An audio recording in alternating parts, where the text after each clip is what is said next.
Yu Xiaoxiao felt a sharp pain in her head. Half awake, she raised her hand to rub her temples, and a faint light seemed to shine into her eyes. Huh? Light? She instinctively sat up in shock, breathing fast. Her heart pounded wildly, as if it might burst out of her chest. That feeling of being close to death was unbearable, something no one could easily endure. Yu Xiaoxiao patted her chest while taking deep breaths of fresh air. She looked at her hands, then glanced around at her surroundings. It was her home from before the end of the world. Yu Xiaoxiao almost burst into tears. Did she really have to be this unlucky? She had been reborn again. Heavens, could you stop playing with me? Couldn't you just let me rest in peace and move on? Her heart was full of bitterness, and she didn't even know how to describe it. She had been born and raised here. When the apocalypse first came, she was among the first to die. In her first life, she died on the very day the world ended. She still remembered it clearly. The sky suddenly turned red. She had been out shopping, and on her way home, the wind picked up. Soon after, heavy rain began to pour. She only wanted to find a place to take shelter and wait for the storm to pass. Home wasn't far away. But before she could find cover, a signboard blown off a building fell and struck her. She didn't know if others could still feel anything after death, but she could still recall the shock of that final moment. Then she was reborn. She thought heaven had given her a second chance, that she was the main character of her own story. This time, she was reborn 3 months before the apocalypse. She was a first-year university student, during a short May holiday of her second semester. She immediately applied for a leave of absence and went home. Her home was in Jiangcheng, though she studied in the capital.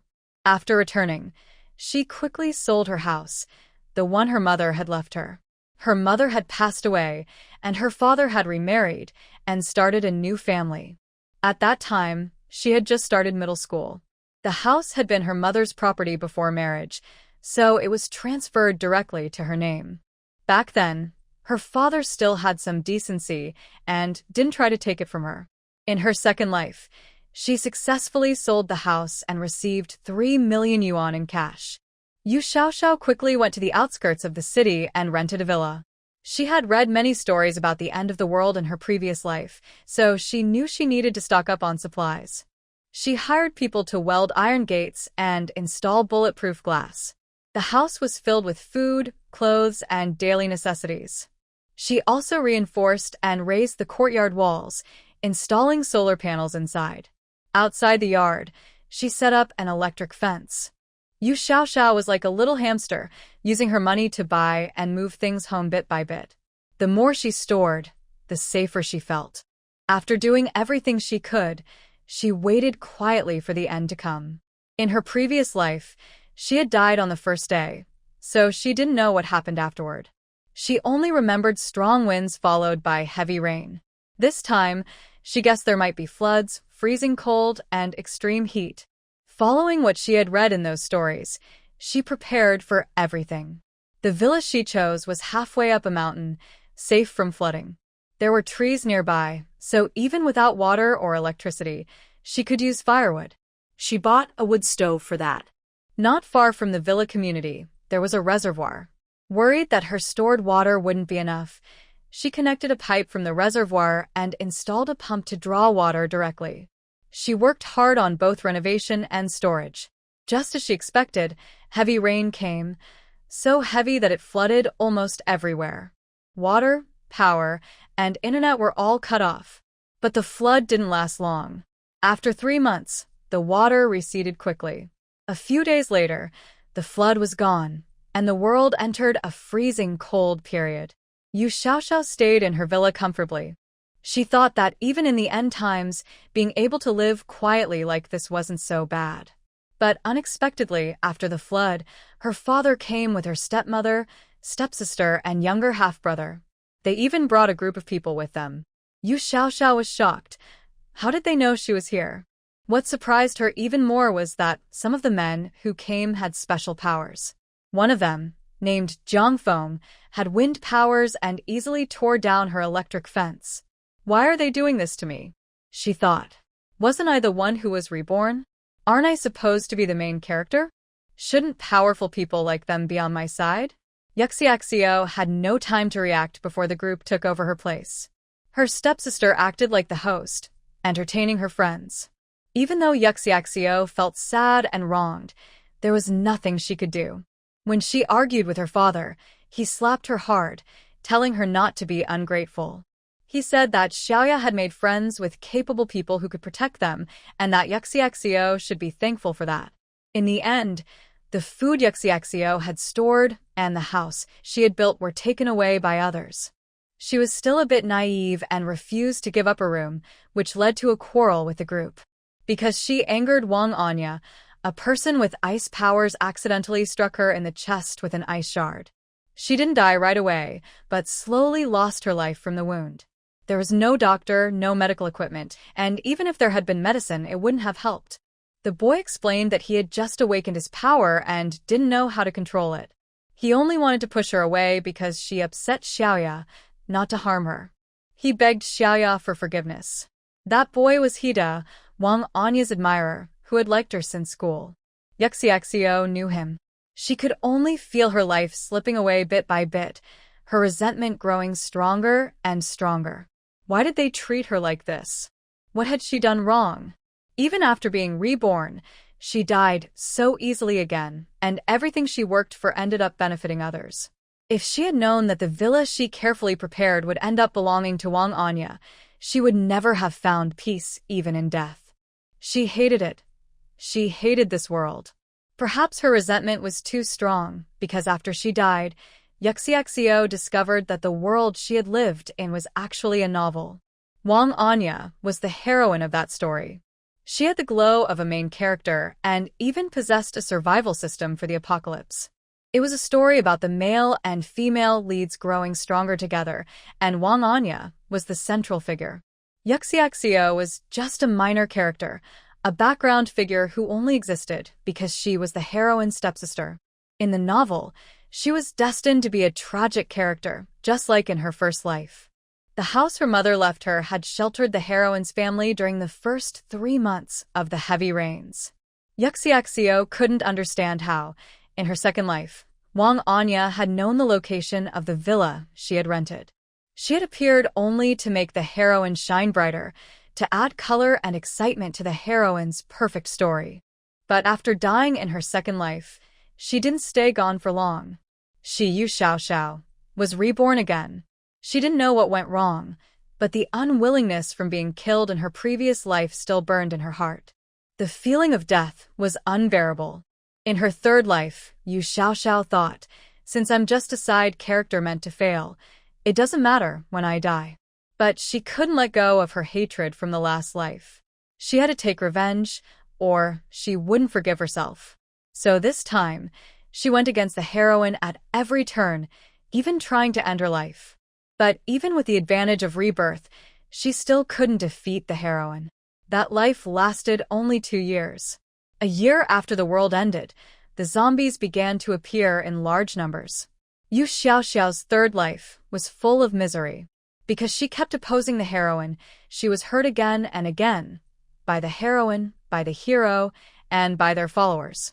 In the end, she was thrown into a crowd of zombies and met a terrible end. Yu Xiaoxiao realized that with each new life, her death came later, but the pain grew worse. She was on the edge of losing her mind. She hated this endless suffering. Now Yu Xiaoxiao lay on her bed, her hands clenched into fists, tears quietly falling from her eyes. She hated how weak and helpless she was. Sometimes she wondered if all of this was just a dream, one she could never wake up from. But the pain she had felt was too real. Every time she was close to death, it felt like drowning in agony. When her emotions finally calmed, Yu Xiaoxiao wiped her tears and sat up. She looked around her room. Everything was familiar. She got out of bed, walked to her desk, and gently touched the things on it. Today was the first day of the May Day holiday, the day she was always reborn. Yu Xiaoxiao looked at the photo of her mother on the desk. As she stared at it, tears once again filled her eyes. At this time, she should have been studying in the city, but she missed her mother. So as soon as the holiday started last night, She bought a ticket and came home. She was the only one living in this house now. Her father had other houses too. He wasn't poor, otherwise, Wang Anya's mother would never have liked him. Her father owned a small company that made a few million a year. Not rich, but comfortable enough. In her third life, why had she acted like a mad dog, always chasing after Wang Anya? It wasn't just because Wang Anya had caused her death in the second life. It was also because, before her mother passed away, her so-called father had already been involved with Wang Anya's mother. Her mother's death was, in many ways, connected to that woman too. Now, Yu Xiaoxiao quietly held a photo of her mother. It was taken when she was in elementary school, after she had won a medal. Her mother had taken her out for a nice meal to celebrate, and they took the picture at the restaurant. Later, to remember her first award, she had printed the photo and placed it on her desk. Yu Xiaoxiao gently touched her younger face in the picture, then looked at her mother's smiling face beside her. It had been such a long time since she had felt this kind of warmth. Tears streamed down her face. "Mom, am I really that useless? Each time, I fail even more. But dying hurts so much. It really hurts. I don't want to go through it again. I don't want to." If her mother knew how much her daughter was suffering, she would be heartbroken too. After crying for a long time, Yu Xiaoxiao finally calmed down a little. She told herself she couldn't stay trapped in this sadness. She went to the bathroom and washed her face. When she looked up, she saw her reflection in the mirror. Once, her face had been soft and fair, full of youthful energy. She was only 20 years old. Yu Xiaoxiao stared at herself in the mirror for a long time. Yes, she was only 20. But when had she changed? When had she become so stubborn? If she could let go a little, maybe she wouldn't feel so much pain. Maybe she should just accept what life had given her. If she was meant to be a side character, then she should just live her life quietly. In her past lives, she had been tangled up with those awful people and messy things, driving herself to madness. After 20, it was as if her life had fallen apart. Yu Xiaoxiao looked at herself in the mirror and smiled. The girl in the reflection had a bright, beautiful smile. In her previous life, Yu Xiaoxiao knew that Wang Anya's survival system wasn't all-powerful. It only worked within a certain range. If the distance was too great, it became useless. Looking at herself in the mirror, Yu Xiaoxiao decided that this time, she would let herself live freely. Since fate had given her another chance and she couldn't change anything, she might as well live quietly and stay far away from everyone. She began packing her things, planning to sell the house. She wouldn't be coming back. But before that, she needed to visit her father's place to retrieve her mother's belongings. There was a room for her in her father's house, but she didn't like the woman and her daughter who lived there, so she rarely went back. Yu Xiaoxiao studied at a university in the city, while Wang Anya attended one in Jiangcheng. Wang Anya was fair-skinned and beautiful, with many admirers. Considering how her mother had easily charmed Yu Xiaoxiao's father, it was clear that good looks ran in the family.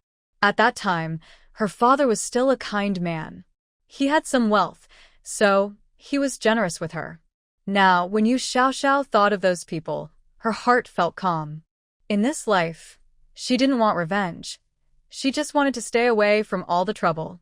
She would live as if she had never been reborn, following the life that should have been hers.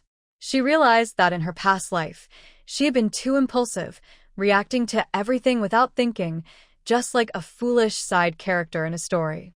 She had followed the script others wrote for her, without question. But now, she decided to stop playing along. This time, she would simply survive. She didn't want to die again. If Wang Anya was the center of this world, then Yu Xiaoxiao would stay far from that center. In her previous life, she had met many people outside of Wang Anya's story. She believed that in such a big world, there couldn't be only one main character. Before she died in her last life, she had heard of many powerful people whose names weren't part of Wang Anya's story. Even though she could only see the parts of the story that existed before her death, it was already enough to understand that even the heroine had limits. Yu Xiaoxiao finished packing. She took what she could and threw away what she didn't need. She spent the whole day sorting through old things. Many of them were from her childhood, carefully kept by her mother. As she looked through these things bit by bit, Yu Xiaoxiao's memories slowly returned. By the time she finished packing everything, she had also gone over the first half of her life in her mind. She suddenly wondered if all those lives she had lived after being reborn were real or just a dream. After packing everything, she called for a courier. These precious memories of hers, she wanted to take them all with her. Once everything was done, the house was empty. The apartment was in the city center, so it would sell easily. Yu Xiaoxiao went to a nearby real estate agency and put it up for sale. She was already very familiar with the process, having sold it twice before. She also knew it would sell the next day. The apartment was large, and since she wanted to sell it quickly, she set a low price. Both times before, it had sold for 3 million. This time, she didn't want to change anything. The sooner it was done, the sooner she could leave. After filling out the paperwork, Yu Xiaoxiao packed her things and went to her father's house. Once she collected her belongings and sold the apartment, she would leave right away. She had already registered her fingerprint for the door, so she went straight in. Aunt Fong looked surprised to see her. Xiaoxiao, you're back? Why are you here at this time? This is my home. I can come back whenever I want. Before, she had known that her mother had passed away from a heart attack after discovering her father's affair.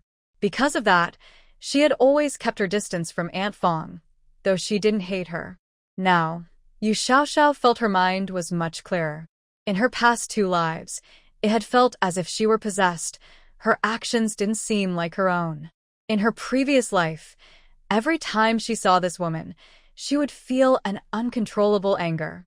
But strangely, now she didn't feel that way at all. What was going on? Her mother's death had mainly been caused by her heart condition, worsened by her father's betrayal. Shouldn't the one she blamed most be her father? Yet in her past life, she had lost all reason and hated this woman and her daughter instead. Yu Xiaoxiao felt something was wrong. Something about her past self didn't make sense. Now, as she looked at Fong Kun, she didn't feel that urge to lash out. Fong Kun felt uneasy under her gaze. What was wrong with this child? Why was she looking at her like that? It was unsettling. Since you're back, stay as long as you want. Fong Kun greeted her briefly and left.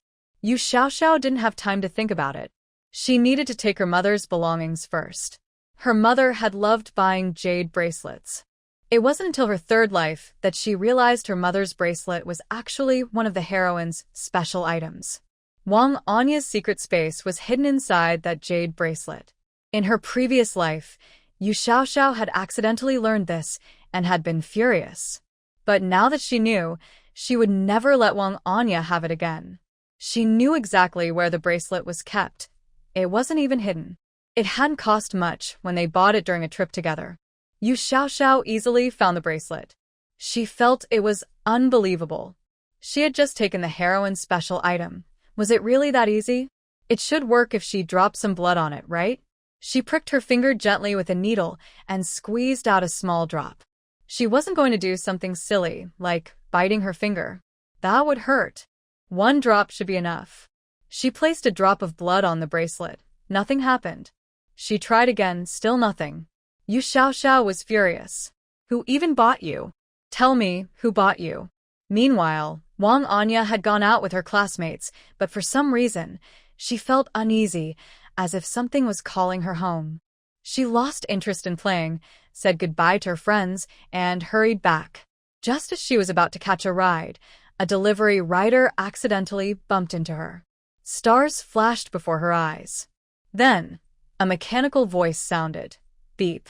Apocalypse survival system is now binding. System binding complete. Completely confused, Wang Anya realized she had somehow been bound to a strange survival system. Urged by the system's voice, she rushed home. The system told her that her special space was inside a jade bracelet once worn by Yu Xiaoxiao's late mother.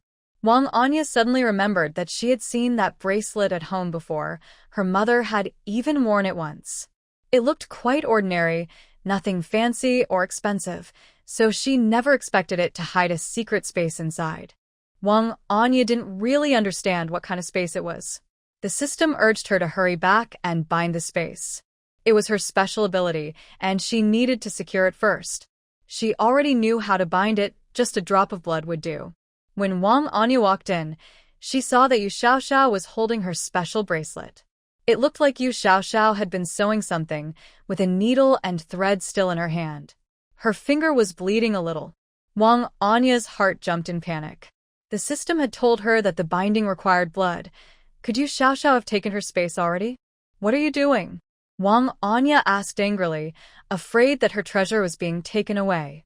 What am I doing? Why are you so upset? I'm just looking at the bracelet my mom gave me. Yu Xiaoxiao had been trying to figure out how the bracelet worked for a while, wondering if she had remembered the wrong method from her past life. And sure enough, the main character had rushed back so soon. I didn't mean anything. I just think this bracelet looks really nice. Xiaoxiao, could you give it to me? Wang Anya still had confidence in Yu Xiaoxiao. Yu Xiaoxiao was naturally simple and trusting. She believed almost everything others said. They had always gotten along fairly well. Yu Xiaoxiao was her stepmother's daughter, not her father's biological child, so they usually treated each other politely. Often, when Wang Anya liked something, Yu Xiaoxiao would give it to her. Now Wang Anya was certain that this bracelet was a space bracelet. That wasn't a guess, it was a fact. Yu Xiaoxiao quietly looked at Wang Anya. She remembered clearly how much she had hated her in her previous life, even losing her sanity just to get revenge. But now, seeing her face to face, Yu Xiaoxiao didn't feel that same strong hatred. Something was definitely different, though she couldn't tell what. Yu Xiaoxiao didn't know when Wang Anya had bound that so-called apocalypse survival system. But judging from her behavior now, it was clear that she already had. She also realized that this bracelet was actually a space bracelet. The things you like I usually don't care much about, so I give them to you. But this bracelet is my mother's keepsake, so I can't give it to you.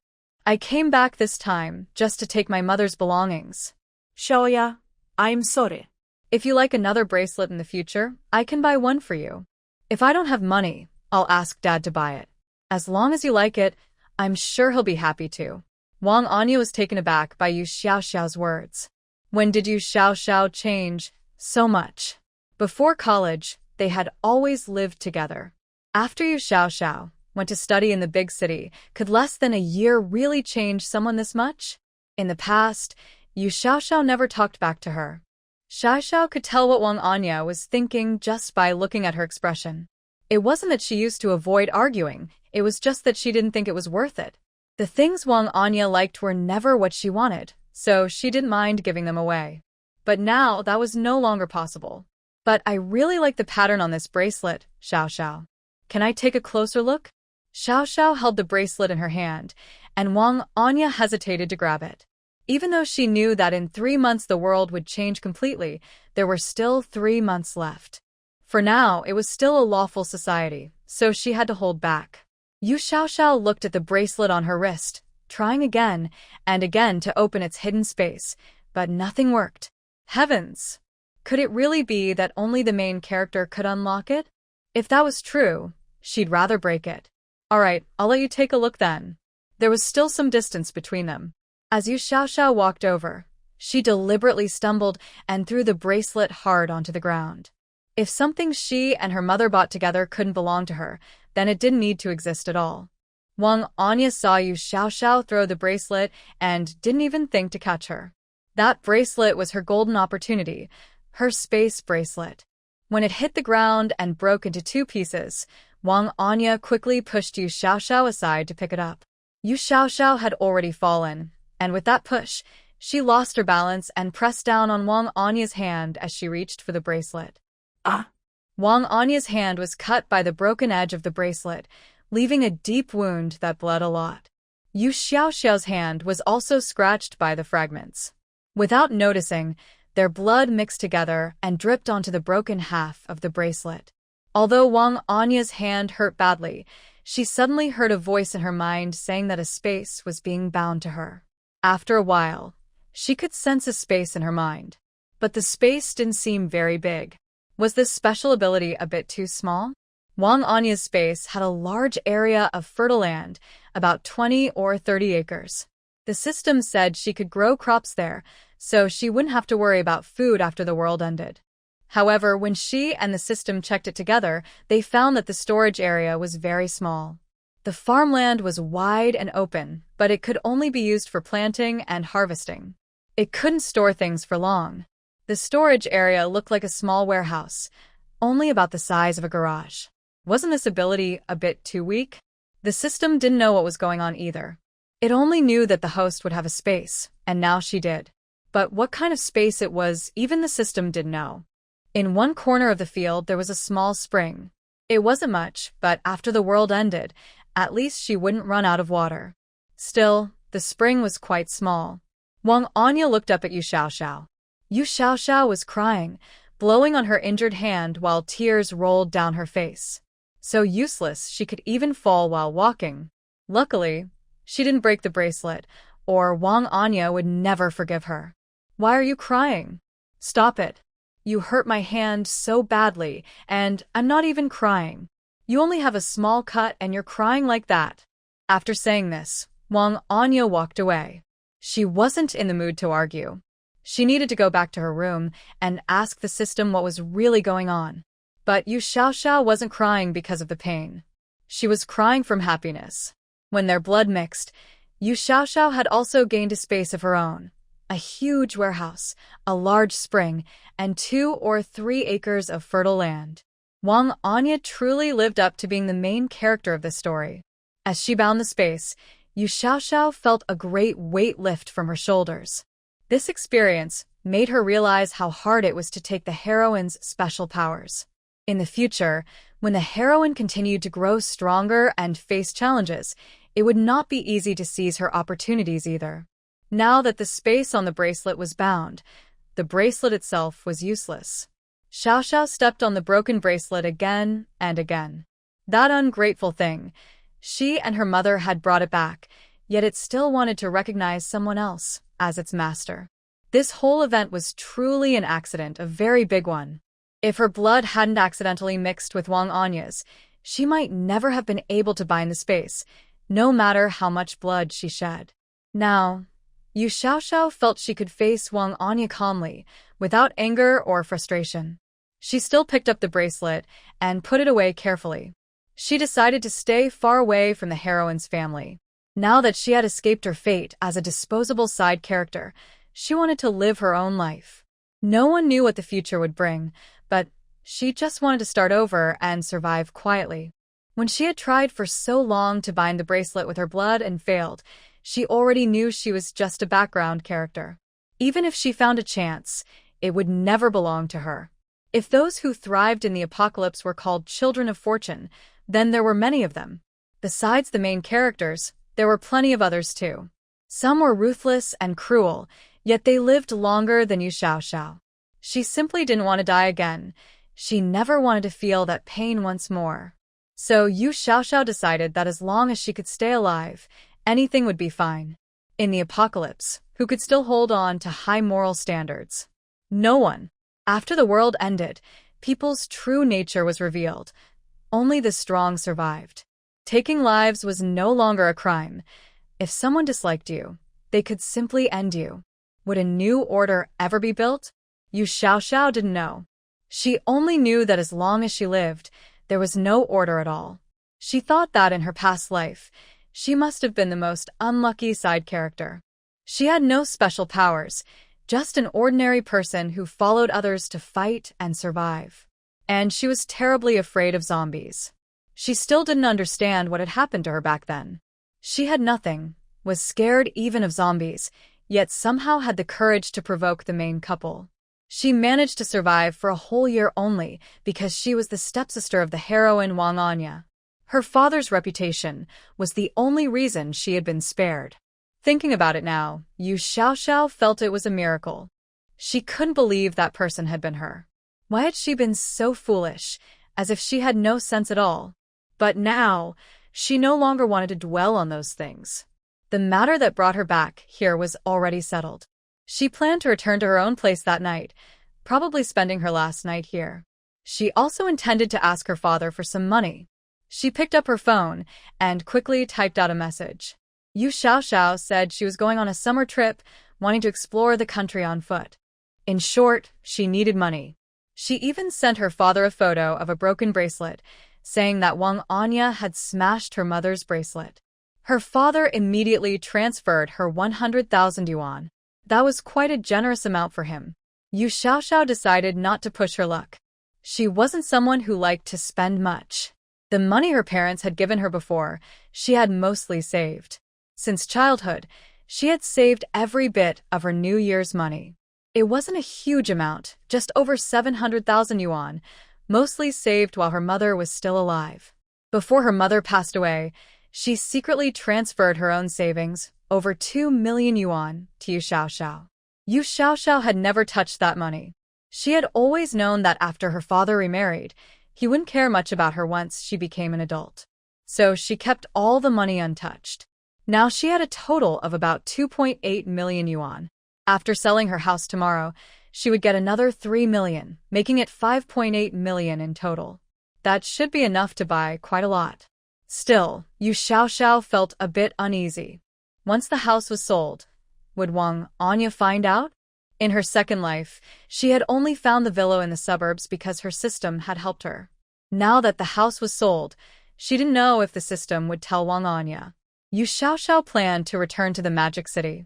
This time, she would never go back to Zhongqing. Although she hadn't paid much attention to what was happening in the big city in her previous life, this time she was determined to stay far away from it. That was why she told her father she wanted to travel during the summer vacation. By then, he wouldn't even know which city she was in. The end of the world would begin on August 1st, right in the middle of summer break. Now it was early May, a little over a month before the vacation started.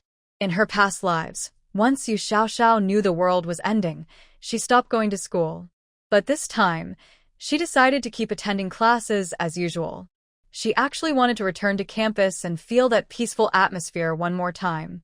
After leaving, Yu Xiaoxiao went back to her small home. Tonight would be her last night living there. If nothing went wrong, the house would be sold tomorrow, just like in her previous 2 lives.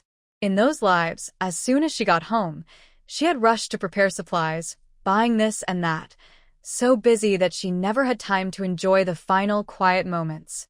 This time, Yu Xiaoxiao took out her phone and ordered a large number of shelves online. Her warehouse was about 1,000 square meters, not very big, but she still didn't know how high she could stack things inside. After ordering the shelves, she lay on her bed and ordered some takeout. She didn't plan to do anything else today. She tried putting her phone into the storage space. It worked. Then she tried standing the phone upright. It stayed in place without falling. Next, she put a power bank inside, placed it on top of the phone, and it still stayed steady. Could it be that things in the storage space had no weight? Yu Xiaoxiao ran to the kitchen, took a bowl, filled it halfway with water, and grabbed an egg. She stored them inside, placed the egg on the ground, then set the bowl of water on top of it. It stood perfectly. This discovery made her extremely happy. It meant she could pile things however she wanted. But then she frowned. If she stacked everything too randomly, how would she find anything later? She might even forget what she had bought. At first, Yu Xiaoxiao had worried that she couldn't take many things from home, but now she could store everything in her space. She spent half the day studying her storage space and even found a small spring inside, with plenty of water. That day, Yu Xiaoxiao's hand was injured. After thinking for a moment, Yu Xiaoxiao poured out the bowl of water, then filled it halfway with spring water and put her injured finger in. A few minutes later, she felt the wound had become a little smaller, but it was still there. She picked up the bowl and drank it all in one go. The wound was still on her hand. Could she have been wrong? Maybe this wasn't a magical spring after all. Just then, the delivery person knocked on the door. Her food had arrived. She hadn't had a proper meal all day. When she opened the food and smelled the delicious aroma, Yu Xiaoxiao almost cried. In her third life, she couldn't even remember how she had survived. She had eaten all kinds of strange things, and life had been unbearably hard. Crying and eating at the same time, she couldn't stop herself. So satisfying. After finishing her meal, Yu Xiaoxiao cleaned up, washed her face, brushed her teeth, took a shower, and got ready for bed. It was still early, only around 8 in the evening. She had already tested the functions of the space and learned how to use it.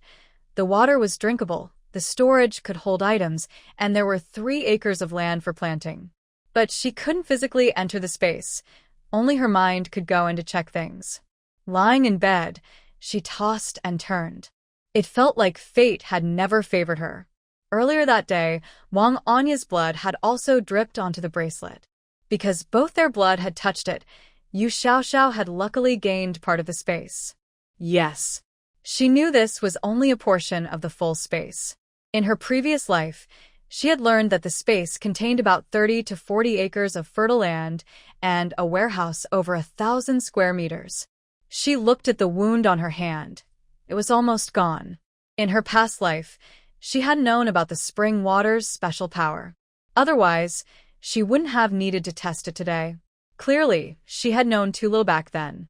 After all, for someone who had spent her days lost and confused, it was already impressive she had known that much. Thinking about how she had been mistreated in her past life, her eyes filled with tears again. Yu Xiaoxiao was now sure that her strange anger and madness in her previous lives had all been connected to Wang Anya. When Wang Anya came back today, she had felt that same anger rising again. But she had forced herself to stay calm to avoid conflict. That uneasy feeling only disappeared after she bonded with the space. In other words, anyone who gets close to Wang Anya might end up in trouble because of her. In this life, since she's not around, will someone else take her place? That special space ability really is an amazing thing. Yu Xiaoxiao now knows how big Wang Anya's space is and how much it holds. It's all fertile land where she can grow many vegetables and grains. But Yu Xiaoxiao doesn't have much storage space herself. Looking at her own unevenly shaped space, she feels like a piece is missing. Wang Anya probably has the other half. Judging from Wang Anya's attitude today, she probably doesn't know that Yu Xiaoxiao also has half of the space. Otherwise, she wouldn't have acted that way. It's better that she doesn't know. She's not supposed to.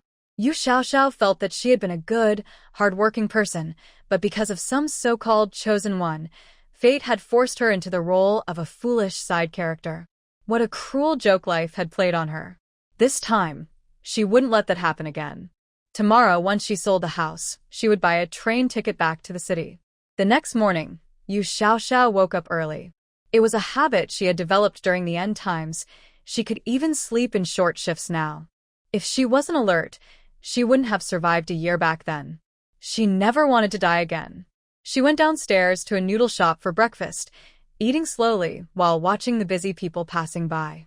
She used to be just like them, always rushing, always thinking there was plenty of time and many things to do. But in truth, there wasn't. Now she ate her noodles slowly, savoring every bite.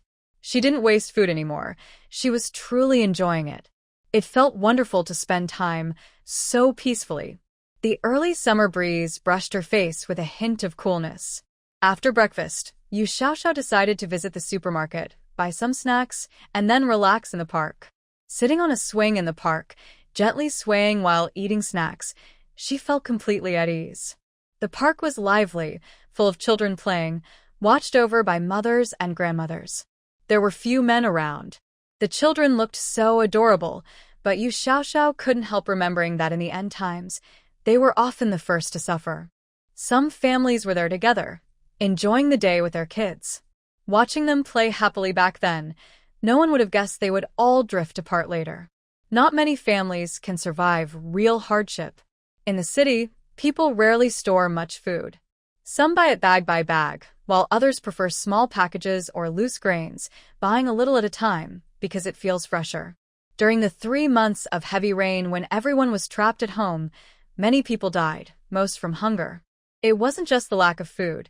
The gas supply was also cut off. When the water stopped, people collected rainwater. At first, it was safe to drink, but later it became polluted. Still, the rainwater collected from one's own window was usually fine. The worst problem was losing gas. In tall city buildings, there was no firewood. People broke up their furniture to burn for cooking. Later, when groups went out to search for supplies, gas tanks became the most valuable items. Yu Xiaoxiao felt that people's emotions had become fragile. When a family was starving, most men still tried to eat more for themselves. Women were always at a disadvantage. Things only improved when some women developed special abilities, because then strength didn't matter as much. Only 1/3 of people gained such powers, but even those without them became physically stronger. As long as one trained hard, even ordinary people could fight zombies, and many did. When the zombies appeared, social order and morality had already collapsed. Husbands and wives turned against each other, parents and children too. Only a few families stayed united. Yu Xiaoxiao admired those families and those kinds of people. In the apocalypse, women without powers suffered the most. They were physically weaker, and even with training, they were at a disadvantage. Many had to rely on men to survive. No matter how unfair life was, they had to endure it just to stay alive. In her previous life, some men had tried to harm her, but she fought back fiercely, like someone who had lost control, fighting and struggling until she was beaten badly. Even now, the memory still made her ache. In this life, Yu Xiaoxiao didn't know what the future would bring. She only wanted to live, quietly, carefully, and to survive no matter what. In her past lives, she had always walked alone. In this life, she wanted to have some friends and no longer be by herself. Being alone hadn't made her life any better. When others bullied her, no one ever stood up for her. While Yu Xiaoxiao was still lost in thoughts of her past life, her phone rang. It was the real estate agent calling. Someone was interested in her apartment. Yu Xiaoxiao didn't want to deal with loans. She only accepted full payment. The price of 3 million was already quite low because she insisted on full payment. Things moved quickly, and she could get the money today. She went to the agency, signed the contract, and completed the transfer. By around 3 in the afternoon, the money had already arrived in her account. She had already packed everything from the apartment into her storage space. With that matter settled, she took one last look at the city where she was born. Then Yu Xiaoxiao boarded the high-speed train back to Shanghai. The trip would take a little over 4 hours. On the train, she put on her headphones, listened to music, and rested with her eyes closed. Her school dormitory had 4 people. Her relationship with her roommates was average, not very close but not bad either. Maybe because her mother passed away early, she had always been used to being on her own. Thinking about it now, her roommates were actually quite nice. Zhang Weiwei was a beautiful girl with fair skin and long legs. She came from a small town and had an average family background, but many boys at school liked her. She had a boyfriend from the same hometown, also living in Shanghai, though they attended different universities. Yu Xiaoxiao's grades were good, and her university was one of the top ones in the city. Many of her classmates were very talented. But in her past life, Yu Xiaoxiao hadn't cared about any of that. She had no social life, just classes, meals, and sleep. She never joined any clubs or activities. Her roommate Zhang Jing was the opposite of her name. She was talkative and lively, always joining clubs and trying to drag Yu Xiaoxiao along. But Yu Xiaoxiao wasn't interested and never went. Zhang Jing used to say she could convince anyone, but Yu Xiaoxiao was the one exception. For a while, Zhang Jing even looked at her with a bit of mock sadness. Another roommate, Tian Mengmeng, was a top student, quiet, smart, and cute, which made her genius image seem even more surprising. Before 9 that evening, Yu Xiaoxiao finally returned to the dorm. The dorm that once felt hard to live in now felt strangely warm and familiar. Well, look who's back. Didn't you take the night bus home? How come you rushed back again, after just 2 days? It was Zhang Jing speaking. In the past, Yu Xiaoxiao wouldn't have bothered to reply. But now, she found Zhang Jing lively and cheerful. Actually quite nice. Yeah, I missed you all, so I came back early. What did you say? Zhang Jing's voice rose by at least 40 decibels. I said I missed you all, so I came back early. Yu Xiaoxiao had decided to get along well with everyone. Before, she hadn't cared much about that, but now it was different. She actually liked Zhang Jing's noisy, energetic personality. She knew nothing about her roommate's lives in her previous lives. Xiaoxiao walked up and linked arms with Zhang Jing. Jing, I've decided to stick with you from now on. Zhang Jing placed her hand on Yu Xiaoxiao's forehead, then turned it over to check again. No fever. What's wrong with you? Did your personality change overnight? No, this is who I really am. Liar. You used to seem kind of lifeless, but now you actually feel alive. Yu Xiaoxiao was shocked. Did Zhang Jing really think she used to seem lifeless? She had never noticed that. She thought she'd been a lively child, but after her mother passed away, she became withdrawn. She used to have many good friends, but somehow they all drifted away. She had always thought it was because of her mother's death, but now it seemed like something else.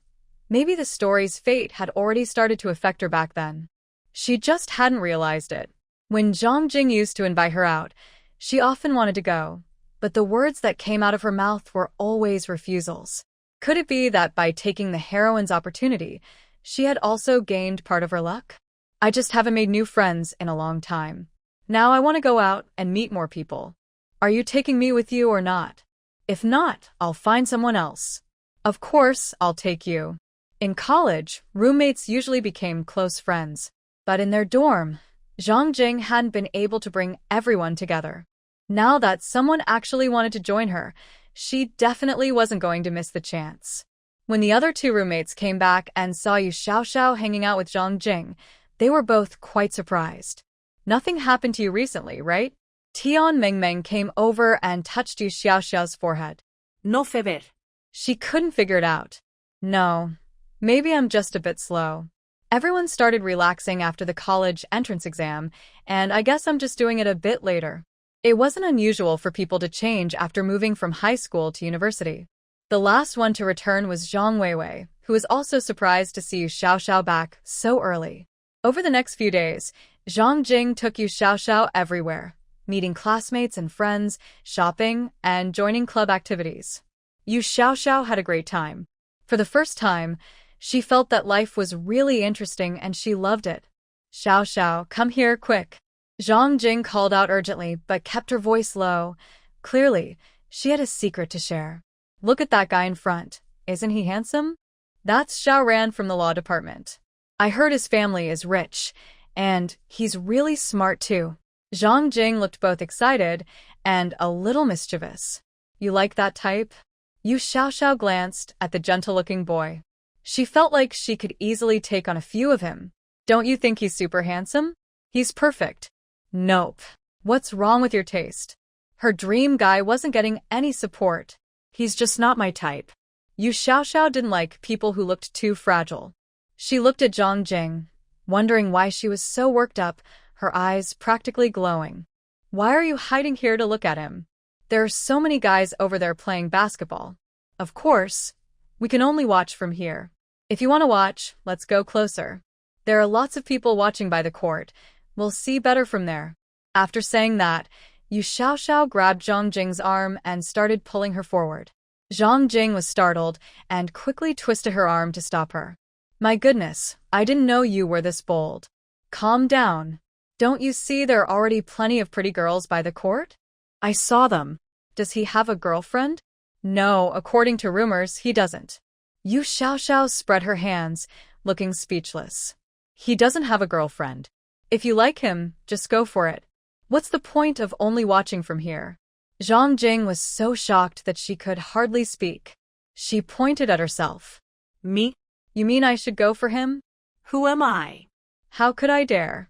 That's Xiao Ran. What am I compared to him? I'm not worthy. In Zhang Jing's heart, Xiao Ran was someone she could only look up to. Just imagining being with him felt like disrespecting him. Zhang Jing looked ordinary, literally just average. In college, she was just another face in the crowd. But in Yu Xiaoxiao's eyes, Zhang Jing actually looked quite nice. More importantly, she was cheerful and lively. A person's charm often came from their personality. In the chaotic world they had seen, there were all kinds of strange pairs, beautiful women with rough men, handsome guys with plain girls. It was common. And Zhang Jing wasn't ugly at all, just not stunning. So why couldn't she match with someone like Xiao Ran? Yu Xiaoxiao thought they actually suited each other quite well. Besides, in the world after the apocalypse, no one cared about past reputations. Strength and survival were what truly mattered. If a future powerhouse stood before her, Yu Xiaoxiao would definitely cling to them for safety. Don't talk about yourself like that. I think you and he would make a great pair. Zhang Jing was beyond surprised now. She thought her best friend really had the talent to say the most unbelievable things with a straight face. While Zhang Jing was still stunned, Yu Xiaoxiao grabbed her and pulled her forward. Suddenly, there was nothing blocking their view. After a moment of panic, Zhang Jing calmed down. Yu Xiaoxiao held her arm and dragged her to the edge of the basketball court to watch. It was Zhang Jing's first time being this close. Her heart was pounding, and she felt so nervous. She didn't dare look directly at Xiao Ran, only sneaking glances at him from the corner of her eye, afraid he might notice. Yu Xiaoxiao sighed at how timid Zhang Jing was. Can't you just look at him openly?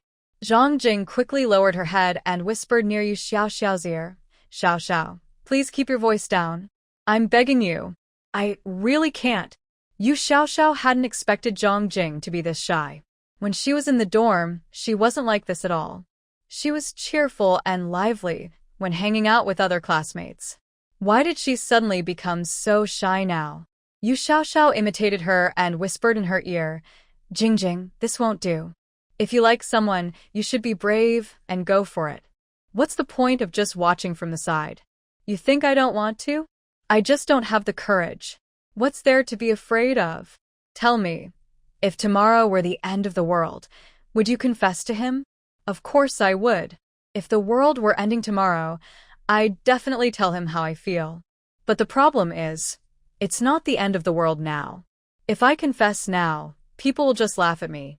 I don't want that. Seeing that she couldn't persuade her, Yu Xiaoxiao gave up.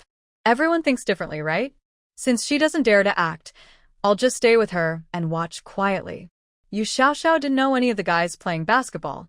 Unlike Zhang Jing, she looked straight at the players on the court, her gaze bold and direct. She even silently rated them in her mind as they ran and jumped. Most of them looked pretty good. Their muscles were well-shaped, and a few of them looked especially strong.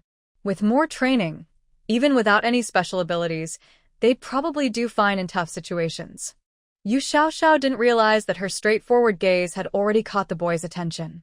Most of the girls watching were there for Xiao Ran. A few boys whistled and teased him about it. Xiao Ran also noticed the two girls nearby, one shy and quiet, the other bold and confident. What a strange pair, he thought. At first, he didn't care much. He was used to people watching him play. But after a while, he realized that the bold girl wasn't just watching him. She was watching every guy on the court. Her eyes seemed to study each of them carefully, as if she were judging their every move. The other boys noticed too. Some even felt a bit awkward when Yu Xiaoxiao's gaze landed on them. After all, girls usually came to watch Xiao Ran, not them. Being stared at by a pretty girl like that made them a little shy. The people playing basketball were no longer focused on the game, and Xiao Ran also felt that it wasn't much fun today. Forget it. They could play again next time when they had time. After saying goodbye, everyone went their separate ways. Zhang Jing was still confused. What happened? Why did everyone just leave all of a sudden? They're all gone. Should we go too? Yu Xiaoxiao tugged on Zhang Jing's arm. Zhang Jing finally came back to her senses. Then let's go back as well. Neither of them knew that someone had secretly taken their photos and posted them on the school's website. Because the post included Xiao Ran, the most popular student in the law department, it quickly became a hot topic. As noon approached, the two of them decided to go to the cafeteria for lunch. After eating, they returned to their dorm room, ready to take a nap. Tian Mengmeng looked at them, surprised that they seemed so calm. Hey. You too, maybe you should check the school website first?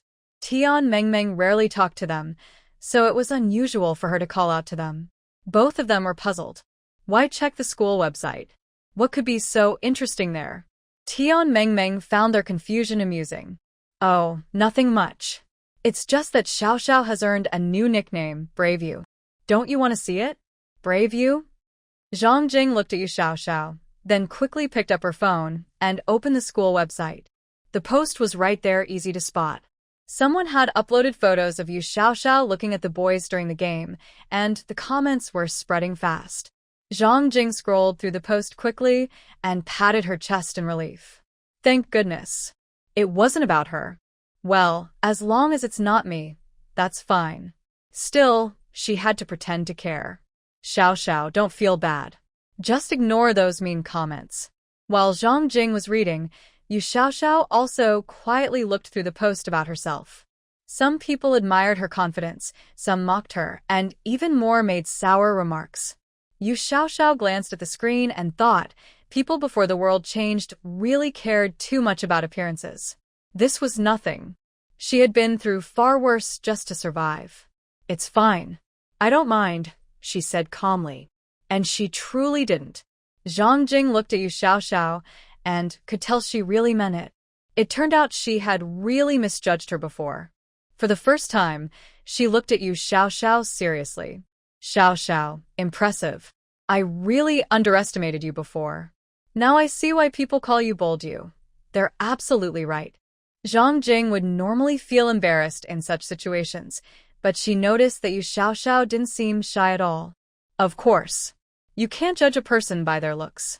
Now, let's take a good nap. After saying that, Yu Xiaoxiao lay down and quickly fell asleep. The week she spent hanging out with Zhang Jing had been truly joyful. It felt as if the pain from her past lives had faded a lot. In this life, she was determined to live happily, even if quietly. After days of fun, it was time to get back to business. Now that she had her own space, she needed to start storing supplies. But Yu Xiaoxiao didn't plan to do it all by herself. She would hire people to help. The next day was a holiday. Yu Xiaoxiao told Zhang Jing she had something to do and wouldn't be joining her. She went to a business building in the suburbs of the city, where many small startup companies rented tiny offices. Yu Xiaoxiao rented one too. She didn't bother registering a company. She just wanted to hire a few people to work for her there. Renting the office was quick.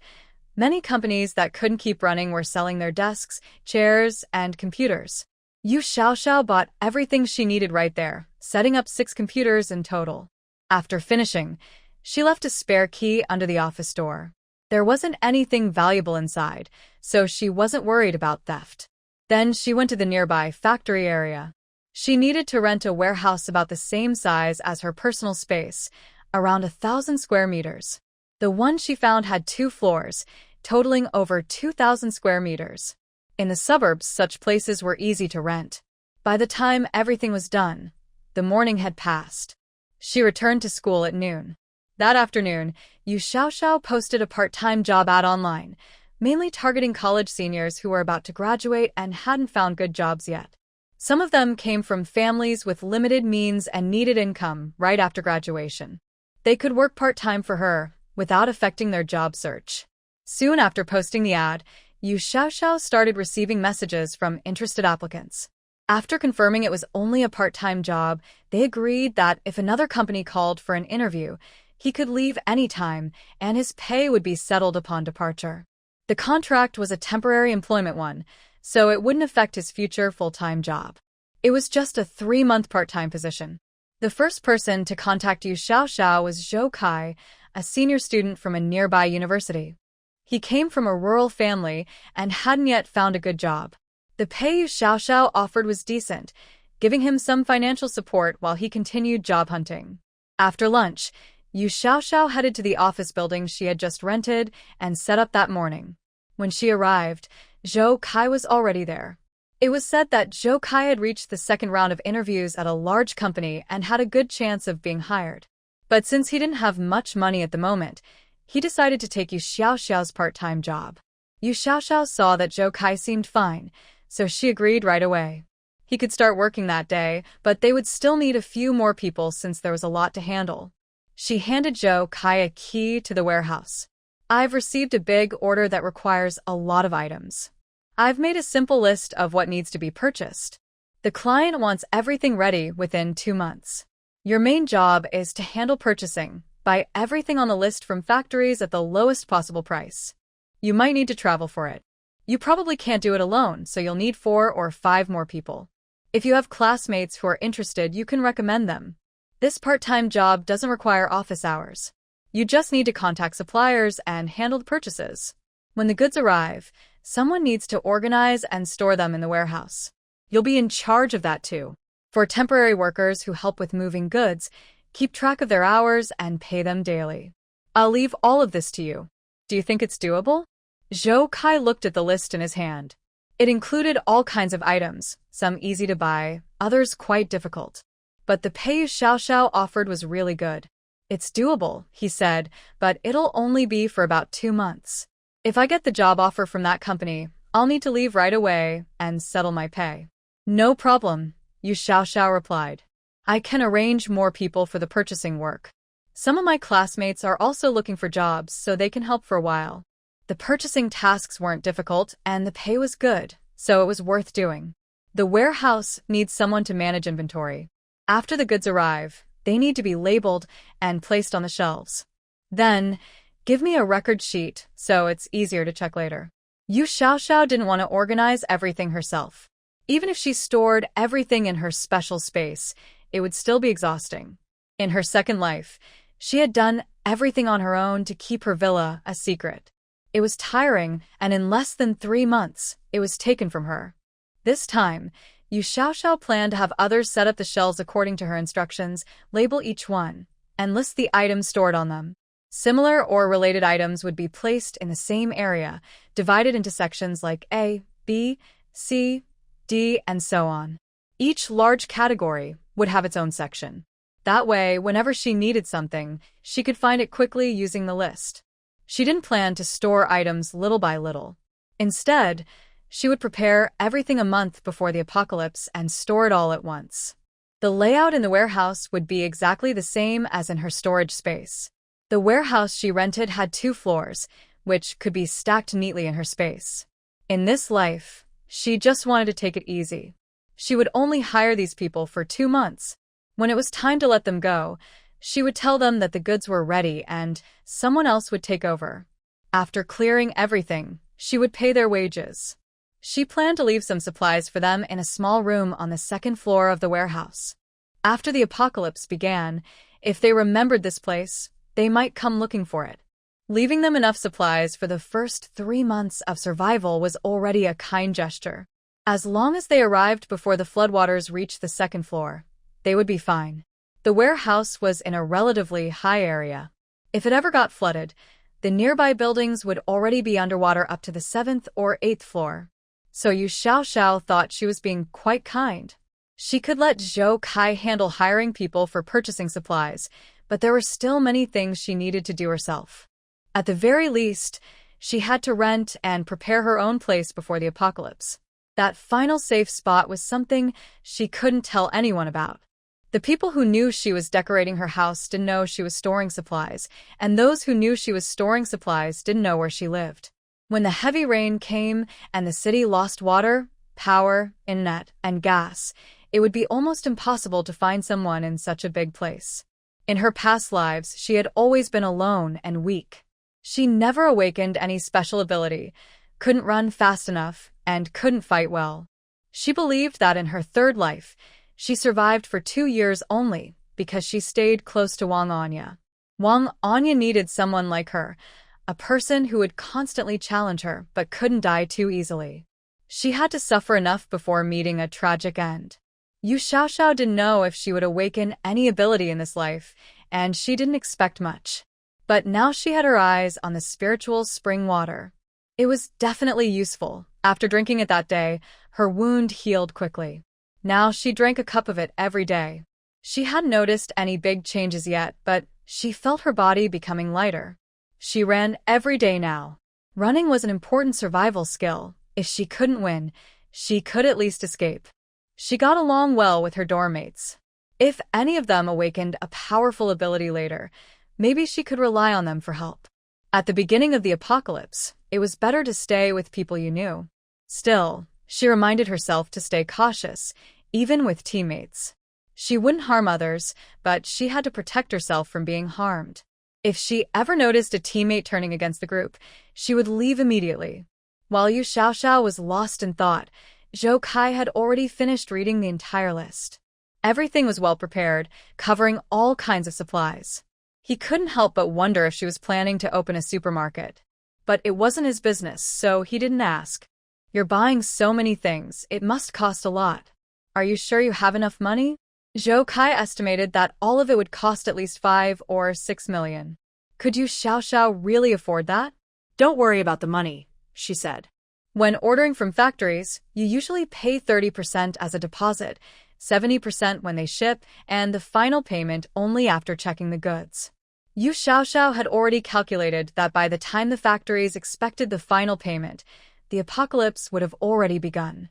She only needed to pay about 70% of the total, which would be less than 4 million. She was planning to take out some online loans. She still had 5.8 million yuan, and after borrowing over 2 million from different platforms, it would be enough to buy everything she needed and even renovate her rented apartment. She planned to use another 2 million to buy protective equipment. After the summer break, Yu Xiao wanted to buy advanced defense tools. They weren't available in her country, but she could find them abroad. These things would be very useful when the world started to fall apart, especially since people's special abilities were still weak at the beginning. Even later, when abilities became stronger, such tools would still be helpful for dealing with low-level zombies. With enough practice, she could aim accurately and protect herself. Don't ask if Yu Xiao still had a sense of morality. She didn't anymore. After several years of the apocalypse, who could still hold on to a strong sense of morality? Everything had changed, not just people. Yu Xiao still signed a simple employment agreement with Zhou Kai. She didn't think it mattered much, but Zhou Kai didn't know the end of the world was coming. Later, he might handle a lot of money, so having a contract would keep him from acting recklessly. She left the management of these matters to him and returned to school. The list she gave Zhou Kai included all kinds of rice, flour, grains, cooking oil, seasonings, meats, seafood, frozen foods, and seeds for various crops and vegetables. For some items, Yu Xiao only wrote general categories, like all vegetable seeds suitable for growing in China, and 2 saplings for each type of fruit tree. The exact quantities would be up to Zhou Kai to calculate and purchase. In short, the more complete the supplies, the better. She also wanted to buy outdoor survival gear, hardware, utility knives, screws, everything she could think of. Even gas and fuel were on the list. Because of budget limits and availability, she couldn't buy too much, but for one person, these supplies would last her a lifetime. Inside her storage space, she had 3 acres of land. She planned to plant fruit trees around the edges, 2 acres of grain and 1 acre of vegetables, enough to feed herself. Next came daily necessities. She needed more consumable items, but for things like pots and dishes, 10 sets would be enough. There was no need to buy too many. She wouldn't be able to use that much anyway. When the apocalypse began, she planned to go out and collect more supplies for free. She also intended to take out a loan to buy a car. Many cars now offered 0 down payment with monthly installments. She planned to buy an off-road vehicle and also wanted to pick out a camper van in advance. The RV was too expensive to buy, so she planned to get one for free later. Yu Xiao was now skilled enough to modify a car's wiring and start it without a key. After returning to the dorm, she went online to look for rental places. Although this was her 4th time reliving her life, it was the first time she planned to safely survive the coming apocalypse in the big city. It was the weekend, so she finally had time to look carefully. She still couldn't decide whether to rent a high-rise apartment or a villa halfway up the hill like before. If she rented a villa, she would need a partner, otherwise, it would attract too much attention. When the floods came and the extreme cold followed, everyone would rush to those places. By then, no one would be able to help anyone. If she stayed in a high-rise in the city, there would be too many people, and it was uncertain whether she could survive the 3 months of heavy rain. Once the gas supply was cut off, life would be hard. As a single woman, she was also worried about unwanted trouble. She thought about it for a long time, but still couldn't decide when Zhang Jing came back. Xiao, when did you get back? Zhang Jing's voice sounded pleasantly surprised. Just a little while ago. Why? What's up? Well, it's just that. Zhang Jing hesitated, rubbing her fingers together. Don't mumble. Just say it. I heard that Xiaoran has a friendly basketball game at the neighboring university this afternoon. Will you come with me? She clung to Yu Xiaoxiao's arm playfully, clearly too shy to go alone. Ever since Yu Xiaoxiao had pulled her to the front row last time, she had realized how exciting it felt to be that close. After experiencing it once, she wanted to feel it again. Yu Xiaoxiao thought for a moment and agreed. She had time anyway, and it would be a good chance to relax and think about where to rent a place. Zhang Jing led the way, and they took a bus to the nearby university. Yu Xiaoxiao noticed that this was Zhou Kai's school, a pretty good one too. Zhang Jing had clearly planned ahead and even found out where to sit. There were a lot of people. Since it was a friendly match between two universities, the best players from both sides were participating, probably the most popular students. The crowd was packed, especially with many girls. Excuse me, please let us through. All the way, Zhang Jing was pulling Yu Xiaoxiao forward through the crowd. There were so many people. Yu Xiaoxiao looked at Zhang Jing, who was pushing ahead so eagerly, and thought, if you had this much energy when chasing Xiaoran, you would have won him over long ago. But when you're actually in front of him, you don't even dare to say a word. Zhang Jing led the way, and Yu Xiaoxiao followed quietly behind her. Zhang Jing pushed past a few more girls to move forward. Wang Anya had also come to the city with her classmates for the weekend to watch a friendly match at her friend's school. She had dressed up especially for the day, wearing a beautiful dress. There were many handsome and well-dressed young men around. Wang Anya herself was very pretty, beautiful enough to be the main character in any story. She had taken extra care with her appearance, hoping to have some fun and maybe meet someone interesting. But the crowd was so packed that her dress got pushed out of place. Before Wang Anya could say anything, her friend Zhou Xiaomei started complaining. Who's shoving people around like that? Don't they have any manners? Wang Anya turned to look, and to her surprise, she froze. Xiaoxiao? You're here too? Yu Xiaoxiao looked up and saw that the person Zhang Jing had just pushed was none other than Wang Anya. She felt completely stunned, as if struck by lightning. Jiangcheng was more than 700 kilometers away from this city. Wang Anya studied at a university there, so it was surprising that she had come all this way just for the weekend. Yu Xiaoxiao thought back. In her previous lives, Wang Anya had never come here at this time. Could it be that because she herself wasn't in Jiangcheng now, Wang Anya had decided to come? Yu Xiaoxiao felt her world collapsing. You two know each other? Zhang Jing and Zhou Xiaomei asked at the same time, then realized they'd spoken in unison and rolled their eyes at each other. Xiaomei, let me introduce you, Wang Anya said politely. This is my stepsister, Yu Xiaoxiao. She's studying here in the city. I didn't expect to run into her like this. Although Zhou Xiaomei didn't really like Yu Xiaoxiao, she still pretended to be friendly and greeted her. Xiaoxiao, aren't you going to introduce your friend? This is my roommate, Zhang Jing. Zhang Jing, this is Wang Anya. Yu Xiaoxiao made the introductions half-heartedly. She was in no mood for small talk. Her mind was already in chaos. There are probably still things she doesn't know. In this life, I just want to survive, so I ran far away. I didn't expect Wang Anya to come here, anyway. From her appearance, she probably still doesn't know that I sold the house. Yu Xiaoxiao looked at Wang Anya. Why did Wang Anya appear here?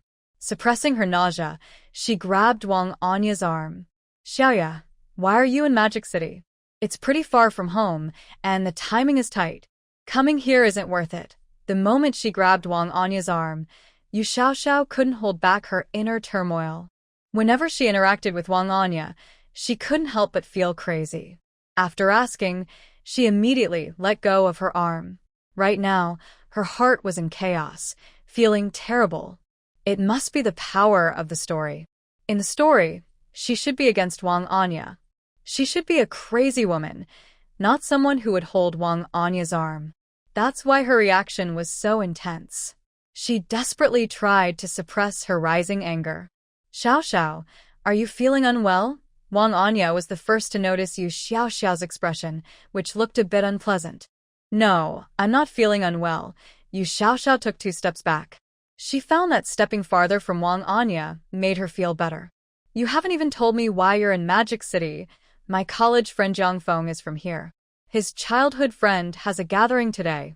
We're on vacation and he asked me to come along, so Xiaomei and I came back with him to have some fun. Zhang Feng. Darn Zhang Feng. In the second life, it was his wind-type ability that disrupted her defenses, allowing Wang Anya and her group to invade her space. Darn jerk.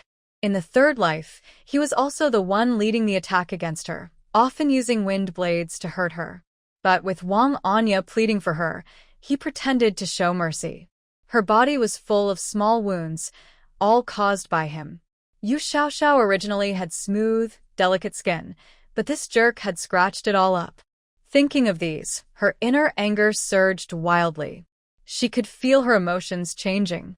Immediately, she covered her mouth with her hand, about to curse out loud. After taking a couple of deep breaths, Yu Xiaoxiao spoke. I came with my roommate to watch the friendship game. We have other classmates waiting for us over there, so I won't stay long. We're heading over now. Have fun.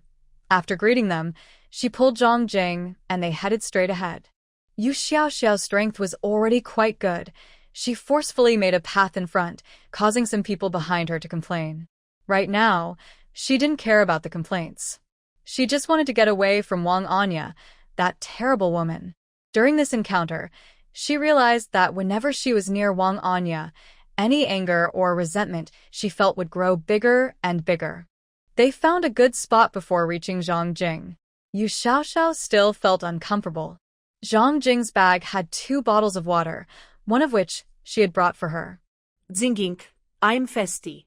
I want some water. Zhang Jing handed her a bottle. Yu Xiaoxiao took a few sips first, then quietly poured a little spiritual spring water into her mouth when Zhang Jing wasn't paying attention. Then she drank a few large gulps. She found it was helpful. After drinking, the heat and strange anger she felt seemed to lessen a lot. Yu Xiaoxiao saw Jiang Feng's figure on the field, standing with a few boys. Just looking at him, she hated him, but she didn't have the uncontrollable urge to hurt him, only feeling more reactive when close to Wang Anya. Today, Zhang Jing watched the basketball game very excitedly, her face flushed. Yu Xiaoxiao's mind drifted far away. She wasn't very good at social skills and had no friends in the apocalypse. She thought she could escape far away and be safe. But now she realized the power of the plot was not to be underestimated. She was a well-known cannon fodder in the script, unable to escape this kind of control. The space originally belonged to the heroine, but after she took half of it, the spiritual spring still had healing effects. It didn't turn into useless, ordinary spring water. Although wounds healed slowly, it was much better than not drinking at all. She had been drinking the spiritual spring water these days and could feel her physical strength improving. Yu Xiaoxiao remembered the apocalypse and cultivation stories she had read before. The main characters were always people with great luck. By unintentionally taking up half of the female lead's space, does that also mean she has taken a bit of the female lead's luck? Is it possible that fate is guiding the female lead toward her because that small piece of luck was taken away, and now everything is returning to its proper path? I have to say, Yu Xiaoxiao really guessed some things correctly. She can now suppress her anger because the female lead's luck was divided when the space bracelet broke apart, and part of it ended up with her. The healing effect of the space spiritual spring is closely related to this small piece of luck. After Yu Xiaoxiao left, Wang Anya was not very happy. Not only did someone mess up her clothes, but Yu Xiaoxiao also changed. She no longer seemed as obedient as before. She could also feel that Yu Xiaoxiao was avoiding her. System, can you sense any changes in Yu Xiaoxiao? Host, the system can only help you survive in the apocalypse, such as exploring maps, collecting supplies, and warning of dangers. Other things still depend on you. In their first life, Wang Anya was able to find Yu Xiaoxiao because of a system, which sensed that a place had many supplies and low danger. So, they found Yu Xiaoxiao's villa along the way. But now, since the apocalypse hasn't started yet, the system can't scan the city freely. After all, it's an apocalypse system, and the apocalypse hasn't begun. Binding early is just to help the female lead gather more supplies. However, Wang Anya has no money. Her mother was beautiful when she was young but loved handsome men more than money. Her father was very poor. Her current good looks are thanks to her mother's focus on appearance. Later, she realized that love alone isn't enough without money, so she left her father and married her current stepfather. There are more beautiful women than wealthy people in the world, so it's already good that Wang Anya, who married twice, could still find a father like Yu Xiaoxiao. Her mother used to chase handsome men for her looks, then left them to find wealthy men for material comfort. As the female lead, everything seems to work in her favor. She chose Yu Xiaoxiao's father because, among the relatively wealthy, he was quite handsome. Her mother wouldn't settle for someone too rich and ugly. But her father only gives her a monthly living allowance of 10,000 yuan, which isn't enough for her to save or stockpile supplies. The system also mentioned that when the end of the world arrives, there will be zero-cost shopping everywhere. The system can scan maps to explore supplies and dangers. So, why doesn't she wait until the end of the world to stock up? After all, she has her own space. It's not very big, but enough to store her food and essentials. There are also many fertile fields that can be used to grow crops. Why rush? Yu Xiaoxiao doesn't know about these things. Luckily, in this life, she has a space. Items stored inside it can't be detected by the system. If things were the same as before, no matter where Yu Xiaoxiao store her things, Wang Anya would easily take them away in the end. The basketball game has become very intense now. All the students watching are very excited and absorbed. Yu Xiaoxiao has become more relaxed and is focused on watching the players on the court. Xiao Ran is also here, but Yu Xiaoxiao doesn't like boys who look like delicate pretty boys. They don't give a sense of security. Zhang Jing can now openly stare at Xiao Ran. There are so many people here and many are watching him, so he might not notice her. Actually, Xiao Ran did notice her. She saw the post on the school online forum, which clearly showed pictures of Yu Xiaoxiao, with Xiao Ran's name in the title. So, after Yu Xiaoxiao sat down, Xiao Ran noticed her and also saw Zhang Jing beside her. On the court, besides Xiao Ran and Yu Xiaoxiao, no one else knew each other. But it was easy to tell which team was which. Wow. Their school really has some handsome guys. The others are pretty good too. For a moment, she forgot about everything else and joined Zhang Jing in enthusiastically watching the game, wanting to feel part of it. Wang Anya, sitting across from her, also saw Yu Xiaoxiao. She had never seen Yu Xiaoxiao so passionate about something before. Could it be that there's a boy she secretly likes on the court? Wang Anya looked at the players on the court. The guys are quite handsome. Their faces are good-looking, but more importantly, their height and build are impressive. Only the best students from the school can participate. Zhang Feng also sat next to Wang Anya. This was his childhood friend's game. He didn't get to play, but seeing Wang Anya so captivated by the boys on the court, he couldn't help but watch too. At that moment, I regretted bringing her along. Why did I bother causing myself trouble? Wang Anya is very beautiful, but I am not bad either. She is usually gentle with me, so I think we are actually in a flirtatious stage. In my subconscious, Wang Anya already belongs to me. While watching the game, Yu Xiaoxiao saw Wang Anya sitting with Zhang Feng. Right now, Yu Xiaoxiao feels very calm because she is sitting far away and just drank some spring water. Now she can think clearly and rationally. Since Fang Kun married her father, Wang Anya moved in with them. Wang Anya hasn't done anything truly harmful, and we have always gotten along peacefully. At that time, she didn't know that her mother was upset because of her father's extramarital affair. She only found out about this later, after overhearing her father arguing with Fang Kun. And at that time, Wang Anya probably didn't know about it either. Her shock seemed genuine. From an outside perspective, Wang Anya doesn't seem bad. But I don't know her inner thoughts. People tend to choose what benefits themselves. She is beautiful, and her personality seems innocent and kind. This fits the main female character in the story. But because she is the heroine, all the plot revolves around her, serving her. She manages to stay kind. If the story were against her, could she still remain so kind?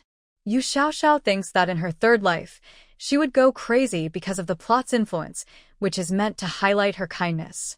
In her third life, Yu Xiaoxiao confronted Wang Anya directly, blaming her for her mother's death because of her interference. She looked like she had been struck by lightning. Later, Wang Anya took better care of her. Her pursuers couldn't stand how Wang Anya tolerated her, yet she still acted stubborn and challenged Wang Anya. So, often, they would secretly deal with her. Because they worried about Wang Anya's feelings and she had no special powers, they didn't push her too hard, fearing that if they hurt her too much, little Yu would feel guilty and sad. The more they held back, the more Yu Xiaoxiao was influenced by the plot, crazily provoking Wang Anya, thinking she was the main culprit and that she must die. The pursuers finally couldn't take it anymore. They secretly used tricks to weaken Wang Anya, making her unable to move. When the zombie tide arrived, they pretended not to care and threw her into the zombie crowd. Yu Xiaoxiao now can't even empathize with her third life self. She feels like she's lost her mind, completely crazy. Now she can look at these problems objectively. She realizes that if the spring water can suppress the power of the plot and her anger, it helps her stay calm. Actually, even if the heroine gets closer in this life, nothing major will happen. The most important thing is that she can control herself and not do stupid things. If she doesn't do stupid things, she won't die. Wang Anya is supposed to be kind and lucky, always finding opportunities, and all these chances are meant for her to level up and fight monsters. Before she died, Wang Anya never killed innocent people recklessly, sometimes even acted like a saint. But because of the plot's influence, some people paid the price for her saintly actions. Many of her pursuers died. But new pursuers always appeared. Yu Xiaoxiao feels a bit sorry for those cannon fodder characters. She wonders if some of them are also controlled by the plot, forced to die for the heroine. Thinking this way, Yu Xiaoxiao feels less panicked. She clenched the bottle in her hand. This life's beginning is different. She has space now, and everything has changed.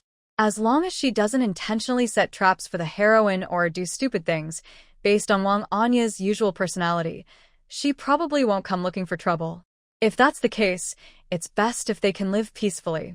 Having died so many times, Yu Xiaoxiao is truly scared. Revenge might also be a result of the plot's influence, meant to make her oppose the heroine. This time, she won't oppose her anymore. She'll stay away as far as she can. If she can't stay away, she'll just treat the spring water as food, drinking 3 meals a day, and she doesn't believe she can't suppress it. The basketball game eventually ended. Not many people cared about the result. The score wasn't far apart. The college girls here mainly came to see handsome guys. Just like Zhang Jing. When the game was over, everyone started leaving one after another. Zhang Jing's face was red, and she looked excited.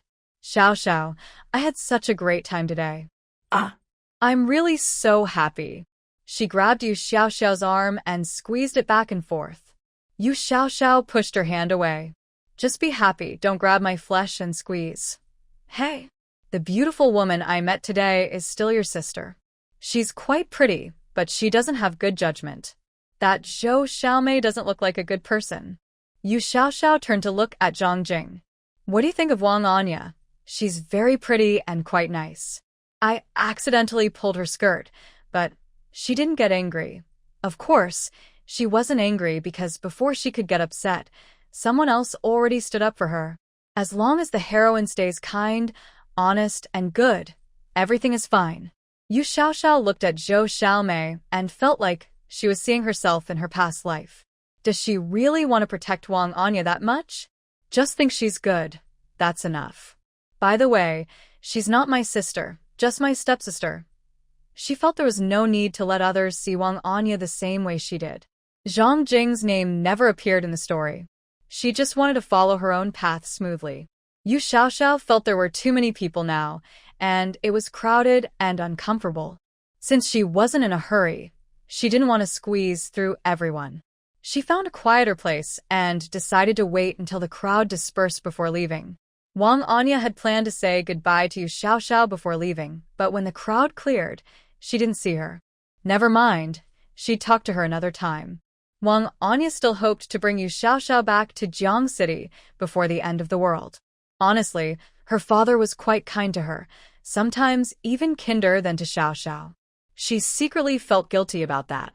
But never mind, she'd just see it as making up for it.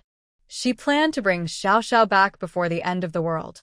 After all, She now had a space of her own. She might not be able to stock up on a lot, but she'd have enough. She also thought Xiao Xiao was easy to get along with. She often tolerated her and never fought over things she liked. As long as she wanted something, Xiao Xiao would give it to her. Jiang Feng had already called her over. There was a gathering tonight with his friends, so everyone could get to know each other. Yu Xiaoxiao waited until most people had left before she and Zhang Jing slowly walked forward. Today was really exhausting. Next time, I won't come with you for something like this. Xiaoxiao, thank you. But I really had a good time today. Are you happy? Are you so pleased to see Xiaoran? Xiao, don't say that. Today's game was really exciting. Of course, what's more important is that Xiaoran is very handsome. Zhang Jing still finds it hard to say this out loud. Some feelings can only be kept deep inside the heart. The two of them are not from the same social circle. They don't dare to dream about each other. Just by looking at Zhang Jing's expression, you can tell what she's thinking. I really don't see what's so good about a pretty boy like Xiaoran. Yu Xiaoxiao is speaking honestly. She truly thinks Xiaoran is too much of a bookworm. Unexpectedly, as soon as she said this, a burst of laughter came from behind. They turned their heads toward the sound. They saw 4 or 5 boys walking right behind them. Xiaoran, the handsome law student and class leader, was among them. The moment Zhang Jing saw Xiaoran, her face turned bright red, and she didn't know where to look. And she just remembered what Yu Xiaoxiao had said. She called Xiaoran a pretty boy. It was really embarrassing, and she just wanted to find a hole to hide in. The boy who was just drinking water teased. Hey, Xiaoran, she said you look like a pretty boy. Jiang Qi had never heard anyone dare to describe Xiaoran like that before. Xiaoran's family is from a local city, involved in business. His mother is a famous top lawyer, so he's been interested in law since he was young. He chose to study law in college. Because he's very handsome, with a refined yet slightly rebellious look and high intelligence, he's very popular with girls. The girl blushing beside him is a normal reaction. Jiang Qi's gaze was fixed on Yu Xiaoxiao, and of course, Yu Xiaoxiao's gaze was also directly on Jiang Qi, with no hesitation. Usually, in a group of many boys, a girl she's unfamiliar with would be shy. But Yu Xiaoxiao seemed quite interesting. Sorry if I said something harsh, but it's the truth. After saying this, she looked Xiaoran up and down. It was clear that everyone could see he was tall, slim, and fair. Calling him a pretty boy wasn't wrong. Classmate, have I ever offended you? Xiaoran couldn't understand. When did he ever offend a girl like her? No, this is only the second time I've seen you. How could I possibly bother you? Since I haven't bothered you, please be a little more polite next time you speak. Okay, I will pay attention next time. Hey, classmates, we have a gathering tonight. Do you want to come and join us? Jiang Qi was quite interested in Yu Xiaoxiao. But Yu Xiaoxiao wasn't interested. She looked at Zhang Jing, who now looked like a fool. She didn't want Zhang Jing to stay the whole night. Sorry, classmates, we have some things to do, so we need to leave now. After saying that, she tried to pull Zhang Jing away. Zhang Jing had now completely become a background figure. Yu Xiaoxiao didn't feel embarrassed about being caught talking behind someone's back. She was very relaxed. Once they were a little farther away, Zhang Jing dared to move. She quietly approached Yu Xiaoxiao. Xiaoxiao, don't you think they have a strong presence? I didn't dare to speak. You're really brave. What's there to be afraid of? Aren't we all just people? Maybe she was shy around someone she liked, but she didn't like them. The boys behind also found it boring. After playing basketball, they planned to rest for a while, cool down, and then take a shower. They also wanted the crowd to disperse before they left. There was still a gathering tonight. A friend was on his way here, so they decided to wait a little for him. They had just sent him a message. He had already arrived. Jiang Qi saw Qin Yu finally coming over and had been waiting for him for a while. Hey, Qin Yu over here. Yu Xiaoxiao and the other girl hadn't gone far. When they heard Jiang Qi calling out, they immediately stopped. Qin Yu, was he the same Qin Yu she knew? She had heard of this name in her third life. It was said he was a rare lightning-type ability user, very powerful and impressive. When she last died in the zombie horde, A group of ability users from Qinyu's side came to deal with the zombies, but Yu Xiaoxiao never saw him in person. Now, hearing someone call that name, could it be him? They were walking nicely, but suddenly Yu Xiaoxiao stopped. Xiaoxiao, what's wrong? Zhang Jing pulled Yu Xiaoxiao, but she didn't move. Yu Xiaoxiao turned her head and saw a young man dressed casually, probably because the sun was a bit strong, and he was wearing a hat. I can't see the face clearly. Is he still a cool, handsome guy? However, Yu Xiaoxiao knows that the expert named Qinyu is indeed from the Magic City. Could it be that heaven is finally giving her a hint? Whether Qinyu is a top expert from the end of the world or not, Yu Xiaoxiao has decided to latch onto him. She pulls Zhang Jing, and they start to back away. They walk quickly to Jiang Qi's side and tug at his clothes. Classmate, I think our matter isn't that urgent. Can we join your gathering tonight? Jiang Qi looks at Yu Xiaoxiao, then at Qinyu. Do you two know each other? Just now, Yu Xiaoxiao didn't have this attitude. She was very serious with Xiao Ran. Did she come over because she saw Qinyu? Her gaze is quite sharp. Qinyu's grandfather is a high-ranking government official, and his parents worked in national security. After they died in the line of duty, only Qinyu was left. But his grandfather's family is powerful, and his two uncles are also officials. Qinyu is still young. When he graduates in a few years, and if he wants to go into politics, he has a very bright future. The Jiang family is in business and admires people with real power more. Qinyu doesn't like socializing much and rarely goes out with them. His grandfather and uncles are in the capital city, but his parents used to work in the Magic City, so he grew up there. Jiang Qi and Qinyu have known each other since childhood. If Jiang Qi weren't so cheerful and always played with Qinyu, their friendship might not have lasted. But over time, they really became friends. Qinyu listens to Jiang Qi and feels puzzled. When did he meet such a girl? I don't know her. Jiang Qi looks at Yu Xiaoxiao again and she responds, I don't know her. Yu Xiaoxiao is still unsure whether this Qinyu is the same one she knew in her past life. Then come along if you want. Jiang Qi doesn't mind. The others at the gathering will also bring girls. His friends don't oppose it either. Just go. Besides, this girl isn't bad looking. Yu Xiaoxiao may not be as stunning as Wang Anya, but she's still a pretty girl. Everyone has their own hobbies, and what you see as beautiful may not be the same for others. Yu Xiaoxiao held Zhang Jing's hand as they followed the group. Only then did Zhang Jing realize what Yu Xiaoxiao had done. Zhang Jing walked behind, glancing at Xiao Ran sometimes, then lowering her head. She felt both excited and shy. Tonight, she might really have dinner with her crush, and they might attend a friends' gathering together. Yu Xiaoxiao initially let go of Zhang Jing's hand, but then she saw her walking with her arms and legs in sync. Really, is that necessary? Please don't embarrass me. Yu Xiaoxiao forcibly held her arm, and Zhang Jing snapped out of her thoughts. Yu Xiaoxiao leaned close to Zhang Jing's ear and whispered, Do you think you like him? Maybe you only like how you imagine him to be. It might not be real liking.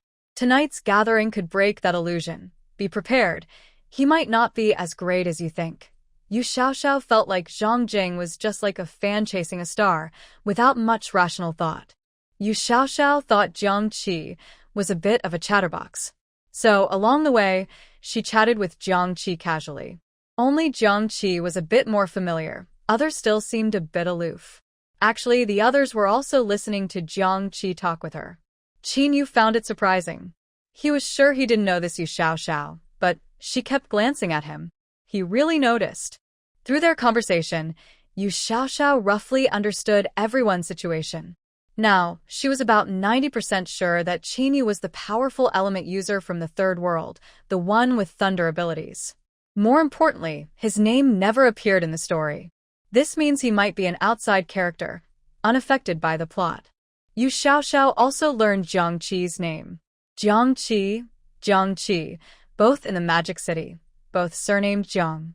What is his relationship with Jiang Feng? They went to the gathering at Jiang Qi's home. So many people were there, no wonder he invited them. Once inside, the first person Yu Xiaoxiao saw was Wang Anya. Good grief. Does she have to be so persistent? And Jiang Feng was there too. It's confirmed, Jiang Qi and Jiang Feng are the same person.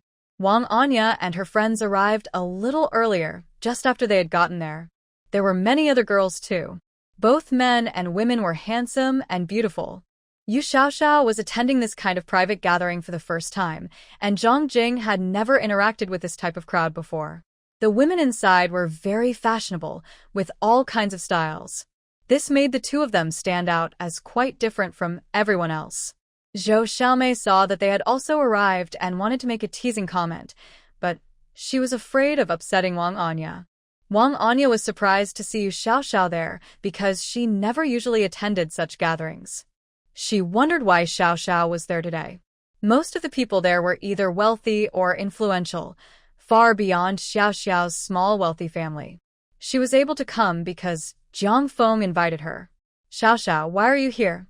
Jiang Qi saw Wang Anya and Yu Xiaoxiao and raised an eyebrow, recognizing them. Yes, as you can see, I came with friends, Xiaoxiao replied. She didn't really want to talk to her, but she also didn't want to cause trouble. She was worried about what Jiang Feng might do if he saw her. Jiang Feng didn't know Yu Xiaoxiao yet, but earlier in the afternoon, Zhou Xiaomei mentioned that she had met Wang Anya's stepsister. So now, seeing Xiaoxiao, he just smiled and greeted her, thinking she might be his future sister-in-law. If Xiaoxiao knew what Jiang Feng was thinking, she would probably be disgusted and want to spit at him. Wang Anya had planned to come over and talk to Yu Xiaoxiao, but she couldn't leave her side at that moment. Today, many young talented people were there, and she wanted to meet more friends. After greeting everyone, Yu Xiaoxiao and Zhang Jing went to a quiet corner. Jiang Qi saw this and told her that the food was free to eat, and she should relax and enjoy herself at the gathering. He had to leave for a little while because Qin Yu had just arrived, and his friends needed to chat with him. Yu Xiaoxiao confidently grabbed a plate and started picking food. She thought, if I don't eat, I'll miss out. Free food is the best. Wang Anya, busy with her own things, took a quick glance at Yu Xiaoxiao. Everyone else was walking around with drinks, chatting and having fun, but she and her roommate were just grabbing some snacks. Xiaoren also saw the two girls and couldn't help but smile. Both girls looked quite adorable. A straightforward and bold person, and another who is a bit silly, always thought things were like that. I didn't expect now she eats like a cute little hamster. Zhang Jing has no idea that her idol is watching her. If she knew, she wouldn't dare to act so recklessly. Zhang Jing's family is quite average. Her parents are from a small town in the countryside, running a small business to make a living. She has never experienced such a fancy meal before. And Xiaoxiao told her it was free, so she could eat as much as she wanted. While eating, Zhang Jing looked at the handsome men and beautiful women around her. Xiaoxiao said, Xiaoxiao, I realize that pretty people tend to be friends with other pretty people. I've never seen so many handsome guys and beautiful girls before. You're always talking with your mouth full. I'm also a little beauty and I became friends with you, didn't I? That's different. It's because fate brought us together in the same dorm. When there's a good opportunity, you have to seize it. Is seize the opportunity really how you use that phrase? Of course. Look, if we weren't in the same dorm, you probably wouldn't be friends with me. Without you as a friend, Jiang Qi wouldn't have invited me to such a gathering. And I wouldn't have seen so many handsome guys and beautiful women. Zhang Jing is really grateful to Xiaoxiao now. It's been a great eye-opener and a chance to learn more. Xiaoxiao looked at these men and women thoughtfully. This group of people is enjoying a lot of wealth and living a luxurious life that most ordinary people can't afford. Does that mean these people are also blessed by fate and have good luck? Xiaoxiao thought about Qin Yu's future strength, very powerful. Today, Jiang Qi hinted that he was subtly trying to curry favor with Qin Yu. At least, he wanted to be friends with Qin Yu. So Qin Yu's status and position must be quite high. Now she's figured it out. Jiang Qi and Jiang Feng are cousins who live in different houses. They're not very close, but they are from the same Jiang family. In previous lives, Jiang Feng awakened his special abilities after a big rainstorm in the 3rd month of the apocalypse. Could it be possible that Jiang Qi also awakens his abilities? Oh, it seems I really need to make friends with him. Zhang Jing is really her lucky star.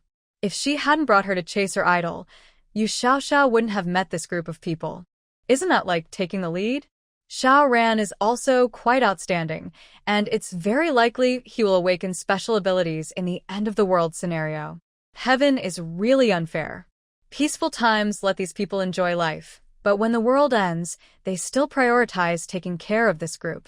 It feels unjust. What a terrible novel. Who wrote such a bad story? But Yu Xiaoxiao seems to remember that the male lead is an ordinary boy from a normal family. He levels up by fighting monsters, eventually meets the female lead, and they end up together happily. However, until Yu Xiaoxiao's third life ended, the male lead only just appeared, and she hadn't seen them fall in love.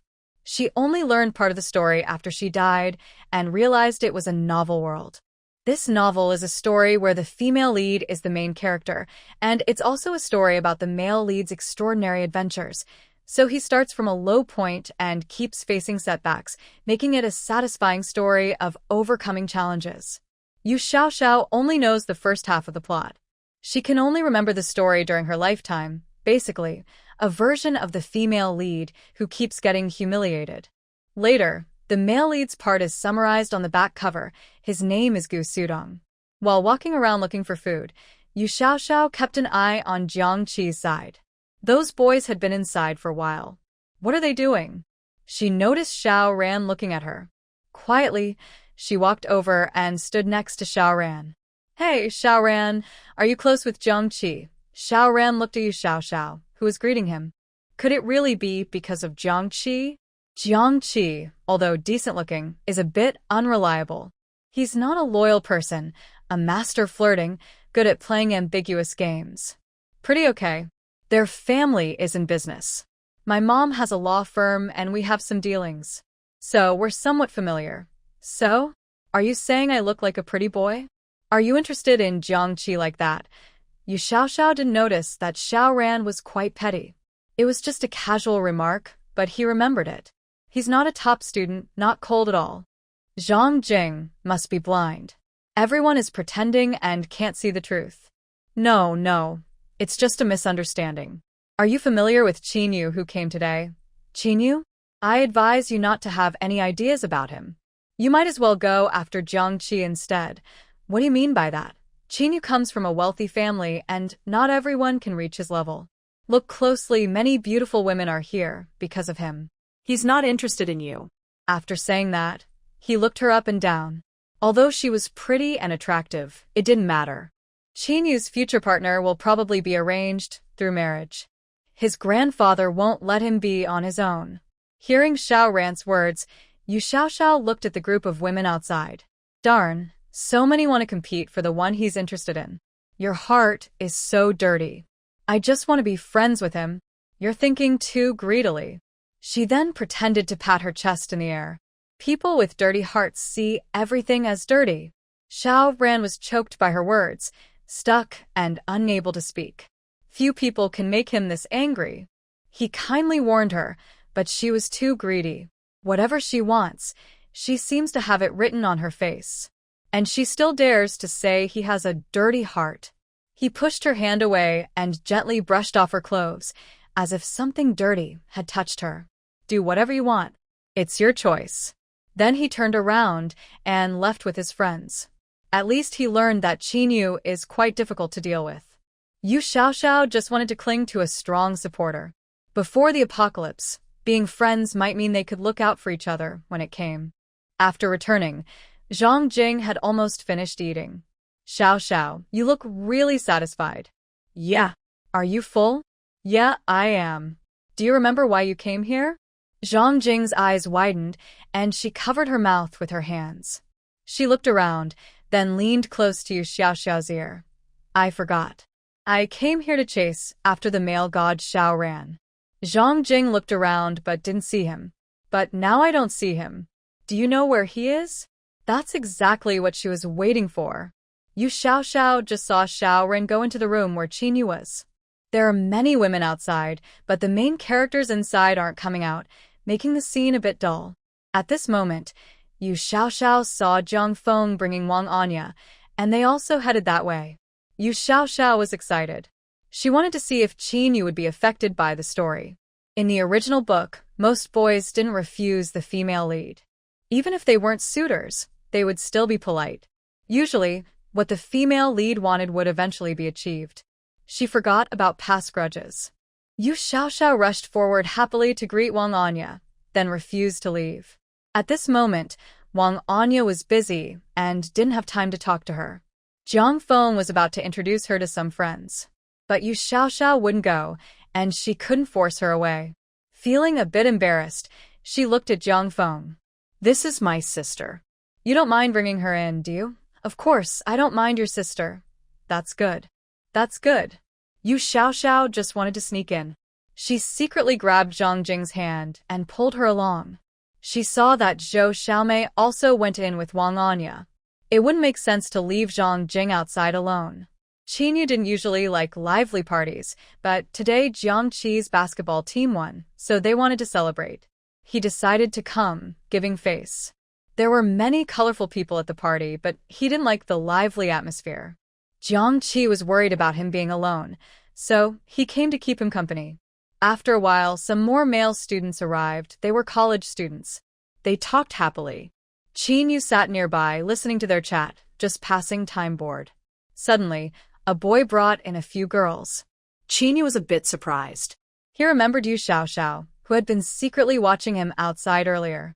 She looked very well behaved, but her actions didn't match her appearance at all. If he remembered correctly, she was just a girl Jiang Qi had brought along temporarily. She wasn't familiar with anyone here but seemed quite social. She quickly found someone to guide her. Qin Yu and Jiang Feng didn't know each other well. He only knew Jiang Qi had a brother, but they weren't close and didn't live together, so he never paid much attention to him. Jiang Qi knew Qin Yu didn't like being disturbed, especially by girls, but Jiang Feng still brought her in without noticing. There is no way around it. Since he invited them, we have to entertain everyone. Jiang Feng isn't very close to these people. He only knows Jiang Qi a little. If it weren't for Xiaoya constantly urging him, he wouldn't have brought her inside. Fortunately, Jiang Qi didn't embarrass him and introduced everyone. Some people who didn't know better were very friendly when they saw the beautiful woman, inviting her to sit and chat. Yu Xiaoxiao saw this as a good opportunity. Unlike Wang Anya, she didn't refuse or shy away. She simply sat down politely, like a proper young lady. Yu Xiaoxiao directly sat next to Qin Yu on the sofa. Everyone in the room was surprised. They knew a bit about Qin Yu. He wasn't easy to get along with. He usually didn't talk much and didn't really fit into their circle. Hello, classmate. Which school do you go to? Qin Yu was about their age. He was probably still in school. It would be good to find out which school he attended, so she could look him up later. Yu Xiaoxiao smiled brightly, her eyes shining as she looked at Qin Yu. Many girls wanted to get close to him, but none looked at him the way Yu Xiaoxiao did. Her gaze was like a treasure chest, simple and direct. She wasn't showing any of the usual flirtatious or ambiguous looks she often saw in others. Her eyes were pure, as if he was just a shiny gem. Qin Yu looked at her silently. Just then, Jiang Qi came over to help. Hey, miss, you shouldn't call her Yu Xiaoxiao. You should call her Yu Daring. The online posts about her are true. Huh. Qin Yu goes to the same school as us. Don't you know that? Don't you check the school website often? Everyone was stunned. Did she really not understand what was being said? Finally, amidst everyone's shock, Qin Yu took out his phone. Okay. Yu Xiaoxiao happily took out her phone and scanned his QR code to add him as a friend. Wow. Today was a big victory. Yu Xiaoxiao knew when to stop. She wasn't naive. She understood everyone's reactions. Sorry, my sister is a bit more straightforward and bold. She usually doesn't act like this at home. Wang Anya also came over, trying to explain to Yu Xiaoxiao. She thought Xiaoxiao's behavior was a bit sudden. After all, Xiaoxiao was the one she brought here. But when she entered, she immediately went straight to the main person, which really surprised her. She hadn't even had a chance to get to know him, but she thought he looked very handsome. However, earlier she had been watching him subtly, and he didn't react at all. He seemed unaware of her feelings. None of your business. It was Qin Yu who spoke. Wang Anya was caught off guard. She originally came to meet him, but was met with such blunt words. Jiang Feng came over. Xiaoya didn't mean anything bad. Xiao Xiao is her sister. She probably thought her sister's behavior was a bit sudden, so she wanted to explain. Qin Yu didn't even look at Wang Anya. He just glanced at Yu Xiao Xiao, and Xiao Xiao understood he was asking her a question. Yes, she is my stepsister, brought here by my stepmother. Xiao Xiao wouldn't let Wang Anya keep calling her sister. Her stepmother is her stepmother, not her real sister. Qin Yu nodded but said nothing more. Feeling that the gathering was boring, he decided to say goodbye to Jiang Qi and leave. Jiang Qi went out to see him off. After Qin Yu left, the room became lively. Xiao Ren had been in the room the whole time and saw what just happened. He really didn't expect Qin Yu to become friends with Xiao Xiao. Xiao Xiao also turned around and saw Xiao Ran. People like Jiang Feng have special abilities now, and Jiang Qi and Xiao Ran probably do too. At this moment, Jiang Qi also returned after seeing him off. Today's chance was so good. Why not add everyone as friends? Maybe it will be useful in the future. Xiao Xiao quickly pulled Zhang Jing over to Xiao Ran. Xiao Shi, how about we exchange contact info? She shook her phone as she said this. Xiao Ran didn't mind. If she wanted to add him, he was fine with it. He took out his phone to scan her QR code. Xiao Xiao also took Zhang Jing's phone. This is my roommate Zhang Jing.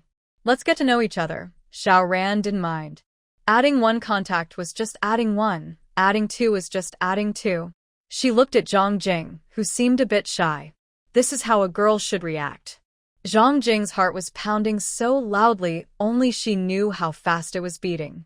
She was less than a meter away from Xiao Ran. She could clearly see the pores on Xiao Ran's face. He was really handsome. She almost couldn't handle it. Jiang Qi came in and saw Yu Xiao Xiao pulling her roommate to add Xiao Ran's contact info. He walked over and put his arm around Xiao Ran's neck. Wow, you're really generous. When did you become so open-minded? Jiang Qi was referring to Yu Xiao Xiao, calling Xiao Ran little white face. In his mind, Xiao Ran wasn't someone easy to get along with. Xiao Ran was too lazy to pay attention to him. After adding the contact and confirming it, he put his phone away. Seeing this, Jiang Qi thought, since they've added each other, he might as well add him too. He took out his phone. Since you've added him, I'll add him too, Yu Xiao Xiao thought to herself. Perfect. She pulled Zhang Jing along and scanned the QR code to add him as a friend. Today, after eating and drinking enough here, and after adding her crush as a friend, Yu Xiao Xiao was ready to go home. It was getting late.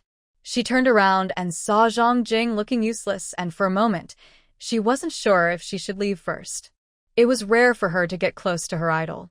Interrupting like this didn't feel right. Yu Xiao Xiao found a seat and sat down, giving Zhang Jing some time. But she didn't expect that after she sat down, Zhang Jing followed right behind her. You can't do this. When will you ever get your crush if you keep acting like this?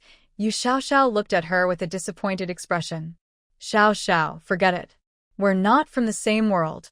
I think just watching quietly is enough. I don't want to bother him, or it might be rude. If you don't cherish this chance, I'm tired of staying here. Shall we go back? Yes, let's go back. Zhang Jing also felt she needed to return to her dorm alone to be quiet. Today had been too exciting. She had never thought about being with Xiao Ran. They weren't a good match. She just wanted to quietly observe. She never had other thoughts.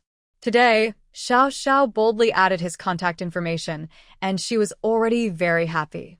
She just wanted to quietly stay in his social circle, occasionally looking at his posts. Yu Xiao Xiao said goodbye to Zhang Jing and Jiang Qi Xiao Ran, as she needed to return to school. It was getting late. As soon as she got back to her dorm, she quickly washed up and went to bed. Zhang Jing also wanted to be alone, so she finished washing and lay down quietly. It was a very tiring day. In the morning, she rented an office and a warehouse, then hired people and gave instructions. In the afternoon, she planned to look for a house to rent. But she was pulled to watch a game and then went to a party afterward. Still, she thought today was worth it, even if it was tiring. Yu Xiao Xiao immediately fell asleep with her head covered. Qin Yu came back in the evening, washed up, and lay on the bed reading a book, with his phone on the bedside table. He looked at his phone now and then, feeling curious. Could it really just be about adding a friend? Qingyu didn't know why he suddenly added Yu Xiao as a friend today, but now he was sure that she was a bit different. He had added girls' contacts before, many childhood friends and acquaintances. Oh well, time would tell. He put down his phone and focused on reading. Meanwhile, Xiao went to sleep early. Zhang Jing tossed and turned all night. She took out her phone to look at Xiao Ran's profile picture and then checked his social media posts. It wasn't that she didn't want to sleep. Her mind was just too excited and couldn't calm down. She couldn't believe that someone she used to only watch from afar was now so close. Tian Meng knocked on her bed, and only then did she settle down. Even if she wasn't sleeping, she didn't want to delay others. Zhang Weiwei went out on a date and wouldn't be back tonight. She often didn't come back, but no one minded. After all, she was the only one in the dorm who had a boyfriend. They understood about being in love. The next morning, Xiao was woken up by a phone call. She had ordered shelves online early, but because she ordered many, the delivery would be delayed a few days. She left an address that wasn't very specific. The merchant called her. She hadn't confirmed the warehouse address before, so she didn't know where to send the goods. Now that the warehouse is decided, she will send everything directly there. She asked Zhou Kai to find someone to assemble everything. Yu Xiao thought it might be better to go and see it herself. The factory she chose is in the suburbs of the city. Although it's not in the same district, it's nearby, so delivery is quick. When Yu Xiao arrived at the office, there were already 5 people there, 3 men and 2 women, all classmates of Zhou Kai. Zhou Kai was very quick and efficient. Yu Xiao greeted each of them and introduced herself. She told Zhou Kai, "Please continue," and just listened in. Zhou Kai divided the main categories among the 5 people. Today, they are not purchasing anything new but planning what to buy and how much. Yesterday afternoon, Zhou Kai already set estimated purchase amounts for each category, totaling 5 million. Today, he distributed the list to the others so they could familiarize themselves with their categories and the allocated budgets. Everyone considered how much of each item to buy and how to split the money. Yu Xiao picked up Zhou Kai's storage strategy on the table. It was much more detailed than what she had done. It felt really good to have someone handle this so well. If Zhou Kai were doing all the shopping alone, he wouldn't have enough time. But now, with 5 people sharing the work, it's much easier. Next, Yu Xiao told Zhou Kai that the shelves she ordered had arrived. She left him the contact details for delivery and the arrival information, so he could handle it himself. In the afternoon, they might need to find someone to assemble the shelves. Since they bought a lot, it could take 2 days to put everything together. But that's okay. The goods won't arrive so quickly anyway. Yu Xiao thought there was something important she needed to do now. She wanted to rent a place in Qinyu's neighborhood. If the end of the world comes, being nearby might offer some help. She took out her phone. "Hey, are you busy right now? Can I ask you something? Where do you live?" Qinyu's phone rang. He took it out and looked at the message on the screen. He was so proactive, just asking him right away where he lived. He was curious to see what she really wanted to do. Anyway, life was boring, so why not find some fun? When Qinyu was in middle school, his parents died fighting for the country. He didn't even see their bodies. He didn't quite understand what kind of person would give up their life, family, and everything else to complete a mission. Many times, he would stare at the medals on the wall that commemorated their bravery and sacrifice. He didn't want these things. He just wanted his family to be safe and alive. As a child, he was lively, mischievous, and playful. But after his parents passed away, he became more silent. His grandfather took him to the capital to continue his studies, but he still wanted to return to the place where he grew up. So, he decisively chose to attend university in the Magic City. His grandfather thought it was better for him to study in the capital. But the capital wasn't his home. His home was always in the Magic City. He was born here and grew up here. Everything familiar was here.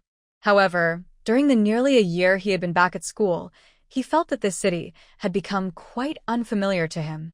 The streets of his childhood were gone. Now, the Magic City was full of bright lights and nightlife, and it was hard to find traces of the life his family once had here. But the old house where he lived with his parents was still there. That house had been around for over 10 years. It was in an old neighborhood. When they bought it, it was a high-end community, but after more than 10 years, the appearance had been renovated. Still, it was not as new or luxurious as the newer high-end neighborhoods. It was a bit old. He hadn't changed the decor of the house. It was all done by his parents. Now, it looked outdated, but he couldn't bear to tear it down. Some neighbors still recognized him. He went to Jiang Qi's gathering mainly because Jiang Qi was one of his few childhood friends. When his parents were alive, Jiang Qi often came to his house to hang out. Back then, a group of boys would be mischievous and lively, causing chaos every day. Thinking of those days still makes him feel warm inside. In both the capital and the Magic City, many boys and girls befriended him mainly because of his family background. Mostly because of his grandfather's influence. He was tired of dealing with those people. Few people in the Magic City know about his family matters. Yesterday, most of the people at the gathering were those who try to climb the social ladder. He usually doesn't bother with these people. He only occasionally returns to his old house to stay for a few days. Someone always cleans it for him. He has his own apartment in the city and doesn't visit this place often. But yesterday, after talking with Jiang Qi, he suddenly wanted to come back and take a look. That night, he stayed here. When Yu Xiaoxiao messaged him asking where he was staying, he was still here and planned to stay all weekend. He remembers very clearly how Yu Xiaoxiao looked at him yesterday, like she saw something suspicious. Thinking of this, Qin Yu quickly sent her an address.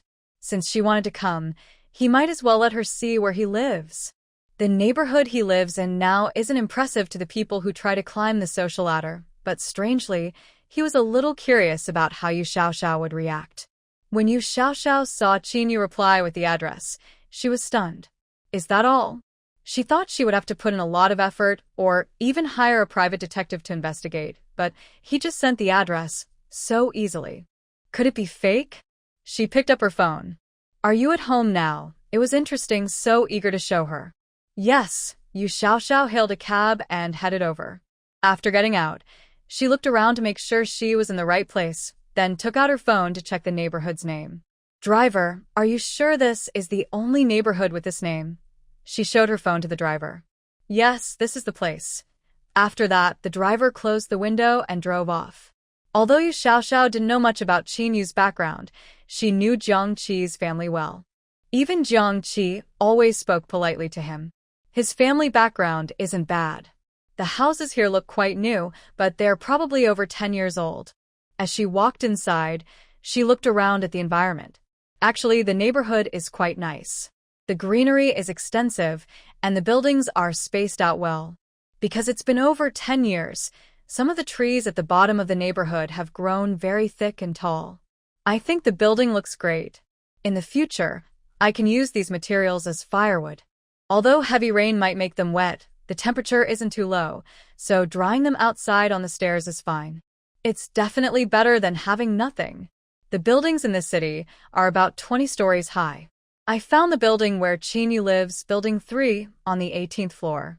There are 20 floors in total, but the 19th floor is a duplex penthouse. The 20th floor is the top floor, which often leaks, so it's usually made into a duplex. Some people decorate the top floor for living. Others just leave it empty. Each floor has 2 apartments, separated by a corridor, with 2 elevators serving 2 apartments each, so neighbors don't bother each other. I think this layout is pretty good.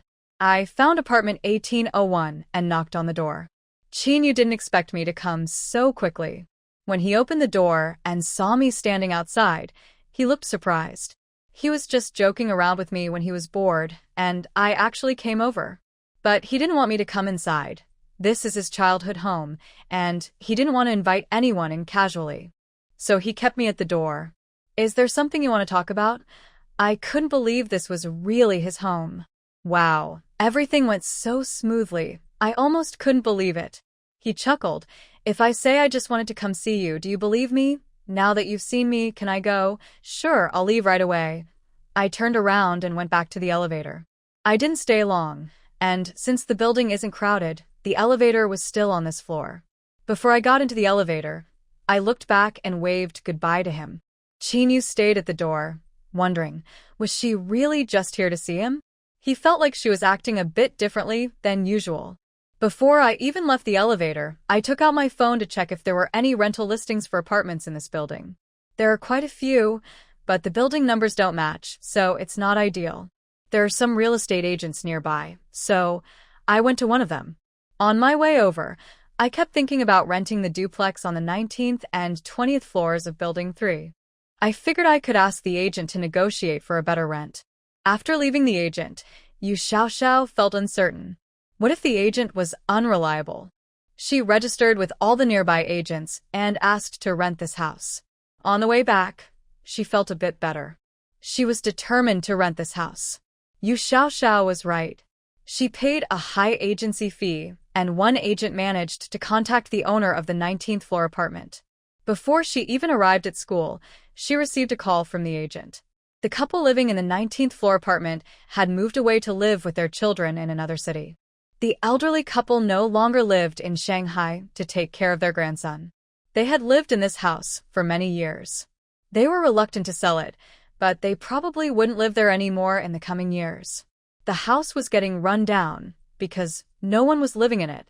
They were willing to rent it to Yu Xiaoxiao, but with one condition: she must take good care of the house. The rent would be at the market rate. Yu Xiaoxiao. She was already in the car.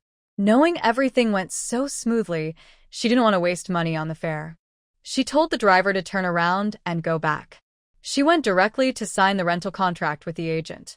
She didn't expect it to go so smoothly.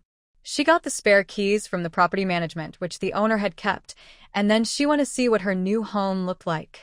The half of the outdoor balcony is quite large, and it is fully enclosed with glass. The balcony is on the side away from the corridor, and there are no buildings nearby. Below is a park with a lake. Xiaoxiao looked at the style of the glass and felt a bit hesitant. If she only stays here until the rainstorm ends, she doesn't need to replace the glass. If later there is cold weather or extreme heat and she wants to continue living here, she might need to reinstall bulletproof glass. After the rainstorm passes, others can come up more easily, but by then, the city might no longer be suitable for living. If Chinyu has no space or storage, he might leave, and she might go with him. However, the first year after the apocalypse started was chaotic.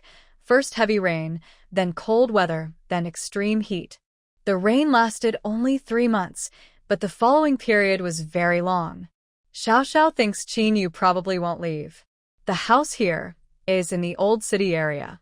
The park is large with good greenery. Although the houses are older, it's not in the city center. Many people have moved from the city center to new districts. Xiaoxiao feels she shouldn't save money here. She should spend what she needs to. After looking around, she feels more confident and decides to go eat something because she's starving. Since she has plenty of time in the afternoon, she plans to visit nearby shopping malls. She first eats, then thinks she should pack some food to store in her space, but she can only do that after the house is renovated and she moves in. It's inconvenient to store food in the school dormitory. After eating, she takes a walk and finds a renovation company to go inside. Xiaoxiao checked a rented house. Everything is pretty good, but the doors and windows need to be replaced, and she needs to change the locks and install a new security door. The top floor also needs a generator installed to avoid power outages, which would be troublesome. The weather is either too cold or too hot, and she can't stand it. She spent the afternoon ordering cleaning services through an app and then contacted the renovation team to buy materials and measure the space. After a busy afternoon, everything was finally arranged. For now, no one is living in the house, so she left the keys with the renovation company. All the arrangements are done, so she returns to school. She has classes tomorrow. Yu Xiaoxiao feels that attending classes is useless, especially since she hasn't gone to class for years and has already returned the materials to the teachers. The next day, when she goes to class with her roommates, Yu Xiaoxiao feels like daydreaming. But she thinks, there is an exam coming up, so I can't just fail everything. She decides to focus and study seriously. In the morning, she sends Jingjing to find out which department Chinyu is in. Surprisingly, he is studying philosophy. She never expected that. Yu Xiaoxiao feels that he doesn't match her impression of him at all. On the other hand, Xiao Ran is in the law department, which fits his image well. Jingjing also casually finds out that Jiang Qi is in the finance department. It seems that his family is in business, so he probably cares about that area. Jingjing can't find out more because she usually doesn't associate with these people. Thinking about it now, Yu Xiaoxiao realizes that asking directly might be better than trying to find out through others. But these days, she's been busy and can't focus on that. She has forgotten about the exam, although she has taken it before and vaguely remembers some questions. This might be an advantage of her rebirth. The following days are busy, studying and communicating with Shou Kai's team. The shelves were fully installed the day after the goods arrived, and they have already started ordering stock. The first items to arrive were rice, flour, and oil, which are usually in stock. They ordered a large quantity, and everything has been stored. The outdoor survival gear Yu Xiaoxiao requested has also arriving gradually. Some categories were ordered in large amounts, others in smaller quantities. Yu Xiaoxiao reviewed Zhou Kai's categorization and thought it was quite reasonable. Inflatable boats, life rings, and cold weather gear arrived first. They are essential. Gas needs to be ordered and takes time. Gasoline is tricky because it's flammable and explosive. With summer approaching and the weather getting hot, it's not recommended to store it in the warehouse with other items. So, Yu Xiaoxiao has to purchase it herself. In these days, her off-the-shelf loan for an SUV has been approved, and the vehicle is now available. Its performance is average, so after getting it, she plans to modify it, including replacing the windows with bulletproof glass. Because she needed to get gasoline herself, Yu Xiaoxiao could only think of a simple method. Buy a gasoline can and go to the gas station to fill it. If they didn't allow direct filling into the can, she would pour it into her car and then transfer it to the can herself. This method was a bit clumsy, but every evening after school, she visited different gas stations.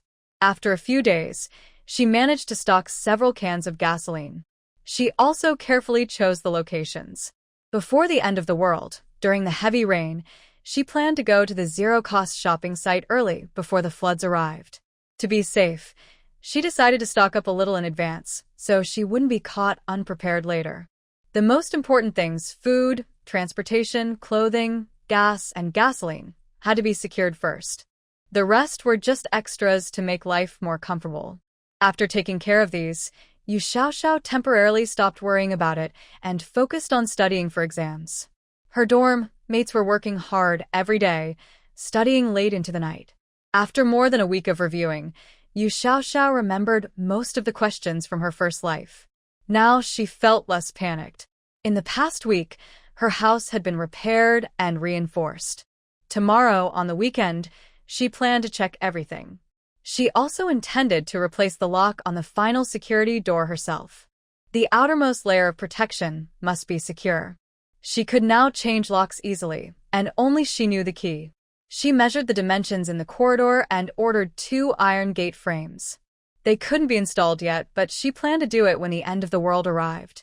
The materials were already stored in her space. Later, she planned to install one on the 19th floor corridor and another on the 18th floor corridor. Oh well, that's just how thoughtful she was. If she wanted to rely on others, she had to have the right attitude. Recently, she still insisted on running every day and drinking spiritual spring water. She felt herself getting lighter and faster with each run. A week ago, after Wang Anya left the magic capital to return to Jiangqing for school, Yu Xiaoxiao felt a whole lot lighter. Based on her past experience, Wang Anya would be in Jiangqing when the end of the world started.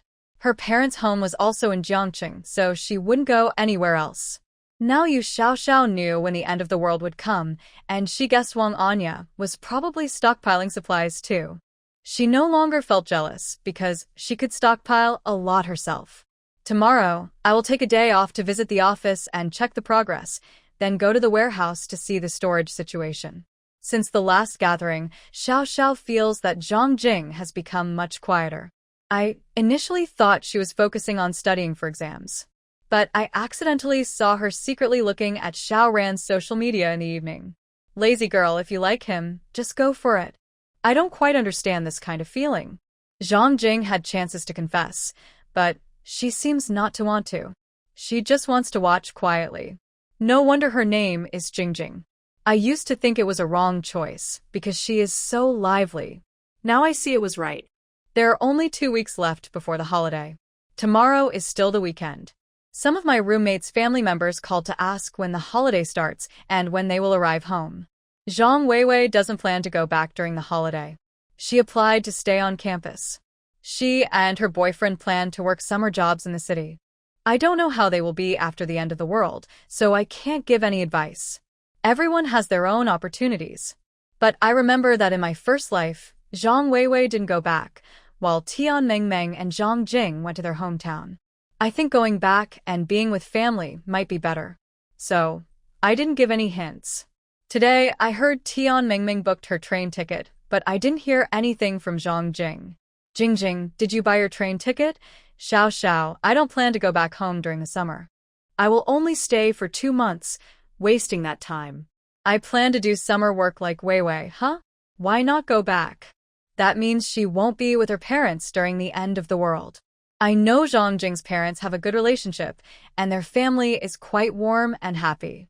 If she stays here, what about her parents? And what has changed exactly?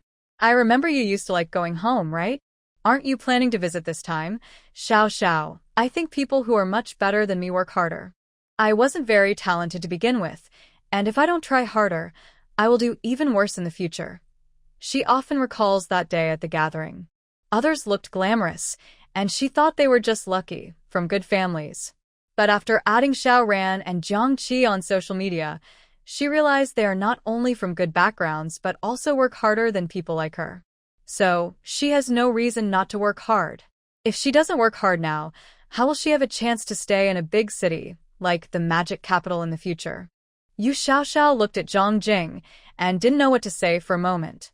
Should she tell her that whether she works hard now doesn't matter much, because in a few months, talent will still be important? Yu Xiaoxiao has never awakened a special ability in her past lives, and people with such abilities are still a small minority. Only about 1/3, so Zhang Jing still has a chance. Even students from small towns need talent to succeed in big cities. Did you also apply to stay at the school? Wait a few days before applying. Alright, by then, Zhang Weiwei should also stay at the school. She feels pretty good about Zhang Jing. She's a kind girl, lively and cheerful. Before the end of the world, she might talk to her about whether to go back and visit. If she decides to go back, fine. If not, she can just stay with her. Having someone else around is always better. Yu Xiaoxiao actually added a door to the staircase from the 19th to the 20th floor. If things get really bad, she can live on the top floor, seal it off, and keep people out. If she has good friends to go with her on the 19th floor, that's also okay. She's afraid of being as useless as in her past lives, so she doesn't plan to go alone this time. The next morning, she woke up early because she had something to do. She went to the office, then to the warehouse, where a lot of goods had arrived. She didn't have to worry about it herself. This feeling was really great. The morning just slipped away like that. After lunch, she went to her new home, her freshly finished new place. Today, she planned to see if there was anything else to add. At the entrance of the 19th floor, she installed 2 more security doors, which she strongly insisted on. The renovation company thought she was a bit strange. Today, Yu Xiaoxiao was there to install the lock cylinders herself. She brought all the tools easy peasy. To prevent others from easily removing the locks, she welded the lock in place, leaving only the keyhole. After installing the door, she finally opened it and went inside. The inside was already cleaned thoroughly, and the furniture was complete, but she still needed to buy daily necessities. Nothing was there yet. Later, she planned to visit the nearby supermarket in the community and buy more things to have delivered home. These things will all be kept openly in the future. All the glass has been replaced with bulletproof glass, which cost quite a bit. Looking at the refreshed home, Yu Xiaoxiao slumped on the sofa in the living room, looking up at everything around her. This place will be the one to stay with her as she faces the end of the world. She has already packed most of her belongings from the dormitory, and they are stored in her space. She plans to live on the 20th floor, go to her chosen bedroom, and organize everything there. She should go to the supermarket downstairs to stock up. She will stay here for the next couple of days. Yu Xiaoxiao bought many things, grabbing everything useful. Her space warehouse has a preservation function, so she bought some cooked food in advance. After cleaning out the supermarket, she ordered a lot of meals from nearby restaurants to be delivered to her house. All the food was prepackaged, including rice, vegetables, bread, and snacks. She also ordered hundreds of steamed buns and bread for the next morning. These items are kept warm in her space, so she can eat them directly when needed. Although Zhou Kai also stored frozen foods, the frozen buns are icy, so they still need to be steamed before eating. Yu Xiaoxiao spent the whole afternoon organizing her supplies. The rice, flour, grains, and oils she stocked can last a long time, and her fridge is also full. She has already connected the power to the generator on the top floor. Even after a power outage, the electricity on the 19th and 20th floors still works fine. Around 4 p.m., the meals she ordered started arriving one after another. The delivery people use small carts, and she was curious about who ordered so much food. Today is the weekend, and Qinyu has come back here again. He originally planned to stay quiet for a couple of days. But upstairs, unknown to her, there has been noise since noon, clattering and banging. It didn't stop until evening. Yu Xiaoxiao was busy all afternoon, setting up her new home and packing her things. She dismantled and stacked unnecessary boxes to save space. Finally, when she finished and sat down on the sofa to rest, the doorbell rang. Yu Xiaoxiao looked through the peephole. Oh. Her golden thigh has arrived. She immediately opened the door. Qinyu was already annoyed by the noise. When he saw the newly installed door, he wondered, whose house installed so many doors? Then he immediately saw Yu Xiaoxiao come out to open the door, with messy hair. She looked dirty and sweaty, with her hair sticking to her neck. When she saw him, she quickly grinned and greeted him. Hello. I'm your new neighbor, Yu Xiaoxiao. Please take care of me in the future. Yu Xiaoxiao thought she had been very friendly and made what she believed was her most kind expression. The upstairs is very noisy. Sorry, I just moved in today. I've finished unpacking, and I won't make noise behind me anymore. Without saying a word, Qinyu turned and walked away. He thought, she's quite rude. Qinyu now deeply regrets that he sent her his address that day, not knowing what he was thinking. She is really quite crazy. She just moved in like that. It's the first time a girl has chased him so aggressively. But since their last chat, they haven't contacted each other again. He thought she was just an ordinary girl. He didn't expect her to come all the way to his house to find him. He felt like he had shot himself in the foot. Qinyu was annoyed as he returned to his room. It was dinner time now. Usually, he would cook at this time, but today he didn't feel like it. Just thinking about Yu Xiaoxiao moving upstairs made him very irritated. He didn't like his quiet life being disturbed. He preferred being alone. Actually, every time Qinyu came here alone, he inevitably got lost in past memories, sometimes unable to escape. But sometimes he also enjoyed that feeling. Tonight, he wasn't in the mood. Hearing the clattering from upstairs made him even more annoyed. Now that he knew Yu Xiaoxiao was living above, he felt even more irritated. Yu Xiaoxiao usually couldn't meet Qinyu at school. They didn't attend the same classes, and Qinyu probably didn't live on campus. They had no chance to get closer. Yu Xiaoxiao thought that moving here directly would create more opportunities for them to get to know each other better, so they could become friends and look out for each other in the future. She was happy that they were now closer. She was happily cooking in the kitchen, thinking about whether to go downstairs and ask if he had eaten. Maybe she should bring him some food? Qinyu couldn't stay at home now. He called Jiangqi. Jiangqi was playing basketball with Xiao Ran and others. Qinyu drove over with them. It's been a long time since he exercised, so they played basketball together for an hour, which made him feel much more relaxed. Here, have a bottle of water. Jiangqi handed Qinyu a bottle of water. He was quite surprised. He knew Qinyu went back to his old house today. Usually, when Qinyu visits there, he doesn't like to contact others. But today, he surprisingly came out.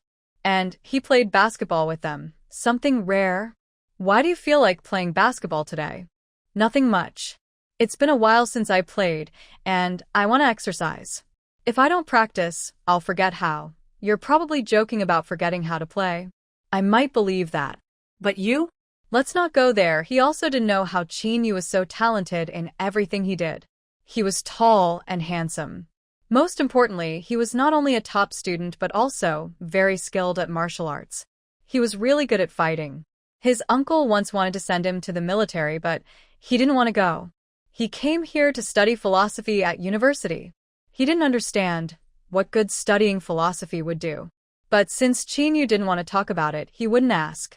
Actually, their old house was very close to Chinyu's place because they grew up together. After playing, he felt like he had vented some stress, and his mood improved. Chinyu drove back home. Today, he didn't take many things with him, so he needed to go back to his old house again. Yu Xiaoxiao spent over an hour cooking, making quite a lot of food. If Chinyu came over to eat, they would eat together. If he didn't want to, she would pack her food and store it in her space to eat later. So, Yu Xiaoxiao prepared a hearty meal, planning to pack what was left over. When Chinyu returned and opened the elevator, he saw Yu Xiaoxiao leaning awkwardly at his door, peering into the peephole. "Do you want to come in and sit?" Suddenly, hearing a voice behind her startled Yu Xiaoxiao. She was wearing her hair up and an apron, having run downstairs right after cooking to knock on the door. She knocked for a while but got no response. Curious, she looked through the peephole. It turned out the person was right behind her. But Yu Xiaoxiao didn't know what embarrassment was. Haha. Today is my first day moving into a new place. I made a lot of dishes. Are you hungry? If you are, please join me for dinner. He originally planned to come back, grab his things, and leave, but when he saw Yu Xiaoxiao casually tying her hair and wearing an apron, he suddenly felt like he was seeing someone from his memory. When he was a child, his parents didn't often cook at home or come back regularly.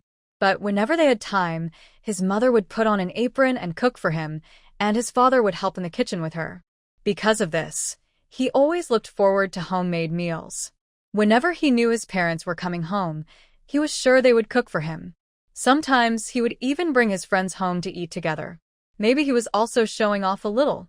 As he grew older, he realized that those happy moments he remembered from childhood were just ordinary family dinners. To a normal family, it was nothing special. But for him, those simple family meals were some of the happiest times in his memory. Seeing his face look so unhappy, he initially thought he wouldn't agree. But then he suddenly said, "Okay, what are you standing there for? Hurry up and go." Oh. Okay. Yu Xiaoxiao pressed the elevator button and went in, and Chinyu followed her inside. It wasn't until they sat at the dining table that Chinyu realized what a silly thing he had done. "I'm not a great cook, and my food can't compare to restaurants. Just try it and see." Since he was already here, there was no need to be picky. Chinyu looked at the table full of dishes. Today, only the two of them were eating, and she had prepared at least 10 dishes. Did she not know that he might not come up to eat with her? But seeing all these carefully prepared home-cooked dishes, Chinyu's heart softened for a moment. Yu Xiaoxiao was a bit straightforward, but she didn't seem completely useless either. They ate quietly together. Honestly, Yu Xiaoxiao's cooking wasn't bad. He hadn't eaten such meals in a long time. Since his mother passed away, he hadn't had anything like this.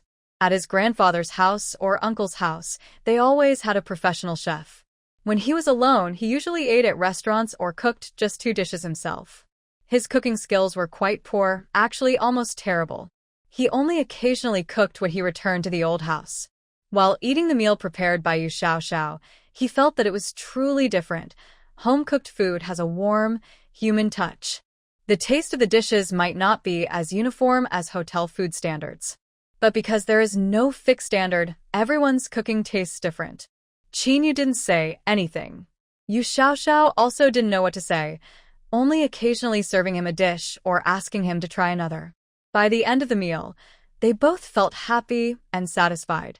Yu Xiaoxiao had been busy all afternoon and was very hungry. Chinyu had already reached mealtime and had played basketball for an hour, so he was also very hungry now. Since boys usually eat a lot, Chinyu didn't eat much rice, mainly just the vegetables.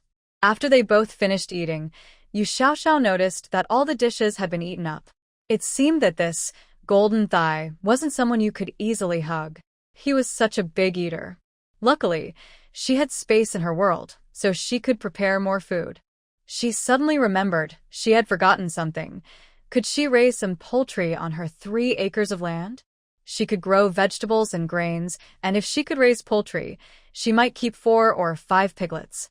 Otherwise, there would come a day when there's no more meat to eat.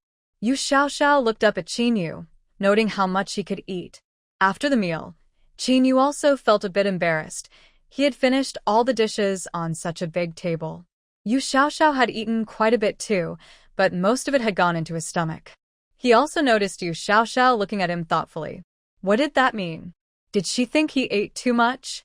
Qin Yu, feeling a little embarrassed, blushed. Yu Xiaoxiao didn't notice his mood. She was thinking about going to the market tomorrow to buy a chicken. If it could go into her space, she'd buy some poultry. If not, she'd cook it herself. She needed nutritious food to boost her strength before the end of the world. She started tidying up the leftovers.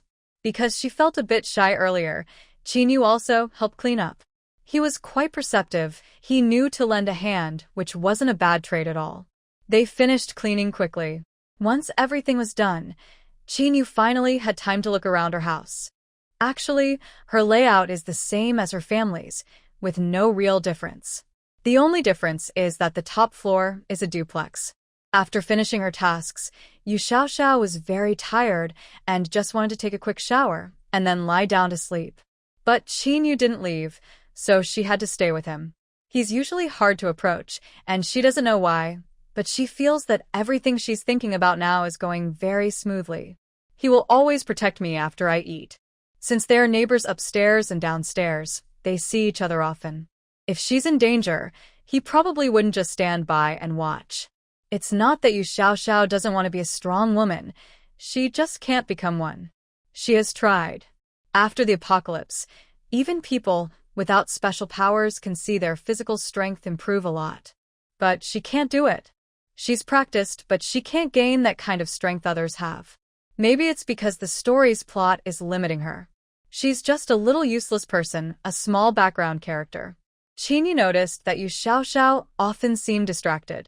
What are you thinking about? Would you protect me if I were in danger? Yu Xiaoxiao blurted out her question without thinking. Qin Yu thought about the door she installed outside. Did something happen to her? Did you get into trouble? No wonder she was so eager to come over. She must have her own reasons. I don't have any right now.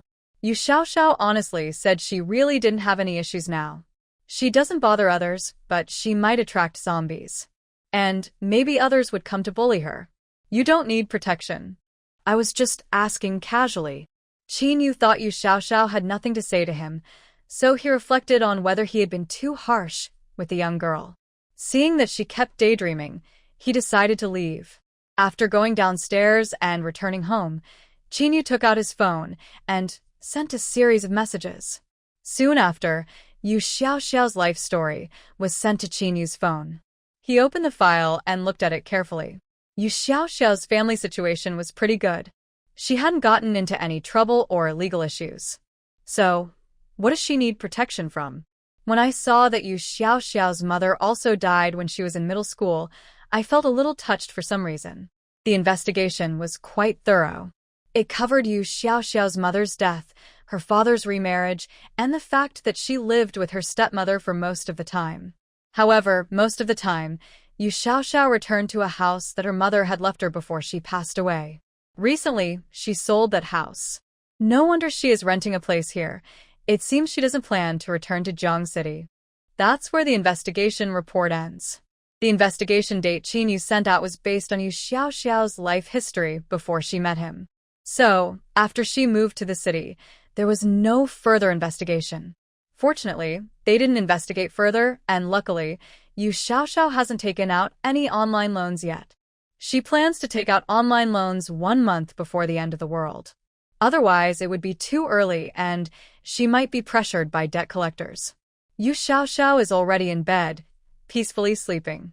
Qin Yu only briefly looked over the major events in her life. There were some details later, and one of them stood out. Yu Xiaoxiao has never been in a romantic relationship and has no experience in love. Qin Yu's finger paused on the words, no romantic experience. She doesn't seem like the type. She's already so proactive. She came to his house on her own, prepared dinner, and invited him. A girl so proactive, surely someone must like her. Has she never been in love? Qin Yu thought of Yu Xiaoxiao's obedient and gentle appearance. Actually, she's quite good when she's quiet and doesn't talk much. Since she hasn't encountered any problems, he decided to let it go. Earlier tonight, he was so captivated that he ate her dinner, and when she mentioned that she might need protection if she faced danger, he instinctively thought she was in trouble and invited himself to dinner. He put down his phone, ready to take a shower and go to sleep. The next morning, Yu Xiaoxiao woke up in this unfamiliar bed, opening her eyes and looking around, still a bit stunned. This is her future home. The house is a bit big and somewhat empty. She had planned to stock up on supplies today, but after yesterday afternoon's experience, she decided against it. Qin Yu might still be downstairs. Moving things around would be noisy, and she was really tired from yesterday. Suddenly, she remembered she had ordered a lot of breakfast earlier this morning. There was no time to think about anything else, so I ran out to pick up the goods from the shop myself. I drove out and put everything in the trunk. Just joking, I just mentioned yesterday that she was noisy to him, and now she's back again. I'm worried she'll annoy him. As for stocking up, I think I should wait until everything at Joe Kai's warehouse is sorted out, then go and collect it myself. Later, I can take out some and leave it here. Since I have nothing planned today, maybe I should make some breakfast and go find Qin Yu. It's a good chance to build a better relationship and hopefully form a strong friendship before the end of the world. After all, Qin Yu is still the leader of a small team after the apocalypse, and I heard his teammates are very capable. So, I decided to do it. The breakfast I just brought back is still fresh and warm, with many varieties. Yu Xiaoxiao picked some snacks and took them downstairs. When she knocked on the door, Qin Yu had just woken up. He saw her carrying a full tray of breakfast as soon as he opened his eyes early in the morning. Since they had already eaten yesterday, she brought breakfast today, without much reaction from him. He opened the door to let her in, then turned to wash up in the bathroom. Yu Xiaoxiao was holding a lot of things in both hands and didn't close the door. She decided to put everything down first. She carefully arranged each item on the dining table. Since she didn't know Qin Yu's preferences, she bought many different kinds. He could eat what he liked later, and she would put away what he didn't want, no waste. When Jiang Qi and Xiao Ran came to find Qin Yu in the morning, they saw this scene. Yu Xiaoxiao was dressed in home clothes, busy arranging breakfast on the table. Both of them were surprised. Is this Yu Xiaoxiao really capable? Has she already become so skilled? Because the door was not closed, when Yu Xiaoxiao finished setting everything up and looked up, she saw two people standing outside, blocking the doorway. You're here too? Have you had breakfast? Want to join me? She was just being polite. But to Jiang Qi and Xiao Ran, it sounded like the lady of the house was welcoming guests. What's going on? At this moment, Qin Yu also finished washing up and came out of the bathroom. He was wearing the pajamas he had on last night. At first, they thought he wasn't home, but it turned out he was. While washing up, Qin Yu heard the voices outside. When she came out, she saw Yu Xiaoxiao setting out a table of breakfast. Really? His appetite isn't that big. He can't eat so much for breakfast. Just then, Jiang Qi and Xiao Ren also arrived. Qin Yu walked to the table, pulled out a chair, and sat down. Perfect timing, you two came. Let's eat together. Jiang Qi and Xiao Ran looked at each other, both saying the same thing. Then they both pulled out chairs and sat down together. Although they had eaten breakfast already, they felt they could eat a little more. Is this a sign of a special talent? Jiang Qi has had many girlfriends and has seen all kinds of girls. Looking at Yu Xiaoxiao now, there's nothing particularly special about her. She's pretty, but there are many prettier girls. Qin Yu has also seen many beautiful women. As for others, Jiang Qi didn't notice anything particularly outstanding. Also, Yu Xiaoxiao doesn't like to wear makeup. Usually, she looks simple and natural. Does Qin Yu like that kind of girl? After Yu Xiaoxiao finished preparing, she naturally sat down to eat with everyone. But she noticed that Jiang Qi and Xiao Ran seemed a bit strange. What's wrong with you two? We're fine. We just want to ask what's wrong with you two.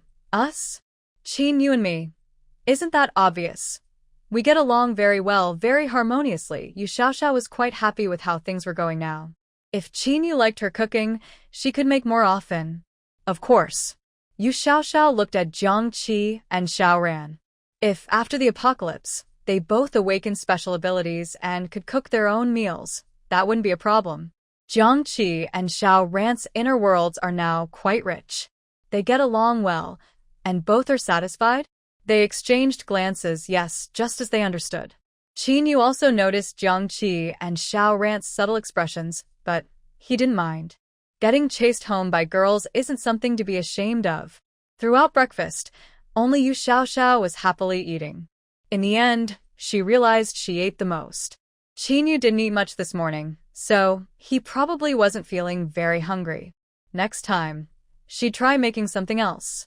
Now, Yu Xiaoxiao feels that she might only have this much influence. Everyone, have you finished eating? Once you're done, I'll tidy up and leave. Where are you going? It's Jiang Qi asking. You've come inside, and now you're leaving?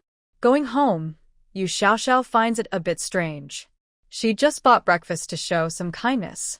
They finished eating, so why stay here instead of going home? As long as Qin Yu is willing to eat what she bought, the more he eats, the more she can repay him later. Yu Xiaoxiao tidies up the packaging and trash, greets them, and then presses the elevator button. She's also wearing home clothes, just leaving like that? Jiang Qi curiously looks out to see if she can get in. Do you live upstairs? Yu Xiaoxiao turns to look back. Yeah, is that strange? When did you move in? Yesterday. So, you really moved here for Qin Yu? What else could it be? Of course, she moved here because of Qin Yu. Otherwise, why? Jiang Qi is speechless. Yu Xiaoxiao looks completely confident. The door isn't closed, and Qin Yu inside can hear the noise outside. Yu Xiaoxiao really moved here for him, and she answers confidently. Thoughts of her resume from yesterday flash through his mind. No dating experience, no romantic history. It seems understandable. She hasn't even asked for his opinion and still acts so sure of herself. Yu Xiaoxiao returns home, feeling that moving here was the right choice. Anyway, she must survive this life, no matter what. No more tragic ends. As long as she's alive, she doesn't mind working harder. Everything here is going smoothly. After arriving home, Yu Xiaoxiao receives a call from her father. Xiaoxiao, when will you come back for the summer vacation? Dad, didn't I tell you I'm going traveling during the summer? You already gave me the money, so I won't be coming back. Although I don't mind you going out to have fun, you should come back and see your dad sometimes. If she still didn't know the cause of her mother's death, Yu Xiaoxiao might really consider going back to see him. But now, not only does he know, but he also understands that after the end of the world begins, his focus is only on his small family. The saying that having a stepmother also means having a stepfather is really true. Because he likes Fong Kun, he also likes her and the daughter she had with her ex-husband. Many times, he prefers to believe Wang Anya's words. Yu Xiaoxiao is now unsure whether her father is also influenced by the plot. The female lead needs a good background and a loving family environment. In this life, Yu Xiaoxiao has decided not to bother anymore. Her father has not awakened any special abilities for many generations, and Fong Kun also has no special powers. But thanks to the female lead's aura, their lives are not bad.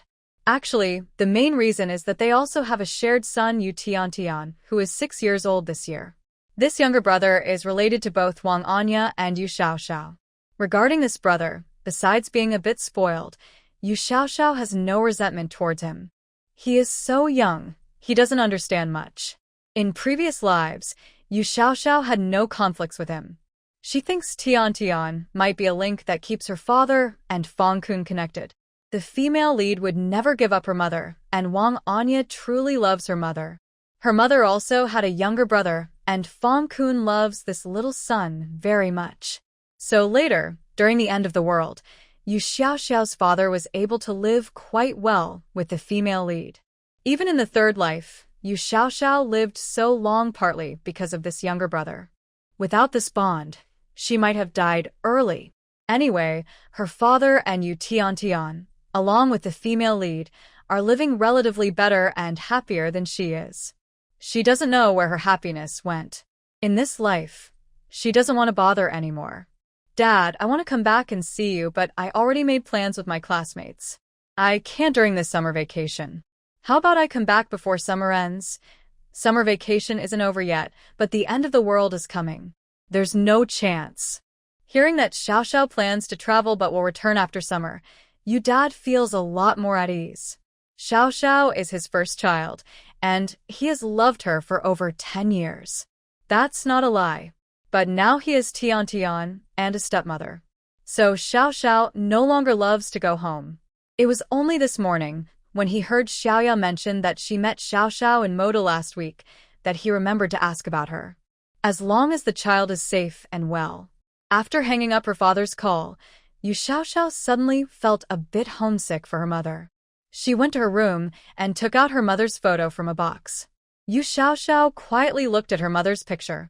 Although she is just a minor character in a post-apocalyptic story, likely destined to die tragically, she never thought her world was just a paper world from a novel. She is a real person, with flesh and blood, capable of feeling pain, and of course, she needs to eat when hungry. She was also loved and raised with care since childhood. All these changes happened after her mother died. For a long time, she felt very lonely, so she devoted most of her time and energy to studying. She successfully got into a famous school in Modu, but all her efforts over the past 10 years seemed to be just to support the main female character. Wang Anya, who got into a university in Jiangcheng, attended an average school, middle tier, not bad but not outstanding. However, her school couldn't compare to the one Yu Xiao Xiao attended. Modu is more prosperous than Jiangcheng, with many talented students in its universities. Otherwise, how could Wang Anya and Jiang Feng go to Modu for a weekend trip? They both wanted to expand their social circles and climb higher in life, aiming for a better future. When she opened the box containing childhood belongings, Yu Xiao Xiao began to slowly organize these items. She brought them from her home in Jiangcheng when she left. Since then, she had casually placed them in a corner of her space until yesterday, when she moved things around and took out this box. She left in a hurry, so her belongings were scattered and messy. She spent the whole morning sorting and organizing these old items, even bringing along her school books from before middle school. Her books before middle school were all organized by her mother, but later, she sorted her own books from middle school, high school, and her first semester in college. She didn't know if these things would be useful in the future, but since her space was big enough, she decided to organize everything and put it in a corner. Time spent in memories passed quickly. It was noon, and lunchtime had arrived. Qin waited and waited, but Yu Xiao Xiao still hadn't come to call him. He looked at his phone and saw no messages. Clearly, Yu Xiao Xiao said in the morning that she would cook lunch for him and asked him not to cook himself. She said she would call him when the food was ready. Although he didn't say much at the time, he didn't object either. It's already this late? Qin sent a question mark to Yu Xiao Xiao on his phone. Half a day passed in silence, with no response. He went upstairs to the 19th floor and knocked on the door. When the door opened, Yu Xiao Xiao was still lost in memories of her mother. She thought about how sad it was for children without mothers. If her mother knew how tragic her death was, she would be heartbroken. She shed many tears over it. Hearing the knocking, Yu Xiao Xiao suddenly remembered she had forgotten something. She quickly ran to open the door, and sure enough, Qin was outside. Yesterday, she had thought about going to the market this morning to buy a chicken to see if she could keep a live animal in her space. She also called Qin to come over for a meal. Whether she could keep the chicken or not, she planned to stew it at noon. But now, she had nothing prepared. Yu Xiao Xiao felt a little embarrassed. Sorry, I was busy this morning and forgot. It might be a bit late to cook now. How about I treat you to a meal outside? Qin was also surprised. When he opened the door, he saw Yu Xiao Xiao's eyes were red, like a little rabbit. It was obvious she had been crying. Did you cry? Yu Xiao Xiao felt she was being overly sentimental, but whenever she looked at her mother's photo or thought of old memories, she became unexpectedly fragile. Hearing no reply from Yu Xiaoxiao, Qinyu continued. Did someone bully you? No. Yu Xiaoxiao forcefully rubbed her face with both hands to look more natural. I just moved here recently and I was organizing a lot of things. Seeing some old items my mother kept when I was a child made me a little sad. But it's nothing. I'll be fine soon. The past is the past. Dwelling on it isn't good. Now she has her space and a strong support in her life. She must be braver and stronger. Sit in the living room first. I'll change my clothes. I'll be right back. Even though she didn't cook at home, she could still invite him out to eat. Qinyu truly didn't mind treating her to a meal. She was willing to do it herself. The food outside wasn't particularly good. They all tasted the same. But seeing Yu Xiaoxiao's red eyes, he couldn't bring himself to say those words. Her mother also passed away when she was in middle school, right? Qinyu usually only misses his parents when he faces setbacks or feels lonely and isolated. Most of the time, he's just an ordinary person. So, seeing Yu Xiaoxiao like this, he guesses she might have had a similar experience. Qinyu feels a mix of sourness and softness in his heart, with complicated feelings. Thinking back to the last gathering, Yu Xiaoxiao brought her roommate along, both of them happily grabbing food. Perhaps she's also a girl who loves good food. Never mind. I'll take her to eat something delicious later. Yu Xiaoxiao washed her face and tidied herself up before coming downstairs. Qinyu stood up from the sofa. Let's go. Today, I'll take you to eat something tasty. Qinyu wants to treat her to a meal? Yu Xiaoxiao's heart is practically blooming with happiness. The news she heard in her previous life was right. The reputation of Qinyu's special abilities team is still very good. She has only been trying for a little while, and it seems she's already seeing results. Joyfully, Yu Xiaoxiao got into Qinyu's car and went to eat with him. Qinyu saw that Yu Xiaoxiao had just been at home looking sad and upset for a long time, with a very fragile feeling. He just said he'd treat her to a meal, and she's so happy. It seems she really likes him. Qinyu feels a bit awkward inside. If Yu Xiaoxiao was just like those other girls, trying to cling to him for status or benefits, he would probably refuse and block her without hesitation. But this was the first time he met someone like Yu Xiaoxiao. He can tell whether she's genuinely happy or just pretending. When she heard him invite her to eat and take her to something delicious, he could truly feel the happiness coming from her heart. That feeling was quite strange. Qinyu's car was an off-road vehicle, very different from her car. Rich people are just so luxurious. Yu Xiaoxiao, having escaped in her past life, really loves looking at cars' performance. After getting in the car, she looked around left and right. She occasionally takes out her phone to check the car's performance. The more she looks, the more satisfied she becomes. Finally, she looks at Qinyu's face. Forget it. If it were someone else's car, she would have bought it for $0 at the start of the apocalypse. But it's Qinyu's car, so she decides not to compete with her own family. Qinyu's inner thoughts are, please, even if you're materialistic and love luxury cars, you should show some restraint. Touching his beloved car left and right in front of him. Do you think that's okay? Yu Xiaoxiao feels very good right now. Where did you buy this car? Is there a showroom in the city with available stock? My car is custom-made, no stock available. But similar models from the same brand might be on display at the store. Do you want to buy one?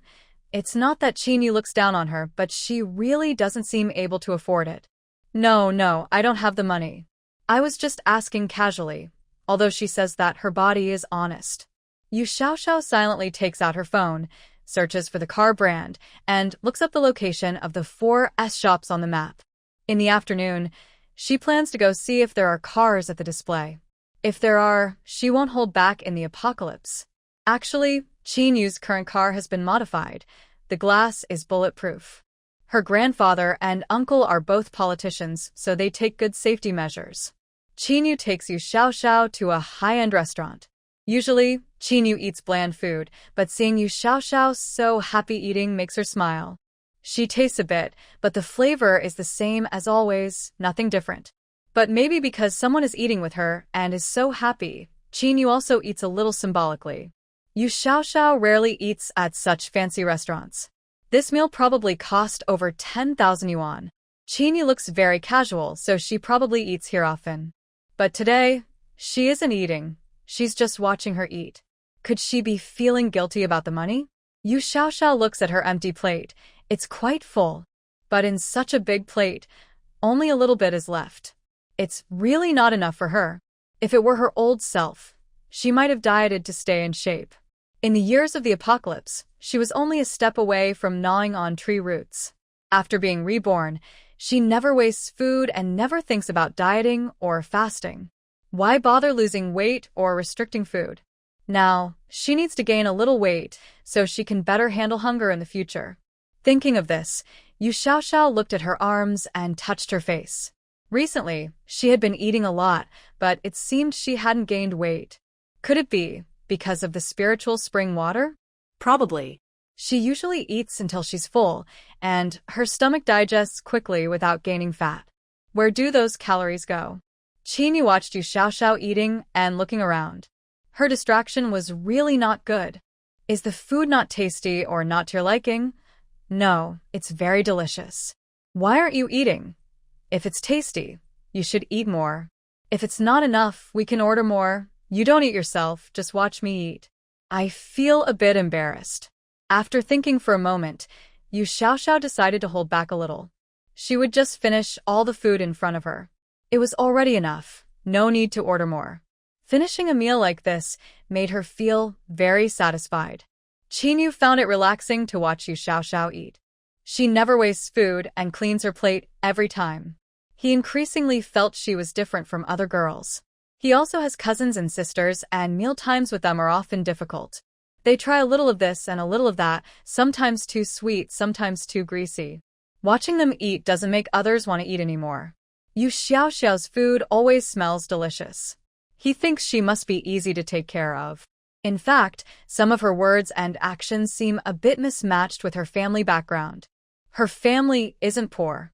She can rent a 2-story duplex in the city on her own, which many people can't do. She's still a student and doesn't earn money yet. This shows her father isn't stingy with money. Thinking this way, Qinyu felt that Yu Xiaoxiao's qualities were truly admirable. Where are you going now? Home. Aren't you going home too? Let me take you back. They didn't talk much on the way. After eating, honestly, Yu Xiaoxiao was a bit sleepy. She hadn't even closed her eyes for a few minutes before they arrived. Xiaoxiao took off her seatbelt and got out of the car, but Qinyu did not get out. Are you not going home? I have something to do. I won't be back tonight. After saying that, Qinyu drove away. It was strange. Why did it matter if she came back or not? Qinyu didn't understand what was happening to him. It felt like he was just reporting his plans to her. He shook his head, trying not to think about it. He really had plans this afternoon. A friend of his came over. They met during their self-defense training, and they were evenly matched. They planned to go practice together later. Qinyu's mind drifted as he drove. He hadn't seen Qiu Wenqi for a long time. Since Qiu Wenqi was drafted into the army, they had met less often. And every time they met, Qiu Wenqi wanted him to join the army too. Qinyu wasn't interested in that. He wasn't interested in fame or glory. His parents had sacrificed everything for honor, and the cost was too high. He would never choose that path. When he arrived at the fighting gym, Qiu Wenqi was already waiting for him. Long time no see. Want to spar a few rounds? Qiu Wenqi tilted his head and pointed inside the gym. Sure, let's see how you've been doing in the army. Qinyu was curious about how much Qiu Wenqi had improved. Qiu Wenqi had strong muscles, clearly a tough guy. Much bigger than Qinyu. Qinyu was tall and slim, but he had a strong sense of muscle strength. He was the type to look slim in clothes, but muscular without them. Inside a little-known fighting gym in the city, 2 shirtless guys were fighting back and forth. Xiaoxiao didn't see this scene. If she had, she would have shouted and rushed in to help. They were so strong, really too strong. Her talent felt insignificant compared to their strength. After getting out of the car, Xiaoxiao didn't go straight home. She was thinking about buying a hen. If she couldn't fit it in her space, she would stew it, just stew it. By the time she reached the market, it was already afternoon. It wasn't the best time to buy vegetables, so there weren't many people around. To buy a live chicken, she had to go inside. Even in the city, markets selling live chickens didn't smell very nice. She picked a chicken she liked, had the seller weigh it, and then put it in a bag. The seller was very friendly. "Young lady, I can slaughter the chicken for free here. If you take it home yourself, it might be inconvenient. Please don't kill it here, okay?" "No need, boss. Just tie it up and pack it for me." While helping her tie the chicken, the boss also advised her. "Does any girl in this neighborhood know how to slaughter a chicken? Wouldn't it be troublesome to take it home?" Sorry. "Not at all. Chickens don't resist. You just hold their necks and do it. It's the killing that's tricky because you might get hurt. If you can't even muster the courage to kill a chicken now, there's no point in surviving after the end of the world." Yu Xiaoxiao had bought a lot of vegetables at the supermarket earlier, so she didn't need to buy more. She just carried the chicken and drove home. After parking the car in the garage, she stored the chicken in her space. Using her mental power, she checked inside. The chicken was still alive. Yu Xiaoxiao tried to use her mental strength to untie the rope. Wow, that was pretty useful. Anything inside her space was very easy to move. Once the chicken was free, it flapped its wings and flew away. It bumped into the warehouse and couldn't come over. The chicken could only stay within the 3 acres of land. It even ran toward the spirit spring. Oh my! Before the chicken could go for a bath, Yu Xiaoxiao caught it. Just kidding. She needed to drink water every day, so she wouldn't give the chicken a bath. This chicken was naughty, so she decided to stew it. She carried the chicken from the garage straight to the kitchen and killed it right there. She knew how to pluck feathers too. As long as there was food, she could get it into her mouth. It took her over half an hour to clean the chicken, then she put it in the pot to stew. She turned on a low flame, planning to cook it for several hours to make soup slowly. It would be ready by dinner time, nice and tender. After tidying up, she took out her phone and looked up the location of the 4S shop she checked at noon. She wanted to go see it. That car was much better than her current loaned one. She drove straight to the 4S shop. The staff inside were quite nice. Such an expensive car, and so many people came to see it, rare indeed. When she asked inside, she found out there would be a car show next month. Several brands would have booths there. Most of the cars were luxury SUVs and off-road vehicles. Yu Xiaoxiao looked around and was surprised to see a camper van. Transporting these cars took quite a bit of effort, and the car exhibition lasted for a while. Isn't it very likely that these cars will still be here before the end of the world? There are brochures. Yu Xiaoxiao took one to read slowly at home. Although the space is only about 1,000 square meters, Yu Xiaoxiao tested and found she couldn't reach the ceiling height. Inside the warehouse, the items have no weight, so these cars can be stacked one on top of another. But it's still too early to talk about these things. Once everything is confirmed, they will drive home. Today, Yu Xiaoxiao feels very happy. She thinks the magic capital might be her lucky place. Since coming here, everything has gone smoothly. She hums a little tune on her way back. When she gets home, she plans to take a nap. After waking up, the chicken stew is ready. Although it's still a bit early, she decides to eat first and then go back to school. With exams coming up, it's better to stay at school if possible.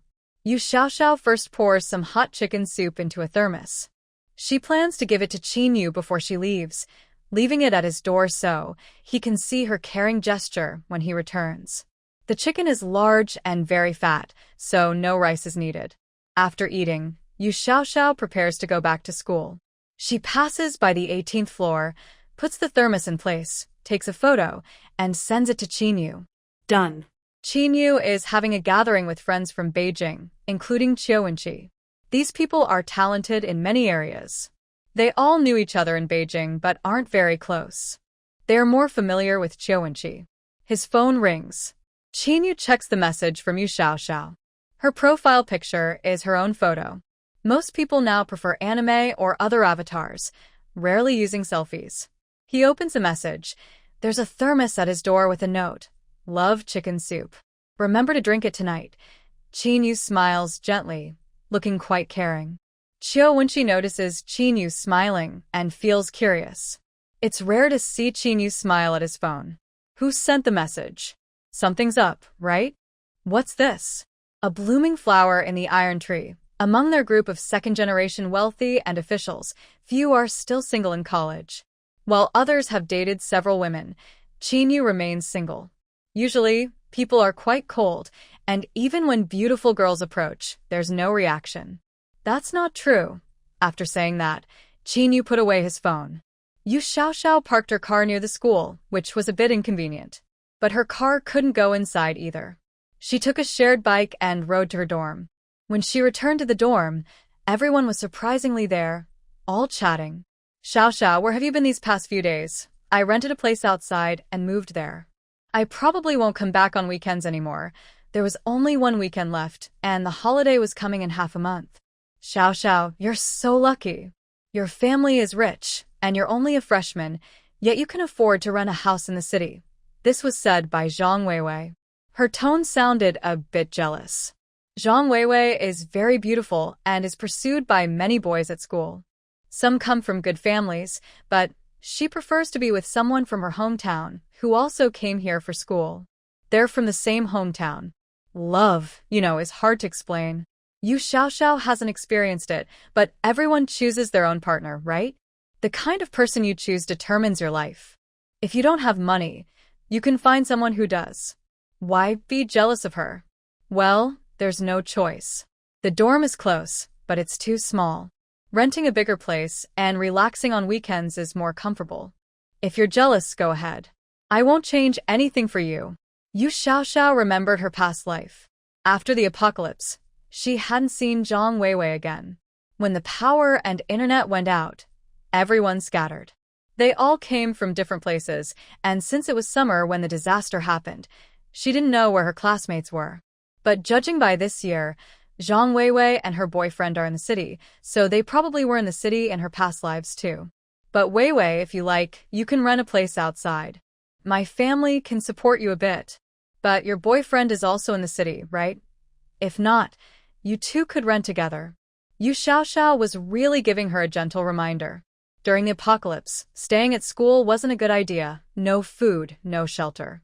Their dorm building isn't tall, and if it floods, they wouldn't be able to find it. Zhang Jing will either call her over or tell her to go back to her hometown. Anyway, she can't stay in the dormitory, so she considers this as her 2 weeks of companionship. Zhang Weiwei is now very angry. Everyone in the dorm knows her boyfriend's family is also poor, and neither of them can afford to rent a house. But feeling looked down upon is really uncomfortable. Isn't being looked down on a fact? The fact is, both of them are very poor. But she really likes him. Right now, there's a young man chasing her quite eagerly, but compared to him, she still can't let go. They often spend nights outside. Actually, Yu Xiaoxiao was right. If they rent a small place together, they can afford it. Thinking this, Zhang Weiwei sent a message to her boyfriend on her phone. Xiaoxiao, don't mind. Weiwei isn't a bad person. Zhang Jing quietly leans close and whispers in her ear. I know, Yu Xiaoxiao quietly responds. Zhang Jing thinks Xiaoxiao is really a good person and very generous. Xiaoxiao, have you had dinner? I haven't eaten yet. Want to go to the cafeteria together? Since she's free anyway, they might as well go together. During dinner time, the school is quite lively, and there are more people on the road. Xiaoran just returned to school and saw Yu Xiaoxiao and Zhang Jing. They seem to be heading to the cafeteria. Xiaoran follows behind. Not long after, Yu Xiaoxiao and Zhang Jing find a good spot to sit after getting their food. Xiaoran also gets his food and sits beside them. Do you mind? Although he's asking, his tone doesn't really sound like he cares. No, sit wherever you like. Thinking that Xiaoran might also become a person with special abilities in the future, Yu Xiaoxiao is willing to give a friendly attitude. At this moment, Zhang Jing isn't interested in eating. Why? Why is Xiaoran sitting with them? Why did you suddenly move to rent a place near Qinyu's house? Xiaoran still wants to clarify. Are they really together? Thought the scenery there was nice, so I moved over. The scenery there is indeed beautiful. From the 20th floor balcony, you can see a large lake park, which is very eye-friendly. Is it really because of the scenery? Or is it because of Qinyu? Of course, part of it was also because of Qinyu. Are you serious? Of course I am. Look at how I behave. Am I not serious enough? Since I was young, I've never treated my own father as well as I treat Qinyu. Yu Xiaoxiao rolled her eyes inwardly. Her dad has never even tasted her cooking. What are you guys talking about? What does Qin Yu have to do with this? Zhang Jing had no idea. I just rented a place, and it happened to be upstairs from Qin Yu. Now we're neighbors. Since we're neighbors, of course I should look out for him, right? So, Xiao Xiao's new apartment is next to Qin Yu's? What a coincidence. Thinking about Xiao Ran's earlier question, was it about Qin Yu? Xiao Xiao nodded yes. Yes. Xiao Xiao finally understood. Are you into Qin Yu? Of course I like Qin Yu. Isn't my feelings obvious? Zhang Jing looked at Xiao Xiao. They share a dorm room, and she didn't know about this, nor had she seen Xiao Xiao show any signs of romantic interest. I mean, I'm talking about romantic feelings between a guy and a girl. Xiao Xiao thought carefully. Romantic feelings between a guy and a girl aren't impossible. If Qin Yu agreed, she wouldn't mind. But Xiao Xiao remembered a rumor from her past life about Qin Yu. It was about a girl who was his teammate who later tried to pursue him. But he cut her out of the team completely, giving her no chance. And the rumor was that she was a super beautiful girl. Xiao Xiao knows her own looks. She's just a little pretty. Qin Yu isn't about looks anymore. He might not even like girls at all. Isn't it said that handsome guys like other handsome guys? After the apocalypse, relationships between men and women became very complicated. Some guys who were straight before the end of the world turned gay just to survive. It's also possible that romantic feelings between men and women exist. But first, Qin Yu has to agree. After saying this, Xiao Xiao secretly looked at Xiao Ran. She thought Xiao Ran looked like a little white face. And he's also very close to Qin Yu. Sigh. After the end of the world, I wonder what kind of life he is living now. Although I had a tough life in my previous lives, I never ended up as a man's plaything. At most, I was just beaten by the supporting characters one after another. Oh, I can't just say, just because the beating really hurt a lot. When Xiao Xiao gave this answer, it should have been very clear. But seeing her sneak a glance at him just now, Xiao Ren always felt something was strange. A burst of laughter came from nearby. Jiang Qi was laughing silently beside him, patting Qin Yu's back twice. He turned around to get some food. Qin Yu was originally out with friends, but after seeing the message from Xiao Xiao, he couldn't sit still. He chatted for a while, and then said goodbye, driving back home. But when he knocked on the door upstairs, no one was there. He drank the chicken soup, and Jiang Qi just sent a message asking if he wanted to go back to school. If so, Jiang Qi would give him a ride. Parking near the school was difficult, and Jiang Qi didn't want to drive. So Qin Yu took Jiang Qi with him back to school. When they arrived, they saw Xiao Ran walking behind Xiao Xiao and Zhang Jing.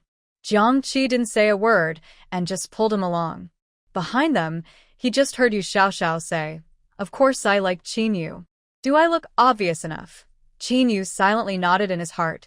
Yes, it was pretty obvious. But Qin Yu thought it was too soon. He didn't believe in love at first sight.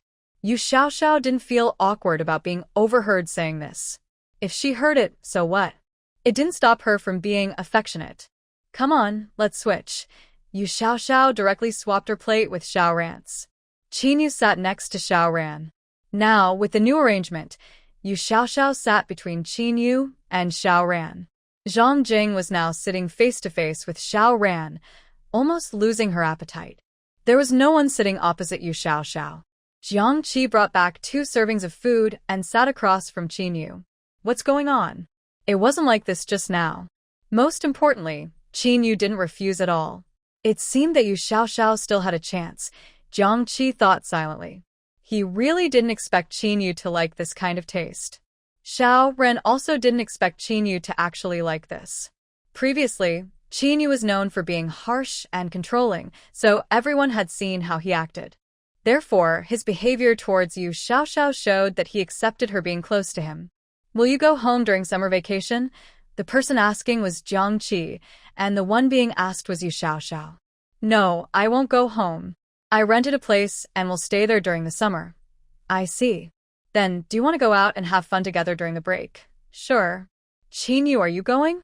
If you go, I'll go too. Qin Yu. You could also ask more subtly. Maybe I'll go if I have time, but I'm not sure. Do you have other plans for the summer? I might go back to the capital. What did you say? Yu Xiaoxiao almost shouted this out loud, and many people in the cafeteria looked over. Xiaoxiao, keep your voice down. Zhang Jing was still not used to being the center of attention, especially with Xiao Ran sitting right across from her. She couldn't relax at all. Yu Xiaoxiao felt overwhelmed and looked at Qinyu with disbelief. Her expression made her seem like she was heartbroken.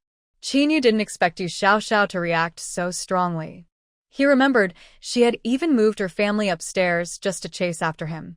But this feeling came so quickly, and he wasn't prepared at all. Yu Xiaoxiao was genuinely upset now, almost crying. She had worked so hard, so why was she doing all this? If Qinyu had gone back to the capital before the apocalypse instead of staying in Magic City, what would she do? Last time, she heard Qinyu was from Magic City, so she thought he was still there. Although he grew up in Magic City, he later moved to the capital for a few years and went to school there. It seemed reasonable that he would go back during summer vacation.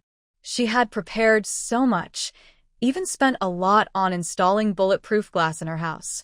Thinking of this, Yu Xiaoxiao felt a sharp pain in her heart. She left 5 million yuan for Zhou Kai to stock up supplies. She really didn't have much money left. The thought made her tears fall. She couldn't even eat, her eyes red from sadness. But there were so many people around her. She shed 2 tears but managed to hold back. No one else had seen such a dramatic display. Yu Xiaoxiao was surprisingly so deeply in love with Qinyu that just missing him for one summer vacation made her so sad she cried and couldn't eat. Based on their life experiences, the 3 of them believed Yu Xiaoxiao's reactions were genuine. Some people cry and shed tears, but Yu Xiaoxiao's eyes were completely red. She was truly very sad, and it looked like she was about to get a runny nose too. If she was acting, her acting skills were so good that even the Oscars would owe her a little gold statue. Qinyu had never seen such a situation before. He didn't know how to respond at first. It's just a summer vacation, and I'm not gone forever. Yu Xiaoxiao looked into Qinyu's eyes. How could he say such words with that tone? Do you know how long a summer vacation is? A summer vacation isn't long enough before the end of the world arrives. When that happens, where will you go to find him? Tears shimmered in Yu Xiaoxiao's eyes as she stared directly at him. At this moment, Qinyu was forced to look into her eyes too. He saw a lot of sadness, even some panic and helplessness in her eyes. I'm not staying in the capital the whole summer either. I will come back. I only leave for important things. When there's nothing, I stay in Magic City. Hearing this, Yu Xiaoxiao's mood improved a little. If they were living apart, she could just trick him into coming back before the end of the world. You better remember what you just said. Qinyu nodded. Okay, with Qinyu's affirmation, Yu Xiaoxiao relaxed a bit and continued eating. Since she had already ordered food, she couldn't waste it. All 4 of them watched Yu Xiaoxiao eat as if she was fine. Her emotions had been so intense just moments ago, yet she still had the mood to eat. Jiang Qi silently gave her a thumbs up in his mind. Actually, in previous lifetimes, Qinyu was in Magic City during the coming of the end of the world. But he only returned a few days before it happened. Before that, he had been in the capital. Just now, Jingjing also saw Yu Xiaoxiao's behavior. Since meeting Yu Xiaoxiao, she had never seen her lose control like that. Her love was so passionate. After everyone finished eating, they prepared to leave. But the girls' dormitory and the boys' dormitory were not in the same place. Yu Xiaoxiao thought for a moment and decided to send Qinyu back to his dormitory. Jingjing, do you have anything else to do next? No, nothing. What's wrong? Does Xiaoxiao still have something to do? After eating, isn't it just going back to the dorm to rest and wait until night to wash up and sleep? I want to take Qinyu to their dorm. You can decide whether to go back to your dorm or come with me. If you're going back first, you can leave now. The 3 boys behind almost froze in shock. Usually, boys send girls back to their dorms. Now, Yu Xiaoxiao wants to send Qinyu back, and they wonder if this is just an excuse to tease him. No need. You can go back to your dorm with her. Qinyu felt a bit uncomfortable. He didn't plan to send Yu Xiaoxiao back. That's something only boyfriends or admirers would do. He himself was still unsure about what kind of feelings he had for Yu Xiaoxiao. Zhang Jing thought that Yu Xiaoxiao was really brave. With her courage, she would succeed in anything she did. Now, after meeting Xiao Ran more often, she wasn't as excited as before.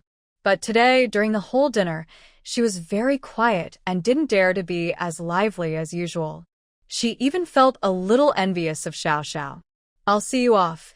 Xiao Xiao just wanted to show a little kindness and remind Qinyu of her good qualities. Otherwise, with such a long summer vacation, what if he forgets her? What if he can't call her back then? "No need, I won't go back to the dorm." "Are you going home then?" "No, I have some other things tonight." In the end, Xiao Xiao went back to the dorm with Zhang Jing. Qinyu was left standing outside on the busy street, feeling confused. Why did he say he had something to do? Xiao Wenqi had already left. Jiang Qi and Xiao Ran were still at school, and he told her he wouldn't be going back to the old house tonight. Finally, Qinyu resigned himself and drove back alone to his apartment. The house was very big, more than twice the size of the old house. But it was empty. For the first time, Qinyu felt that maybe the house was a little too big. Actually, he usually spent most of his time here, but now he felt that staying here was a bit hard to endure. He relaxed his mind and liked to read a few pages before sleeping every night. Xiao Xiao returned to her dormitory and was immediately pressed by Zhang Jing for a serious interrogation. She hadn't revealed any details about when something happened, even after all this time.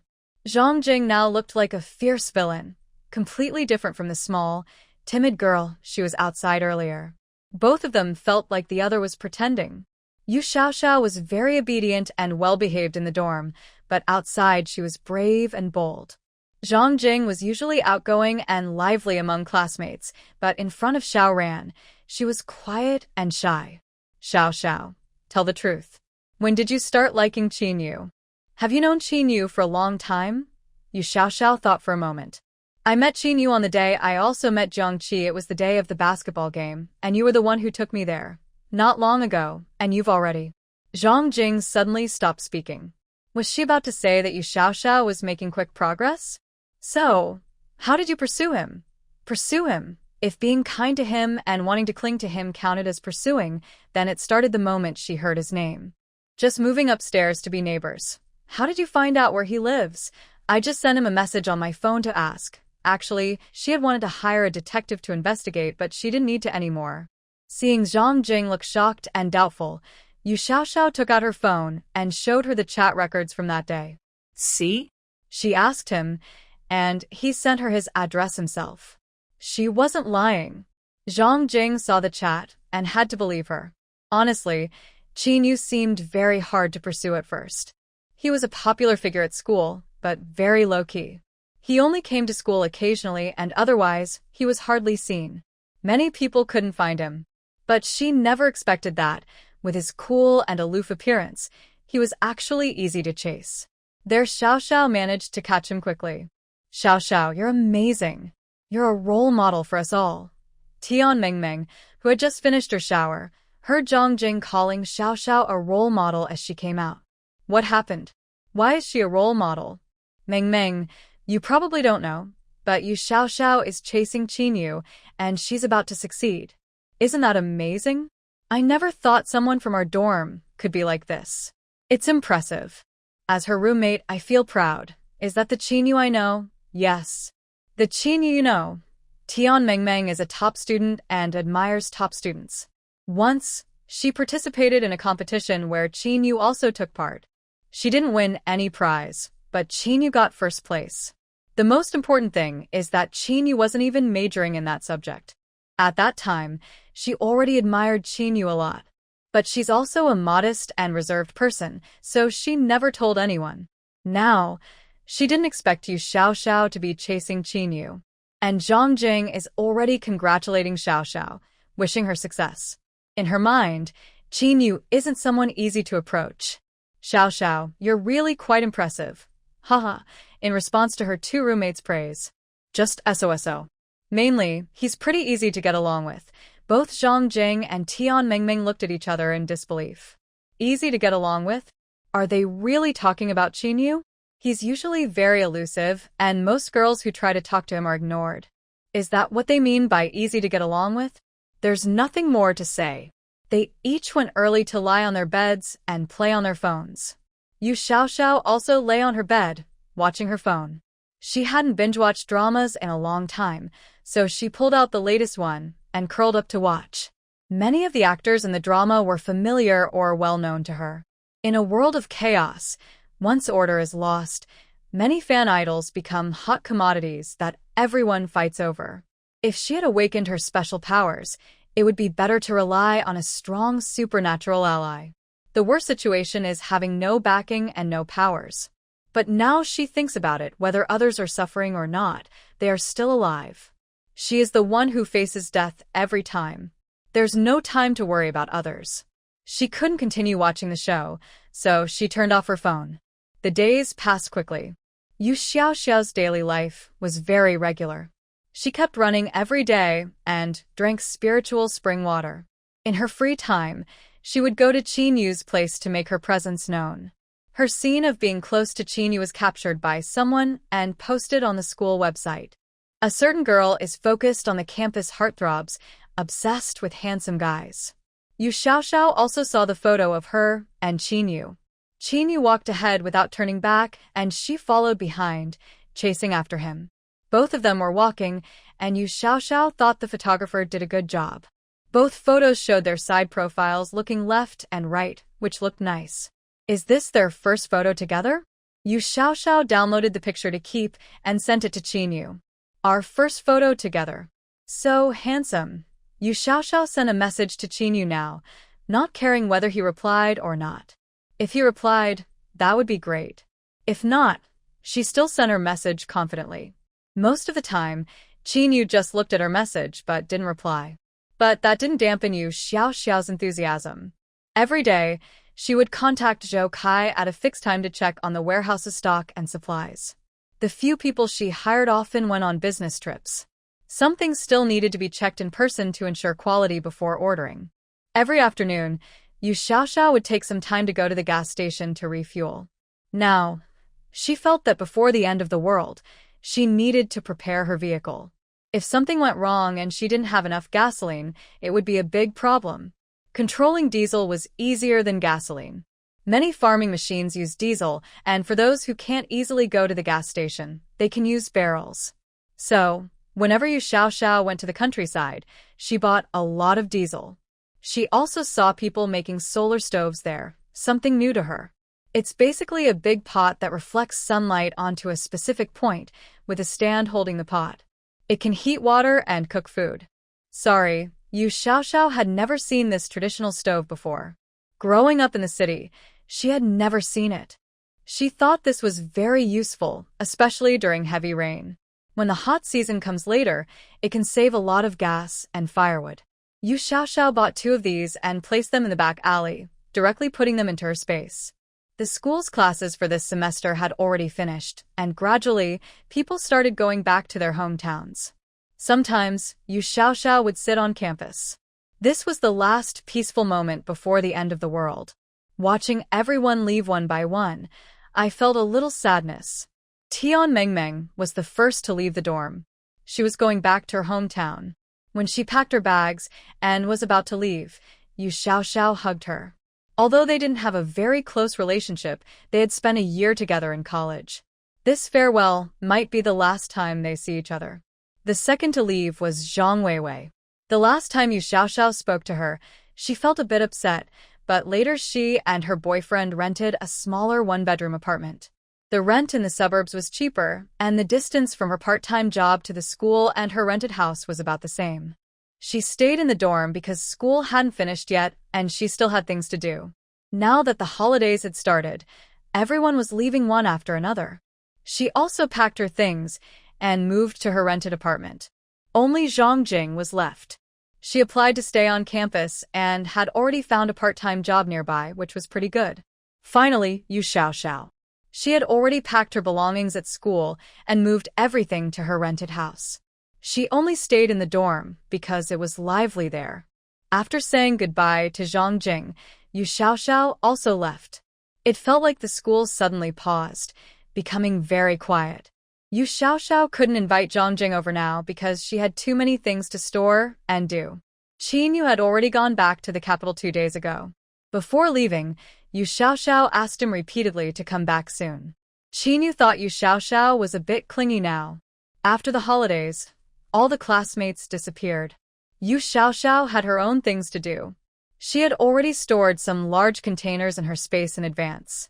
Since she was going to store meat, which needed to stay fresh, she didn't want it to be exposed openly for visual reasons. So she bought some containers to put the meat in, hiding it away. She went to the slaughterhouse to buy fresh pork, lamb, beef, chicken, duck, pigeons, bullfrogs, anything she liked to eat. She bought a lot. Most of all, she bought a lot of pork which she ate often. These were fresh and couldn't be stored by Zhou Kai in the warehouse. So she had to go there herself. Kai Zhou also ordered many frozen products like these, and the delivery was scheduled a day or two before Yu Xiaoxiao's delivery date. They all contained ice, and because the delivery was soon, the items were not unloaded from the truck. They stayed for 2 days, then the truck was driven away. During the past half-month since summer vacation started, Yu Xiaoxiao went everywhere to gather some fresh but hard-to-preserve items. She traveled outside for half a month and was exhausted. When she returned home and lay on her bed, she thought about whether she had missed anything. All the household items were prepared early, and she tried to stockpile as much as possible because her funds were limited. About 10 days after summer vacation, Qinyu took some time to come back. Surprisingly, Yu Xiaoxiao was not in the magic capital. He called her, but she didn't answer. That night, Qinyu took a plane back to the capital. On the way back, Qinyu wondered if he had lost his mind. When Yu Xiaoxiao was busy, she forgot to hold on to her support and only focused on making sure she didn't miss anything important. She bought the saplings herself, regardless of whether it was the right season for planting trees. She decided to get at least one of each type of sapling. After buying them, she planted them directly in her space, along the edge of the 3-acre field, planting a circle around it.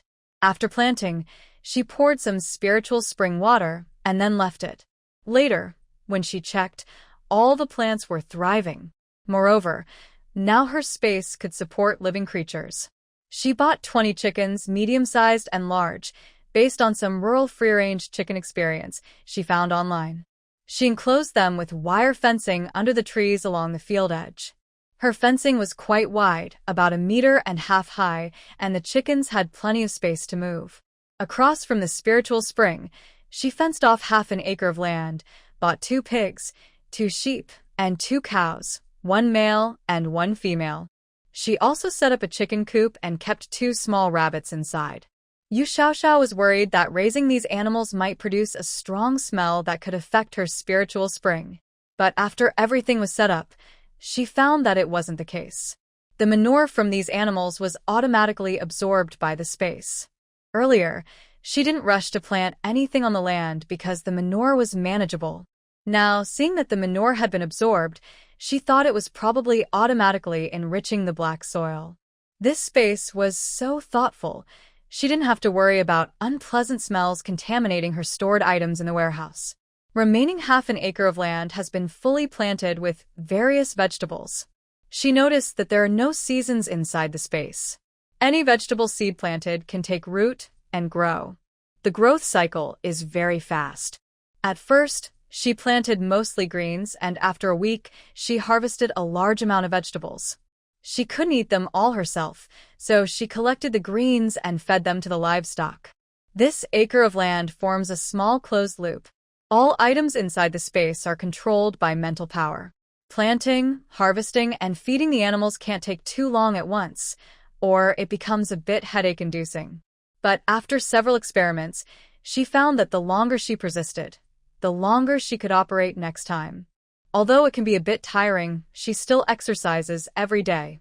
Sometimes she feels headaches because there isn't enough land inside the space. She planted grains on the remaining 2 acres, trying different types, and recorded the harvest times for each.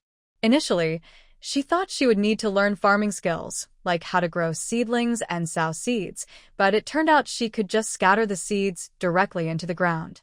Rice needs to be sown twice and thinned out, but she finds this easy to handle. Just pull out the extra plants and feed them to the livestock.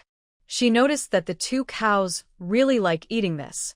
Later, she also raised a few ducks and geese, keeping them in the same large cage as the chickens. She might want to eat duck eggs in the future, so raising some for eggs makes sense, not just for meat. In the past couple of days, she has been completely absorbed in managing her small farm inside the space. Suddenly, her phone rang again. Hello, Yuxiexio, you finally answered the phone. During summer vacation, Chinyu was so sad when he had to go back to the capital. Now that summer break is here, the first person to disappear from the fun is you. There's a gathering today. Want to come and join? The caller was Jiangqi. Jiangqi found Yuxiexio to be quite interesting. Who was it that kept chasing Chinyu before? And now, why is she ignoring him? Seeing Chinyu lying on the sofa resting nearby, Jiangqi didn't say much, afraid that Chinyu might think he's meddling.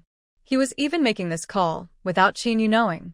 Since Chinyu returned last time, Yu Xiaoxiao was not at home, so this time she didn't go over there.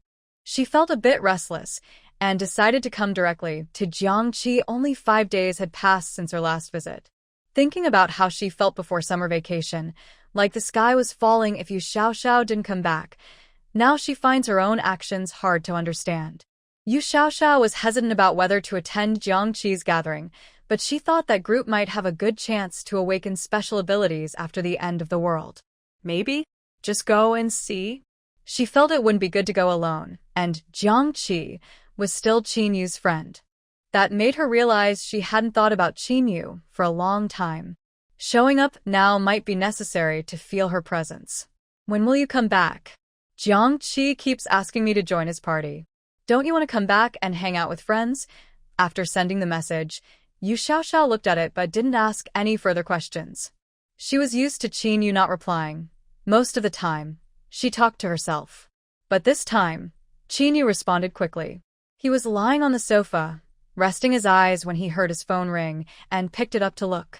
Finally, she remembered him. But after reading her message, he couldn't help but laugh angrily. When will you come back? Last time you returned, you weren't even here. He didn't answer her call, and didn't reply to her afterward.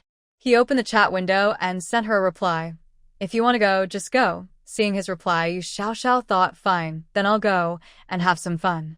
She also decided to bring Zhang Jing along. It would be good to meet some new people, maybe make a couple of good friends. After the end of the world, having friends could be helpful. Zhang Jing had a day off today, so she took a taxi to Yu Xiaoxiao's place. This was her first time visiting Yu Xiaoxiao's home. After entering, she looked around, but only on the 19th floor. The 20th floor was not open to her, and she didn't plan to take anyone upstairs. Xiaoxiao, your place is pretty big. It really was a large house, 3 bedrooms and 2 living rooms. Yu Xiaoxiao didn't invite her to see the bedrooms, only the living room. The bedrooms were filled with rice, flour, oil, and some daily necessities. Except for the bed, everything else was filled with supplies. 2 people tidied up quickly, and Yu Xiaoxiao drove off with Zhang Jing. This was also Zhang Jing's first time riding in Yu Xiaoxiao's car. Now, looking at Yu Xiaoxiao in the driver's seat, Zhang Jing felt a bit unfamiliar. Everyone is still struggling to meet basic needs, and many people don't even have a driver's license yet. But Xiaoxiao already has her own car and good driving skills. It's great to have a girl like her as a close friend. When Yu Xiaoxiao and Zhang Jing arrived, there were already many people at Jiangqi's place. More than a month had passed since the last gathering. This time, the party was at Jiangqi's house. If he were a girl, he would definitely be a social butterfly, loving to make friends. There were even more people than last time. At first, Yu Xiaoxiao didn't see Jiangqi, and she didn't know Chinyu was also there, so she and Zhang Jing just ate, drank, and chatted with others outside. Both of them wore makeup and changed into fitting dresses this time. It was quite different from their last visit when they weren't fully prepared. So Yu Xiaoxiao felt she fit in pretty well. After talking with some people, she learned that the guests came from all over, and Jiangqi's family business was quite large. Many of his business partners and their younger family members were also there. Most of these people were quite wealthy. A girl named Chu Li found Yu Xiaoxiao and Zhang Jing interesting. The two mainly focused on eating. Although they dressed appropriately, it was obvious they were a bit different from this crowd. Chu Li approached them proactively and greeted them. Yu Xiaoxiao was genuinely surprised and even more delighted when she saw her face. This girl she had seen before in her past life, also an awakened person with special abilities, likely water-based. She had encountered her and others like Wang Anya on the road. She remembered seeing her save a child. It was just a fleeting encounter passing by. But after seeing her kindness and her beauty, Yu Xiaoxiao remembered her deeply. Chuli looked about a year or two older than them and had come over to greet them herself. She felt incredibly lucky. Hello, my name is Yu Xiaoxiao. This is my college roommate, Zhang Jing. We are alumni of Jiangqi, and we get along pretty well, so we came here to have some fun. Cili smiled and introduced herself, then sat with Yu Xiaoxiao and the others. They ate and talked together, and the atmosphere was quite friendly. Yu Xiaoxiao didn't want to miss this chance, so she took out her phone and added everyone as friends. Just after adding friends, an unexpected guest arrived. Jiang Feng came over to greet Cili. What's going on? Do they know each other? This is my cousin, Jiang Feng. Oh no. This is terrible. Why are they related? Why does Jiang Feng keep showing up? At the start of the apocalypse, wasn't he in Jiang City? Why is he still here in the magic capital now? Why are you here? This was what Yu Xiaoxiao said to Jiang Feng. Jiang Feng found it strange. This is Jiang's family gathering, and although he is from a different branch, it's understandable that he came for the party, right? This is a gathering organized by Jiangqi. My surname is Jiang. Isn't it obvious that I'm here? And why are you here too? He looked them over from head to toe. Last time, he found out Yu Xiaoxiao was Wang Anya's stepsister, so she must be from Jiang City. Why isn't she back yet during summer break? What is she doing here? Seeing his expression, Yu Xiaoxiao finally remembered what she had forgotten. She told her dad she was going on a trip. Now that Jiang Feng was here, she realized she might have revealed her plans. He would probably still go to Jiang City to see Wang Anya, just like in her previous life. Now Yu Xiaoxiao was annoyed and wanted to slap herself.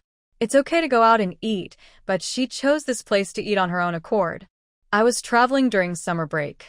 I just came back here for a couple of days and Jiangqi asked me to join the gathering, so I came along. Fortunately, she had been in the magic capital for the past 2 weeks, traveling to some rural areas. It was a bit of a stretch, but it made sense. At that moment, Jiangqi also appeared and saw Yu Xiaoxiao. Finally, she was here. Yu Xiaoxiao, where have you been? I couldn't contact you. Hee, I was out traveling for a while. I was planning to stay a few days and then leave. Jiangqi arrived just in time. No matter if others are still coming or not, it's clear he has to leave now. Chuli knows Jiangqi, but they are not related by family. They nodded to each other as a sign of greeting. Chuli was a bit surprised. She also knows Jiangqi. Someone like Yu Xiaoxiao would definitely say she knows Jiangqi if she came to his gathering, but she didn't expect him to come looking for her. This kind of relationship is considered pretty good. Yu Xiaoxiao doesn't want to have any contact with Jiang Feng right now, and is resisting strongly. If she weren't holding back, she would have snapped at him. Yu Xiaoxiao is about to leave with Jiangqi. The room they went into last time was quite nice. They've almost finished eating now. She also unexpectedly met Chu Li, which was a good surprise. Has Xiao Ran come yet? I haven't seen him, she asked. He's inside. Why? Are you worried about whether Xiao Ran has arrived? Yu Xiaoxiao just asked casually. Next time when we have time, we'll chat more. We should go now, she said, saying goodbye to Chu Li and Jiang Feng. Yu Xiaoxiao pulled Zhang Jing directly to the room they visited last time. As soon as they entered, she saw Qin Yu lying on the same sofa as before. Yu Xiaoxiao went straight over and sat beside him. When did you come back? Why didn't you say anything? Why should I tell you? Hearing Qin Yu speak so coldly, Yu Xiaoxiao felt her heart sink. It's true. Distance makes the heart grow colder. Qin Yu wasn't like this before. Then we're friends, or maybe just neighbors and classmates, she said. She had just seen Jiang Feng outside and still felt upset.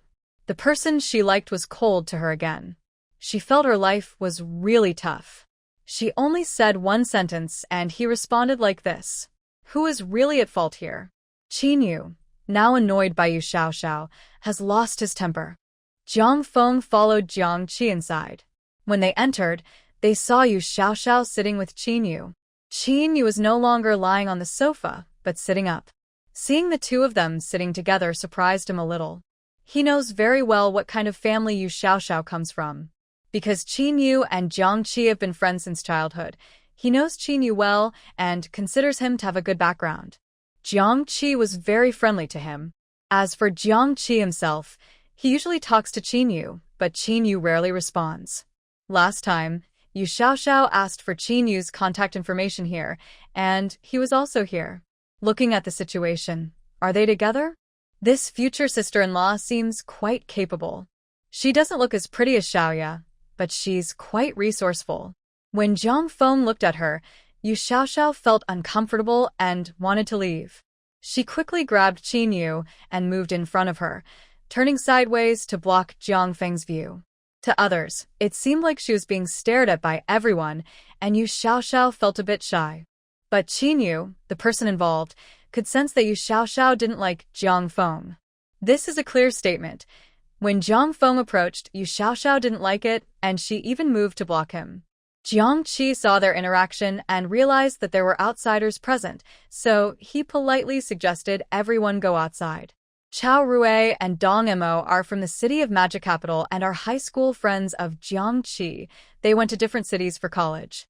Now they are back for the summer vacation. Naturally, they all know Qin Yu. Seeing this scene, they wondered, is this girl Qin Yu's girlfriend? Following Jiang Qi's signal, both of them went outside together. What's going on? Is she Qin Yu's girlfriend? Chao Rui asked. I don't know if she's his girlfriend or not. This is just what you see, Jiang Qi replied.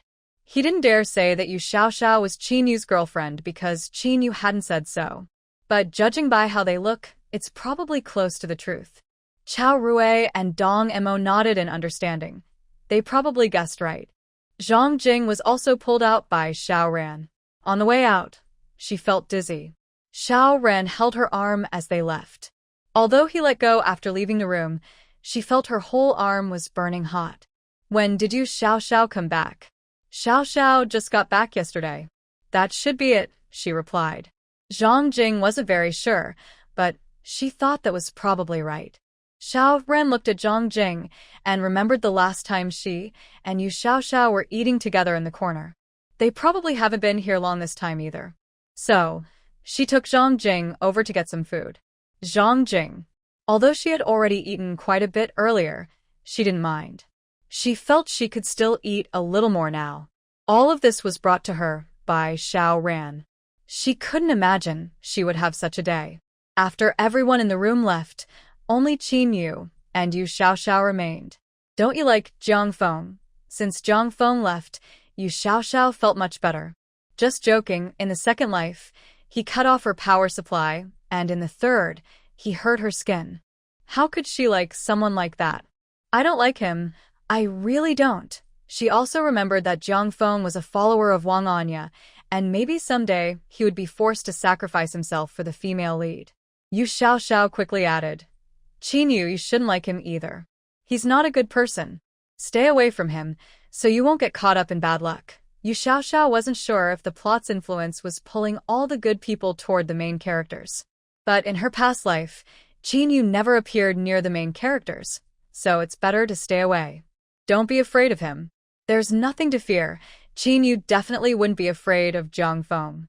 Jiang Feng might be afraid of him, though. But she said Jiang Feng was unlucky, and staying away was just to avoid bad luck from affecting him. Okay, I understand. People I don't know well naturally won't pay much attention.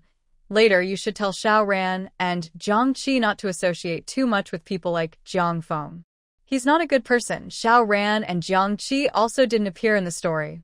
It's better not to get involved with such people if you can avoid it. Okay. After Jiang Feng appeared, both of them forgot about their earlier unpleasant conversation. Do you want to go home tonight? Or would you like to come to my house for dinner? If you're willing, just do it. Now Yu Xiaoxiao was starting to get a sense of the situation. As long as Qin Yu didn't refuse, it basically meant she agreed. His not rejecting her approach meant she was halfway successful. Maybe she had some face and pride left, right? She wouldn't just stand by and do nothing in the future. Since he liked her cooking, she would make more. Eating her food makes you a person. Okay, the gathering is in the afternoon, and they plan to play all day, but Yu Xiaoxiao doesn't want to spend the whole boring day at the party. She'd rather go home and sleep. Are you coming back to the capital this time? I'm leaving tomorrow. Really, so soon? What's so important in the capital? Can't you stay in the magic city? Every time they meet, Yu Xiaoxiao shows closeness and dependence, but when they're apart, she doesn't. They are very warm and friendly when together, but disappear when apart. Qinyu has never been in love or had a girlfriend, but he feels something strange. He can't quite figure out what's wrong. Lately, Qinyu feels like Yu Xiaoxiao is bothering him. If you like someone, shouldn't you think of them all the time? Why does he feel distant from Yu Xiaoxiao when they're not together? He can't understand. Maybe I won't be able to contact you for a month. During that time, I might not have internet where I go. Qinyu agreed to go on a mission with Qiu Wenqi and others for about a month. The destination might change depending on the mission's progress. Sometimes he can't contact her, so he told her just in case. There's a month left before the end of the world. If he goes for a month, he can come back before it starts. Are you sure you'll only be gone a month? You'll definitely come back after a month, right? Are you worried he won't come back? He is settled in the Magic City. If he doesn't come back, where would he go? Unless something special happens, he doesn't really like to go to the capital. Yes, one mission, and it will be over in a month. He doesn't know what the mission is, but as long as he can come back before the end of the world, it's fine. Okay, why do you always stay in this room during gatherings and not go out? If you're here to have fun, why not go out and enjoy? Yu Xiaoxiao is a bit confused. If he's out to have fun, just go and have fun openly. But he doesn't. Instead, he stays inside. This made Qinyu think. After finishing his tasks and feeling bored during his free time alone, he didn't want to stay by himself. He also didn't want to engage in pointless socializing with a group of unfamiliar men and women, so he preferred to stay in his room. It gave him some privacy and the chance to watch a group of people chatting with strangers outside. He just enjoyed being a bystander when he was bored. If he went out, many people would bother him to say hello. There were all kinds of people, which was tiring. He was too lazy to deal with them. Jiangqi would also bring some friends over, but since they all knew each other, it was fine. The other random people wouldn't come in. That's why Jiangqi invites him to gatherings, because he's willing to come.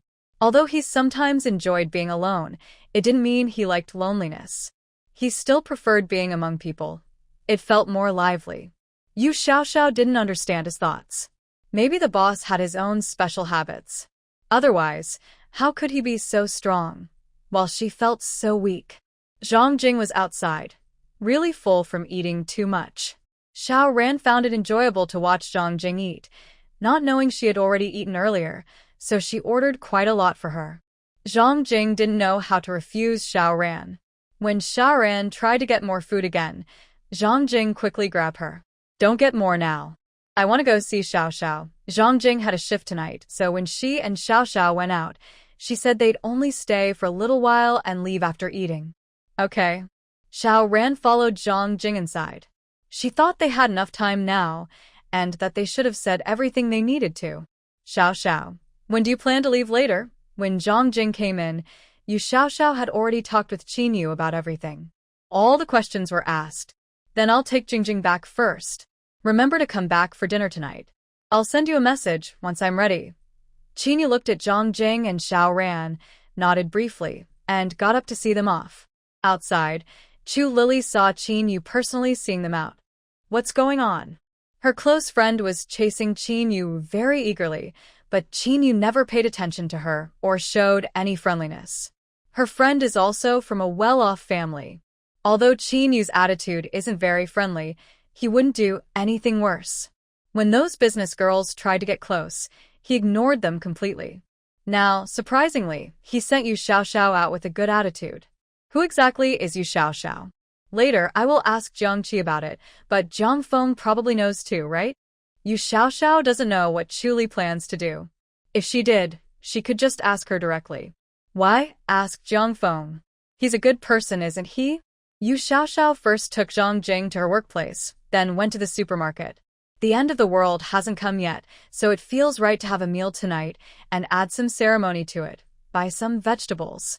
Anyway, there's nothing urgent now that she's back. The supermarket is quite busy, with people coming and going, each choosing what they need.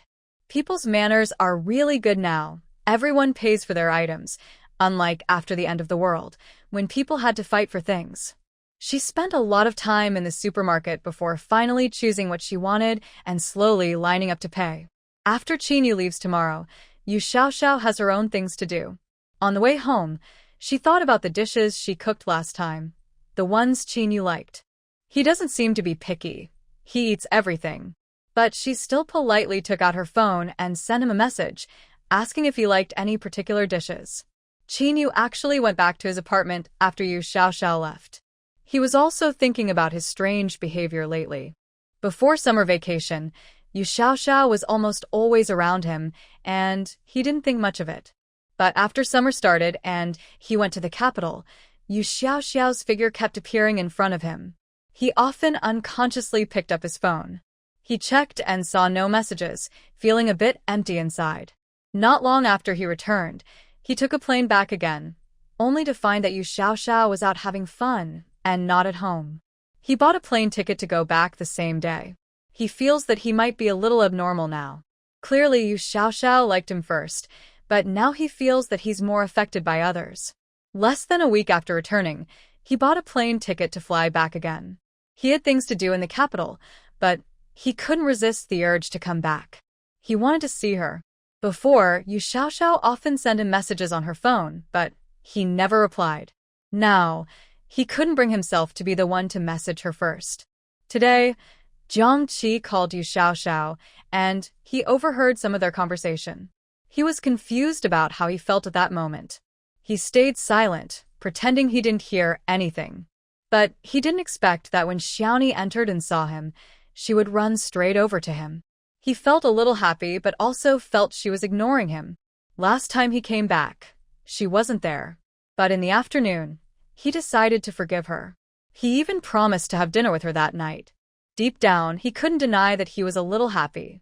He didn't know if this was what people call love for the first time, but he found himself thinking about her when he wasn't with her. However, Yu Xiaoxiao didn't seem to think about him as much as he thought she would. Chinyu opened his phone and looked at Yu Xiaoxiao's old investigation report again. His eyes stopped at the words, "no dating experience." Could it be that because neither of them had been in a relationship before, they felt so awkward? He didn't know how others date, but it didn't seem to be like how they did. Maybe he was too serious about it? Chinyu imagined Jiang Qi when he was dating. Suddenly, he felt a bit sick. He couldn't imagine how strange it was for him and Jiang Qi to do those things. Maybe he would never do those things himself. He scrolled through the chat with Yu Xiaoxiao, clicked on her profile picture. She looked like she had just woken up, still with sleepy eyes. Although the photo was a bit blurry, he could still recognize her at a glance. He closed the profile picture and looked at the chat messages. He scrolled up and saw that almost all the messages were from Yu Xiaoxiao herself. He occasionally replied with a few words, just simple sentences. Yu Xiaoxiao had no idea what Chinyu was thinking. She was busy happily in the kitchen, enjoying her alone time making food. She liked preparing dishes to her own taste. This feeling was quite nice. As the end of the world approaches, she must improve her relationship with Chinyu. This afternoon, hiding behind him, she felt that Jiang Feng's influence on her had weakened a lot. This made her very happy, so now she hummed a little tune while picking vegetables. When she's alone, she likes to do things slowly. First pick all the vegetables, then wash them and prepare side dishes. She takes her time with each step. Suddenly, her phone rings. She picks it up and sees that Chinyu is calling with a video. Yu Xiaoxiao finds a small stool, props her phone on it, and answers the call. In the video, Chinyu's house is unfamiliar to her. She doesn't know where it is. But once the call connects, Chinyu doesn't speak. Yu Xiaoxiao is busy shelling peas and can't put down her work. "Why aren't you talking? The video is on, but you're silent," she says while shelling peas, glancing at her phone from time to time. Chinyu looks at the chat window, watching her, and starts wondering what she's doing. Without thinking, He accidentally calls her with a video. She answers quickly, surprised to find her in the middle of picking vegetables, wearing an apron and shelling peas while asking why he isn't talking. He doesn't seem to have much to say. He just wants to see her. Although they just met this afternoon, he feels something he can't quite explain. Now, just quietly watching her pick vegetables, he feels very calm, no longer restless. Yu Xiaoxiao notices him quietly watching her, wondering, bored? Qinyu, are you bored? If you are, come cook with me. Anyway, she's free, so why not cook together and eat together? Okay, he ends the call, leaving Yu Xiaoxiao feeling confused. What does this really mean? After hanging up, Qinyu gets up, takes his keys, and leaves. He drives straight to the old house. Today, he's free, and he sometimes cooks himself, though his cooking is usually bad. Today, he wants to see how she cooks, and if there's any difference. Before long, the doorbell rings. Yu Xiaoxiao checks the connected security camera and sees Qinyu arriving. He's still wearing the same clothes from this afternoon, and he doesn't look like he's at Jiangqi's house when he called. Yu Xiaoxiao washes her hands and goes to open the door. You got here so quickly. Come in. There are slippers at the door. Please change into them. Since the last time I invited Qinyu over for dinner, I prepared men's slippers. It's not always convenient to go out of my way every time I invite him for a meal. Although I have a robot vacuum, the house is quite cluttered, so it's not very tidy. I'm also too lazy to turn it on. Turning on the robot means clearing away big items on the floor, which I don't want to do. Qinyu casually opened the shoe cabinet by the door. Inside, there was a pair of men's slippers, only one pair. He took them out and tried them on. The size was just right, almost. After changing shoes, he followed me into the kitchen. I originally called him to help. I did want his help, but when I turned around and saw what he was wearing, casual clothes, a white top. If it gets dirty, it will be hard to wash. And this outfit looks quite expensive. It might not be suitable for the kitchen. I looked him up and down from head to toe, and Qinyu looked a little uncomfortable. What's the matter? Is there a problem? Your clothes are not really suitable for the kitchen. I'm worried they'll get dirty. Maybe you should wait outside. Then I gave him a small chair. Qinyu sat beside me, watching me busy chopping vegetables. We chatted casually, making small talk. Mainly, I was worried about awkward silence, so I kept talking while cooking. Although Qinyu didn't reply much, I felt pretty good. No one had listened to me chatter before. I had always been alone. Since I was reborn and decided to return to school, I've become closer to Zhongjing. I think I should get used to having friends around. And friends who are strong and reliable, it's very reassuring. So, no matter Qinyu's attitude, I wouldn't get angry. As long as he's there to protect me, that's enough. Qinyu also felt good at this moment. Seeing a girl busy in the kitchen preparing dinner, just for the two of us. He actually wanted to help, but he thought his outfit didn't seem suitable for the kitchen. Wait a moment. I'll go back and change my clothes. Qinyu went downstairs, changed into comfortable home clothes, and then returned upstairs. Yu Xiaoxiao saw Qinyu change clothes and seemed ready to help. Thinking that working together would be faster, she naturally asked Qinyu to help. She picked some vegetables and asked him to wash them, then prepared green onions, ginger, garlic, and chili. Since it was already late when they returned in the afternoon, Yu Xiaoxiao decided to cook and prepare ingredients at the same time. The two worked well together. Qinyu was quite quick and skillful. He was in charge of cutting the meat and vegetables, doing it very neatly with a good knife technique. While they were busy, Yu Xiaoxiao's phone rang again. Without thinking, she answered immediately.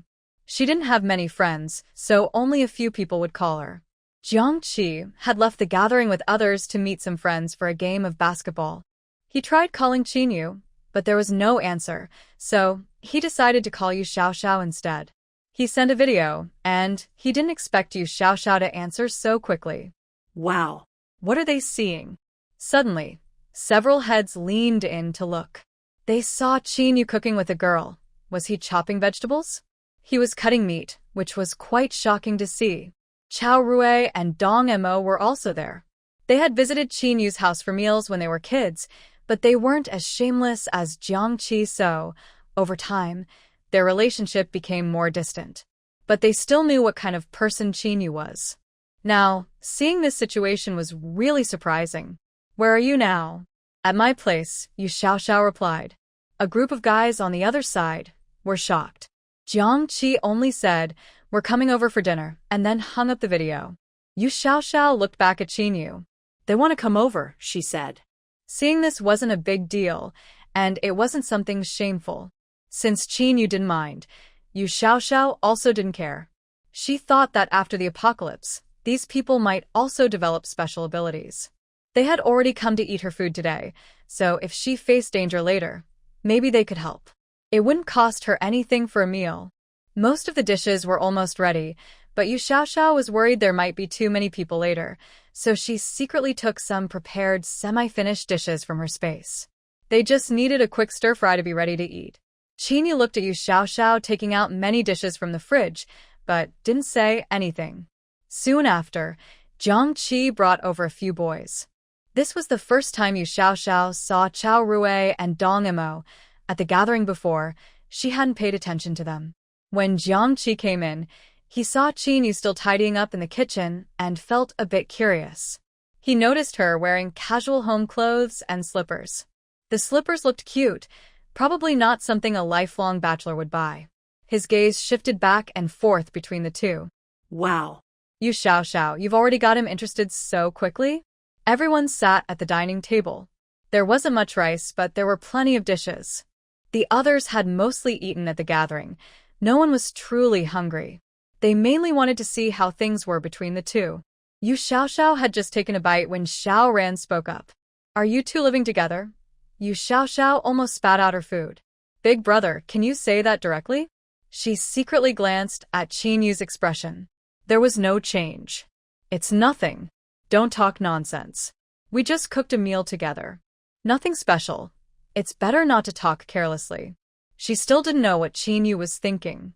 Actually, Yu Xiaoxiao knew that the longest-lasting relationships are usually friendships, because romantic partners often argue and break up. In love, emotions can fluctuate a lot. If something isn't done right, it can hurt the other person's feelings. If one person is unhappy and they break up, it's not much different from enemies. In the apocalypse, she's seen many people turn against each other because of love. Dating can be a bit scary. If she just wanted to latch onto someone for safety, she thought friendship might last longer. She didn't expect him to risk his life for her. She just hoped he wouldn't abandon her when it mattered. She runs every day and now feels she's running very fast. She wasn't sure if it was really the effect of the spiritual spring water or just her own mental state, as she hadn't kept a serious record before.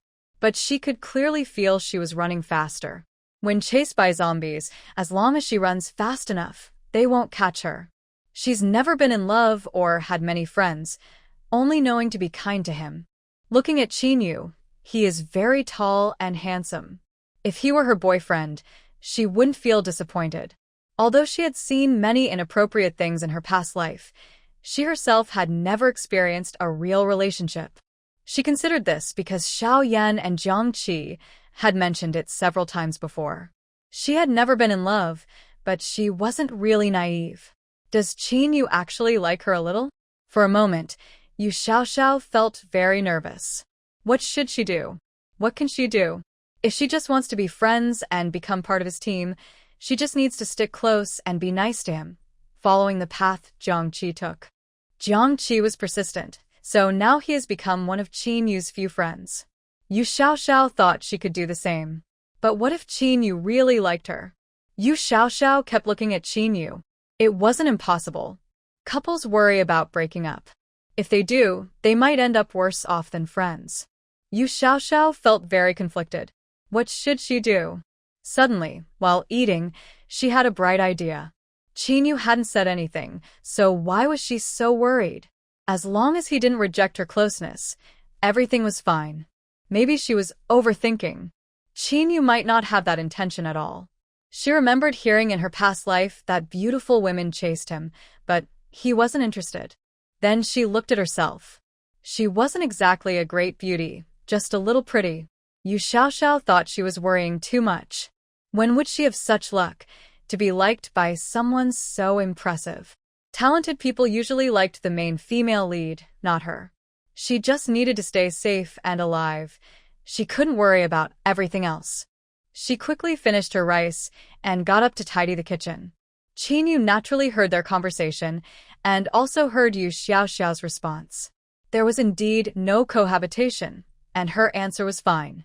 He saw her later looking at him, then feeling disappointed and walking away without understanding why. Jiangqi and the others saw clearly that there might still be some tension between them. After dinner, Qinyu left with the others. It seemed there was no reason to stay. In the afternoon, Yu Xiaoxiao sat lost in thought for a long time, feeling a bit sad. She has never received love from anyone and doesn't really believe in it. Sometimes, people are really strange. If Qinyu never liked her, she could have stayed brave and strong, just sticking close. But suddenly, she starts to think she might like him. People can suddenly become shy. Why is that? Because she's never received love before. She doesn't care much. She feels invincible. She just wants to be kind to him, to cling to him, with no other demands. All her kindness is just hoping he'll sometimes protect her. But once she finds out he's soft-hearted and has feelings for her, her desire grows bigger. She wants more and more. Yu Xiaoxiao angrily shook her head. What is this nonsense? She quickly took out some spiritual spring water from her space and drank a couple of sips. Mom, it's so scary. She actually has such greedy thoughts. Maybe she hasn't fully left the story behind?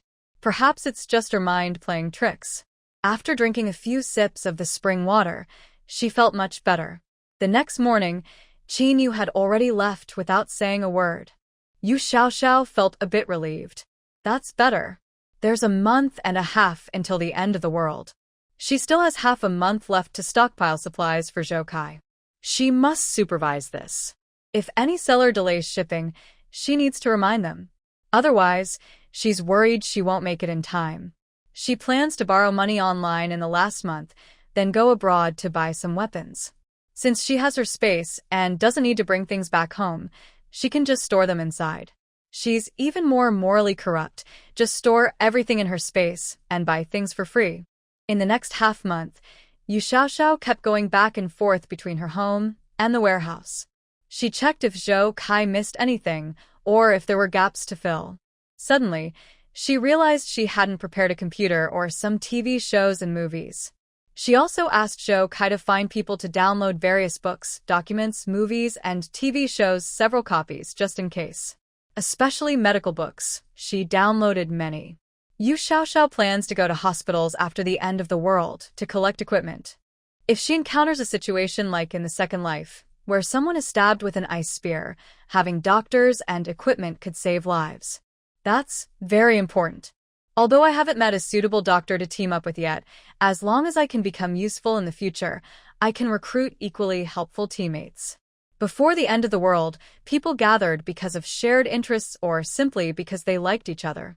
After the end of the world, friends also have compatible personalities, but it's better if they can complement each other. Everyone in the team should be useful, and those who help others tend to survive longer. In this lifetime, Yu Xiaoxiao has space abilities, but in previous lives, she didn't awaken any special powers.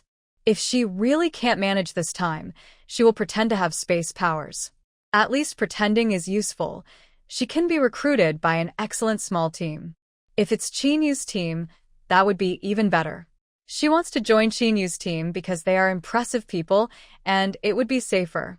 But she's worried she might be too weak and they won't accept her. The time spent gathering supplies went by quickly and half a month passed.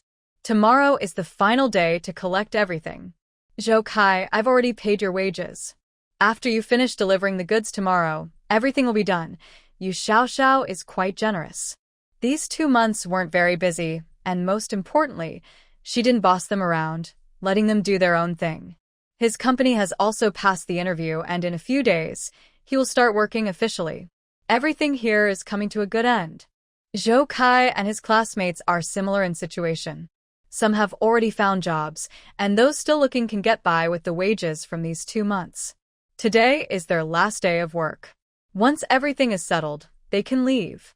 The warehouse staff also informed them that a truck would come tomorrow to pick up the supplies, and they would get a day off. Taking advantage of the darkness, Yu Xiaoxiao went alone to the warehouse. The warehouse has 2 floors. The first floor stores large, heavy items like rice, flour, grains, hardware, electrical appliances, generators, and outdoor survival gear.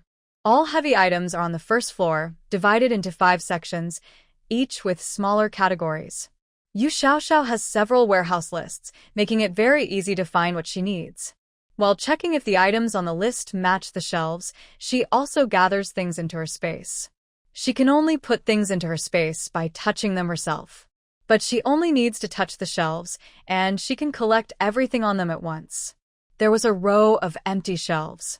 Yu Xiaoxiao took out a list to check, and this area was the frozen section. Yu Xiaoxiao came out and went to the outside cold chain truck. She carefully packed the items inside according to the notes on the list. After a month of practice, Yu Xiaoxiao can now pack many items at once. When she felt tired, she took a few sips of spiritual spring water, rested for a while, and then continued. Today, while packing, Yu Xiaoxiao tested how tall the storage space really was. It was about 10 meters high. She changed her strategy. Since she could stack things upward, she decided to pile everything together. The shelves are exactly 2.5 meters tall, so she could stack 4 layers. This way, the items on the first floor took up 2 layers, and the items on the second floor also used 2 layers. She still had half of her space left for other items. After packing the first floor items and some frozen foods from the outside trucks, Yu Xiaoxiao was exhausted and sweaty, with a slight headache. Drinking spiritual spring water didn't help. She had packed too many items at once. There was no choice. Tonight, no one was on duty here. Yu Xiaoxiao climbed onto the truck and decided to sleep there. She wouldn't go home tonight. She planned to stay awake all night and finish packing before dawn. She set an alarm for 4 a.m. and then fell into a deep sleep. Her mental energy was severely drained, but luckily, the spiritual spring water kept her going. Without it, she might have fainted. The alarm was set for 4 a.m. After sleeping, she felt much better and got up to continue working. This time, she slowed down a bit when packing on the second floor, not rushing so much.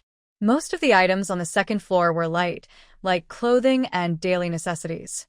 She packed them little by little into the space. The 4-layer shelves fit perfectly, just right. Although the space itself had no weight, Yu Xiaoxiao instinctively felt that lighter items should be placed higher. It was probably just her natural instinct. When she finished packing, dawn broke. Most of the time was spent checking everything. After finishing, Yu Xiaoxiao felt okay.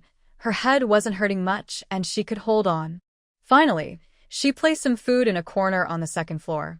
She was worried that if Zhou Kai and the others found this place, they might run away. To prevent flooding, she packed all the items in sealed packages. Let's make good connections. However, Yu Xiaoxiao doesn't plan to have further contact with these people. They know she has many things, and if it ever comes out that she has space abilities, they might guess it. It's best not to see them again in the future. Who knows if they might become enemies? After packing everything, Yu Xiaoxiao called Zhou Kai to ask him to contact the cold chain vehicle team. The car can now be driven away. Yu Xiaoxiao locked the warehouse door. Zhou Kai came in person today to confirm that all the items on the truck had been moved out, then asked the driver to take the vehicle away. This matter is now completely settled. Yu Xiaoxiao doesn't want to be too close to them, so after they leave, she drives home alone. Lately, she's been busy stocking up in the warehouse and hasn't contacted Zhang Jing for a long time. She wonders how Zhang Jing is doing. Jing, how's your work going? Zhang Jing has been very busy lately. With the hot weather, she works at a milk tea shop and business is still very good. While answering Yu Xiaoxiao's call, she is still working. Xiao, I'm busy right now. When I finish, I'll call you back. No need, you can focus on your work. What time do you finish? Do you want to come over for dinner after work? Today, I finish at the usual time. I'll come to see you after I get off. Okay, you go ahead and work first. Seeing Zhang Jing making milk tea, Yu Xiaoxiao remembered she also had some milk tea while packing things today. It was just instant, but she brewed a cup herself.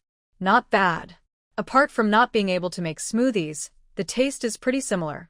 Speaking of smoothies, it seems they haven't ordered a smoothie machine. Maybe she could get one? Yu Xiaoxiao suddenly realized she had overlooked an important point. Most of what she bought were everyday items and supplies, but she didn't buy the tools or machines to make them. But now that she knows, she can only think about it. Those machines cost tens of thousands to over 1,000,000 yuan each, and she can't afford them. She opened her computer, looked up maps, and marked the factory's address. When the apocalypse begins, she plans to go to the zero-cost shopping, collecting various equipment and supplies. After all, she still has plenty of space inside. Tonight, after inviting Zhang Jing for dinner, she will start applying for online loans at home. Once the loans are approved, she plans to go abroad. Originally, I planned to wait for Zhang Jing to finish work so we could eat together. But when I went into the kitchen, I realized I didn't really want to cook. I wanted hot pot to enjoy a few good meals outside, while I still had the chance. Once the end of the world begins, I probably won't have many chances to eat out. I packed my things and went straight to the milk tea shop where Zhang Jing works. It's on the first floor of a busy shopping mall. There were quite a few people still waiting in line, and Zhang Jing was so busy she had no time to talk. She saw me arrive but told me to wait a little longer because she was about to finish her shift. Bored, I wandered around the first floor. There were many things, including a large supermarket that sold mostly high-quality, expensive items. I didn't have much money in my pocket. I patted the cantaloupe I was holding and waited patiently for my sister to come and pick me up. I didn't store many fruit items. One reason is I already have a sapling in my space, and I don't want to waste space. Fruits can't be eaten as food, and the trees in my space will grow back, so they are renewable resources. It's better to keep some things that are hard to find after the end of the world. I think I might have a problem. Maybe it's a habit from my previous lives, where I searched for supplies and left this kind of behavior behind. Seeing all these things in a mall, I just want to take them all. But I dare not wander too much anymore. If I do, I might get into trouble. Now, every part of the mall is monitored. When Zhang Jing finished work, she didn't see me. She was about to call me when she saw me coming back. Didn't you say you wanted me to come to your house for dinner? Why are you here again? I was craving hot pot for a long time. Today I want hot pot, and since you're here, I thought I'd come see if there are any good restaurants in this mall. Let's go then. The 4th floor has all the restaurants. We can check there to see if they have what you want. This mall is quite expensive. I looked at the restaurants on the 4th floor. I can afford to eat there, but I was worried it might make Zhang Jing uncomfortable. Tonight's dinner is on me. When you get your paycheck later, you can treat me then. Zhang Jing thought for a moment and decided not to refuse. She said she would treat me after she gets her paycheck. Even though everyone's financial situation is different, giving and receiving is enough. Friendship can be like that. You treat me to what you like, and I treat you to what I like. There's no need to worry too much about the prices. Everyone's family and spending habits are different. Yu Xiaoxiao remembered the last time she relaxed and ate freely was at Jiang Qi's gathering. Honestly, Jiang Qi is a very kind person who likes to treat others to free meals. Have you seen Xiao Ren lately? No, I've been working here every day, so I don't have time. I've been really busy. Yeah, maybe next time we can go to Jiang Qi's house and eat together. Sounds good. They ate quite a lot. Yu Xiaoxiao felt that she could eat without gaining weight, which was perfect, something she never dared to imagine before. Although she jogged every day, she probably wasn't burning enough calories, and her body was still absorbing the energy. After they finished eating, Yu Xiaoxiao drove Zhang Jing home. When they got out of the car, she gave her a hug. What's wrong? You look like you're really reluctant to part. It's nothing, just giving you a hug. I'm planning to go abroad for a few days, and I'll come back to visit you. You're going abroad? I really envy you. When you graduate and start earning money, you can go abroad too. Although Yu Xiaoxiao knew she probably wouldn't have the chance, she still said it to come for her. Actually, there's nothing special abroad. After the end of the world, everywhere is the same. There are no safe places in the world. After they parted, Yu Xiaoxiao went home. Bored, she started applying for various online loans. She filled out all the forms for each one. Now, Yu Xiaoxiao was unrestrained. She applied for everything she could. She also had several credit cards she had previously applied for, more than 10, with the largest limit being 200,000 yuan, issued by her usual bank where she kept her savings. Other bank cards had minimum limits of 50,000 yuan and medium ones about 100,000 yuan. Just the credit cards alone had a total limit of 1.1 million yuan. She registered with about 20 or 30 different online lending platforms, filling out all her information. She decided not to process anything today, waiting until the day after tomorrow. She also bought her plane tickets then. There's exactly 1 month left before the end of the world, and Yu Xiaoxiao didn't want to be bombarded with calls from all the platforms on that day. She planned to wait a month before she would need to start repaying her loans. Since she had a good credit history, owned a house, and had savings, getting loans shouldn't be too difficult. She finished applying for everything, stretched lazily, and let out a sigh. I haven't experienced such peaceful and calm days in a long time, and I find myself deeply longing for them. The phone rang. When I looked at it, it was Wang Anya calling. Hello, Xiao. When will you come back for summer vacation? When she plans to return, why does it matter to you? We're so far apart, and you're still so nosy. Inside, I really wanted to curse her. I'm still out, but I will come back before summer ends. No matter the reason, I don't want to argue with Wang Anya now.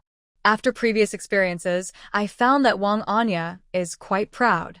In this life, I won't break our friendship over small things. It's just acting, I can do it. I can also pretend to be innocent and kind. All day the next day, I stayed at home, tidying up the house and organizing the storage space. I spent the whole day sorting things in the storage, and the small animals I raised are doing quite well. I discovered that if I don't harvest the crops planted in the black soil, they will stay ripe and won't wither or fall into the ground. Since I don't need food right now, I don't want to disturb these crops for the moment. The poultry I bought are adults, so there are already many eggs, chicken eggs, duck eggs, and goose eggs in the chicken coop. I'm a bit overwhelmed. I really don't need so many eggs. I'll just leave them there for now and organize them when I have time.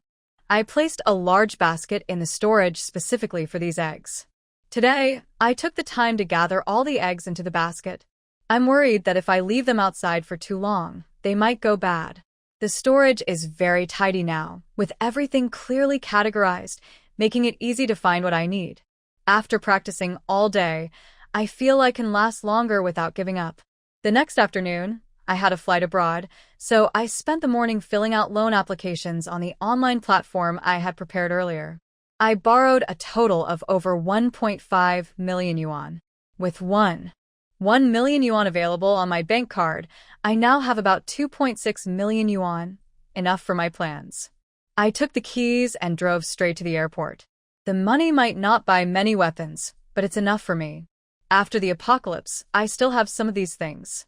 Mainly, I want to protect myself, and I haven't thought about buying a lot of weapons or forming a heavily armed team. It is unrealistic, and she doesn't trust others or believe she will have such good luck. Before boarding the plane, she took a few photos and sent them to her father, telling him she was traveling abroad. Because Qinyu told her before he left not to contact him, as he might not receive messages where he was. So, Yu Xiaoxiao obediently didn't send him any messages. This led to her being on a mission outside, and when she finally had a break and connected to the internet, her phone was silent. There was not a single message. Qinyu's expression darkened as he quietly turned off his phone. During her days abroad, Yu Xiaoxiao faced many difficulties.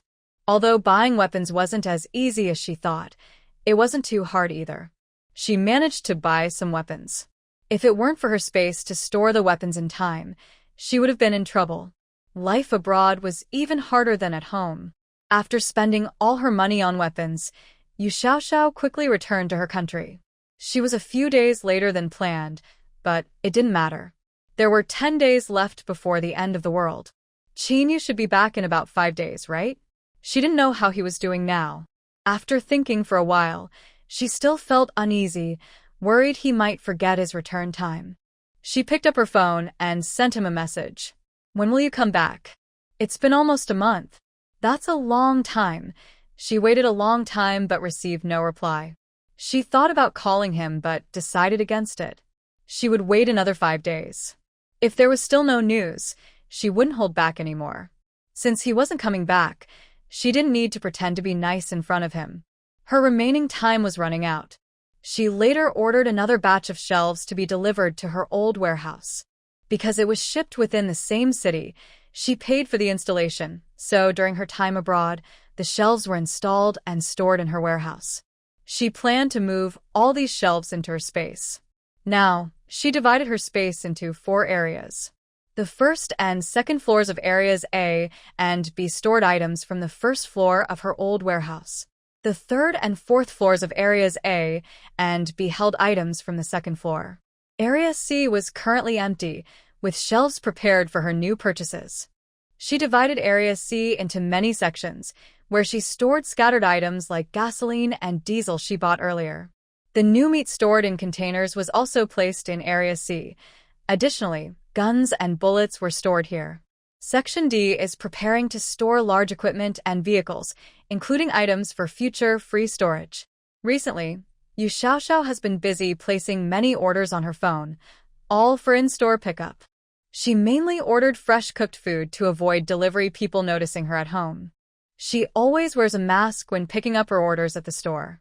She orders early, drives there to pick up her items, and immediately puts them into her storage space. While happily stockpiling supplies, her father called her. Xiaoxiao, when will you come back for the summer break? Dad, I told you already. I'm traveling outside now, and can't come back yet. I'll definitely return before school starts. Then pack your things and come back soon. You've been gone for a month. It's time to come home. Yu Xiaoxiao felt something was off. Why does her dad always want her to return quickly? When did he start caring so much? Dad, do you miss me, or does someone else want me to come back? It's not that. Recently, Xiaoya feels the house is a bit lonely, so I thought it would be better if you 2 girls, who are about the same age, came back to make the house livelier. It's clear that Wang Anya is making an effort. Yu Xiaoxiao is confused about what Wang Anya really wants. Last time, she asked her directly, and she already responded. Now, her dad is urging her to come back again. After hanging up her dad's call, Yu Xiaoxiao decided to call Wang Anya herself. Xiaoya, did my dad say you wanted to come back? Xiaoxiao, I just think it's safer to stay at home during the summer. No one knows what might happen outside. Staying safe at home is better, isn't it? Wang Anya was a bit anxious. Not long before the end of the world, she had stocked up on supplies and even had her mom buy a lot of things for the house. They now live in a villa area. According to the system, this place will be flooded when the end times come, so she thought Yu Xiaoxiao's apartment on a high floor would be safer. Later, they could move there together. Yu Xiaoxiao is her father's daughter. If she's alone outside, her dad will worry. It's better to stay at home with them. With only a few days left before the end of the world, she already convinced her mom to dismiss the housekeeper. After the end, it won't be possible to keep many people around, and she's not sure if people's hearts are good. There was one less person at home, and Xiaoxiao just returned perfectly. But she simply wouldn't come back, and I don't know why. Xiaoya, don't worry about me. I'm having a good time outside now. I'll come back when I miss home. When do you plan to come back? Yu Xiaoxiao thought that Wang Anya probably wanted her to return before the end of the world, so they could be together during that time. But sorry, that will never happen in this life. I'll come back on the last day of July. Hearing Yu Xiaoxiao's words, Wang Anya sighed in relief. It's fine to come back before the end of the world. Okay, have fun. After hanging up, Yu Xiaoxiao held her phone but couldn't calm her mind for a long time. She felt her mood was affected again. Wang Anya was like her nemesis across multiple lifetimes. Just hearing her name made her feel uncomfortable. And, to make things worse, she was talking to her kindly and saying so many words. Every extra word tore her heart a little more. This painful feeling was hard to describe. Today was the last day Qinyu promised to talk to her, and he still hadn't come back. Yu Xiaoxiao didn't feel like shopping now. She returned home feeling lost and empty. Unable to hold back, she picked up her phone and made a video call to Qinyu. Although Qinyu's mission was delayed, he had finally completed it safely. He had just returned to the capital, and she hadn't even had time to change her clothes when her video call came through. Actually, she had tried calling him a few days ago, but couldn't get through. Today, because she was feeling so down and Chinyu still hadn't come back, she couldn't help but want to cry. When Chinyu answered the call, he saw Yu Xiaoxiao with red eyes and tears falling. She looked so distressed. What's wrong? Why are you crying? Yu Xiaoxiao had just wanted to see him and made the video call, not expecting it to connect so quickly. She forgot what she was doing and froze in front of the screen. Realizing her tears were still on her face, she quickly wiped them away and tidied herself up. In a muffled voice, she asked, "When will you come back?" Originally, Chinyu had been trying to find signals in places where he could contact her during this month, but he hadn't received any messages. After a while, he stopped checking. She didn't expect that now, when she finally answered the call, she would be crying. Is it because of him? Chinyu had never seen such a scene before, especially since he now had some good feelings for Yu Xiaoxiao. Not hearing Chinyu's answer, Yu Xiaoxiao asked again, "When will you come back?" "Tomorrow." Hearing that Chinyu would return tomorrow, Yu Xiaoxiao immediately felt hopeful. There are only 5 days left before the end of the world. As long as Chinyu comes back, he probably won't leave again, right? Okay, you must come back then. Originally, Yu Xiaoxiao wanted to ask him to buy more food for her grandfather, but after thinking about it, she felt her idea was a bit unnecessary. Who is she, and who is he? There's no need for her to give advice. It's like a small supporting character warning someone with great luck, seeking trouble, right? So, Yu Xiaoxiao didn't interfere further. A few days ago, she had already told Zhang Jing that children should be cared for while they can, and that during the summer break, she should find time to visit. Because Zhang Jing had always gone back to her hometown in her past life, she didn't want her appearance to cause any changes this time. Although she didn't know if her return would be good or bad, at least they would be together as a family. She also thought Zhang Jing might be someone with good luck. It's not easy for a small-town person to move to a big city. She must have worked harder than others. Although Yu Xiaoxiao liked Zhang Jing and hoped she would stay, her family probably needed her more. Everything depends on fate. She had already reminded her to go home, but whether she does or not isn't something she can decide. Chinyu hung up the phone and booked a ticket to return tomorrow. His affairs in the capital were settled, so he should go back now. This time, agreeing to take on such a dangerous task was also a way to repay the kindness of these past years of nurturing. He didn't have much attachment to the capital. He used to think of Magic City, because that was where he grew up. Now, the reason for wanting to return to Magic City seems even more vivid. Yu Xiaoxiao was lying in bed, unable to sleep. She felt that in this life, she must survive and change the ending of her previous lives. But she didn't want to become someone who easily burst into tears. Where did the problem lie? Although she was far from the female lead and not controlled by the plot, which made her irritable and prone to outbursts. Now, why does she cry when she gets angry? Forget it, if she can't figure it out, she won't think about it. Yu Xiaoxiao has already made up her mind. She definitely wants to cling tightly to the big shot, but if that's not possible, she can manage on her own. However, thinking about the scenes of being repeatedly mistreated in her past life, she can't help but feel overwhelmed. She still can't do it. Even if she's just a follower, she wants to stay close to Chinyu. Silently, she reaches under her pillow to take out her phone. She opens the chat window with Chinyu. Chinyu's profile picture isn't a photo of himself.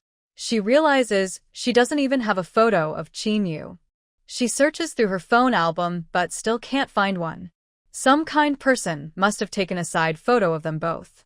It's not a front view, so it's not very clear. Send me a photo of yourself, so I can save it. I noticed I don't have one in my phone. She types and sends the message. She waits a long time, but doesn't get a reply from Chinyu. As expected, people shouldn't have expectations. Overthinking isn't good. She should just go to sleep early. Chinyu sees the message. He searches his phone for a while and realizes he doesn't actually have any photos. Forget it, he's going back tomorrow. What's the point of having a photo? The next morning, Chinyu takes the early flight from the capital to the Magic City. There are 4 days left before the end of the world. Yu Xiaoxiao feels very nervous. Although she has experienced this a few times, she still can't stay calm. She has read many apocalypse novels where the main female character is strong and builds her own team, leveling up and fighting monsters. But for her, she's just a super cannon fodder, with a different fate from others. This life has allowed her to relax. Living comfortably for 2 months before the end of the world is her reward for rebirth. Only a few days remain, and it's almost over. Soon, her destiny will start again, unavoidable and inescapable. Before the apocalypse, Wang Anya had a significant influence on her. After the apocalypse, she fears being controlled by fate. In 4 days, Wang Anya's identity as the main female lead will awaken. The apocalypse system will also begin to operate officially. Although Yu Xiaoxiao is just guessing, her guess isn't wrong. The system's name is the Apocalypse Survival System. It only activates when the apocalypse begins, mainly urging Wang Anya to stockpile supplies. Wang Anya's space is small, but she has a large area for farming, so she has stored many seeds. In the future, there will be enough food. It can be grown, but it takes time. Most of her space is filled with daily supplies, with not much food. Yu Xiaoxiao checked her home again, tidying up every corner. The electricity in her home is connected to a generator on the 20th floor. For high power needs, she uses oil-powered generators, and she also bought many portable solar panels.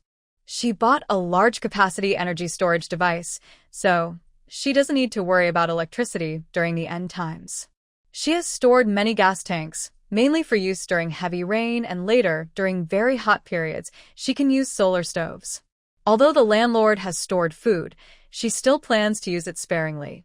While thinking about what else her home might need, she took out her inventory list of supplies. She has almost everything needed for food and daily use, especially for the early stages of the end times. For transportation, she bought a car, which has bulletproof glass. As for other vehicles, she hasn't decided yet. She checked the location of the 4S car dealership marked on her phone. It's currently car show season, and the cars are still there. Suddenly, Yu Xiaoxiao realized she was missing one important transportation tool.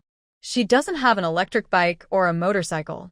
Although she could buy these later without cost during the end times, she feels she should buy at least one now. Especially an electric bike. Although it doesn't go far, it's very quiet. After the end of the world, many large vehicles get stuck on the roads, and sometimes cars can't move through traffic. In such cases, an electric bike would be very useful. She could store her car in her space, take out the electric bike to ride past traffic jams, then bring the car out again when the road clears. In the early months after the end times, the highways were heavily congested and no vehicles could pass. It wasn't until some superpowered individuals appeared that parts of the highways were cleared. Power-type superpowers could directly lift cars away. But if she had a motorcycle, it would be even better. It's fast and can go through narrow roads. Yu Xiaoxiao decided to buy 2 vehicles this morning, one motorcycle and one electric bike. If she doesn't get these now, she'll have no backup transportation, which makes her uneasy. Plus, after the end times begin, she will have too many things to gather, and there won't be enough time. Motorcycles and electric bikes are still easy to buy. She is not picky now and has a few thousand yuan left in her account. Yu Xiaoxiao bought 2 new electric bikes and also bought spare batteries. She bought 2 used motorcycles that are about 80% new. These tend to lose value quickly, and because of city restrictions, many people buy them just for fun, even though they rarely ride. There are many used new bikes like these. She tried riding them and found they were still good. She rides each bike one by one and finds a corner without cameras to store them in her space. Finally, she rides an electric bike home. Outside the community gate, there is a shop that sells tobacco and alcohol. Although Yu Xiaoxiao doesn't smoke or drink, these items are valuable in the future. She has seeds in her space that she can plant later, but she doesn't know how to make cigarettes. That's okay. People with strong cravings will find ways to get their hands on them. Even if she only trades with tobacco leaves, there are people willing to buy. She has her eye on this shop, right at the entrance of the community. It doesn't cause trouble for anyone. A heavy rain started right at the beginning, so even if she doesn't take the items now, they will just be soaked in rain later. She finally rides her electric bike down to the underground garage and parks it with her car. She sees Chinyu's car in the garage. Has he returned? She turns to look around. After the rain started, this was the first place to flood. She could have moved her car earlier, but what about Chinyu's car? His car is so good, it would be a shame if it got flooded. She used to think about not bothering him, but now she has no better options. If she takes his car later, how to get it out afterward will be a problem. Oh well, she'll decide later. Maybe he needs to go out to gather supplies, and his car might not stay here. If it happens to be parked here, she can take it then. After entering the elevator, her previously gloomy mood suddenly brightened. No matter what happens in the future, she still needs to hold on to her main support. She also needs to remind Chinyu to stock up more supplies. Chinyu, are you back? The elevator goes directly to the 18th floor. Yu Xiaoxiao knocks on the door outside. Chinyu just got home. How does she know he's back so quickly? Is she always watching him? He even suspects she installed a camera in his house. How do you know I'm home? I just saw your car in the underground garage. Come in. Yu Xiaoxiao was here at Chinyu's house for the second time. The first time was to deliver breakfast. Honestly, she didn't look around much. Because the end of the world was coming soon, Yu Xiaoxiao looked around to see if anything needed fixing. Although she didn't know how long Chinyu would stay here after the disaster, during the rainy season, no one could go outside. The rainy season lasted 3 months, followed by 3 months of extreme cold, then 3 months of extreme heat. As people gradually awakened their special abilities, zombies appeared. It seemed like there was a latent period. Yu Xiaoxiao didn't know exactly how zombies appeared, but since people started gaining abilities, it didn't seem strange that zombies showed up too. Yu Xiaoxiao remembered that after the rain stopped, some people awakened their abilities. Jiang Feng and Hida were the first 2 ability users she met. Maybe zombies were also slowly appearing at this time, just with a longer latent period and weaker abilities. They might not have been in the crowd, so they weren't noticed right away. Perhaps it wasn't until the extreme heat ended that the zombie outbreak became widespread. When zombies first appeared, it was already a large-scale invasion, which made Yu Xiaoxiao think of her past lives, where she was often seen as crazy. She was focused on bothering Wang Anya, so she paid little attention to these things. By the time she realized, zombies had already become a disaster. Actually, Yu Xiaoxiao's guess was correct. On the day the end of the world began, when the red sun appeared, both ability awakenings and zombie transformations started happening, but people didn't notice at first. This invasion was slowly spreading under the cover of the rain. But it was only among a few people. The initial number of ability users was small, so the number of zombies was also small at first, but it grew quickly later. Zombies had a longer latent period than ability users. They didn't turn into zombies all at once, but gradually zombified, making it hard for others to notice immediately. They appeared slowly: rain, extreme cold, extreme heat, people couldn't go outside, and zombies couldn't move in large groups either. That's why it seemed like a large number of zombies appeared once the weather improved. What are you looking at? I'm just checking. It seems like no one lives here often. Don't you have some rice, flour, and cooking oil? Do you need it? Of course I do. These are things we need for daily life at home. Why don't we go to the supermarket together and buy some? Chinyu thought it wasn't necessary because he rarely ate at home, only cooking occasionally. He had a bigger apartment in the city, and he didn't come here often. In fact, during his first year in the city, he visited less than these past 2 months. Yu Xiaoxiao didn't care whether Chinyu agreed or not. As long as he didn't refuse, that meant he agreed. Let's go. Pack up a bit and we'll go shopping together. Yu Xiaoxiao didn't know that Chinyu still had an apartment in the city. She thought this was his only home, so buying a little more would definitely be useful. She pulled Chinyu along to the supermarket, buying a little of everything for him. In the end, Chinyu saw that her shopping cart was almost full, and she was still choosing items. That's so much. We can't eat all of it. It will spoil if we keep it for too long. It's okay. I'm here. If you can't finish it, I will. Right now, Yu Xiaoxiao didn't think this was too much. How could it be enough for a person to eat for half a year? But buying a bag of rice was Chinyu's limit. He couldn't eat that much, and buying 2 bags would seem strange. So Yu Xiaoxiao prepared some instant noodles and snacks that could fill them up. Qinyu slowly followed behind Yu Xiaoxiao, watching her pick out things little by little. For some reason, he felt this was quite nice.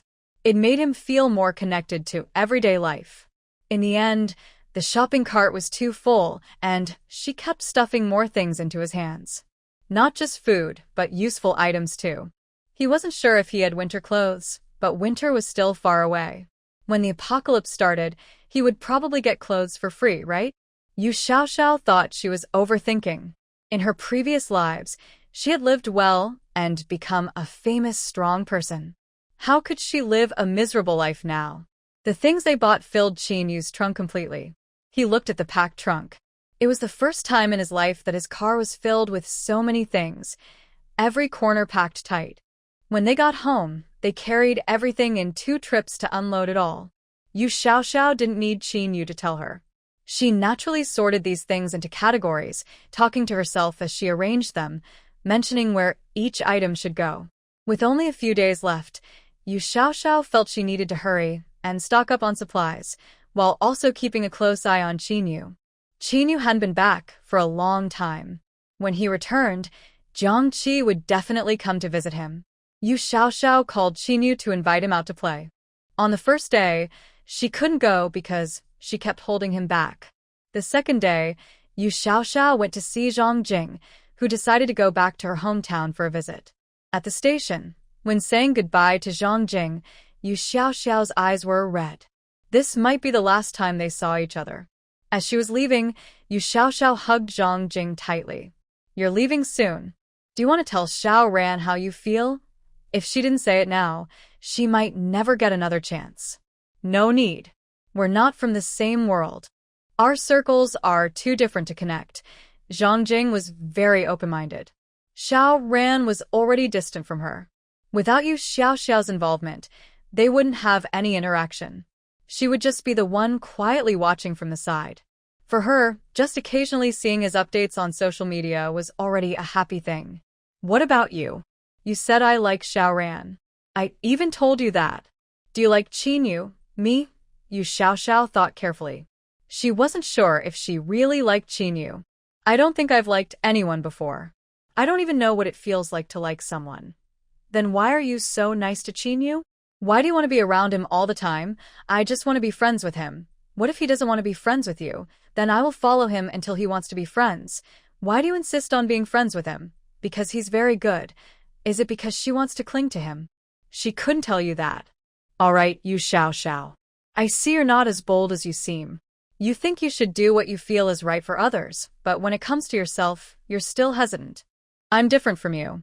You at least understand your feelings." "I'm not sure yet. If I do figure it out someday, I might really go for it. Every life is earned through effort. Although I have died tragically 3 times in a row and am now afraid of death, I just want to survive this time. However, it depends on the situation. If I upset her, I can always die again. Next time, I will be a brave person." After sending Zhang Jing home, I found that Qinyu was no longer at home. I picked up my phone, then put it down, then picked it up again, then put it down. Is there any way to keep him by my side? The more I know that the end of the world is coming, the more I feel anxious and unable to stay calm. Yu Xiaoxiao, even if I am afraid of death, I shouldn't rely on others. In the end, I have to depend on myself. I can do it. Just as I was encouraging myself, I set out to find Qinyu. Today, Jiangqi and his friends are having a gathering. Among them are some classmates Qinyu used to know, so Qinyu came along. When he arrived, he found out they had chosen a bar. There are boys and girls, a group of handsome men and beautiful women, all very eye-catching. Qinyu sat coldly in the corner, watching the performance of the group of men and women. He doesn't like this kind of place, but he doesn't dislike it either. He's just passing time in boredom. Xiao Ran sat beside him, while Jiangqi was outside chatting happily with a girl. When Yu Xiaoxiao arrived, she saw this scene. The bar is a high-end place, with well-dressed men and women. The atmosphere is lively and glamorous, giving a feeling of indulgence.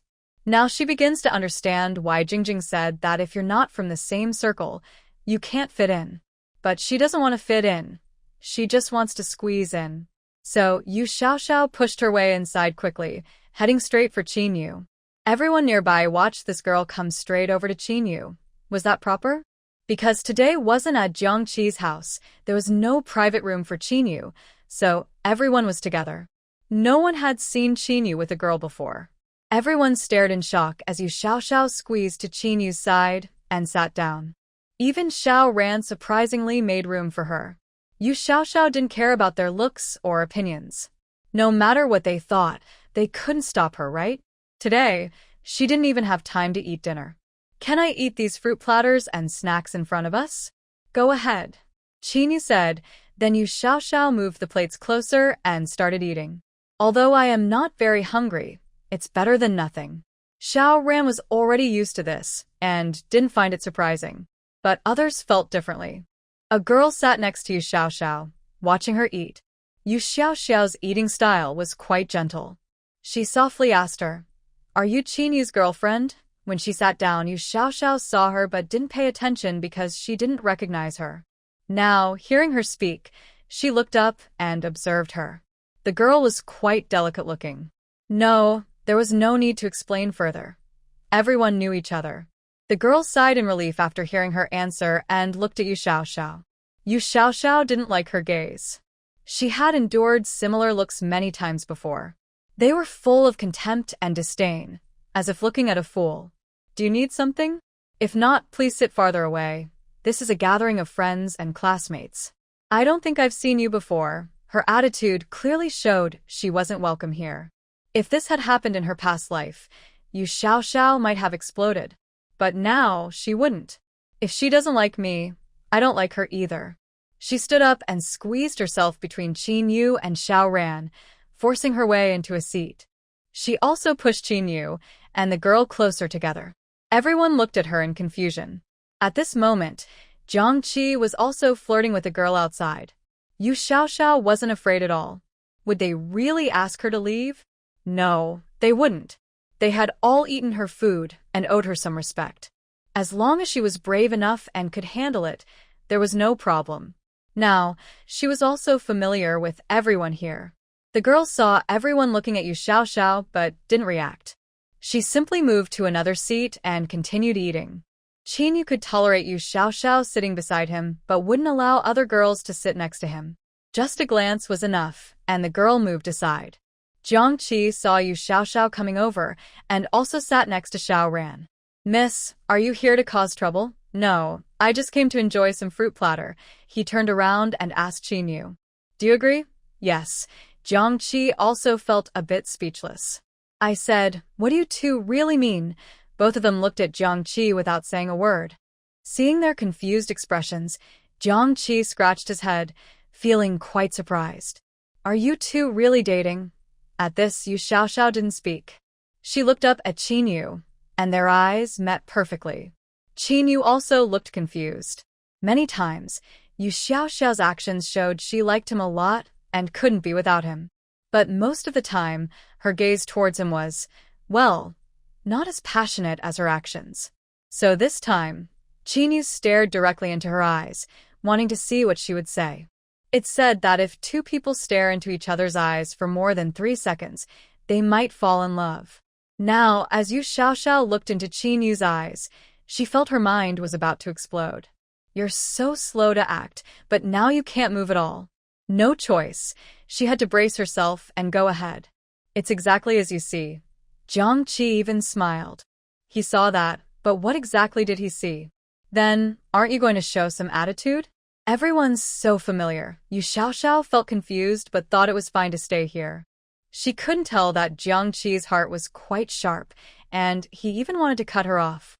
If Qinyu only saw her as a friend and thought she was cute enough to be friends with, what if they found out later? Wouldn't her golden opportunity be gone? If he really wanted to leave, no matter how much she clung to him, it wouldn't help. At critical moments, if he doesn't help or support her, what's the point?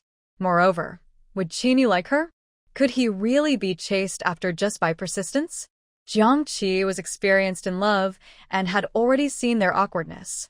Qinyu probably liked Yu Xiaoxiao a little, but She didn't understand what was going on and hesitated. Jiang Qi also found Yu Xiaoxiao hard to read. If she didn't like him, she wouldn't have gone to his house, and when she heard Qin Yu was going to Beijing, she was crying desperately. Now they were so close, but she was still holding back. Qin Yu was his brother. If he liked her, he should just go for it. If not, Jiang Qi would help him ask her to leave. Qin Yu was just watching everything happen and didn't stop it. Yu Xiaoxiao felt like she was about to face a terrible moment today. Whether she stretched her neck or pulled it back, it felt like a knife was coming for her. We are definitely friends. After she finished speaking, Qin Yu stood up and left. Seeing the situation, Yu Xiaoxiao felt nervous and hurried after him, thinking, oh no, did I guess wrong? Does he really like me? Qin Yu walked very quickly. Yu Xiaoxiao lagged behind a few minutes, jogging after him. Qin Yu, wait for me. Wait for me. The bar was still crowded. Qin Yu was tall and easily moved through the crowd. Yu Xiaoxiao couldn't see the way, as everywhere was full of people. When she finally came out of the bar, she couldn't see anyone anymore. She took out her phone and called him, but he didn't answer. Now everything felt like it was falling apart. If life had no hope, she wouldn't have so many greedy thoughts. If Yu Xiaoxiao hadn't gone to watch that social event and hadn't heard someone call Qin Yu's name, she probably wouldn't have looked back. She also wouldn't have thought about clinging to someone for support. Although she was weak, it was okay to stay away from the crowd and develop slowly in a quiet corner. In this life, she already had space and resources, much better than in her previous lives. But she still met Qin Yu, and from then on, she kept thinking about clinging to him. Everything went smoothly, making her feel like she was blessed with good luck. But she was still just a supporting character. As the end of the world approached, she was about to lose her chance to cling to her support. Silently, she went down to the underground parking lot, tears streaming down her face. Qin Yu also couldn't understand why, when he heard Yu Xiaoxiao say that, he suddenly wanted to leave, not wanting to stay even for a second longer. Feeling upset, he went alone to the underground parking lot and sat in his car, but he didn't start the engine. Yu Xiaoxiao called him, but he didn't want to answer. Soon, he heard the sound of crying, loud and close. Yu Xiaoxiao was crying so hard that tears and snot were everywhere. Finally, she quietly found a corner, squatted down, and hugged herself while crying. Yu Xiaoxiao felt her life was really too bitter. The painful memories from her past lives kept replaying in her mind. Her body couldn't help trembling. When Qin Yu approached her, he saw her trembling as she cried. Until a pair of long legs approached, Yu Xiaoxiao realized someone was standing in front of her. She looked up and saw Qin Yu. Why? Qin Yu looked at Yu Xiaoxiao at that moment, feeling a bit sorry for her. Yu Xiaoxiao didn't hear what Qin Yu said at all. She stood up, hugged Qin Yu, buried her head in his chest, and cried very sadly. Qin Yu had never been depended on like this before, especially by someone so small. Yu Xiaoxiao, you ran into me yourself. Qin Yu hugged her back. Since she ran into him herself, he wouldn't let go. Yu Xiaoxiao initially felt a little sad and cried, but she didn't know why she suddenly fainted. When she woke up again, she was lying asleep in the back seat of Qin Yu's car. Someone needed to tell her what was going on. Actually, at the moment Qin Yu hugged her back, her doomed fate as a minor character had veered off her planned path. That's why she fainted. Now she was lying on the back seat of the car, feeling confused. She touched her face. It seemed to have been cleaned up. Qin Yu was driving ahead, but he wasn't feeling calm inside. He didn't expect Yu Xiaoxiao to faint at the end. He could only carry her into the car and take her home. Looking in the rearview mirror, he saw she had woken up.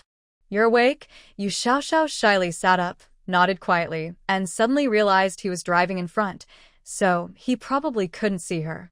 She gave a small the car fell into silence as quiet as death.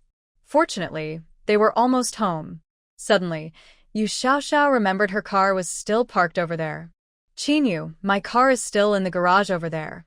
Her car had bulletproof glass. Tomorrow was the second to last day before the end of the world, and she needed to go get her car. I'll take you home first. You fainted. Thinking about this, Yu Xiaoxiao blushed. was her body this week? She felt like she drank spiritual spring water every day, and her body had already improved a lot. Why did she still faint? So, Chinyu probably liked her, right? Since she needed to clarify things, she might as well ask directly. Just as she was about to speak, the car stopped. Huh? Yu Xiaoxiao turned her head and saw they had arrived home. Ah. Does this mean she still doesn't have a chance to ask clearly? Chinyu saw her to the door. She stood outside without coming in or leaving. Do you want to come in and sit? Yes. She changed her shoes and sat on the sofa in the living room. Yu Xiaoxiao also sat on the sofa opposite him. Again, a strange feeling came over Chinyu. Yu Xiaoxiao had always kept her distance from him. Shouldn't she be sitting next to him? Now she was sitting so far away from him. Once this thought started, he suddenly noticed some details he had often ignored before. When they were alone, Yu Xiaoxiao never showed any affectionate gestures toward him. Chinyu said nothing, just watched her quietly. Just as Yu Xiaoxiao was about to lose her composure, Chinyu spoke. Yu Xiaoxiao, do you know what your usual behavior means? Yu Xiaoxiao nodded. Good, it seemed she knew what she was doing. Then why are you doing this? I want to be with you. Chinyu still felt very strange. Although Yu Xiaoxiao's words seemed honest, he wasn't sure if he understood her meaning correctly. Do you want to be my girlfriend? Yu Xiaoxiao was surprised and looked up at him. She was sure Chinyu was serious at this moment. Yes, I do. Is that okay? She must have been thinking about it. There was nothing wrong with having such thoughts. After she answered for the first time that they were just friends, Chinyu stood up and left. Could it be? Yu Xiaoxiao's heart was pounding. Okay. Yu Xiaoxiao felt like fireworks exploded in her mind, a dizzying feeling. It was really happening. Do you like me? Yes. Yu Xiaoxiao, feeling overwhelmed, almost cried. She walked over, sat on Chinyu's lap, and hugged him. Warm, damp breath brushed against Chinyu's ear. Will you like me forever? Chinyu hugged Yu Xiaoxiao back. Yes. From the moment you ran into me, I never wanted to let you go, Chinyu silently added in his heart. Chinyu never thought of himself as a very romantic person. In fact, many times he considered himself quite cold. But whenever I meet Yu Xiaoxiao, I can't help but soften my heart. Maybe it's because at first her unique way of getting close to me, or maybe her straightforward enthusiasm, influenced me. Or perhaps it's because we both lost someone very dear during our youth, sharing a kind of mutual understanding and warmth. Unconsciously, I started to care about her. But she seems to drift away and come closer again, unpredictably. Chinyu takes a deep breath. Yu Xiaoxiao, you still have one chance to change your mind. If you regret now, I can let you go. Miss this chance, and I won't let you leave. Chinyu is a serious person about feelings. His parents' relationship has always been very good, to the point that he sometimes feels a bit unnecessary. Yu Xiaoxiao thinks that if Chinyu truly likes her forever, she will like him forever too. Chinyu, if you keep liking me forever, I will never leave.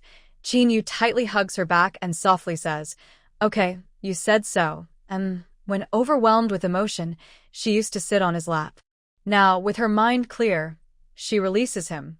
Her face, handsome and enlarged, is right in front of her, so close, so close. I won't go back to Jiang City, but my dad keeps calling and urging me to return. I don't want to go. If you don't want to go, then don't. Chinyu, you're so kind. Suddenly, Yu Xiaoxiao remembered that the two of them hadn't taken a photo together. Have we ever taken a picture together? Let's take one. Tomorrow is the last day before the end of the world.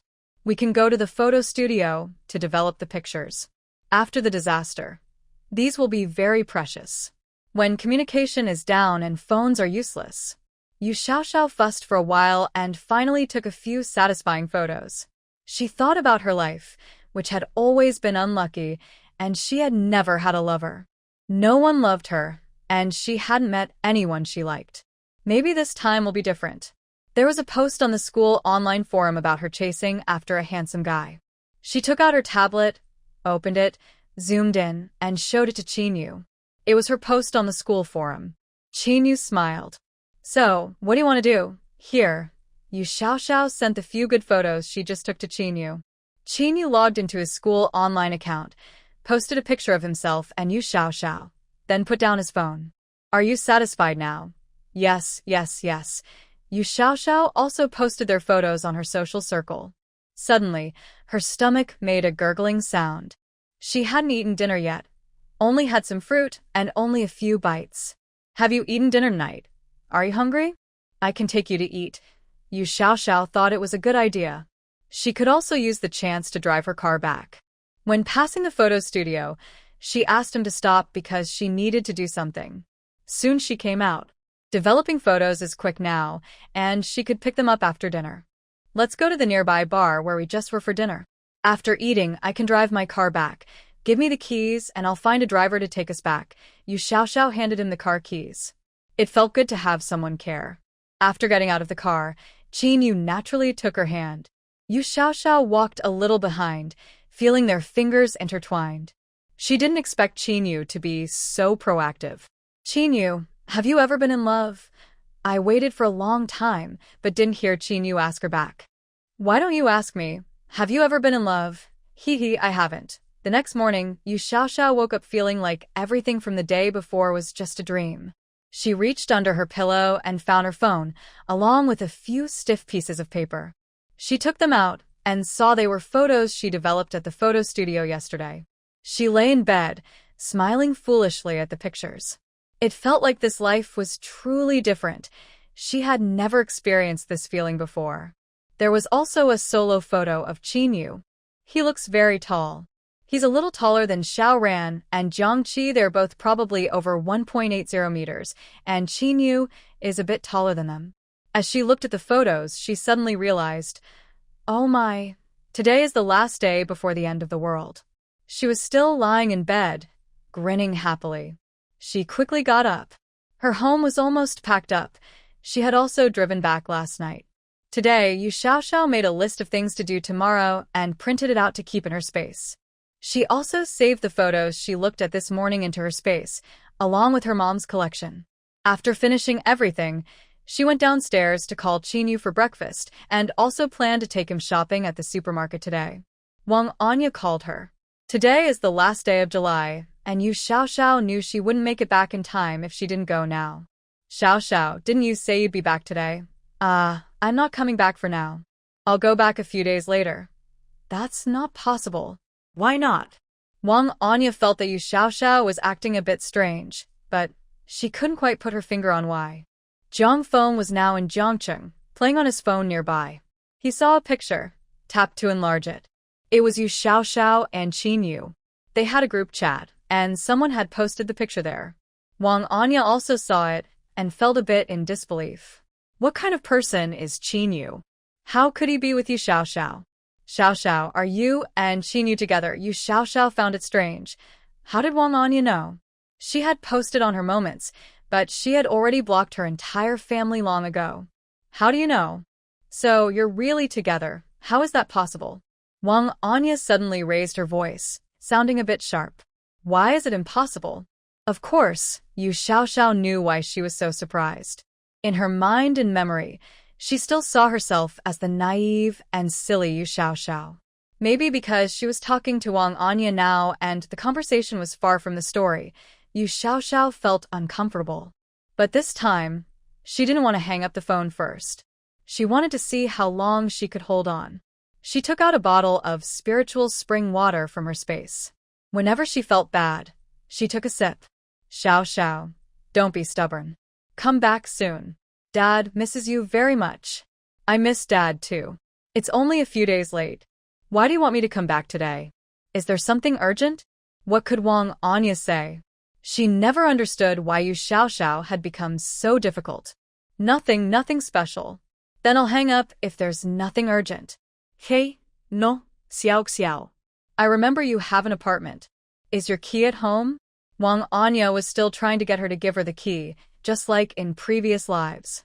It seemed her system wasn't perfect. It didn't know she had already sold that apartment. No, I don't have the key anymore. If there's nothing else, I'll hang up now. Without giving her a chance to reply, she ended the call. What was she going to say? That she had already sold the house? She was given just one day to find a new place? Dream on. Dream on. Dream on. As soon as she hung up, her phone rang again. Yu Xiaoxiao impatiently picked it up. Didn't I say I wasn't coming back for now? Xiaoxiao, who are you talking to? Huh? Zhang Jing's voice. Oh, nothing. Why are you calling me now? Are you having a good time at home? Yes, my parents are doing well. Xiaoxiao, did you really get that thing you posted on Moments yesterday? Yes, just like you saw. Xiaoxiao, you're really brave. Then came Zhang Jing's giggling, nervous laugh, with a hint of awkwardness. Where are you now? I think it's pretty noisy around you. You are on the way back to the city. Haven't you just come home? Why are you here so soon again? Because my parents also support me working part-time to earn money. So I came back. The semester starts in a month. When will you arrive? I bought a regular train ticket, half price for students. I might arrive in the city late at night.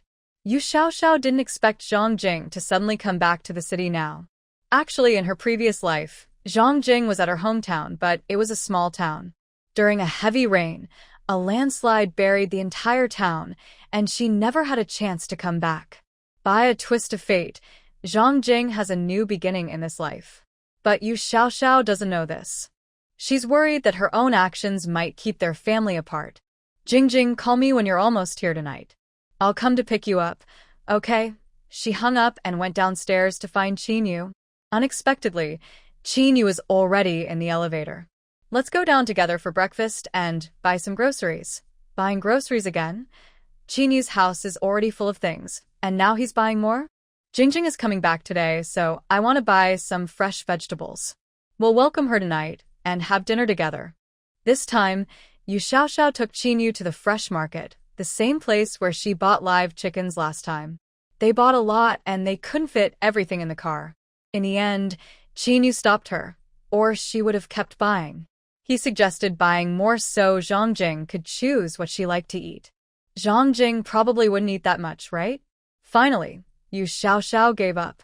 It was enough, and they had spent money on all this. Yesterday evening, Zhang Qi called Qinyu, saying he wanted to come and see what was going on.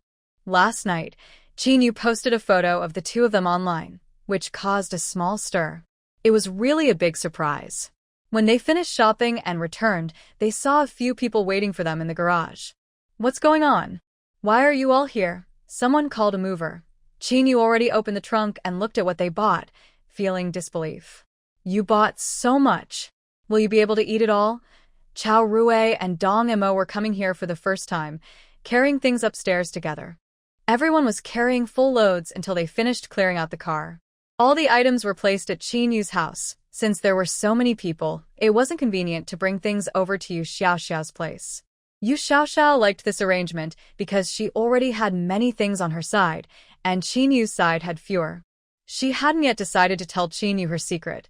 She might in the future, but not now. Jiang Qi came over mainly to talk to Qinyu, not just to join in the fun. While Yu Xiaoxiao was packing, Jiang Qi pulled Qinyu aside to chat. Afterward, Qinyu went to help pack things as well. The fridge was full of frozen and fresh food, and some packaged items were stored in the cabinets. The cabinets were also filled with various snacks and foods that Yu Xiaoxiao had placed there, many different kinds. Xiaoxiao, I have something to handle today. You can eat by yourself at noon. Actually, Yu Xiaoxiao overheard part of their conversation. Okay, you all go ahead. Come back early tonight. Yu Xiaoxiao could only think of ways to stock up more herself and try to help Qinyu gather more supplies. But she really couldn't do much about Jiang Qi and Xiao Ran. There were no good reasons or excuses. She didn't want to do anything suspicious. In her past life, she heard about a group that specifically targeted special people. She overheard this from Wang Anya and the male lead, Gu Sudong. Their conversation probably wasn't a lie. So, Yu Xiaoxiao didn't want anyone to notice her unusual behavior. It's normal for young girls to stockpile supplies, but it's not normal to have others do it in advance for her. After Qinyu left in the afternoon, Yu Xiaoxiao drove out, took her printed map and marked locations on it. Since the internet was cut off after the apocalypse, she couldn't update maps online. She printed many copies and downloaded offline maps as well. While she had internet, she also familiarized herself with the routes by visiting each marked location. All these places were for items she planned to collect tomorrow, so she had to prepare thoroughly. Most importantly, she needed fuel, both gasoline and diesel. She could find fuel at many gas stations, and her space had already prepared many oil drums in advance. She decided to go to the gas station near the hospital first to gather fuel. Along the way, she marked the route, passing by the hospital, factory, and car dealership. Yu Xiaoxiao realized that a car isn't always necessary. Machines in the factory might be more useful. Although she had bought small machines like a noodle maker and a threshing machine, no one minds having more of these. When Zhang Jing called to tell her she had arrived, Yu Xiaoxiao suddenly realized she had been wandering for most of the day. She visited many factories, seeing the ones she had booked before. When she had free time, she wandered around the suburbs, marking places that seemed suitable. She didn't even think about cooking dinner at night. Plus, before the end of the world, the last dinner out meant eating at a restaurant and packing leftovers. That was her plan, and she followed through. She and Zhang Jing ate until they were full, and Yu Xiaoxiao ordered many dishes to take away and put in the car. Yu Xiaoxiao invited Zhang Jing to stay with her for 2 days. They hadn't really enjoyed the city together yet. She pulled Zhang Jing out for a walk after eating too much. Of course, they had to go for a walk after stuffing themselves. On the way, Yu Xiaoxiao kept grabbing delicious food whenever she saw it. Before they knew it, they hadn't walked far, and their arms were full of takeout bags. Xiaoxiao, don't you think you have too much stuff? Zhang Jing asked. It's okay, Jingjing. It's rare to be happy, so I want to buy more things, Yu Xiaoxiao replied. Although she could order food online for delivery, she didn't want others to know she had stocked up on so many supplies, so she went out herself. If delivery people saw her many packages, who knew if they would remember her address and start talking about it everywhere? Even if she brought things home, someone might see them, but the chance of running into someone alone was small. And she couldn't carry much at once. The two of them slowly walked back, carrying their bags. Yu Xiaoxiao silently looked at the street. Neon lights flickered, small shops bustled with people, and shop owners sweat as they hurried to prepare food. Groups of people waited nearby, chatting and laughing. Wanting to see this world one last time, Yu Xiaoxiao took out her phone and snapped a picture of the street, including Zhang Jing. Then they took a selfie together with their bags. Even if she felt very sad inside, she couldn't stop tomorrow from coming. Let's go, Jingjing, we're going back. When they arrived home, Qin Yu was already there. Although Qin Yu didn't understand why, Yu Xiaoxiao was especially clingy to him, which made him feel calmer. Later, he still needed to go out again. When Xiaoxiao returned home, she specifically came to see Qin Yu. Seeing that Qin Yu was at home, she took Zhang Jing and left together. Just now, Zhang Jing didn't dare to speak the whole time. She thought Qin Yu seemed difficult to talk to. Xiaoxiao, you're really impressive. Back home, after closing the door, Zhang Jing was lively and talkative. Yu Xiaoxiao smiled but didn't say anything. Jingjing, go take a shower first. Wash from head to toe, and tonight, wash and hang up all your clothes. Zhang Jing had just returned from her hometown. Her belongings were in her suitcase. She asked if there was anything stored at school. All important and valuable items were in the suitcase. There wasn't much to say, and since Zhang Jing was here, Yu Xiaoxiao didn't want to leave her alone to go find Qin Yu. As long as the end of the world hadn't started, Qin Yu was here, so she felt more at ease. Xiaoxiao, why did you prepare so many things? Zhang Jing was shocked. The room she was assigned to was filled with all kinds of items, food and supplies. How long will all these last? There are so many tissues and these sanitary pads. Are you planning to use them until they expire? Knowing that Zhang Jing was going to stay in the Magic City, Yu Xiaoxiao started tidying up her room. All the items inside were prepared for her, at least on the surface. There were 3 inflatable boats under the bed. Xiaoxiao, what are you buying these for? Oh, there's a lake near the community. I wanted to go boating, but it seems we're not allowed. I bought a set with a buy one get one free deal, thinking that if one leaks, I have others to use. I bought more because it was cheaper. Now they're just gathering dust under the bed. I'll keep them for now. I haven't used them, so I don't want to throw them away. Zhang Jing thought about it and agreed. They were only staying for 2 days, so Zhang Jing didn't bother taking her clothes out of her suitcase. She just kept them inside. But she still couldn't resist opening the wardrobe to take a look. Wow. Xiao Xiao, why did you buy so many thick winter clothes? Zhang Jing looked surprised, as if she had discovered something new. Off-season clothes were on sale. I bought them for skiing in winter. During the winter holiday, I plan to visit Ice City. Do you want to come along? Zhang Jing leaned against the doorframe, openly envious.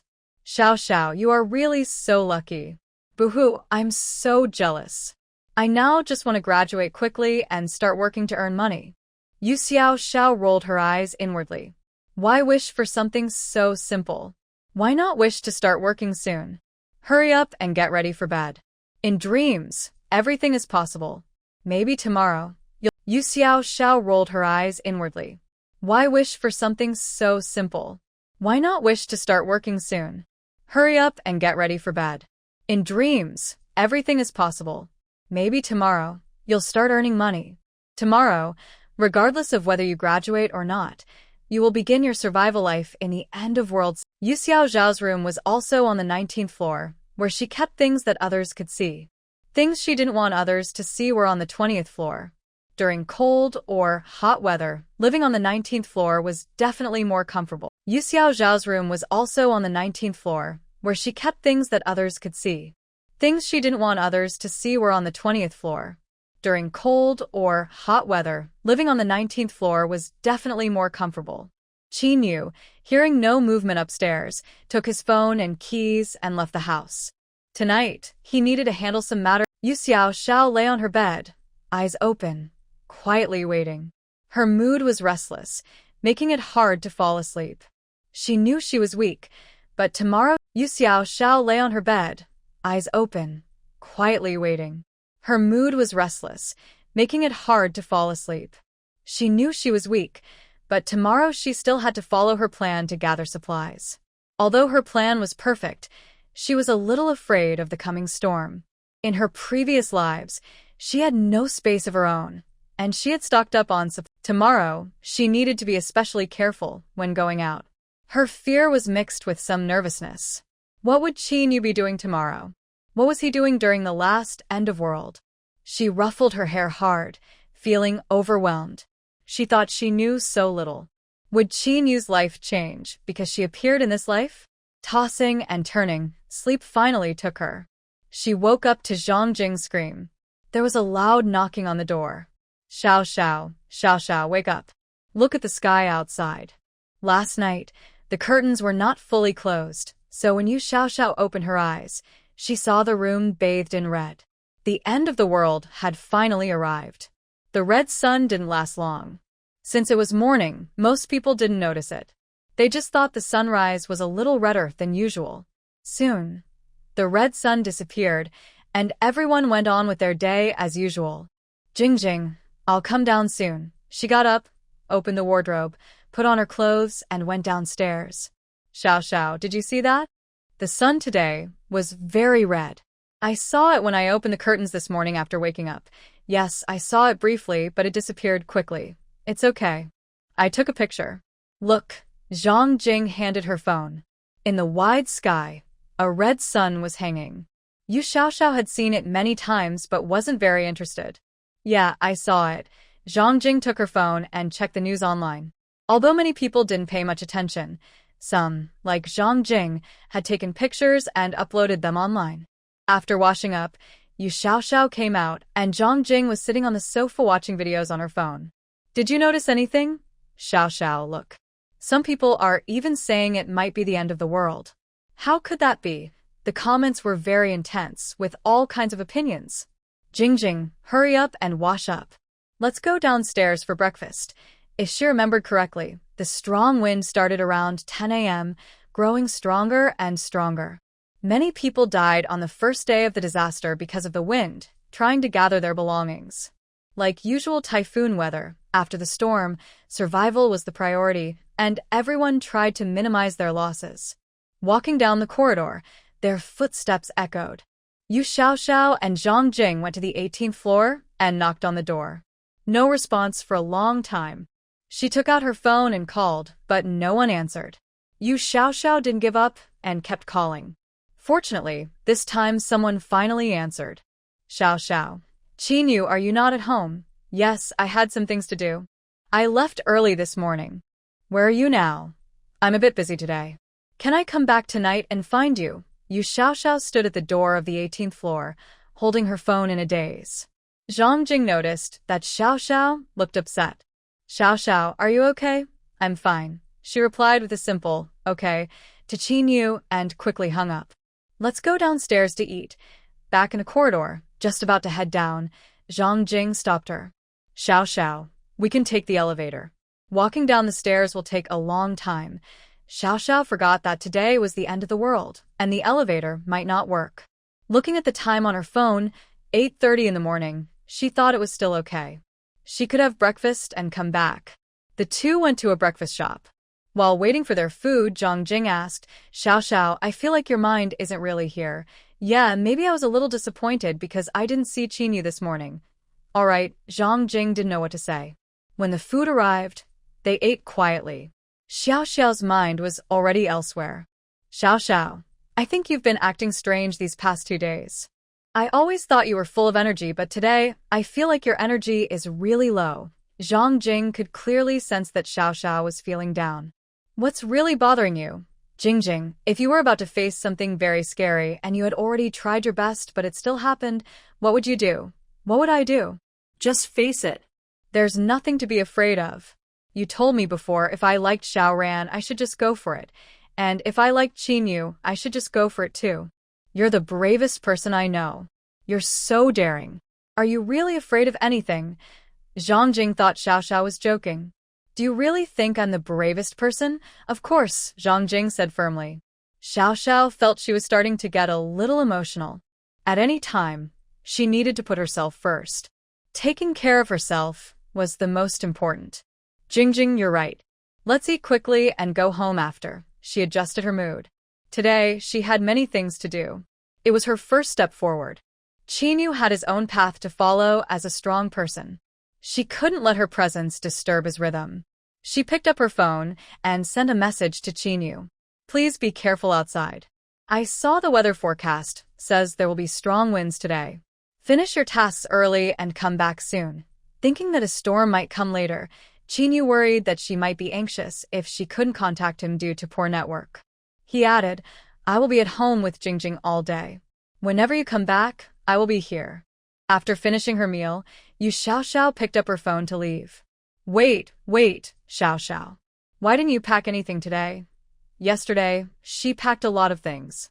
This morning, she thought she would need to go out to eat, but Xiao Xiao still pulled her out. No more packing today. Let's go home. Around 10 o'clock, a strong wind blew for less than an hour, followed by rain. When it started, it was a heavy downpour. If someone was careful, they could take advantage of the shallow water to buy some things. Later, the wind would blow down many big trees, which might fall onto power lines, causing localized power outages. Yu Xiaoxiao wasn't sure if her area would experience a power outage today, so she needed to go back quickly.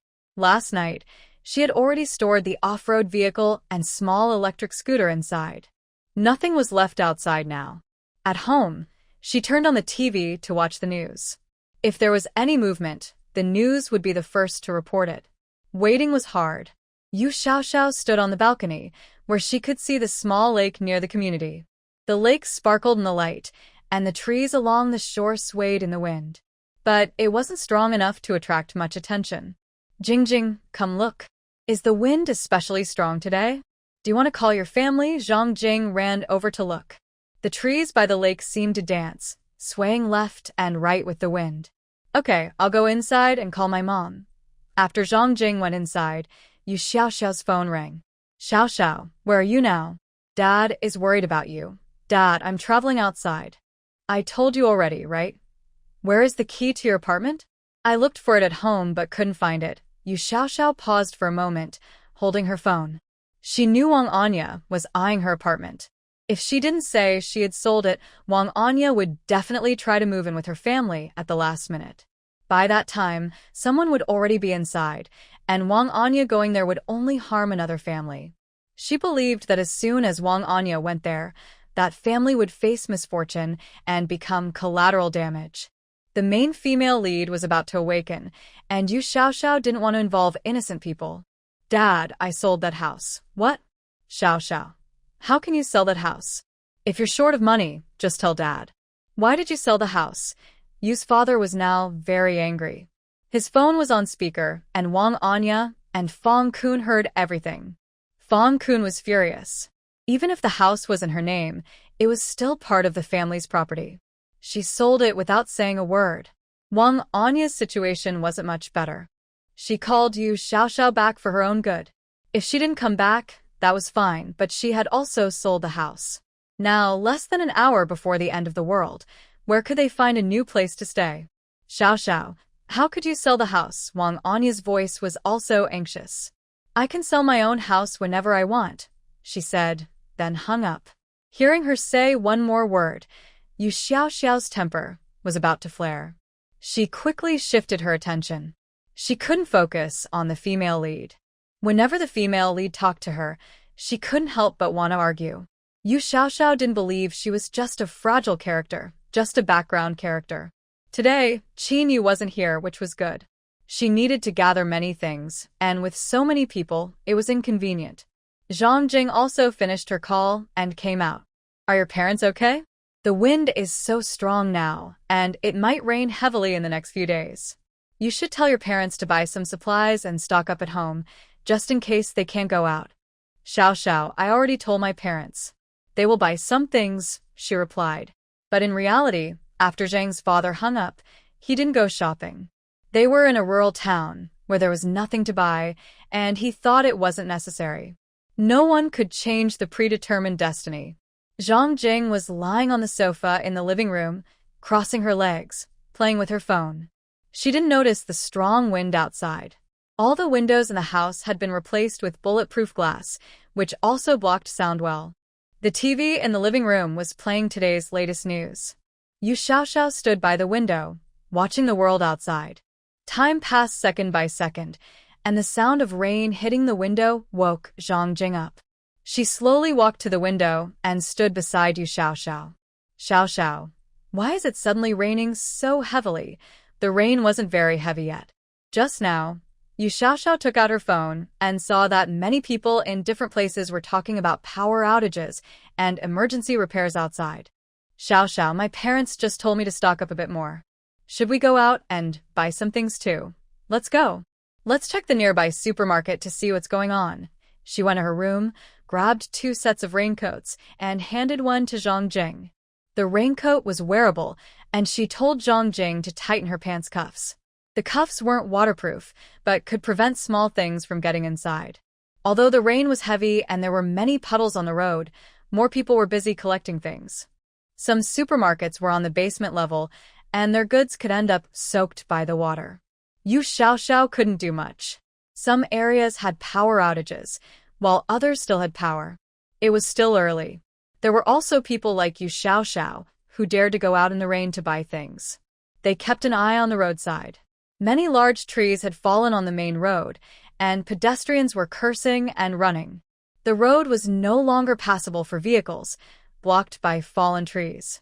Yu Xiaoxiao saw many people get out of their cars and run because of the heavy rain.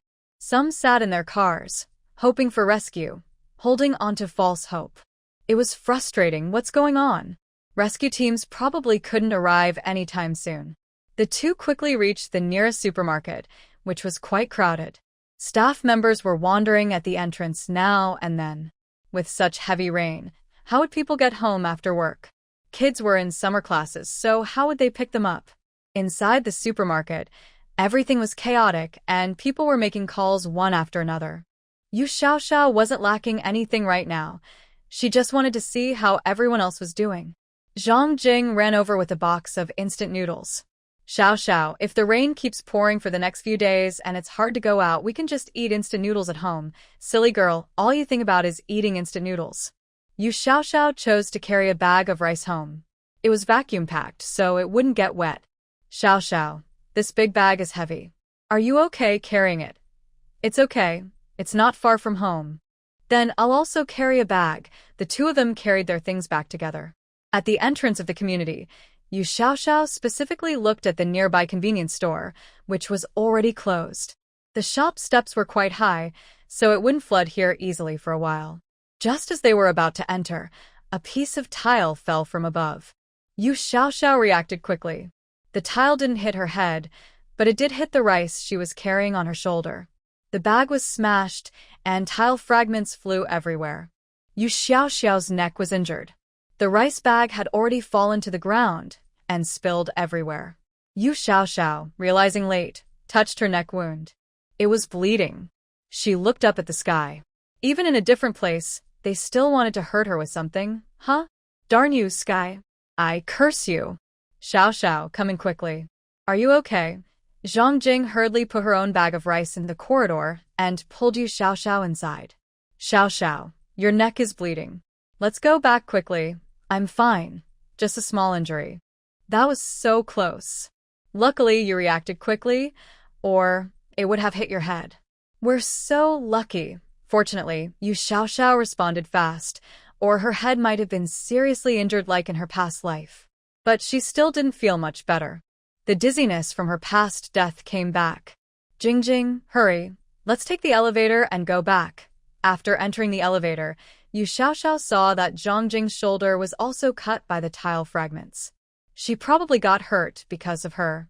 When the elevator reached the 10th floor, Yu Xiaoxiao's heart pounded faster.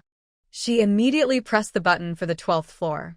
The elevator stopped at the 12th floor, and just as the door opened a crack, Yu Xiaoxiao pulled Zhang Jing out quickly. As soon as they stepped out, the elevator lost power and got stuck. Xiaoxiao, what exactly happened today? Why are we so unlucky to encounter all this? Don't talk, let's hurry and climb the stairs. Neither of them thought climbing stairs was too tiring. From the 12th to the 19th floor, it was only 6 floors. The broken tiles might have been trying to hurt her, but when the elevator lost power, if she hadn't reacted quickly, she and Zhang Jing would have been trapped inside. Yu Xiaoxiao looked at Zhang Jing and felt a strange worry. Could it be that this time, because of Zhang Jing, she was also unlucky? After they returned home, the two of them changed out of their wet clothes. Xiaoxiao, is there a power outage in the neighborhood? Jing, can you tell me about the town where you live? Huh? Why are you suddenly interested in my home? I'm just asking. My home is in a small town at the foot of the mountain. The scenery is beautiful, and it's a good place to live. There are mountains and water, and the environment is nice. Your town is at the foot of the mountain? Yes. Is there a problem with that? It was confirmed. Definitely Zhang Jing was involved in the elevator incident. You don't think it's strange that it's raining so heavily now? When you called your parents, the weather was the same at your hometown. Since you're at the foot of the mountain, there might be landslides or mudslides. You should call your parents quickly and tell them to bring some supplies and go to a higher place in the county. Zhang Jing hesitated a bit. Xiaoxiao, maybe you're overreacting. It might not be that serious. Nothing has happened in all these years. Jing, if you don't want to regret later, I suggest you tell them to leave now. Look at my neck and then at your shoulders. We've encountered such a small chance of disaster, so what's impossible? Even if nothing happens, it's just a false alarm. We've only been out a few days, so it's just a trip. But if something does happen, you won't have a chance to regret. Hearing Yu Xiaoxiao's words, Zhang Jing also became nervous. Yes, what if? She immediately picked up her phone and called her parents. The call connected. Water was coming into the house, and her parents were trying to block the door with things, while also pouring water out of the house. Jing, are you okay in the city? It's pouring rain at home. Your mom and I are trying to stop the water. Dad. Mom. Don't worry about the house. Just take some things and drive to the county. The terrain there is higher. I saw on the news that many places are flooded. Things aren't worth much, but your lives are. Hurry up and pack your things and leave. Yu Xiaoxiao didn't listen to the rest of her words. She went upstairs to treat her neck wound. The wound was small. She was experienced in treating injuries and was familiar with it. She couldn't remember how many times she had been hurt before. When Xiaoxiao went downstairs, her parents had already left in the car after much persuasion. It seemed that Zhang Jing's influence was quite strong in such a short time. The video was still connected. Dad Zhang was driving, Mom Zhang was in the front passenger seat, and the back of the car was fully loaded. Although I didn't know what would happen after leaving home for the county town, it was probably better than staying in the same place. Zhang Jing came over with her phone to say hello to Yu Xiao Xiao. Both Dad and Mom Zhang were talking to Yu Xiao Xiao, thanking her. They said their daughter Zhang Jing had caused her some trouble. At first, Yu Xiao Xiao thought maybe it was because of her own reasons that Zhang Jing wasn't with them. Now it seemed they were all just pawns in the game. The power was out now, but the gas hadn't been cut off yet, so they could still cook lunch. Jing, come over quickly and start cooking. Make some more dishes. The two of them had been busy in the kitchen all afternoon, too busy to check their phones. The neighborhood group chat was buzzing with complaints. Many people were upset that the property management was not doing enough, and the elevator was out of service without backup power. Some residents were trapped in the elevator waiting for rescue. The property management sent people to help those trapped inside. Although the power was out, everyone still had phone batteries, and most people had portable chargers. During a break from cooking, Yu Xiao Xiao looked at her phone. There were no messages from Qin Yu. Forget it. If he didn't send a message, he was probably busy with his own things. Qin Yu was currently caught in heavy rain at the port, unable to unload the cargo because the rain was too heavy. So he had to stop the ship. Earlier, Yu Xiao Xiao had told him she would stay home all day, which reassured him quite a bit. The rain grew heavier, and by 3 p.m., it was completely dark outside. Many shops had closed early, and workers had finished their shifts and hurried home. Yu Xiao Xiao looked out the window. The water was gradually flooding the city. Many cars on the main roads only had their roofs visible above the water. Some areas still had electricity. It was still early, and going out now would be a bit too soon. Even with the heavy rain, everyone was still orderly. Apart from the sound of the rain, everything was very quiet. They had been cooking all afternoon in the kitchen. Since there was no water or gas outage yet, they quickly prepared extra food. By 5 p.m., Zhang Jing was exhausted. Xiao, maybe we shouldn't cook anymore today. We did so much, and this is the best we could do. All right, let's just do that much. I will call my parents to see if they have settled in. After a while, Zhang Jing said her parents went to her aunt's house in the county town. Her aunt's family moved to the provincial capital, and their old house in the county town is empty. She left the key with her dad so he can check on it often, find someone to help clean, or the house will fall into disrepair. Luckily, her dad is honest and often helps her aunt clean the house, so after tidying up, they drove over. It was early so the car could go through. The county town was flooded, and now at her aunt's house, her dad couldn't stop worrying about the car downstairs, as the water was about to cover the top. But worrying alone won't help. Zhang Jing remembered they had cooked a lot today, and she asked her mom to cook and her dad to help. Worrying wouldn't change anything. Xiao, why is there still electricity at your place? I see everyone else's homes are dark, but ours still has some light. Yu Xiao had forgotten about this. Zhang Jing, go pull all the curtains closed. All the curtains in the house had been replaced with blackout curtains. Outside was dark everywhere. Only their house had some light, clearly showing they had electricity. It was like an open display. Jing, I need to go out for a bit. Stay at home. Xiao, it's already dark outside. Everything is flooded and the power's out. Why are you going out now? It's very dangerous. It's okay. You don't need to wait for me tonight.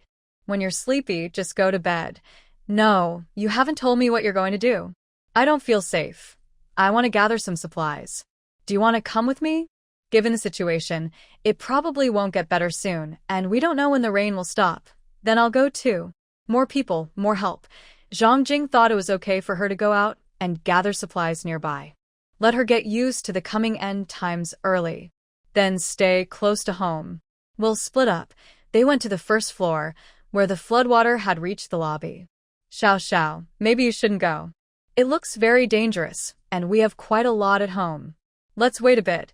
Yu Xiao nodded, and they both went back. After Zhang Jing moved in, her actions became less convenient, but that's okay since it's still early. There isn't much to do at home. Yu Xiao's dart practice in the living room is still on the wall. Zhang Jing often plays there when she has free time. Yu Xiaoxiao is lying on the sofa with her eyes closed, but she's actually preparing oxygen tanks to go out later. The electric boat she needs tonight is fully inflated, ready for use when everyone goes to sleep. Many people have realized that this situation is unusual. Even in heavy rain, they are preparing supplies. Most are waiting for the floodwaters to recede and for rescue teams to arrive. After Zhang Jing falls asleep, just as Yu Xiaoxiao is about to leave, Qin Yu calls her. Xiaoxiao, don't go out tonight. The weather has changed. Close all the doors and windows at home. Don't open the door for anyone. I won't be back tonight, but I will return by tomorrow at the latest. You have plenty of supplies at home, enough for you to eat. Don't give any away. Qin Yu, do you know something I don't? Yes, but I can't tell you right now. Qin Yu's grandfather is a high-ranking government official, so he probably knows more than Yu Xiaoxiao and the others. No wonder he didn't come back last night, and has been busy today.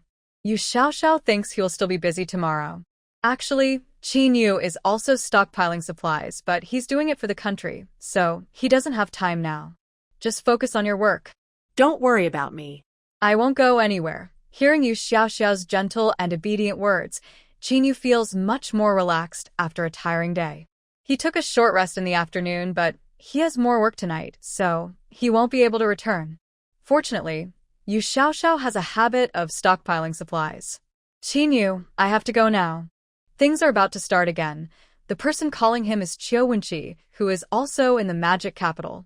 Qin Yu nods, says goodbye to Yu Xiaoxiao on the phone, and then leaves with Qiu Wenqi. Yu Xiaoxiao has already gone to the first floor. It's nighttime and the staircase is empty. She is changed into her diving suit. The water outside has just reached the first floor windows. She opens the window and swims out, taking her electric boat from the space. The battery life is decent, and it's not very noisy. When leaving the neighborhood gate, I quickly stored the items from the tobacco and alcohol shop at the entrance into my space. Although I left a bit late, the shop had a counter, and everything was kept there. These are all good things. After collecting everything, I reinstalled the lock on the door. Since the end of the world has just begun, people's sense of morality is still strong. To avoid unnecessary trouble, I restored everything to its original state. Tonight's trip to the hospital was a bit risky. There should still be many people inside, but that's okay. The first floor has already been flooded. When I reached outside the hospital, I deflated the inflatable boat and swam across myself. The hospital was also without power, but there was a backup generator. Many patients were still inside. Currently, there aren't many doctors and nurses, as many left after work this afternoon when the water level wasn't too high. Tonight, the staff coming to take over didn't come because traveling was difficult. The whole city needs rescue, and the people trapped in the hospital haven't had dinner. There aren't many doctors and nurses left at the hospital. Most residents live in the upper floors, and outpatient clinics are usually on the first to third floors. At this time, no new patients are coming, so no one is around. The remaining doctors and nurses have been called to the inpatient department. Yu Xiaoxiao isn't interested in fighting.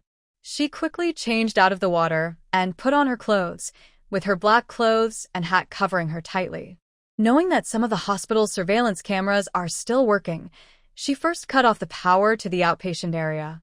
She destroyed all the cameras she found, leaving no footage of her. She collected various testing devices, then moved to the hospital storage room, taking medicines, nursing tools, needles, and knives. She didn't delay. She had a lot to do today. She released the inflatable boat and immediately headed to the nearest gas station.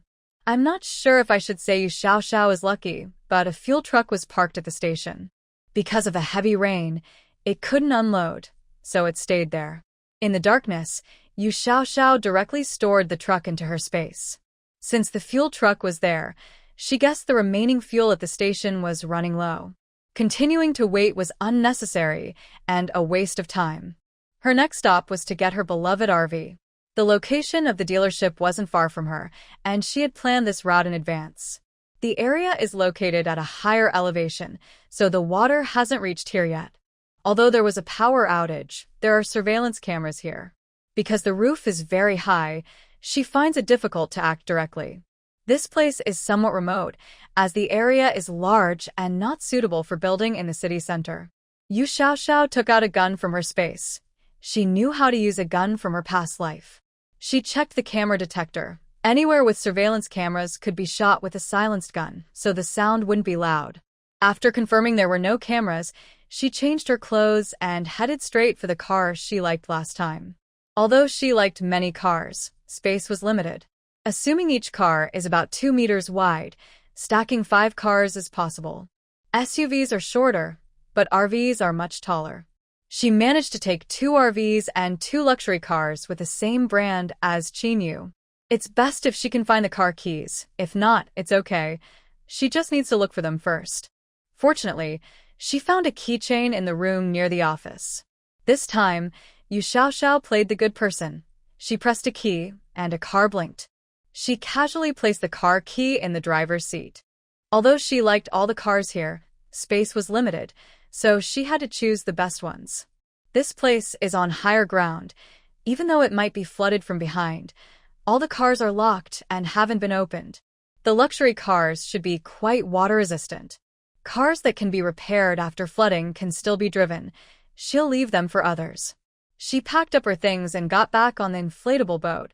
No need to worry about power, there are backup batteries. Walking around behind the 4S shop, she reached the suburbs, where many factories are located. Right now, Yu Xiaoxiao doesn't care what kind of factory it is. If the land is high and not flooded, she sneaks in to look around. If no one is there, she takes a few machines. If it's more difficult, some people just go into the water and swim away. The journey was fairly smooth. Most places are flooded, but a few are not. Suddenly, Yu Xiaoxiao notices someone in the water. Just as she was about to leave, she heard a shout from behind. "Hello, is this the rescue team? We need help. Please help us." Yu Xiaoxiao turned around and saw several men and women swimming out from a nearby street. They looked exhausted. "Don't come any closer." "I'm not with the rescue team," she said. The reason Yu Xiaoxiao didn't leave was because she had some questions she wanted to ask, but she also forbade them from getting close. "Stay away from me or I will leave immediately, comrade. We won't get close. Can you help us get to safety? We are employees of a certain factory. The whole factory has 2,000 or 3,000 people living there, all trapped inside. Our factory is in a low area, and it was flooded early on. At first, no one paid attention, but when the entire first floor was flooded and we tried to call for help, the lines were busy. That's why we decided to come out and see if someone could help us. Please, comrade, give us a ride. Why are you the only ones coming out of your factory with so many people? Comrade, to be honest, most people are still inside waiting for rescue, but we don't think they will make it. The cafeteria on the first floor is flooded. Although they moved the food upstairs, there are so many people that it won't last more than 2 days. The rain is very heavy, and it doesn't look like it will stop soon. That's why we decided to try to escape." The leader seemed to be the most decisive person Yu Xiaoxiao had seen. A factory with thousands of workers and only a small amount of supplies in the cafeteria. She could already imagine what life inside the factory would be like soon. In the early days of the apocalypse, the first signs of society would likely appear there. But she didn't know these people well. Should she help or not? Based on her past experience, she knew most people would just ignore it and do nothing. That's why she felt helpless when she was bullied. She understood that feeling all too well. "I can't do much to help you, but I can give you an inflatable boat." She took out the cheapest inflatable boat from her space. It needed to be manually pumped, and it was empty now, so they had to blow it up themselves. Yu Xiaoxiao placed the boat and the pump on the roof of the security guard's house, and then drove away in her electric boat. "Comrade, my name is Xiao Yuan. If fate allows, I hope we meet again and I will repay you." She is now focused on broadly gathering supplies and selectively fishing for useful items. Any person she encounters who can be saved easily and doesn't hinder her, she helps them all. Whether these people are minor characters or future capable individuals, it's all good for her. Saving minor characters is also a way to oppose the story. If she happens to save someone with great luck, they might become a big help later. Most of today's tasks are nearly done. On the way back, she stops at any gas station still above water to take out fuel. She left quite a bit, believing in leaving a safety margin for future encounters. If someone passes by in an emergency, she can help. Her space is now filled with many things, all piled together messily. She doesn't have time to organize it now. Passing by a large supermarket, Yu Xiaoxiao hesitates outside, unsure whether to go in. It's not far from home. She has prepared plenty of food in her space, so she decides not to worry. After all, no one minds hot food, right? She deflates her inflatable boat, slowly dives into the water, and swims through the back door, which is already open. When she gets closer, she sees the security cameras have been destroyed. It seems some clever people have already started collecting supplies. She quietly swims toward the supermarket. The fresh food section on the first floor is half submerged in water. But the supermarket is deep inside, and there's a short stretch of unblocked path ahead. She hears the sound of glass breaking. She peeks her head out, wearing night vision goggles, and sees a group robbing a jewelry store. No, wait guys, is it really the right time to loot useless things? Taking some essential supplies would be more useful than gold. And when traded, these supplies are worth more than gold. Since the end of the world, gold has lost its value. She doesn't want to alert them, so she quietly moves up the stairs to the second floor. The second floor is filled with household items like pots, pans, bedding, and daily necessities. She only takes one electric cooker among the various types, then stops. She doesn't use much electricity, and having too many of these items is unnecessary and just takes up space. The second floor has fewer items to gather than the first. She takes useful things and leaves the rest. There are many shops selling clothes, shoes, and underwear on the second floor. Yu Xiaoxiao cleared a shelf in the space to store these items. She collected all sizes and types, whether big or small. If she could use something later, she kept it. If not, she could exchange it with others for useful items. The third floor is mostly a game zone, and the fourth floor is a restaurant. Yu Xiaoxiao didn't go upstairs. She gathered quite a lot on the second floor, mainly from the supermarket on the first floor. She didn't start collecting from the first floor first because she was worried that the noise might attract the attention of the group of people outside. So, she decided to first collect items from the second floor and when leaving, quickly gather the usable things from the first floor and then leave on the inflatable boat. When Yu Xiaoxiao came down from the second floor, the group was still smashing the jewelry store. There are quite a few jewelry stores on the first floor, many of which are flooded. Cleaning them up would take some time. Although the water is a bit dirty, she didn't want to attract attention, so she took a deep breath and submerged herself to swim across. She entered the supermarket, starting from inside and collecting outward. The fruits in large supermarkets are sealed in plastic, and the flooding just started today, so the water isn't very high. Yu Xiaoxiao managed to store everything in her space, including vacuum-packed rice. Just as she was happily collecting, she suddenly heard the group outside talking. "Brother Sun, should we stock up on some food to take home? It's raining, and we don't know how long it will last. There's not much food at home." Brother Sun looked at his friends. "Everyone, follow me to the supermarket to get some food." The group headed toward the supermarket. Yu Xiaoxiao hid in a corner of the shelves. This wasn't a good idea. If they came in, they'd notice the missing items. She immediately took out her oxygen tank, strapped it on, and then submerged herself to swim underwater. No matter what, they would find out someone had been there, as so many items were missing. Yu Xiaoxiao didn't care about being neat. She quickly collected the items she needed into her space, and then swam toward the small door where she entered. "Brother Sun, a lot of things are missing from the supermarket. Did someone come in here?" The speaker sounded frightened. In his mind, stealing gold from a flooded mall was illegal. Although brave, he was now panicked. What if they were caught on camera? That would be terrible. The person called Sun Go immediately warned everyone to be alert. A few people slowly moved in different directions toward the supermarket. Inside the supermarket, there were fewer items, but everything else was quiet. The group held their breath and listened carefully for a long time, but heard no sounds. Sun Ge suddenly dove into the water, and everyone else followed his example, searching underwater. However, they hadn't brought goggles, and many supermarket items floated in the water, making it hard to see far. One energetic young man spotted Yu Xiaoxiao. At this moment, Yu Xiaoxiao had already reached the back door, some distance away from them. "Sun Ge, there's someone at the back door," he said. A group of people swam toward her. Only seeing a dark shadow go out the door, they couldn't see her anymore. When Yu Xiaoxiao emerged, she immediately released an inflatable boat, started it, and put on a large black coat over herself. Sun Ge and the others reached the door and saw a figure running away on an electric inflatable boat. Yu Xiaoxiao was still wearing an oxygen tank, her clothes were very big, and she looked like a large bundle sitting on the boat. The people behind couldn't tell if she was male or female, but on such a rainy night, those who dared to come out were fearless. Sun Ge told them to quickly go inside and gather supplies. They hurriedly withdrew. Everyone listened to him and sank into the night. Not long after Yu Xiaoxiao's inflatable boat started moving, it began to sink. Did the boat leak?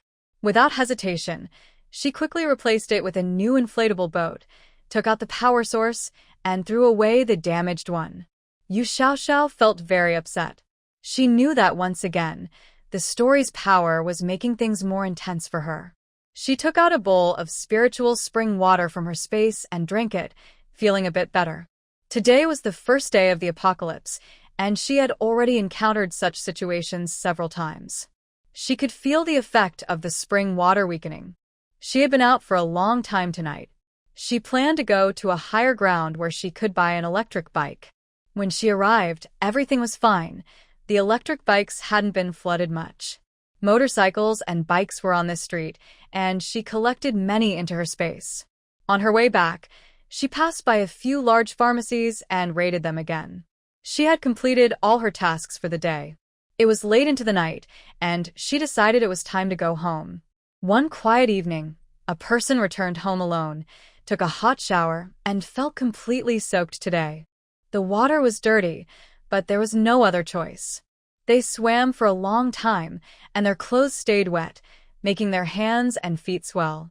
Only after they cleaned themselves thoroughly and felt fresh did they go back to bed to sleep. Outside, the rain was still falling and seemed to be getting heavier. Fortunately, the temperature hadn't dropped much, or else going out in the rain and coming back would definitely cause illness. All the worries in their mind had been dealt with, so they felt much more relaxed. Now they just needed to rest well. They slept very deeply that night. The next morning, Zhang Jing woke up and saw the house was very quiet. She guessed Yu Xiaoxiao was still sleeping. The breakfast was simple, just heated leftovers from the fridge. She practiced darts for a while but found it boring, so she sat on the sofa and looked at her phone. She opened her social media and saw everyone posting pictures of the flooding near their homes. Her college friends came from all over the country, but now they were all affected by the flood. She felt something was wrong. This heavy rain might be a nationwide event. She quietly opened the door and went down the stairs since the elevator wasn't working. She saw some people in the stairwell. An auntie saw her going down. "Girl, you don't need to go down. The whole first floor is flooded, and the water is about to reach the second floor windows." Zhang Jing originally went down to see how bad the flooding was, but since someone told her it was serious, she decided not to go. The auntie saw she wasn't going down and started walking upstairs with her, chatting along the way. She said these days are hard to get through. The first floor is an open lobby, and the second floor is where people live. Early in the morning, residents on the second floor were already telling the homeowners group that their homes had water and that the property management should come to handle it. But the property staff had already gone home. Who would stay at work in such a situation? Everyone was busy taking care of their own families. Since it's an old neighborhood, most residents have lived there for many years. So, the people on the second floor found their dance partners from the square to stay with them for a while. Zhang Jing could hear the sounds of people moving and carrying things downstairs from the stairwell. The auntie said they were lucky to live on a higher floor, otherwise, flooding would be really difficult to deal with. This auntie lives on the 15th floor and, when she reached her destination, she said goodbye to Zhang Jing. I also found out that Zhang Jing lives on the 19th floor as a neighbor. When Zhang Jing got home, Yu Xiaoxiao was already awake. "Xiaoxiao, do you know that the rain downstairs is about to flood the second floor? I saw in our college group that everyone is posting about places in our hometown being flooded. It seems that not only Modu is raining, it's raining everywhere. People on the second floor have already moved out and are moving upstairs. Just now, I met an aunt from the 15th floor and chatted with her for a while. She saw that I am a young girl and worried I might not have stocked enough food, so she asked if I wanted some. Hearing Zhang Jing's words, Yu Xiaoxiao's face changed. Did you tell her anything? No, I just said we have enough food for 2 more days and don't have much stored. Yu Xiaoxiao patted her chest, relieved she hadn't said more. Before the rain floods everything, she couldn't tell Zhang Jing the truth. Jingjing, from now on, if anyone asks you for food or supplies, you must refuse. And absolutely, do not let anyone know we have stored food. We don't know how long this rain will last. Many people aren't used to stockpiling, so things might get rough in the days ahead. Do you understand? Yu Xiaoxiao spoke very seriously more than ever. Although she wanted a teammate and Zhang Jing was a good person, she didn't want a useless partner. Xiaoxiao, I understand. Don't worry, I won't tell anyone. Also, just look at the messages in the social media groups but don't reply. If you have time, call your parents and let them know. Keep your supplies safe. Don't reveal anything to anyone, and don't let others find out. If the rain keeps falling, the situation might get chaotic. Zhang Jing thought Xiaoxiao might be a bit stressed. Xiaoxiao, once the rain stops, everyone can go shopping. Neighbors can help each other. Everyone has times when they need help. Yu Xiaoxiao placed her hands on Zhang Jing's shoulders. If the rain keeps falling non-stop, what do you think will happen next? Zhang Jing thought carefully. If the rain continues, the supplies everyone has stored won't last long. Soon, anyone who knows we have extra food will come to ask to borrow some. People will find out we have stored food, and will come to ask us for supplies. Yes, that's right. But if you lend some out and the rain still keeps falling, what will happen when more people come asking for food? No more food supplies can be borrowed now. Everyone knows you have some, but they are still hungry. What do you think they will do? They will come to steal our stuff. Can you stop them? Zhang Jing looked at the 2 small girls. How could she? Other families have men, but they are just 2 girls. At this moment, Zhang Jing felt a bit scared. She picked up her phone and called her parents. Yu Xiaoxiao also heard and warned her parents not to let anyone know they had food, no matter what. When her parents went to the county town, they took a truck loaded with supplies. Just the 2 of them, they could last half a year eating that much. She was just worried about others coming to steal. Zhang Jing couldn't convince her parents, but she made them promise that as long as the rain kept falling and there was no official rescue news, they wouldn't tell anyone at home about the food. Her parents promised again and again. As long as the rain continued, no one would know. When the rain stops, the water downstairs might have risen to the 7th or 8th floor. Yu Xiaoxiao saw Zhang Jing looking worried. Xiaoxiao, what should we do? It looks like I will have to stay at your house for a while. Just stay. It's good to have company. Honestly, being alone at home might be a little scary. What should we do next?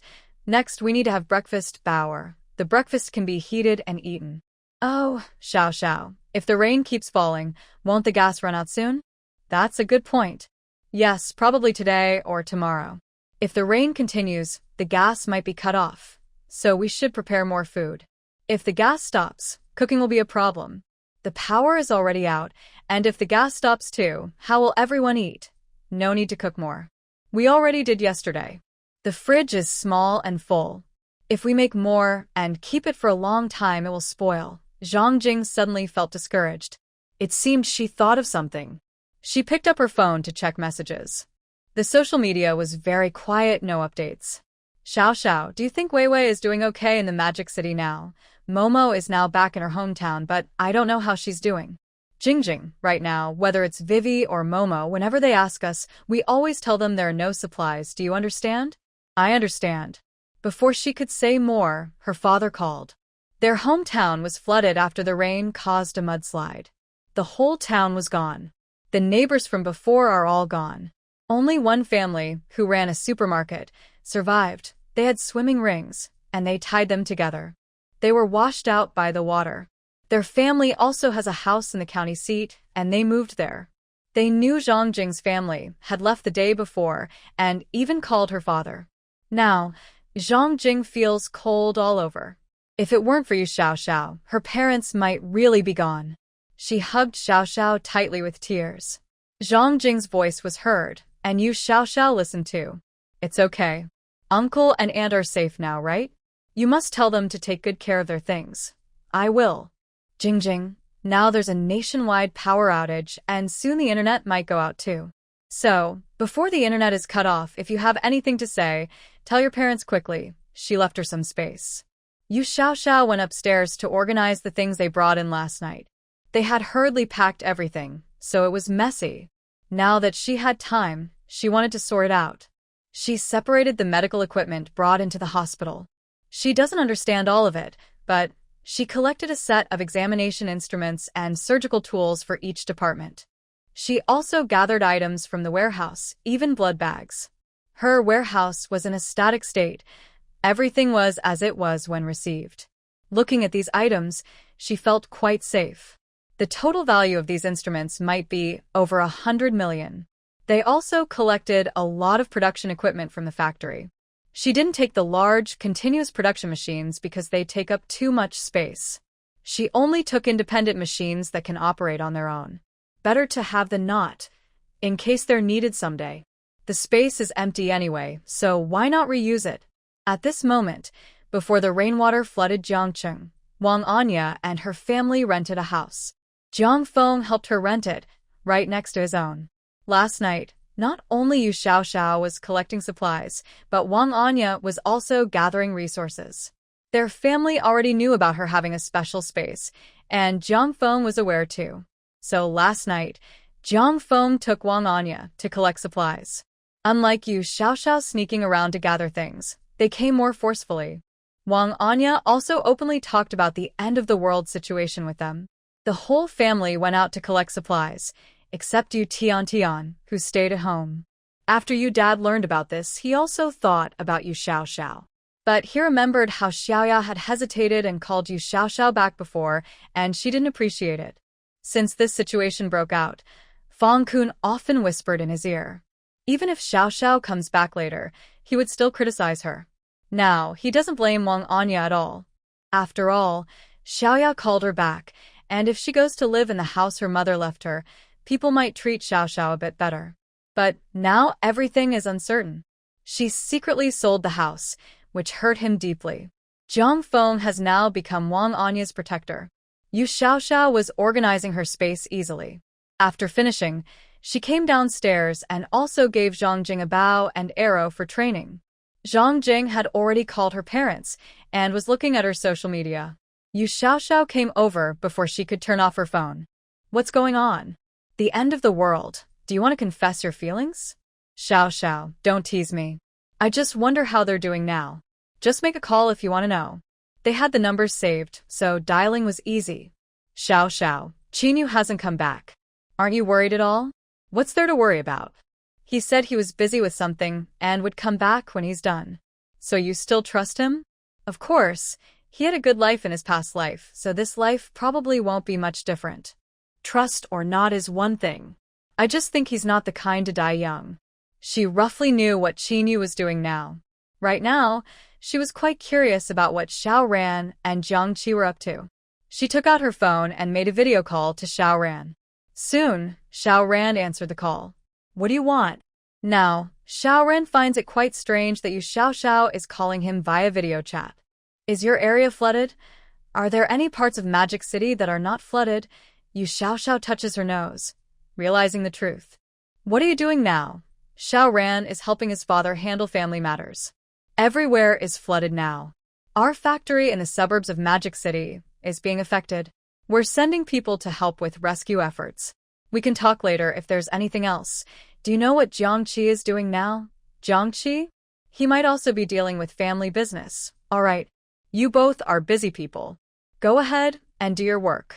Bye-bye. Before hanging up, he points the camera at Zhang Jing, who waves goodbye reluctantly. Are you feeling more at ease now? Zhang Jing nods. Yu Xiao Xiao remembers what she saw last night in the suburbs. Xiao Ran's family seems to be quite responsible as business owners. They still managed to get supplies for rescue efforts. She just saw that Xiao Ran is probably on an inflatable boat too. Thinking about what she heard before dying in her third life, She recalls Chinyu's team rushing to deal with the zombie horde. They probably aren't all just good-hearted people, right? Yu Xiaoxiao calls Chinyu again via video. Xiaoxiao, come home tonight. Wait for me. Before she can say anything more, Chinyu hangs up. But Yu Xiaoxiao still sees Chinyu outside, soaked in the rain like a drenched chicken. His clothes cling tightly to his body, outlining his chest muscles. So fit. They haven't even shared a meal together before the apocalypse happened. Since he said he'd come back tonight, she hopes he will. He showed her the basics of using a bow and arrow, then told her to practice in the living room. Yu Xiaoxiao picks up her phone and checks the residents' group chat. It's quite lively. This morning, they moved to the second floor and asked other residents for help in the chat. The community has a high occupancy rate, with almost every household occupied. Because it's an old neighborhood, most neighbors have lived there for many years and know each other well.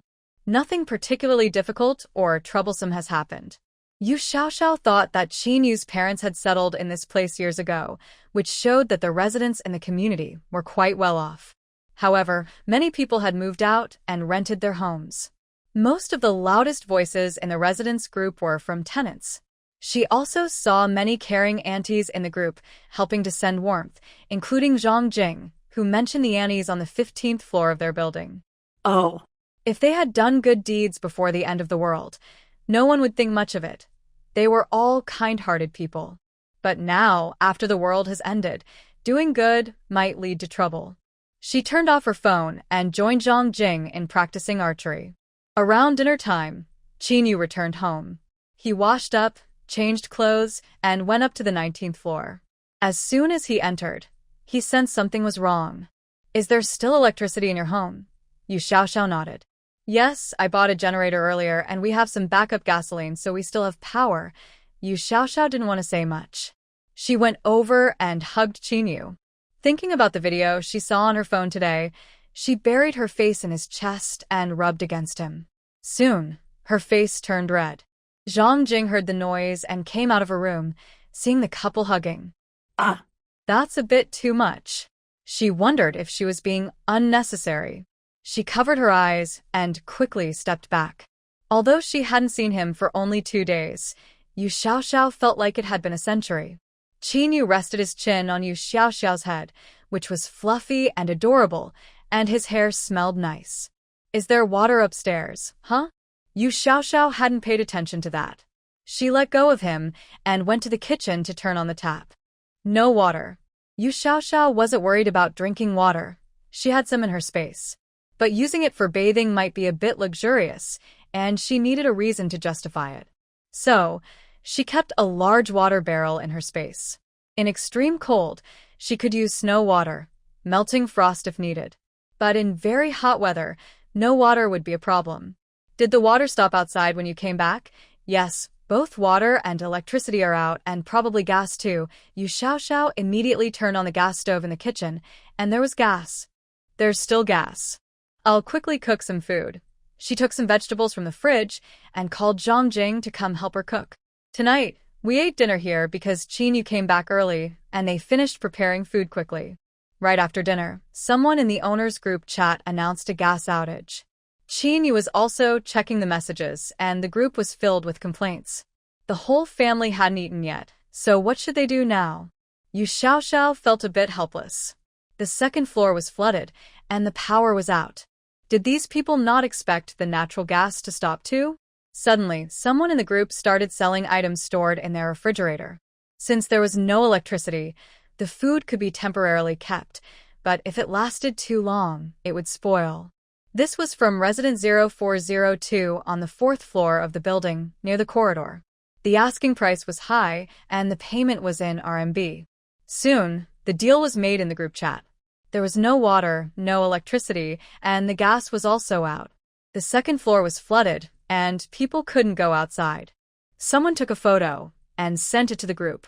The ceiling in the elevator lobby had been torn down, and someone complained to the property management. It was better not to post it, but once it was shared, everyone in the building started tearing down the ceiling. At least they could make dinner tonight. 3 people sat on the sofa in the living room, looking at the messages in the group chat, and the atmosphere was a bit quiet. Yu Xiaoxiao thought about what Qinyu had done in the past few days and also about the zombie attack in her previous life. Could Qinyu be someone with a big heart? Will you keep doing what you've been doing these days? No, I've paid off my debts to others. I won't do it again. Yu Xiaoxiao silently let out a breath of relief.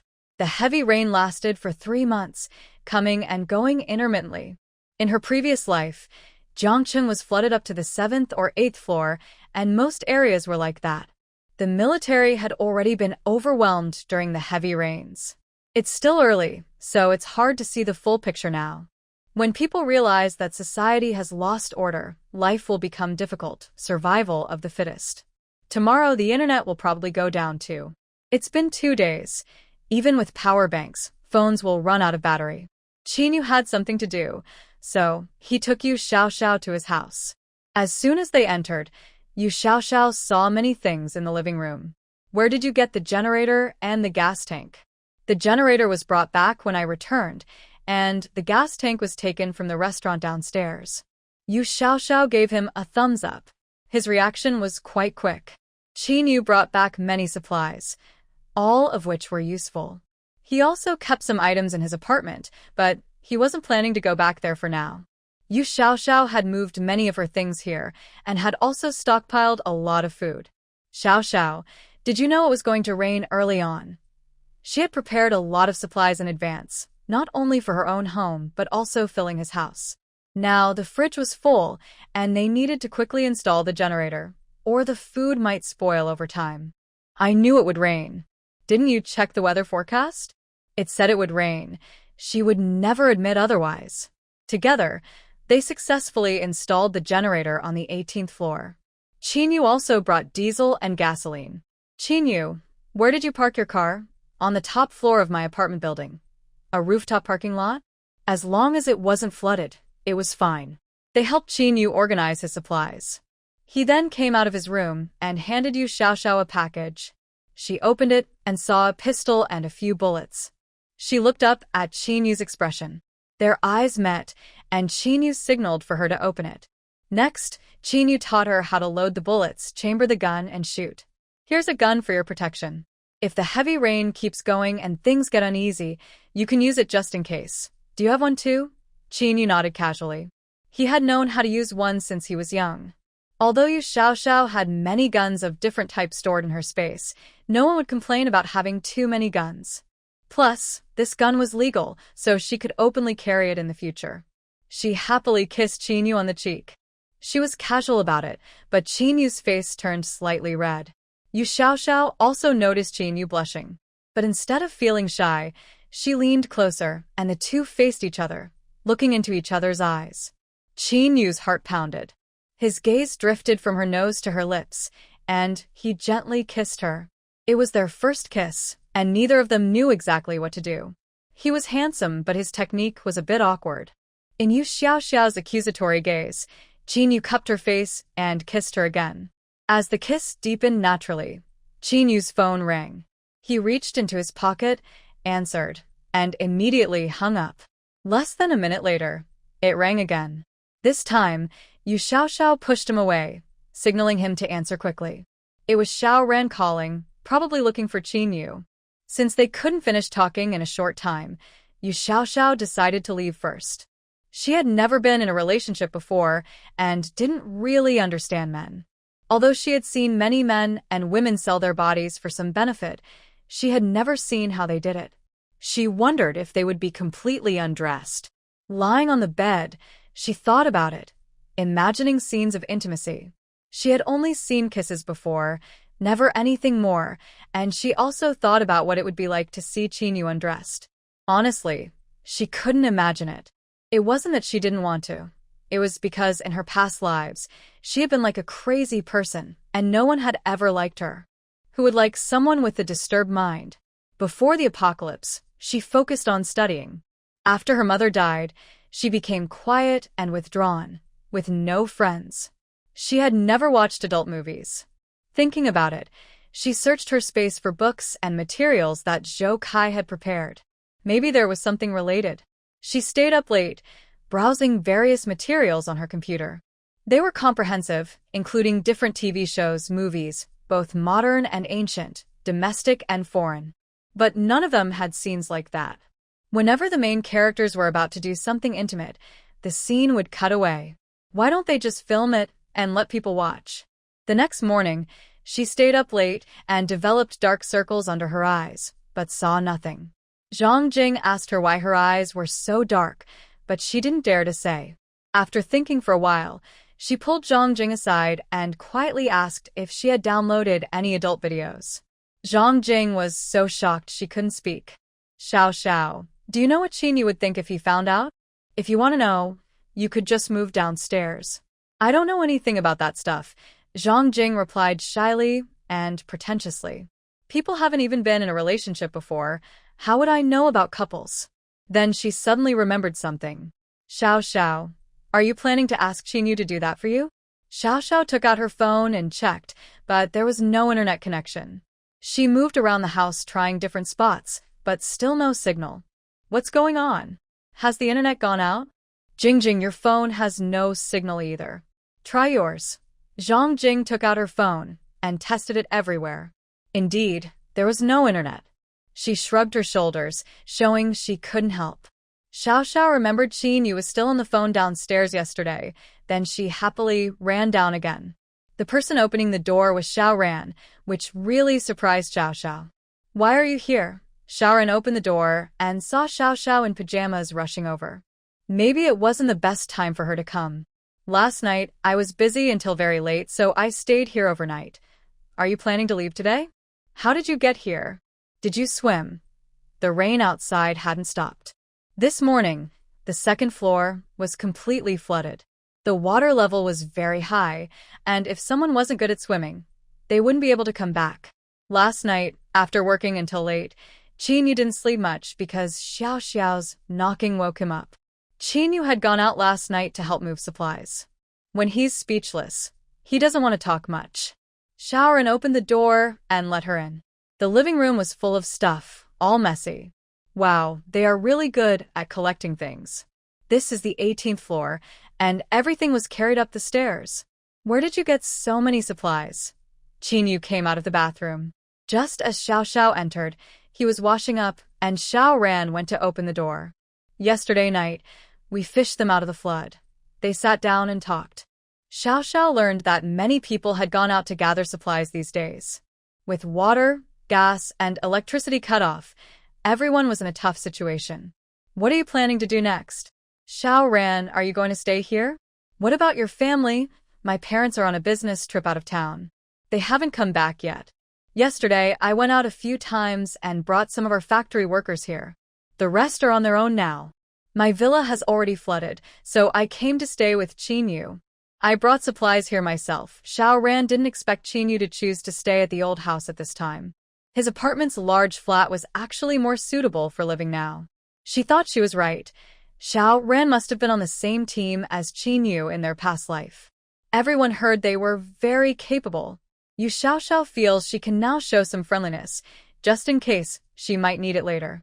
They came back late last night, so their things are piled in the living room. Xiao carefully sorted and put everything away. She wants to build good relationships from now on, so they see her as one of their own. Right now, Xiao has the most supplies, especially food she's stocked up on. They also have electricity upstairs. Although Qinyu's side has power, it mainly runs the fridge to keep food longer. At night, they use some lighting, but other appliances aren't used much. Xiao has plenty of fuel, but tries to save it. It will run out someday. Upstairs is mainly used for cooking, connecting to the fridge and lighting. Why don't you all eat upstairs together? It can save some gas. Seeing they didn't say anything, she added, of course, cooking should be done in turns. Xiao doesn't mind cooking, but with so many people, cooking 3 meals a day would be exhausting. A few of them carried some supplies and went to the 19th floor. Zhang Jing opened the door and froze in surprise. Xiao immediately handed her the things she was holding. Wake up. Time for breakfast. Zhang Jing had a lot to say. She was annoyed that her little couple was going downstairs to be lovey-dovey, and now Xiao Ran was coming over too. Xiao Ran was visiting Xiao's home for the first time. Seeing the dart practice in the living room, he threw a few darts. Qinyu wanted to check the kitchen, but since Zhang Jing and Yu Xiaoxiao were inside and there wasn't much space, he went back to the living room to play darts with Xiaoran. Breakfast was the buns and steamed bread they had planned earlier. The rice cooker had already cooked a pot of porridge in the morning. They turned on the gas to steam the buns and bread, which took about 10 minutes. At the same time, she told Zhang Jing about Xiaoran's situation. Her future crush would be living downstairs. Just now, Yu Xiaoxiao was giggling, but suddenly she stopped. Xiaoran moving in was great, but she was more eager to eat meat, which now didn't seem so far away. Qinyu was also sensitive, and they probably couldn't be affectionate under the watchful eyes of two pairs of double eyelids. Qinyu had known for a long time that Yu Xiaoxiao had prepared a lot of supplies, so heating and eating was quick. Xiaoran was quite surprised. "How much have you all stored?" "There are still hot buns to eat now." Since they decided to eat here, there was no need to be picky. They were indeed hungry. Last night, they just ate a few bread rolls to get by. While they were eating, someone knocked on the door outside. Qinyu and Xiaoran both stood up at the same time and went to open the door, then blocked the entrance. Since the apocalypse had just begun, people hadn't realized the seriousness yet, so moral boundaries were still in place. In just a day or two, no one was starving to death for lack of food. But some families had started running out of supplies and were borrowing food from others. "Hello, I am the owner of apartment 1201. There's a heavy rainstorm outside, and everyone is trapped at home. The second floor has already been flooded, and it's about to reach the third floor. Currently, water, electricity, and natural gas are all cut off. Many families don't have rice to cook or fire to heat food, and raw food can't be eaten. So, I discussed with the owner of apartment 0901. We think the residents of this building can unite to get through this tough time. Those with food can share, and those with wood can share wood. By pooling resources, we can all survive." Qinyu stood silently at the door. Yu Xiaoxiao was inside, feeling anxious. She didn't dare to show herself. It was better if others thought there were two boys living on the 19th floor. At this moment, it was best for women to stay out of sight because later, women could also become a resource. Only those with strong abilities could protect themselves. Those weaker were sent away. "I am the owner of apartment 18, and this is the resident of 19. You should ask the others first. If everyone agrees, then we'll agree too." Wang Yan didn't expect that the owners of these two floors knew each other and were so easy to talk to. Since the message had already been passed along, he went downstairs to discuss with the people below. After Wang Yan went down, the two of them closed the door and came inside. "We've stored a lot of food. Why should we share it with everyone? Isn't that dangerous?" Zhang Jing asked aloud, looking at the three of them. None of them objected. "Jing, what kind of person do you think would suggest sharing supplies and working together to get through this? And what kind of person would agree?" Of course, only people with nothing to lose would think of such ideas. "We have stored so much food. In a critical moment, how could we possibly share it with others?" "You're not too foolish. If Qinyu had just refused his proposal, do you think he would have realized that our family has a lot of food stored? Now that Zhang Jing has just realized this, she understands that if she hadn't lived through several lifetimes, Yu Xiaoxiao might not have figured it out either. She was just worried earlier that Qinyu would refuse outright. People like him can just delay and go with the flow, just like everyone else. In the crowd, there are good people and bad people. You can't judge everyone the same way. As more things happen, you'll learn who you can trust and who to stay away from. One person's strength is limited, so having some allies is necessary. The owner of apartment 0901 is a man named Zhang Ping. His family of 3 runs a chess and card room near the community, so he knows many people. He is very friendly and usually doesn't cook at home. Most of his time is spent at the chess room. Now that it's flooded, there's no food at home. His son is in high school and is a strong young man. Once the rice runs out, the family will have no more food. The owner of apartment 1201, Wang Yan, works in the community. He is very helpful, so Zhang Ping was the first to approach him about this matter. He asked Wang Yan to talk to each owner and persuade them. This is part of his job, so he is eager to help. However, most people refused, and only some agreed. Others responded like Chinyu, saying they would wait until everyone finished counting before deciding. All the families in this building are 1 unit per floor, with 19 households in total, including some renters. They are in buildings 3, 1 unit, 3, 2 units, and their building, separated by a corridor, which can be crossed but usually doesn't see much interaction. Zhang Ping knows the owner of apartment 1302, Pan Jiajun, who is a regular customer at his chess room. He asked Pan to help mobilize the residents in the second unit. This is just the beginning. They will first register the families who agree, with 1 person from each family, and then start the second round of mobilization. After the flood, the owner of apartment 0201 moved to apartment 0801 in the same building, right below Zhangping. It's a noisy place with many people. The information here has not been fully collected yet, but residents on the 14th floor, units 1401 and 1402, started arguing. The man in unit 1402 was very loud, and even people on the 19th floor could hear the noise from downstairs. Chinyu signaled Xiao Ran to go down and see what was happening. The apartment in 1401 was rented out. It has 3 bedrooms, 2 girls and 1 boy, who are all office workers in the city. They were fixing the ceiling in the elevator area on the 14th floor. The owner of 1402 was upset. The 2 sides were arguing. The ceiling in the elevator area of 1402 had already been taken down, and now they were running from the corridor to dismantle more. The owner of 1402 claimed that the ceiling belonged to the community residents, and since they were not owners, they had no right to dismantle the public parts of the building. This was the most obvious disagreement. The men from both sides started fighting. The people from 1402 were shouting loudly, but the man in 1401 was young, and he was dismantling his own side. The people from 1402 were overstepping. After the fight started, other residents came out to try to calm things down. They all said different things. Xiao Ran did not go down to the 14th floor. He just stood in the stairwell on the 15th floor, listening to the voices below. Aunt's son from the 15th floor also came out to see what was happening. She had never seen Xiao Ran before and asked which floor he was from. Xiao Ran said he was from the 19th floor. Oh, what a coincidence. I just met your girlfriend a few days ago. She's a good girl and very polite. She had met Zhang Jing, but Xiao Ran knew that the girl on the 19th floor was Yu Xiao. He awkwardly explained that they were not a couple. Aunt's son asked him questions enthusiastically, but Xiao Ran couldn't take it anymore and decided to leave. There was nothing nice to hear downstairs, just some small disagreements. The 3 people inside the house listened quietly as Xiao Ran recounted what had happened. It was just a small fight this time, but as supplies become more limited, conflicts will likely increase. We just need to take care of ourselves. We don't need to worry about other things.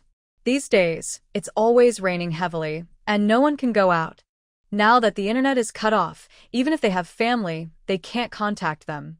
Everyone can only focus on themselves for now. In the coming days, although there are some disagreements in the community, everyone still tries to keep a peaceful appearance.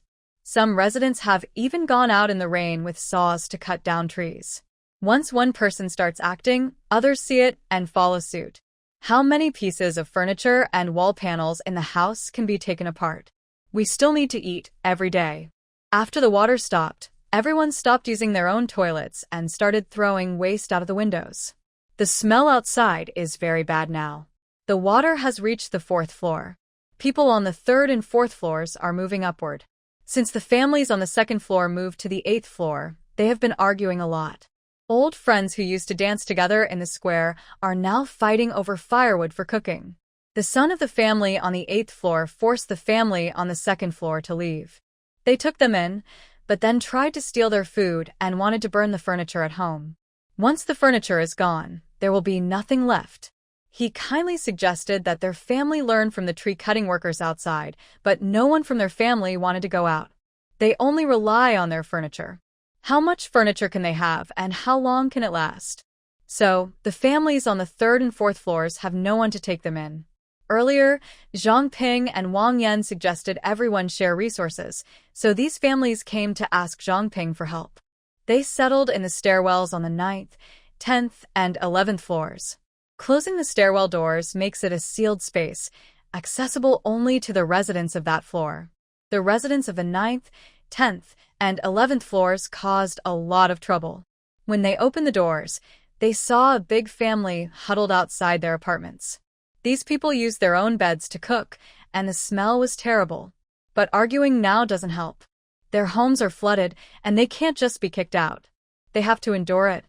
Zhang Ping took the initiative to shelter the family from the 2nd floor outside his elevator door. They had just been kicked out of the 8th floor.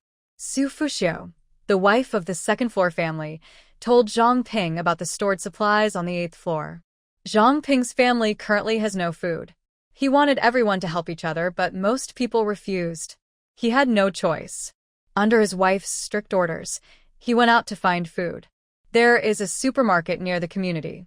However, it was heavily flooded during the rain, and everyone ignored it at first. When they realized the rain wouldn't stop, the supermarket was completely flooded. Zhang Ping teamed up with Wang Yan and Pan Jijun to go to the supermarket for supplies. They borrowed a swimming ring from Su Fuxiu's granddaughter and set out to swim across to the supermarket. The heavy rain made it hard for people to open their eyes, and the water was full of messy things. Although they could swim, the water was too deep, so they felt safer with a swimming ring. The first time, they didn't dare go into the deep water area. They only managed to fish out a few bags of waterlogged rice before returning. Other residents on different floors watched their actions closely. When they saw that they really brought things back from the water, many people felt tempted to try. Someone found their child's bath bucket at home and used it to go out looking for supplies. Various items gradually appeared, and soon a crowd gathered around. After organizing a few trips to find supplies, Zhang Ping became the leader of this group, and Wang Yan looked up to him. Residents from other buildings saw everyone fishing things out of the water. Many households sent people out, but most of the nearby items had already been collected. Qin Yu and Xiao Ren also planned to go out for supplies, but Yu Xiaoxiao stopped them. Soon, the rain would come and go in bursts. When it stopped, it would be easier to go out and look for things. Right now, Yu Xiaoxiao looked at Qin Yu with bright eyes. She had never known that Qin Yu could do free fighting. During the days they were stuck at home, Qin Yu was teaching the three of them free fighting. Yu Xiaoxiao studied very seriously, but she was too clumsy and couldn't learn the skills well. She had no talent for this at all. Xiao Ren already knew some fighting moves, so Qin Yu taught him, and he improved quickly. The biggest surprise was Zhang Jing. She had only been learning for a few days, but she was already looking pretty good. Qin Yu said Zhang Jing had more talent. However, their peaceful days were suddenly broken. Zhang Ping took people out to find supplies and clashed with residents from Building 5. On their way back, the people from Building 5 stopped them. They openly fought over the supplies. A man from the 2nd floor, Su Fuxiu's son, was hit and injured during the fight. Although they managed to bring him back, it was obvious that his injuries were serious. They couldn't take him to the hospital because there were no doctors available, and the injuries looked life-threatening. Everyone in the building could hear Su Fuxiu shouting angrily. Why did it have to be her son? Her family was the first to be flooded, and they were also the ones forced out from the 8th floor. Now her son is out collecting supplies with others, but he is the one who died. She ran downstairs, frantically knocking on the 8th floor door, standing at her own door and shouting. She kept talking about how much food her family had stored, and now everyone in the building knows that her family has a lot of supplies. Su Fuxiu was like a mad person, spreading bad rumors about her family everywhere. The person who first helped her ended up becoming her enemy. Her son died late at night. This event is like a seed of gloom planted in everyone's heart. Her family has a grandson and a granddaughter, both young children in elementary school. She also has a daughter-in-law who isn't very helpful. Her son is dead, but her family still has to live on. She personally threw her son's body down from the building because they couldn't leave it on the 9th floor. They are now living at Zhang Ping's door. When someone dies, they quickly start to smell. She doesn't have the courage to confront Zhang Ping now, and she might have to rely on him to take care of her in the future. Her actions were recognized by Zhang Ping. After all, she was with him when this happened, so he had to set an example. Otherwise, no one would dare to go out with him again. Among the supplies they brought back, she shared 2 portions with Su Fushio. Because they had been out for several days in a row, everyone was not short of supplies now. Building 3 is temporarily safe. But some people still like to listen for news outside. The people in Building 5 are too aggressive. They not only robbed Zhang Ping's group, but also stole from other residents in the building. When someone died in Building 3, everyone knew. Once there was one death, more followed, second, third, and so on. Some people gathered the leaders of each building to discuss this issue. Everyone collected their own supplies. The people in Building 5 couldn't keep robbing like this. But if they fought openly, no one wanted to risk their lives. The people in Building 5 are fierce, all holding knives. Although they go out to find supplies with knives, they haven't dared to really hurt anyone. Their main goal is to intimidate others. Their neighborhood isn't big, only 8 buildings. After several deaths caused by Building 5, everyone stopped going outside. Now, everyone stays inside their homes. The group from Building 5 has started stopping people outside the community. They have several inflatable boats, which are much faster than the toy boats, bathtubs, and swimming rings others rely on. Life in the post-apocalyptic world is gradually taking shape. Yu Xiaoxiao and Zhang Jing haven't come downstairs. Qin Yu and Xiao Ran have joined their group's supply collection a few times. After the incident, some people didn't want to go out anymore, so they naturally closed their doors and stayed inside. Yu Xiaoxiao's iron door, installed in the stairwell, has been taken out of storage and placed on the 20th floor. It should be useful once the rain stops. Right now, it's still heavy rain, so people can't go far, just wandering nearby. It's been a month since the apocalypse began, and the rain will soon become intermittent. Many things have changed during this month. When the rain stops, others will come to raid. During this month, Yu Xiaoxiao used her spiritual spring water to cook, so everyone's physical condition has improved to the best. She can't run downstairs, so she runs on her home treadmill. Her legs are so toned now that you can almost see shadows of her movements. That's Zhang Jing's comment. This month, everyone has been eating at home, exercising, chatting, and Yu Xiaoxiao shared her tablet, which has many shows. When bored, they cast the shows onto the TV and watch together. If there's anything unsatisfactory about this month, it's that it's been a month since her last intimate moment. The 2 big lights are on, but Qinyu won't let her touch them. Such pettiness. When Qinyu teaches everyone free fighting, he often sweats. Sweat drips from his temples, sliding down his jawline to his neck. Eventually, it stains his clothes. Yu Xiaoxiao unconsciously swallows. Does he not realize he's already soaked? Is it really okay to perform a wet body seduction to tempt her like this? His white sports shirt clings tightly, clearly outlining his strong chest and abdominal muscles, and when he moves, it's faintly visible. From the back, you can see his waistline and V-shaped area. Yu Xiaoxiao finds his attractive back especially captivating. Her mind wanders, making it hard to focus on training. Other men sweating, she thought they might smell bad, but when Qinyu sweated, was it because he looked so pure? Why did she think he still smelled nice? Only when everyone was bored and watching TV together could she snuggle in his arms and take the chance to touch him. But soon, Qinyu would hold her hand to stop her from messing around, silently telling her to behave. The 2 neighbors nearby didn't seem to notice or care, unaware of what was happening between them. During this month, Zhang Jing finally accepted that Xiao Ran was now her neighbor. They ate together every day and got along like friends. Maybe they will be teammates in the future. While Yu Xiaoxiao was always trying to take advantage of the situation, the rain gradually lessened. Everyone noticed the change. The rain might be stopping. Sure enough, in less than half a day, the rain stopped. At first, everyone cheered, happy that the bad weather was ending. But when it was time to cook dinner, they found there was no water. The water below was smelly and dirty. Most families had some water stored, but not much, just enough for 1 or 2 meals. After the rain stopped, more people started to go out again. Zhang Ping somehow got 2 inflatable kayaks, but they had to be paddled manually.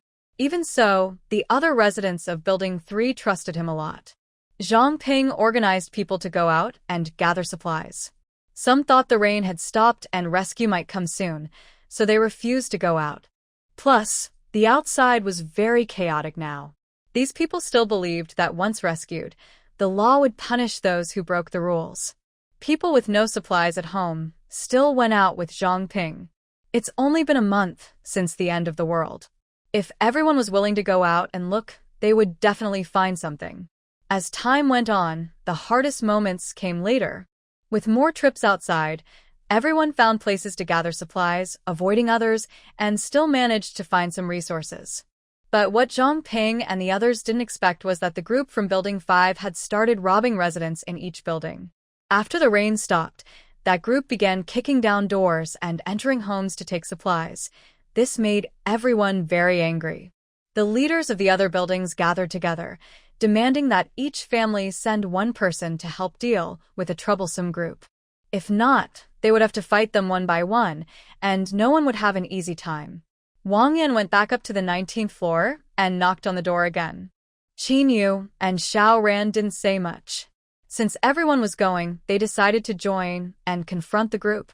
Each family had to send one person to protect the building's property.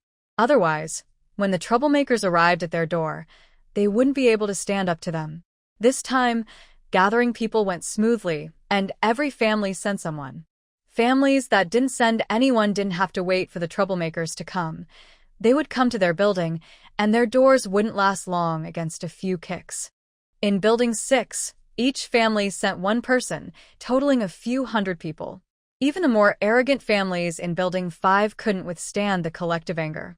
There had already been casualties in the neighborhood, so losing one more didn't matter. The leaders of Building 5 had died, and the rest had become disorganized. After this incident, the residents of several buildings in the neighborhood agreed.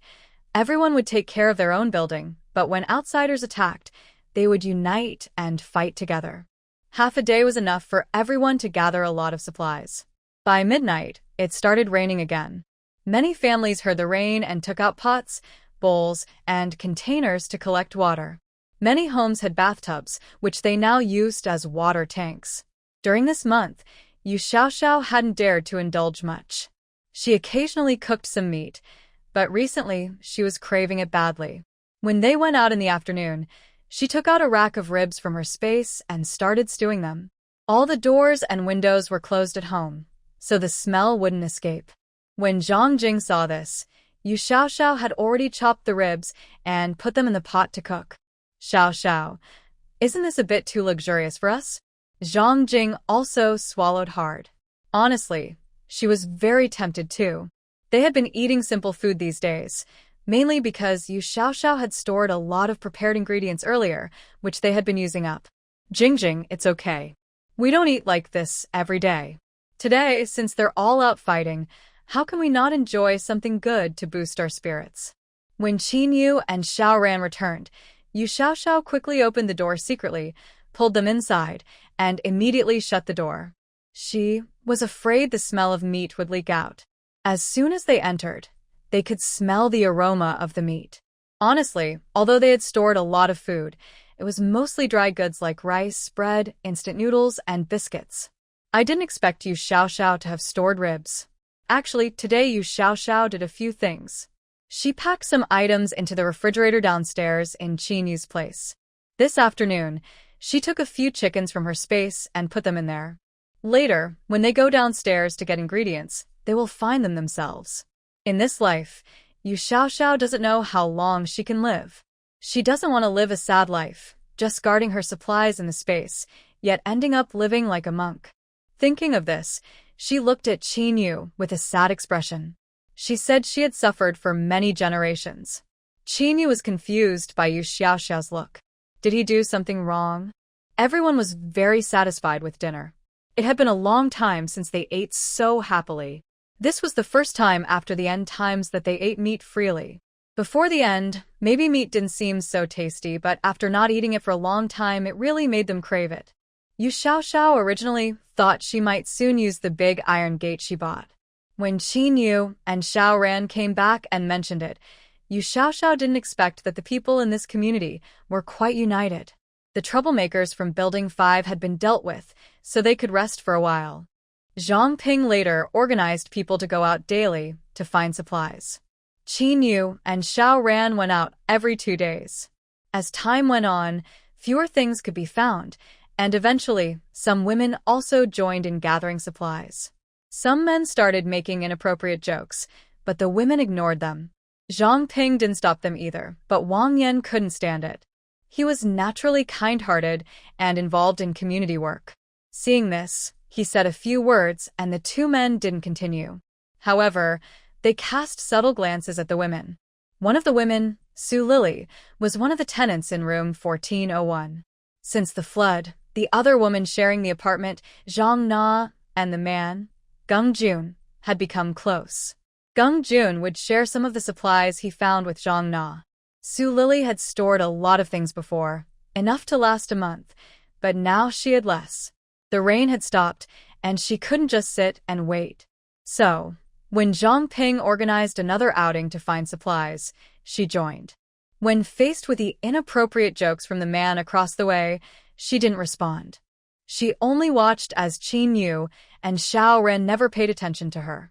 This made her feel more at ease, so she moved closer to where they were standing.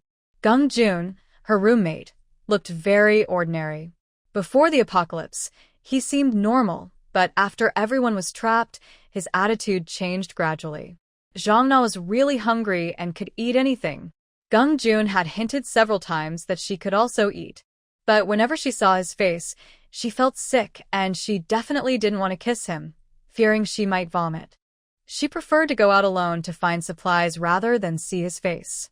Su Lily was a recent college graduate, a city white-collar worker fighting alone in the big city. She had a decent job and saved some money over the years, but now she felt money was useless. She collected supplies with everyone else. No matter how much she got, she would share some when she returned. Knowing she had to go into the water, she wore quick-drying clothes. These clothes wouldn't stick to her even if they got wet. Actually, many women also came out to gather supplies outside. When she returned home with her supplies, she found her door was open. Her belongings inside had been rummaged through, and all her snacks were gone. Without hesitation, Su Lily rushed into Gung Jun and Zhang Na's room, searched everywhere, kicked things, and finally found her stuff in Zhang Na's room. Gung Jun came over to stop her, but she quickly took out her folding knife from her pocket and cut his leg. Seeing the blood, Zhang Na was stunned. Although she usually bullied Su Lily, she didn't expect her to be so fierce when she saw her not fighting back. "I darn gave you a face," Gung Jun said, then picked up a stick and approached Su Lily. Su Lily also grabbed a small piece of metal from a broken ceiling beam. It was made of iron and could seriously hurt someone. Without medical treatment, a serious injury could lead to disability, and in this situation, survival was uncertain. Gung Jun's face turned green, and he finally put down the stick. Su Lily retreated to her room with the metal piece. Her room had a lock and a latch. When sharing a room, they always kept the latch locked at night. The door was kicked open and the lock was broken, but she could still lock the latch at night. Her supplies are limited. She will definitely go out to gather more, but once she leaves, she can't protect her belongings in the room. As a single woman, she can't sleep outside in the corridor, where there are more men. She understands the suspicious looks the men outside are giving her. The outside is more dangerous, so she can't leave this room. She packed all her belongings into her backpack. She can't go out to find supplies right now. Who knows what those two people outside might do if she leaves. She has lost many of the items she took back, probably stolen or eaten by the two of them. Thinking about this, her chest rises and falls with worry, but she can't do anything about it. Today, when collecting supplies outside, she felt that the two boys with her were decent. They both had honest eyes. So she decided to try her luck. She overheard others talking and learned that one person lives on the 18th floor and the other on the 19th. If she really can't stay here anymore, she wants to ask if she can stay in the elevator area on the 19th floor. She packed her things and went to the 12th floor to find Wang Yan. Wang Yan is a decent and helpful person. She plans to tell him about the theft in their building. First, she hopes Wang Yan will be cautious of Gung Jun. Since even a roommate was robbed, no one knows if Gung Jun might betray them next time when collecting supplies. Wang Yan and Zhang Ping might pretend to be polite, but they will warn Gung Jun to be careful. Otherwise, others wouldn't dare to go on missions with Gung Jun. In the end, Gung Jun and Zhang Na apologized for what happened. Su Lily knows this is only temporary. As life gets harder later, no one will care about this incident. She can already imagine what problems will arise if the rain keeps falling. When the rain stops again, and Qin Yu and the others plan to go out to gather supplies, Zhang Jing volunteers to go with them. She has been practicing free fighting for over a month and feels pretty confident. She thinks she needs to adapt to the current survival rules herself. She knows she can stay safe here only because Yu Xiaoxiao prepared so many supplies in advance. Without her, everyone wouldn't be so comfortable. The four of them have been here for over a month. They still have plenty of rice, but almost no vegetables. It would be good to go out and add some variety to their meals. Qin Yu and Xiao Ran have always been responsible for gathering supplies, but she is the one who relies on others for food. She currently feels confident, so she wants to go out with Qin Yu and Xiao Ran to try. Yu Xiaoxiao also wants to go out now. She has many things in her space, but she has no proper reason to take them out. How about the four of us go out alone to gather supplies? Qin Yu's family has 2 inflatable boats, which Yu Xiaoxiao knows about. Now that the rain has stopped, they can go somewhere farther to look around. There's nothing left nearby. Qin Yu and Xiao Ren don't know that Yu Xiaoxiao still has many supplies, so it's natural for them to go out collecting. In the past few days, they've been out with Zhang Ping, rowing by hand, not going far. But they don't want to attract too much attention from others. Although they have the strength to protect themselves, they don't want too much trouble. Currently, they have no intention of getting involved in violence. If their electric inflatable boat is seen, it will definitely attract many people's attention, especially since the power has been out for so long. How can their boat still have electricity? But they didn't have much time to think about it. The next day, a group of people arrived in the neighborhood, all driving electric inflatable boats. A group of young men, each holding tools. The leader even had a gun, coming to rob them. Resources nearby are becoming harder to find. The water level isn't receding, and it's getting deeper. Usually, only floating debris or items from high-rise buildings in shopping malls can be salvaged. It's hard to get things from the lower floors. The floodwaters have already reached the 5th floor, and the rain shows no sign of stopping, falling intermittently. Everyone knows that even if the floodwaters recede, life will never return to what it was before. To survive and find food, once they start robbing others, they can't stop. This group is quite large, about 50 or 60 young, strong men. They brought 10 electric inflatable boats. Each boat is tied to a regular inflatable boat, probably used to carry stolen supplies. In China, guns are banned. Only those with guns are not ordinary people. When this group arrived at the neighborhood, they turned on a loudspeaker and shouted, calling for the representatives of each building to come out. I am giving everyone 1 hour to voluntarily hand over supplies. Just 1 boatload per building is enough. If the time runs out and you haven't handed over your supplies, don't blame them for being strict. The guns are already out, so everyone should peacefully give up their supplies. They won't hurt anyone if you cooperate. If someone refuses to listen, they might get a small warning instead. All the boats are lined up between the buildings, blocking all exits. The water has already reached the 5th floor. Wang Yan is responsible for calling out to residents on floors 13 to 19, while Su Fuxiao is calling those on floors 5 to 12.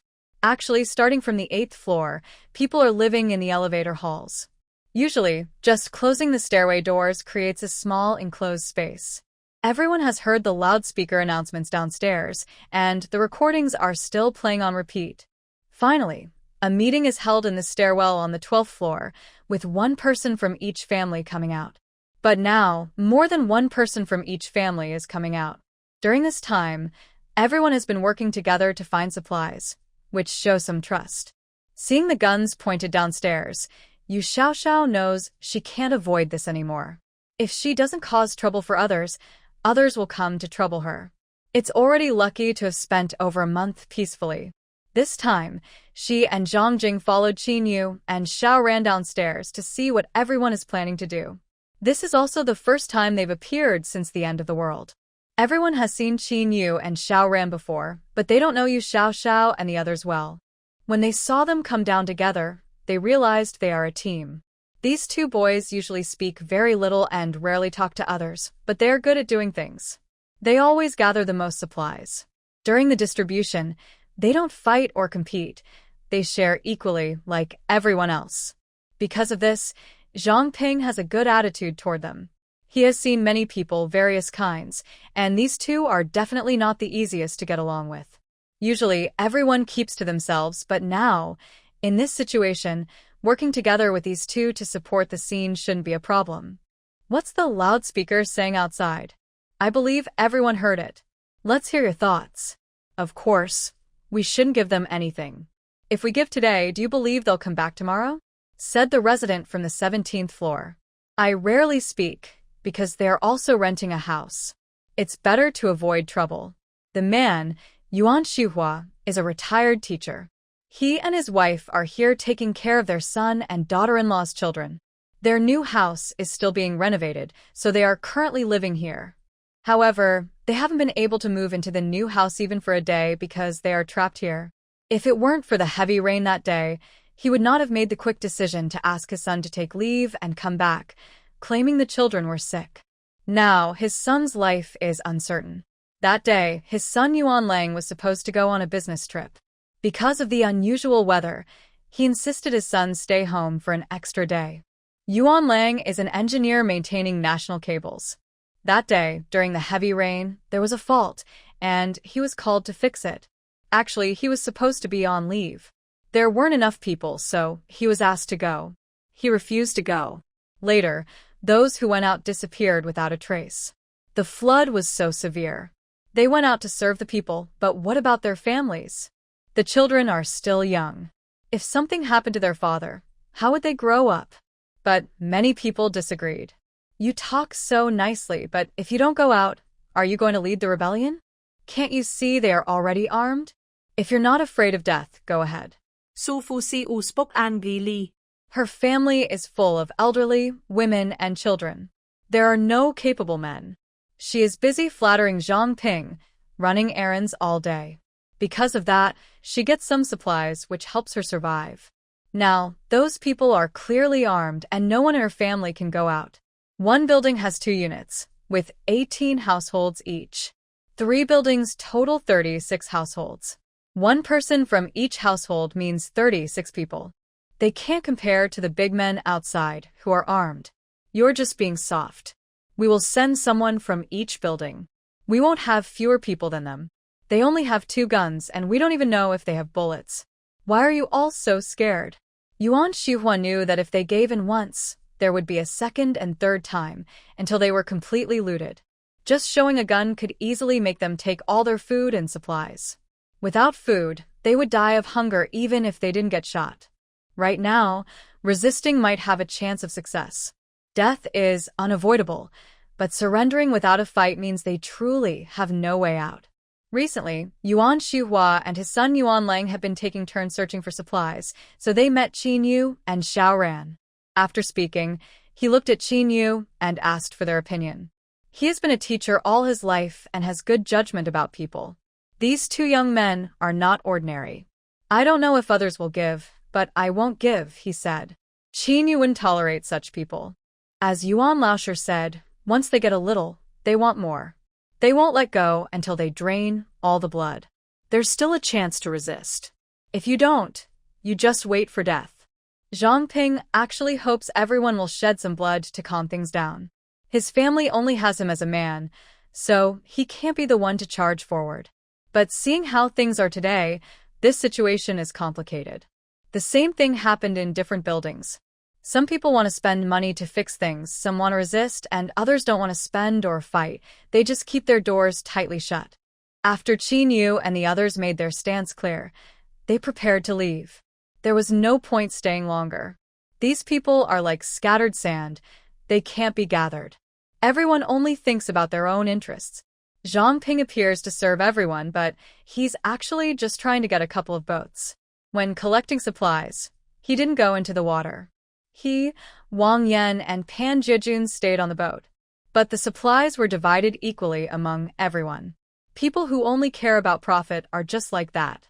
Zhang Ping's plans are clear to him. He doesn't want to be associated with such people. If it weren't for Xiao Xiao constantly whispering to him to stay low-key, he probably wouldn't have gone out with these people to gather supplies. Su Lily saw Yu Xiaoxiao and Zhang Jing, who were walking with Qin Yu, for the first time. She thought there were no girls on floors 18 and 19, only 2 boys. She had been worried about going upstairs before, but now that she saw the 2 girls, she thought this might be her only chance. If she missed it, she didn't know when she'd meet them again. Watching them go back upstairs, Su Lily followed. She first greeted Qin Yu and Xiao Ran, then asked Xiao Xiao and Zhang Jing if she could stay in the elevator area of the 19th floor. If she really wanted to stay there without entering others' homes, others wouldn't have a way to stop her. Just like how people on floors 2 to 5 are living in the stairwells. However, she still feels that they need to agree first, otherwise, this plan might not work. Yu Xiaoxiao heard Xiao Ran mention this person before. At that time, there was quite a fuss, and everyone in the building knew that the couple in apartment 1401 was having problems, while her roommate was out looking for supplies and grabbing others' belongings. It turned out that this girl was robbed, but she was quite brave. If she had shown weakness or not pursued the matter, she might be in a much worse situation now. Yu Xiaoxiao looked at Qin Yu. She didn't know what to do either. Today, with thieves coming downstairs to take supplies, the most important thing was for them to handle it themselves. At this moment, Teacher Yuan and his son caught up and heard Su Lily's words. However, whether they stayed or not didn't matter to him. He mainly wanted to form an alliance with the 2 households upstairs. Since it was inconvenient to talk here, they walked upstairs while talking, finally stopping on the 17th floor. Actually, Qin Yu didn't mind forming an alliance with smart and capable people. But Teacher Yuan's family didn't have much strength. From their conversation, Yu Xiaoxiao learned that Teacher Yuan's son, Yuan Lang, was an engineer maintaining fiber optic cables. She had bought 3 iron doors earlier. She planned to install one on the 17th floor as well, then connect it to power so that no one from below could come up. She tugged at Qin Yu's hand, and Qin Yu understood she had something to say. They told him to wait here for a while because they needed to go back and discuss. Yu Xiaoxiao went ahead and placed another set of iron doors on the 20th floor, then asked them to come up and move the items. All 3 of them looked surprised. Xiaoxiao, even stockpile iron doors? Zhang Jing found it hard to believe. Yu Xiaoxiao placed the 3 sets of iron doors at the entrance of the living room. They just stood on the stairs and didn't come inside. Now, Yu Xiaoxiao didn't want them to go up to the 20th floor either, as there were even more things on the balcony. Don't worry about that. I thought the stairs weren't very safe, so I wanted to install a door there. Later, the property management didn't allow it, so I just left the stuff here. I didn't expect to use it now. Whether you believe it or not, that's the truth. Yuan Lang on the 17th floor should install the wiring. We are on the 17th floor, and we plan to install a door on the stairs of the 18th and 19th floors as well. If the 17th floor is connected to power, what do you think about this plan? All 3 thought it was feasible. Let's carry this thing down together. The first installation will definitely be on the 17th floor. Since we need to connect power for others, the 17th floor must be included. Yuan and his team were waiting near the elevator. They casually chatted with Su Lily. Yuan liked her. He thought she was a brave and capable girl. Su Lily felt nervous and wasn't sure if they would agree. Soon, they saw 4 people carrying a metal door down. Here's the plan. We have this metal door installed at the staircase entrance on the 17th floor. We also have a small generator at home. Your job is to connect the generator to this door so it can be powered. If no one is around, turn off the power. Yu Xiaoxiao brought a small generator. When someone tries to enter, they turn on the power. When no one is there, they turn it off. Others are hesitant to touch the door because they don't know when it's powered or not. I think it would be better to install it on the stairs of the 16th floor. That area is a bit larger and more open. Yuan thought that having this electric door would make things safer. But some families downstairs are also okay, so if needed, they could hide in the stairwell by placing the door there. He shared his idea with Yu Xiaoxiao and the others. Yu Xiaoxiao didn't get involved in this decision. Since the 18th floor stairs will also have a similar door, they didn't mind. Su Lily didn't expect this outcome, but she thought it was good. Staying on the 17th floor gave her some security. When they installed the door earlier, everyone helped, including her, so she also helped carry and install it. Yuan Lang brought tools from home. When Yu Xiaoxiao came down, she also brought welding equipment. After drilling holes and installing the door on the wall, she used some screws to secure it tightly, then welded the screws in place to prevent anyone from removing them and to make the door permanently fixed. There were 6 keys in total. 1 for the Yuan family, 1 for Su Lily, and the remaining 4 for the others, 1 each. Yuan Lang worked quickly. He was skilled at this. Soon, he powered up the metal door. They tested it, and the power was quite strong. The people downstairs had finished their meeting and went back home. When the residents of the 16th floor returned, they saw a door welded across the staircase leading upstairs, sealing off the stairwell completely. Because they were worried about accidentally hurting others, the iron door is now not powered. The people on the 16th floor shook the iron door, but it didn't move. They then went downstairs to report the people upstairs to Zhang Ping and others. People below hadn't had time to go back, and all came to see the door. Zhang Ping and Wang Yan also arrived. They welded this door shut, but it's useless. Others can still pass through the corridor from 1702. Everyone went from the 16th floor to the second unit, then up to the 17th floor to open the corridor door, but it was also welded shut. Sorry, the corridor doors on the 17th, 18th, and 19th floors are all welded shut with electric welding by Yu Xiaoxiao. This door is made of iron. It was closed first and then welded shut, so it can't be opened from outside either. The group returned to the 16th floor to call the people upstairs. Yu Xiaoxiao and the others naturally heard this, but now they were installing an iron door at the staircase on the 18th floor. Only the 4 of them had keys to this door. This door is no longer powered. If others have already broken through the 17th floor, turning on the power won't help.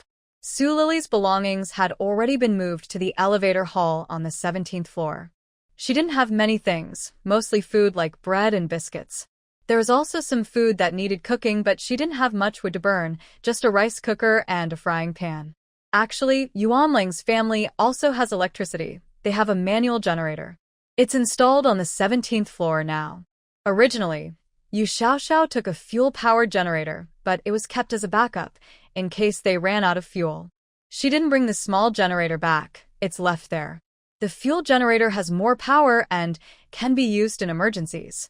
Yuan Lang saw Su Lily alone in the elevator hall on the 17th floor and pulled out a socket from the manual generator for her to use for cooking and heating food. But she needs to operate the generator herself. Su Lily was very grateful for this unexpected help. She thanked him many times. Yu Xiaoxiao thought that since Su Lily was a girl, she would need a place to change clothes and wash up, so she brought her a tent from home. She also gave her a small lock to keep out troublemakers. From Yuan Laosher's words, it seems more people might try to come in here later. She didn't oppose this. She just liked Su Lily and thought she was a good person who could also lend a hand. Su Lily packed all her few belongings into the tent. This place might become her new home. Meanwhile, downstairs was still noisy. Some people questioned why they didn't install the door on the 5th floor since they already had one. That way, the group couldn't get in. Others criticized them for being selfish and said all kinds of things. You're probably overthinking. They have guns, and no matter what kind of door you put up, it's just a matter of one shot. What do you think? The people downstairs fell silent. Then what's the point of installing it here? Asked Su Fuxiu, who is now Zhang Ping's supporter. It doesn't matter to you whether we install it here or not. It doesn't block your way, so mind your own business. After saying this, others had no choice but to stay quiet. At that moment, a voice came from downstairs, saying that an hour had passed, and those who hadn't delivered supplies yet would be coming to collect them personally. When they come to collect in person, 1 boat of supplies won't be enough. All the buildings remained very quiet, with no movement. One unlucky building was targeted again, the group's first stop. Soon, loud shouts came from that building. Yu Xiaoxiao saw the situation from the stair window. That building was not far from theirs. Although some residents in the community were selfish and annoying, those who robbed others were even more disliked. She looked back at Qin Yu, her eyes moist. She hated feeling oppressed like this. Qin Yu immediately understood what she was thinking. In fact, after being with Yu Xiaoxiao, he felt a soft spot in his heart. He liked her small, playful closeness. Her little tricks, though clumsy, he found adorable. God knows how much he wanted to kiss her every time her quiet little hand slipped into his clothes. Every time her sweat-soaked clothes and fiery eyes seemed real, igniting every nerve in his body. He was never someone to suffer in silence, but now he kept holding back again and again. They were both adults. If sparks flew, it could lead to pregnancy. He had no protection, and now they were surrounded by floodwaters. It wouldn't be good if she got pregnant at this time. They still have a long time together and are not in a rush. So every time she causes trouble in his arms, he just gently restrains her. Qin Yu is neither stupid nor foolish. He might tolerate not having experienced certain things, but once Pandora's box is opened, they might not be able to hold on anymore. Every time they go out to gather supplies, he specifically looks for this item, but it's probably too small and light, so it gets washed away by the water. Anyway, he hasn't seen it after so many trips. They never stocked this item before, only focusing on survival supplies. Who would think to stock such a thing? Yu Xiaoxiao doesn't know that her inability to eat meat is because of this. If she knew, she would have been living happily long ago. She has a lot stored in her space. This item is quite popular in the apocalypse and sells for a good price. And if she remembers correctly, her space also has the machine and materials to make this item. At this moment, Yu Xiaoxiao's pleading look is very obvious, making her seem very fragile. She often stands alone by the window, staring at the heavy rain outside, lost in thought. Qin Yu holds Yu Xiaoxiao's hand as they go home, heading to the 18th floor. The second bedroom on the 18th floor faces Building 1. Many people go there to collect supplies, with 2 armed guards standing at the entrances of the 2 units in Building 1. Qin Yu takes out a sniper rifle from the box and places it on the windowsill. This is an excellent sniping spot, with a wide view, just facing the entrance of Building 1. Seeing the gun he took out, Yu Xiaoxiao already knows what he's about to do. At this moment, her heart races with excitement. She finds him incredibly handsome. She quietly watches him adjust the angle, her heart pounding in her chest. Qin Yu is 185 centimeters tall, with a slim, muscular build. His physique is excellent, and usually someone with such good looks wouldn't have a face that's too ordinary. But Yu Xiaoxiao has to admit that Qin Yu looks better than her. He's not in the entertainment industry, but he could easily be a popular idol. With such a handsome face and an amazing body, now holding a sniper rifle, Yu Xiaoxiao feels she can't help but love him. He's still a sniper, and Yu Xiaoxiao feels that at this moment, he's aiming at her heart. This month, he has been teaching everyone free fighting. Although Yu Xiaoxiao doesn't understand much, she can tell he is very strong. In less than 2 months, he is likely to awaken a rare lightning-type ability. Is he really not the hero from the story? How did she, a small supporting character, meet him? Isn't this a lucky break from reincarnation? Yu Xiaoxiao watches Qin Yu, and she can hear her heart pounding. Qin Yu usually focuses deeply when working, especially when sniping, aiming to hit the target in one shot. 2 gunshots cause 2 armed robbers on the first floor to fall into the water, along with their guns sinking below. Everyone in the building is watching the situation on the first floor. When they see the robbers shot dead, they immediately become excited. The leaders of each building gather everyone to help. Once one building is taken, others will rush to help too. Gunfire is a signal for attack. Everyone's fighting spirit rises instantly. The robbers' morale drops because their leaders are dead. Without their main support, they lose confidence. The robbers in electric inflatable boats gather their friends and prepare to leave. They never expected such a person to be in this community. They don't have time to pack up their supplies. No matter how noisy or exciting the fight downstairs is, Yu Xiaoxiao has no mind to pay attention. Her whole focus is on Qinyu. In the past month, Qinyu hasn't let her see or touch him. A handsome man who can fight is right in front of her. She can only look but not touch. Who knows how hard that is for her? She hadn't thought much about it before, but today she suddenly realized. In her previous life, she met Gu Sudong, the hero of the story, and acknowledged that he had many opportunities to improve step by step. But today she suddenly found that Qinyu has even more advantages. Gu Sudong is handsome, but he is far from Qinyu. Yu Xiaoxiao compares Gu Sudong's background and appearance with Qinyu's. Qinyu clearly surpasses Gu Sudong by a lot. Even with his awakened abilities after the apocalypse, Qinyu's lightning-type power can restrain Gu Sudong's metal-type ability. She doubts whether the story she saw is real. Her childhood background and Wang Anya's childhood background match perfectly. Except for Qinyu, an outsider in this situation. What exactly is wrong? If this world truly were a fictional universe, characters like Qinyu shouldn't be nameless and unknown. She now even feels that Qinyu fulfills all a woman's fantasies. When Qinyu finished packing his gun and reloaded it, he noticed that Yu Xiaoxiao's gaze kept drifting toward him. He thought she might jump into his arms like before, acting cute, but instead, she was just staring off into space. After finishing with his gun, Qinyu took the initiative to hug her. He rested his chin on her head, held her close, and gently touched the back of her head. "What's wrong? What are you thinking about?" Yu Xiaoxiao only then realized what she was doing. She quickly hugged him back and found a comfortable spot on his chest to lean against. "Qinyu, will you always like me? Why are you asking that all of a sudden? Are they not getting along well now?" Qinyu feels very warm when he's with her. Having her chattering nearby is fun. During these past month and a half of living together, he's truly been very happy. Qinyu pulled her to sit on the sofa in the living room, wrapping her in his arms. He took her small hand and kissed it, saying, "I will always like you." Then she asked, "So, what does it mean if you only say it but don't do anything?" Huh? Qinyu was a bit confused. What does not doing anything mean? Yu Xiaoxiao personally demonstrated what not doing anything looks like. She pushed him onto the sofa and sat on top of him, leaning in to kiss him. Her kisses were quick and intense, landing all over him. Wherever she kissed, her passion ignited. While kissing, she also started to unbutton his clothes. She had missed his chest muscles for a long time, and today she even kissed them. As she clumsily moved over his body, Qinyu couldn't help but let out a soft moan. He immediately flipped her over and pressed her down on the sofa, holding her small hands to stop her from struggling.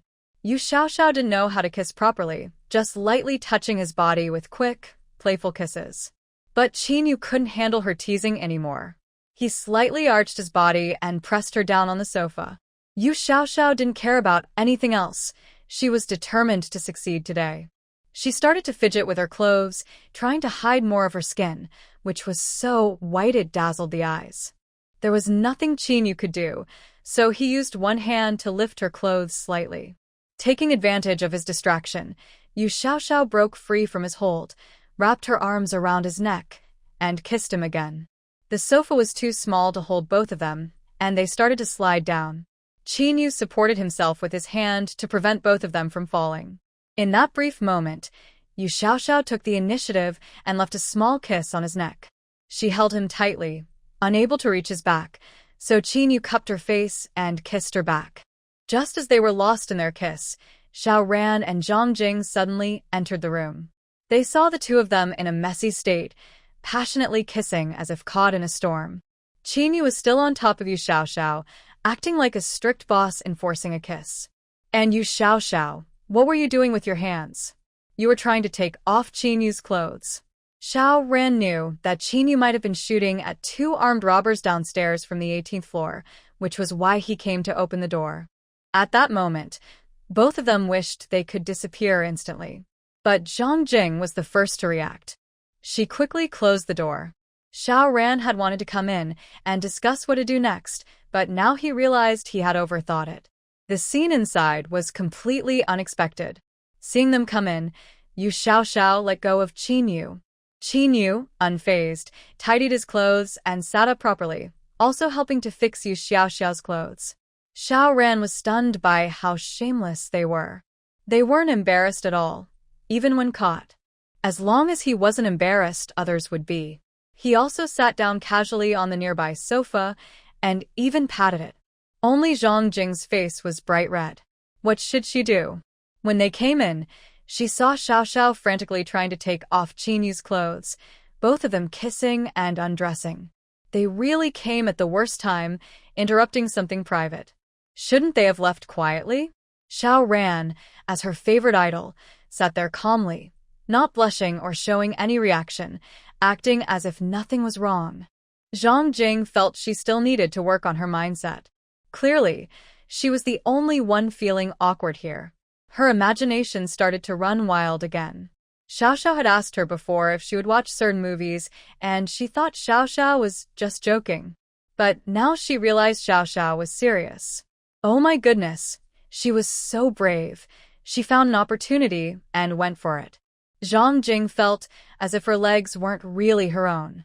Why was Yu Xiaoxiao the one doing things and she the one feeling awkward? She bravely sat down next to Xiao Ran, but didn't expect the sofa to be so soft that she bounced a little, just like Xiao Ran. Oh heavens, just kill me now. Yu Xiaoxiao was upset because her good news was being interrupted. Qin Yu looked at Yu Xiaoxiao with a longing expression and pressed her head into his chest. She only needed to be seen by him. There was no need for others to see. Xiao Ran saw this and knew they couldn't continue talking. Do you want to change rooms? I can move to the 19th floor. When Yu Xiaoxiao heard this, she tried to lift her head, but Qin Yu pressed her down again. No need. He was already holding back a lot and didn't dare think about Yu Xiaoxiao coming to live with him. He was afraid he wouldn't be able to handle the first night. Now is not the right time. The future is uncertain, and neither of them had experience. They couldn't use proper contraception, so there was a high chance she might be pregnant. Yu Xiaoxiao was disappointed when Qin Yu said no and gently bit his chest. She also noticed that Xiao Ran and Qin Yu had things to talk about. They had been here, but it was inconvenient. She pulled Zhang Jing and went home. Once home, she didn't care about Jingjing's thoughts. She opened the door and collapsed onto the bed. What does he really mean? During the kiss, she could feel he was very passionate. Why did he have to hold back? Holding the blanket, she rolled around on the bed. Qin Yu was more persistent than any hero in a story. He had to succeed.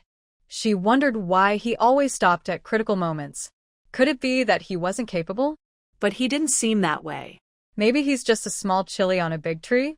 After rolling a couple more times, Qin Yu, so handsome, even if he was a small chili, she would accept it. Thinking back to the days with Qin Yu, he was actually very kind to her and didn't seem to dislike her at all. After Yu Xiaoxiao and Zhang Jing left downstairs, Qin Yu went to take a cold shower. Get a grip. Xiao Ran went to the second bedroom and saw some things that hadn't been put away yet. Standing at the windowsill, looking down, it was indeed a very good spot. The group of bandits below has all left, leaving behind 10 inflatable boats. There were also injuries among the residents, mainly from Building 1. Xiao Ran didn't hear exactly which families were hurt.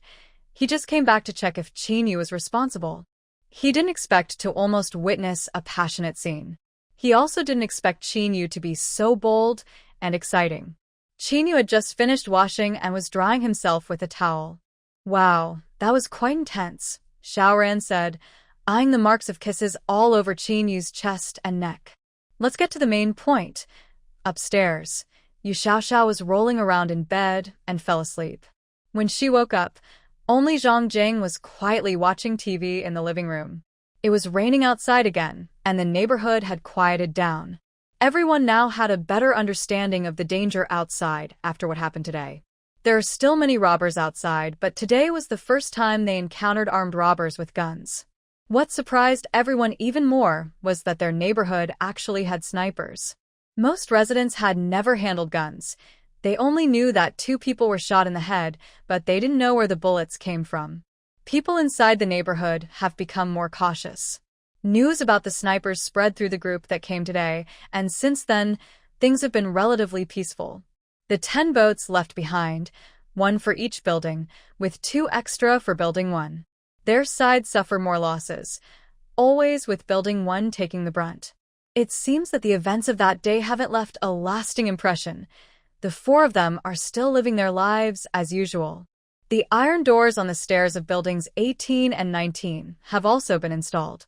Many people in Building 3 suspect that Chinyu was the one shooting, but without proof, they can only guess. This speculation has helped reduce unnecessary trouble. Su Fushio, who used to be the first to act, has also stopped moving. She's not foolish. In fact, she's quite smart, knowing well who can be angered and who can't. They thought that after being caught that day, Yu Xiaoxiao would calm down, but she didn't. Instead, she became more reckless. She used to act behind the scenes, but now she dares to do things openly. Chinyu couldn't do anything about her, so he took her outside to avoid the 2 human-like creatures outside. Without the annoying people around, the 2 of them always get close to losing control. Chinyu feels he doesn't want to live like this for even a day. He took out an inflatable boat from home and called Xiao Ran to join him. As night fell, they went out to find supplies. Chinyu thinks he might be going crazy.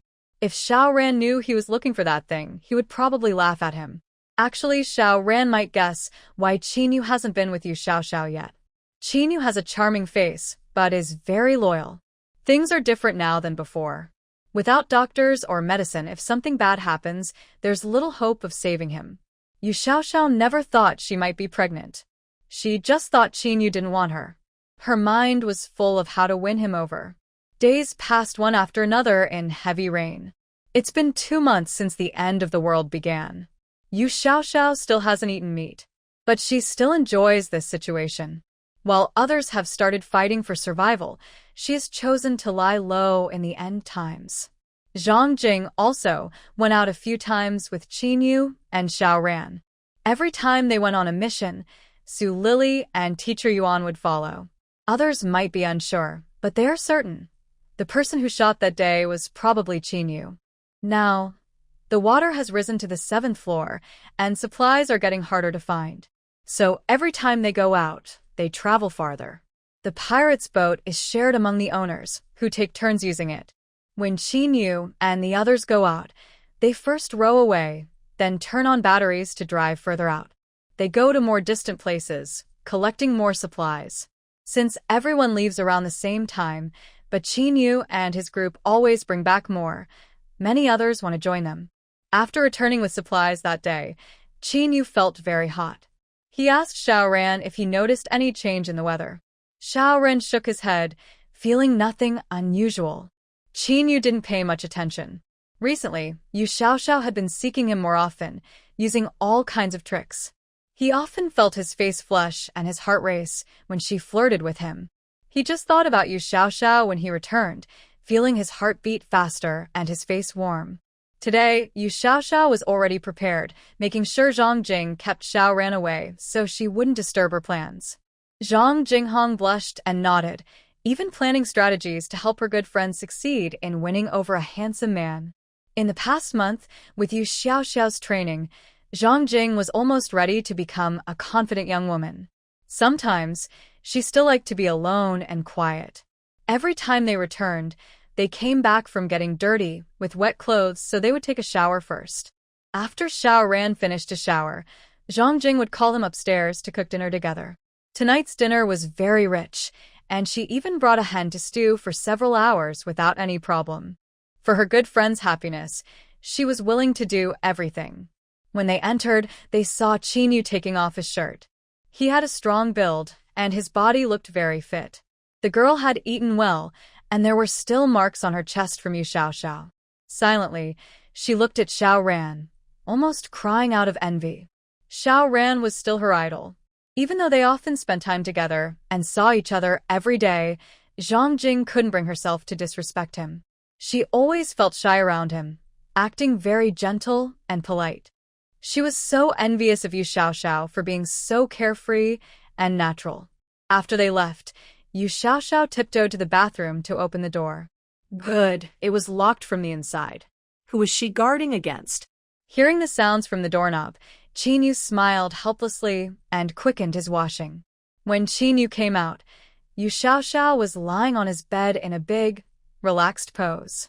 When she noticed him, she quickly rolled away. Yu Xiaoxiao thought it was necessary to ask clearly. Continuing like this wasn't good.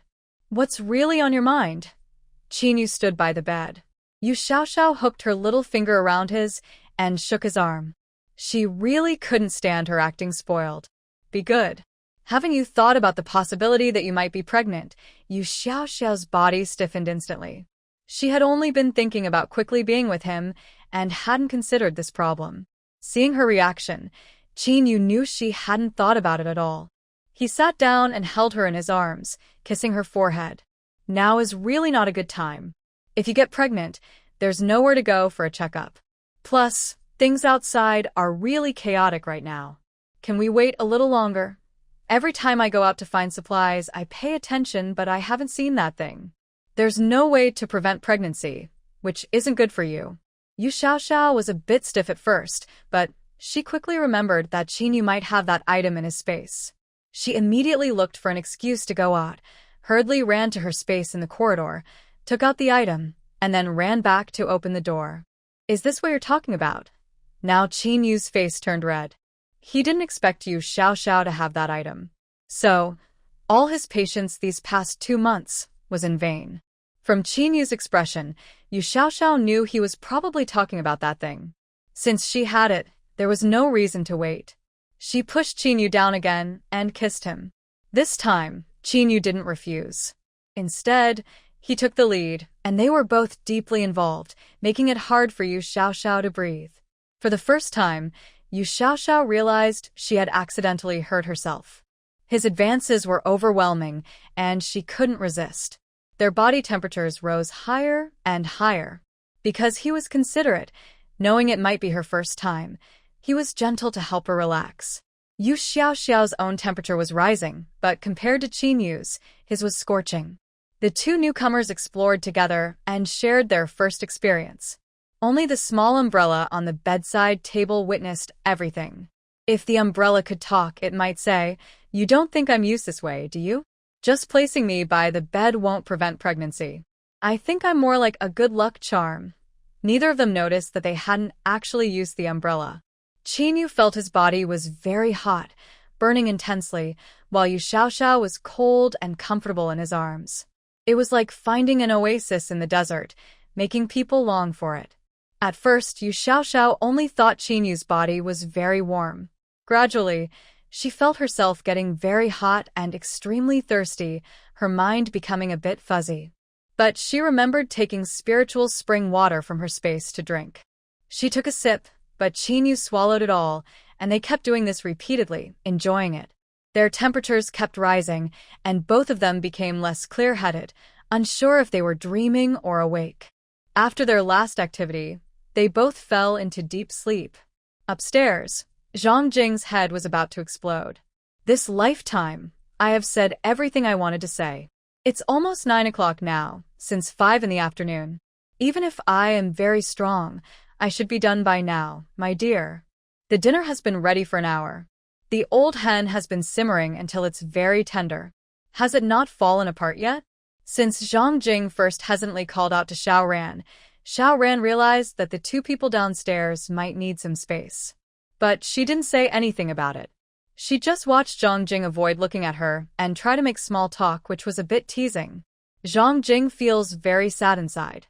She's doing this for her good friend's happiness. It's not easy for her. Finally, Xiao Ran looked at the time. It was already 9 o'clock. She decided not to tease her anymore. "Let's eat. Water and love are enough. I think they're probably not hungry." She called Zhang Jing to sit at the table and eat. Tonight's dinner was really rich. Usually, she wouldn't waste so much gas cooking for so long. Today, she really tried to delay time. But on the other hand, a slow-cooked old hen is really delicious. That night, Xiao Ran didn't go downstairs. She stayed in the second bedroom on the 19th floor. The bed and blanket were already prepared. She just changed her sleeping place. Zhang Jing was not so calm.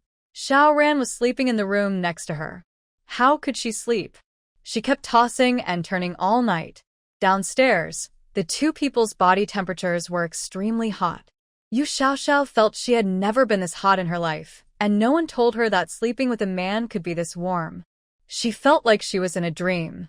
The things that happened in previous lives flashed past her eyes like a slideshow, some so real. The pain of death and the helpless struggle at the moment of dying kept invading her. Sweat poured down her forehead, and her body felt sticky and uncomfortable. She desperately wanted to wake up, but no matter how she struggled, it was useless. This time felt endless and very painful. In her struggle and pain, she vaguely saw the name Qinyu. He shone like a bright light illuminating her life. Yes, she now has Qinyu. Qinyu, he is so powerful. She definitely wouldn't be like in the previous lives. It seemed like the dream understood her thoughts. A book opened in front of her, blown by the wind, making a rustling sound. Sometimes when the wind blew, she saw some familiar names. Vang Onya, Guk Sudong, Fen, Guinyu. Qinyu. Qinyu's name is also on the list. Is this the same story where she exists? Why is Qinyu's name also on the list? A strong obsession supports Yu Xiaoxiao. She moves closer and closer, trying to see more clearly. Finally, she sees the content above. But she is stunned. As the main villain Qinyu disappears, their group leaves the island. Main villain. Qinyu is the main villain. This news shocks Yu Xiaoxiao deeply, and she suddenly wakes up. She hasn't seen the rest of the story yet. She quickly closes her eyes and recalls what she just saw. No matter how hard she tries, she can't enter that same state again. Yu Xiaoxiao takes deep breaths of fresh air. She turns to look at the person beside her, tears unconsciously sliding down her face. How could such a kind little angel like Qinyu be the final villain? It's hard to believe. She wipes her tears and leans her head on his chest. Wow. So hot. Is he going to be cooked? Yu Xiaoxiao suddenly sits up in bed, lifts the blanket, and looks around. The first thing she sees is that she feels wrong for him. He's not that kind of little chili pepper. Thinking about what happened last night, her face flushes with embarrassment. Even though they are no longer innocent, suddenly seeing him completely naked is too much to handle. She slightly pulls the blanket to cover herself more. Then she feels more relaxed to check Qinyu's condition. His body temperature is very high, but his breathing is steady. Yu Xiaoxiao remembers that it has been over 2 months since the end of the world, and he should be awakening his powers now. She notices his lips are dry and cracked.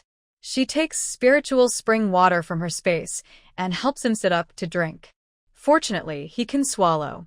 Although Yu Xiaoxiao hasn't awakened her powers, in her previous lives, she saw others awaken and go through this process. The stronger the power, the longer it takes. She doesn't know when Qinyu awakened in his previous life, but since he has awakened in just 2 months, he is probably among the earliest. Suddenly, she remembers last night when she also felt very hot and had that strange dream. She feels a small wave of energy inside her body. Following the flow of energy, she released it. With a small puff, a tiny burst of wind energy appeared, weaker than a fart's force. But this made her very happy. She also awakened a special power. Although her energy was small now, she believed it would grow stronger over time. She had never awakened any special abilities in her past 2 lives, only in this one. She couldn't help but cry, but this time it was tears of joy. If she compared this life to her previous ones, what was different? Yesterday, when she hugged Qinyu, she felt his body was a bit warm. Her heart was pounding, but she thought it was just her own feelings. Now she realized that Qinyu's special power might have already started awakening then, just not very strong yet. And when his power awakened, she was with him. Could that be why she also awakened her power? She peeked out from the corner of the curtain. The sky outside was already bright. A new day had begun. She closed the curtain and lay down beside Qinyu, resting her hands under her face. She watched him quietly, her thoughts drifting farther and farther away. Actually, she understood the truth now. Her ability to awaken wind power was partly because she often drank spiritual spring water and ran, but the biggest reason was that when Qinyu awakened his power, they experienced a major moment together. Qinyu's energy entered her body, triggering her awakening. Yesterday, both of them entered the awakening state. She drank a lot of spiritual spring water, and Qinyu did too, which helped everything go smoothly. Now, Yu Xiaoxiao still couldn't believe Qinyu was actually the main villain. She traced his face with her finger, noting how handsome he was. Her finger finally stopped at his lips. She leaned in and gently kissed him. She was a small supporting character, and he was a big villain. They seemed to be a good match. No wonder Qinyu had so many special abilities. Without them, how could the hero be so strong? Yu Xiaoxiao carefully remembered the scene she saw in her dream last night. The book was thick, but after the part with Qinyu's name, there were no more words. As the big villain Qinyu disappeared, their group left the island. Qinyu was gone, but it wasn't said that he was dead. They left the island. But who were they? Was it an island? Which island? She hated herself for being useless and unable to handle things. When she realized Qinyu was the villain, she woke up suddenly. She wished she could look at him more, but she wasted that chance. This time, she had the chance because her special power awakened. Maybe she won't get another one in the future. Looking at the thick stack of pages at the front of the book, she thought Qinyu would live quite a long time. Yu Xiaoxiao once again held Qinyu's arm and gently rested her head on it. Even if they can't grow old together, she hopes to live longer than in previous lives. And she's not alone anymore. She's no longer lonely, helpless, or angry like a mad person. Now she also understands why, when she's with Qinyu, she doesn't feel uncomfortable even if Wang Anya is nearby. Her feelings are just minor. The main boss is in front, supporting everything. Does this mean that as long as she's with Qinyu, she won't become irritable? She once thought she could stay away from the story and survive alone, avoiding the main characters.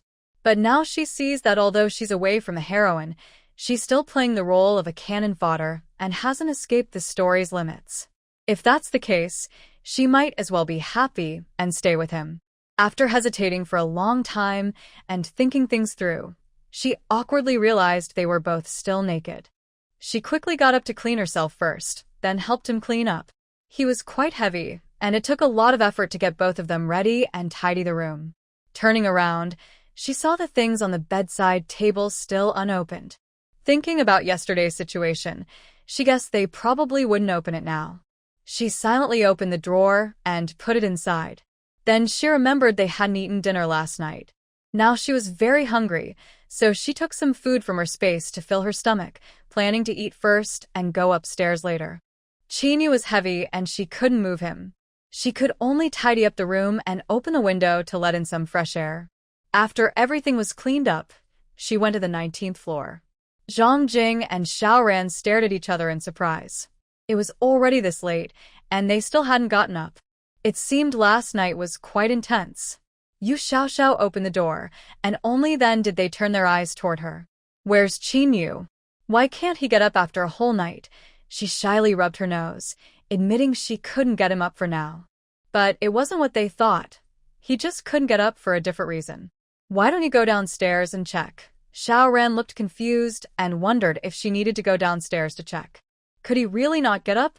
The two of them still went downstairs with her. Qinyu was still sleeping in bed. Because he was too hot, Yu Xiaoxiao put on a set of pajamas for him but didn't cover him with a blanket, afraid he would overheat. As soon as Xiao Ran entered, she saw Qinyu's face was unusually red. She went over and touched his forehead. It was very hot. With this temperature, even if he woke up, he might become confused. Was it just for one night? And from Yu Xiaoxiao's attitude, it seemed like Qinyu wasn't seriously ill. What's wrong with him? Why is he so hot? Do we have any medicine to reduce fever at home? I called you down just to tell you about this. Since it was Qinyu's room, Zhang Jing didn't want to go inside and stayed in the living room outside. Yu Xiaoxiao waved her over, inviting her to come in. Last night, when he came back, his temperature was already a bit high. We didn't think much of it, just assumed it was the hot weather. Actually, both of us were so nervous that sweating was normal, and we didn't notice anything unusual. But how could we say that out loud? Later, the two of us both developed a fever and fainted. When I woke up, it was about 5 or 6 in the morning. Chinyu was still like this. Are you saying you also had a fever? Xiao Ran found it hard to understand. Yu Xiao nodded. And look at this thing I have here. Watch carefully. Yu Xiao had been holding back for a while, feeling the energy inside her body, and she focused it into her palm to send out. In her other hand, she held a piece of paper, which was shaking slightly from side to side. Although the movement was small, Xiao Ran and Zhang Jing clearly saw a small gust of wind come out. Xiao, is that wind? Zhang Jing asked uncertainly, looking at Yu Xiao's hand. Yes, it's wind. How did you make it? You're amazing. Can you make another one? I didn't look at the first one carefully. I can't do it anymore. The energy is too small. What's going on? Xiao Ran asked. It's just like you saw. After we both developed a fever and fainted last night, I don't remember what happened. When I woke up in the morning, I felt a surge of energy inside my body. I tried to sense it and was able to send it out, stirring up a little wind. I have read many apocalypse novels before, where there are people with special abilities. Maybe the end of the world has really come? Could I be the legendary wind-type ability user? Xiao Ran pursed her lips, crossed her arms around her waist, and rested her chin on one hand as she thought. If what you say is true, then Chinyu might also be in this situation now. Yes, very likely. My energy is small and weak, so I need only a short time. Chinyu might be stronger than me, so it could take longer. Xiao Ran carefully checked Chinyu's condition again. Besides having a high fever, there were no other signs. His breathing was steady and deep. Then let's wait and see. Although Xiao Ran found it hard to believe, the facts were right in front of her. Even if Chinyu's fever was really high, there was no fever medicine available now. By the time they found Chinyu, he might already be gone. Zhang Jing was stunned nearby. Could it really be the end of the world? Let's go back and eat first. Xiao, maybe we should take him downstairs to eat today. Leaving him alone downstairs doesn't seem right. Jing, you're the best. Let's bring down some hot breakfast instead. Xiao Ran didn't go upstairs. She stayed downstairs, watching Chinyu. Chinyu's condition had improved a lot. His temperature was dropping, but he was still not awake. Today, no one stayed upstairs. Everyone was waiting on the 18th floor for Chinyu. Zhang Jing pulled Yu Xiao over twice to show her that the wind was still very weak. But as long as there was wind, she was already happy. She was also an ability user. It was a dream come true. Seeing the treadmill, she suddenly wondered if she could inject wind power into her legs. Maybe she could run faster. She acted on her idea, turned on the treadmill, and slowly adjusted the speed. Then she gradually used her strength on her legs. Running felt easier than usual. Yu Xiao couldn't help but grin foolishly. With this skill, no one could catch her if she ran away in the future. Chinyu was unconscious and felt nothing. His last memory was of last night when he was with Yu Xiao. He couldn't remember exactly how he fell asleep, only that it was very hot. Finally, he found a pool of cool water, which refreshed and quenched his thirst. He drank a lot. I opened my eyes and was still in his room. I looked around and saw that Yu Xiao was no longer there, and I was now wearing pajamas. Maybe she put them on me? I stood up and took a few steps, feeling the floor was cold and the gear was in neutral. I found some clothes and changed, then went to the living room where everyone was. Why are you all here? I asked. Yu Xiao saw Chinyu wake up first and ran over quickly. You're awake. Do you feel anything special now? Special? Maybe I just feel full of energy, I replied. I felt more energetic than ever, full of strength all over my body. Maybe try to release that energy, she suggested. Release it? Worried he might not understand, Yu Xiao demonstrated. She blew out a gust of wind. Seeing her, I decided to try. I suddenly released a bolt of lightning that struck the TV stand. Luckily, it was made of marble, or it might have caught fire. Even though I expected it, Yu Xiao was still surprised. My first attempt was much stronger than hers. With just a small breeze, I wondered when I could learn to make wind blades or walk on water. I could now attack just by raising my hand. It was clear I had some special abilities. Yu Xiaoxiao already knew I had lightning powers, so she wasn't surprised. But Xiao Ran and Zhang Jing were shocked beyond words. After a while, they had to accept that this world had changed completely. It was no longer the world they knew. I stared at my palm in a daze. I had only used 1/10 of my power, yet I had already summoned lightning. If Yu Xiaoxiao knew, she would be devastated. She was releasing all her abilities. Her energy was small, but she recovered quickly because she stored energy fast and healed soon after. Her powers, though limited, were upgraded with spiritual spring water, so her recovery was faster than before. My powers were also enhanced, recovering quicker than in my previous life, making me stronger this time. Yu Xiaoxiao's powers truly evolved only in the last 2 or 3 hours last night. Most people take that long, but not too long. Only Qin Yu's powers were so strong that it took more time. He didn't have time to do more research, and his stomach was growling loudly. His last meal was yesterday at noon, so he had been hungry for a whole day and night. Everyone went upstairs to cook lunch together. During this meal, everyone saw how much a person with special abilities could eat. Qin Yu ate half of his lunch alone. Yu Xiaoxiao was worried he might overeat. "Are you really not feeling uncomfortable?" "I'm not uncomfortable," Qin Yu said, touching his stomach, which was still flat. But now he no longer felt hungry, so he must be full. In the afternoon, they discussed what to do next. Since they could awaken their abilities, others might also awaken theirs. No matter whether the current disaster ends or not, everyone knew they couldn't go back to the way things were before. This world will establish a new order. Qin Yu and Xiao Ran looked at each other, both understanding what the other was thinking. This world will become a place where the strong prey on the weak, at least for a time, with bloody struggles. If they can't become stronger, they will become someone else's prey.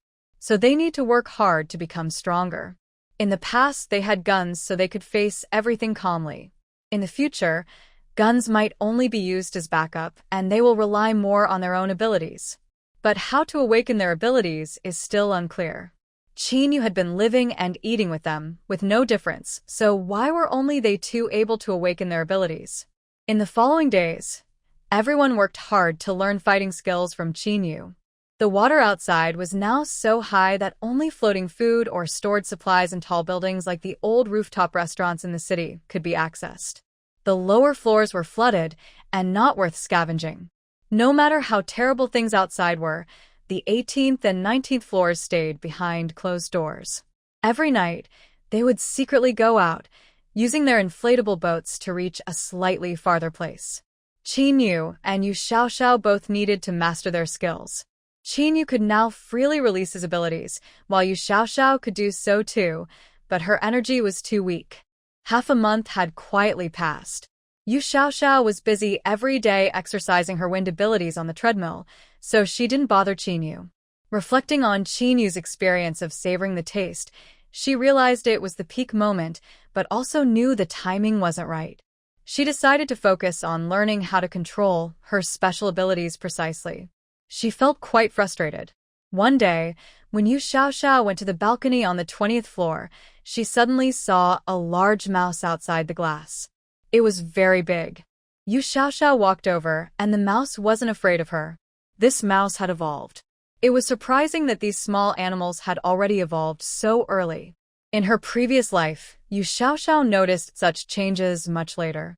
Yu Xiaoxiao opened the window and caught the mouse inside. The mouse probably wanted to come in for a long time. The area where Yu Xiaoxiao cooks smells very good. Since the water and electricity stopped during the end of the world, she sealed all the entrances. Since they couldn't be used, she didn't want small animals to climb in. There were also insect repellent bags hidden near the door, so no animals had come in for a long time. Yu Xiaoxiao caught the mouse and called Zhang Jing to the 18th floor to show everyone this big creature. Zhang Jing was surprised to see such a large mouse. "Xiaoxiao, you caught it with your hands? Aren't you afraid?" Zhang Jing looked a bit uncomfortable. Aren't girls usually afraid of these things? Seeing such a big mouse made her nervous, but Yu Xiaoxiao was calm and wanted to show it to everyone. Why be afraid? Hurry up and follow me. Early in the morning, Xiaoran hadn't gotten up yet. Qinyu was alone at home cleaning. Since there was no maid to help, she had to do everything herself. Qinyu, look what I caught. Zhang Jing was listening from behind and felt speechless. She caught a big mouse and wanted to show Qinyu, acting like she was being considerate. Does Qinyu even like this kind of thing? Where did you catch this? On the top balcony of the 20th floor. Look at how different it is. Qinyu examined it carefully. Is it bigger than a normal mouse? No, but haven't you noticed? This mouse is not only big, but also very smart. After saying that, she looked at the mouse in her hand. If she killed it now, it wouldn't show how smart it was. She casually threw the mouse onto the ground for everyone to see. Zhang Jing didn't notice, and the mouse suddenly rushed toward her. She was very scared of this creature, wasn't she? Both hands and feet kept bouncing and jumping. The mouse didn't attack her at first, but she started the attack herself and kicked the mouse far away. The mouse turned around and attacked Zhang Jing. Zhang Jing tried to block with her hand, but it was bitten. She then threw the mouse away again, screaming loudly and jumping onto Yu Xiaoxiao. This time, Qinyu caught the mouse. Surprisingly, he looked quite fierce. Qinyu found a box and put the mouse inside.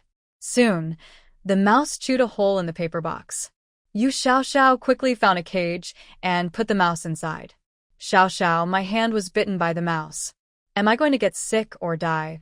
Yu Xiaoxiao found some iodine solution at home, rinsed the wound with spring water, and then applied iodine. It should be fine. This mouse doesn't look like a sick one. Yu Xiaoxiao also felt she was a bit reckless. Mutant mice attacking people can cause serious infections, and many ordinary people could get very sick or even die. Now she felt a little guilty. She gave Zhang Jing more spring water to drink, thinking it might help. It was just a tiny wound, so it probably wouldn't be a big problem. She didn't expect Zhang Jing to be so afraid of mice. But her spring water seemed very effective. Drinking and applying it should be fine. Yu Xiaoxiao remembered when she tried to get her mother's bracelet, her special space bracelet. No matter how she tried, she couldn't open the space. In the end, she only managed to share half of the space after merging with Wang Anya. She looked at Qinyu with intense focus. As the main villain, he had special powers. Maybe his blood also had great use? But now, she had no good reason to ask for it. She looked at the big mouse in the cage. Don't you think this mouse has also mutated? As soon as she finished speaking, both of them realized, yes, humans can evolve, so animals might also evolve. It does look like it has evolved, she said. Qinyu nodded in agreement. Normal mice don't usually have such strong attack power. Did it bite me too? Zhang Jing was panicking, worried about what to do. Could the advanced mutant mouse really be harmless? Qinyu and I are also able to use special powers now. Maybe we can try applying our blood to see if it helps. Use poison to fight poison. Yu Xiaoxiao quickly grabbed a blood collection needle, ready to draw blood from Qinyu. Although Qinyu thought this was nonsense, it was just a little blood, and he didn't want to ruin her mood. So he decided to go ahead with it. In the end, they applied their blood, mainly Qinyu's, to Zhang Jing's wound. After everything was done, Zhang Jing noticed that Xiao Ran hadn't come out yet. Is Xiao Ran still not awake? It was already late, almost 9 o'clock, and breakfast upstairs was ready. Qinyu went into Xiao Ran's room to wake him up and found that he had a fever. Xiao Ran might be awakening his special power. He's running a fever and has fallen into a coma. Everyone fell silent. Xiao Ran was the second person to awaken his special power, and no one knew when it happened. Zhang Jing brought down breakfast from upstairs, and everyone ate together downstairs. In this situation, they had to stay with Xiao Ran today. They wondered what kind of special power he might awaken. Yu Xiaoxiao brought a lot of spiritual spring water for Qinyu to give Xiao Ran to drink. His mouth was dry and chapped, so he definitely needed a lot of water. Today, they had no mood for training or other activities. Yu Xiaoxiao took out a tablet and projected shows onto the TV. The group sat together in the living room watching dramas. As they watched, Zhang Jing felt her eyelids grow heavy, and she became very sleepy, so she leaned on the sofa and fell asleep. They were watching a horror movie. Yu Xiaoxiao took the opportunity to lean on Qin Yu's shoulder and watch together, not noticing Zhang Jing's unusual behavior. Suddenly, a voice came from behind. "Why is Zhang Jing sleeping here?" Yu Xiaoxiao turned around in shock. Xiaoran had woken up and saw Zhang Jing sleeping on the sofa. She immediately went over to check Zhang Jing's temperature. Was she also running a fever? Yu Xiaoxiao was confused. Was it caused by a mouse bite, the blood they smeared, or was she truly awakening her power? But giving her more spiritual spring water definitely helped. Because she was worried about Zhang Jing, they didn't bother asking Xiao Ran what kind of power he thought he had. They kept giving her small amounts of water, every now and then. "Xiao, do you think this method of giving water will work?" Xiao Ran was a bit speechless. Even if she was feverish and thirsty, was this method really effective? Just like Qin Yu did earlier, do you think it feels uncomfortable? Qin Yu hadn't given him that much water that day. Wasn't Yu Xiaoxiao's way considered safer? She has drunk a lot of spiritual spring water herself, and the changes in her body are very obvious. Her old scars are gone, and she can run for a long time without getting out of breath. After drinking the spiritual spring water when she was injured before, her wounds healed by the next day. Even if Zhang Jing was bitten by a mutated rat, nothing serious would happen. It's just a matter of time. She will definitely recover gradually. But now she has a fever, and Yu Xiaoxiao isn't sure if she is also awakening her special ability. After all, Zhang Jing might really be an outsider in the story, an unknown minor character. Based on their experience at the beginning of the apocalypse, their family was probably buried and killed by a mudslide when it first started.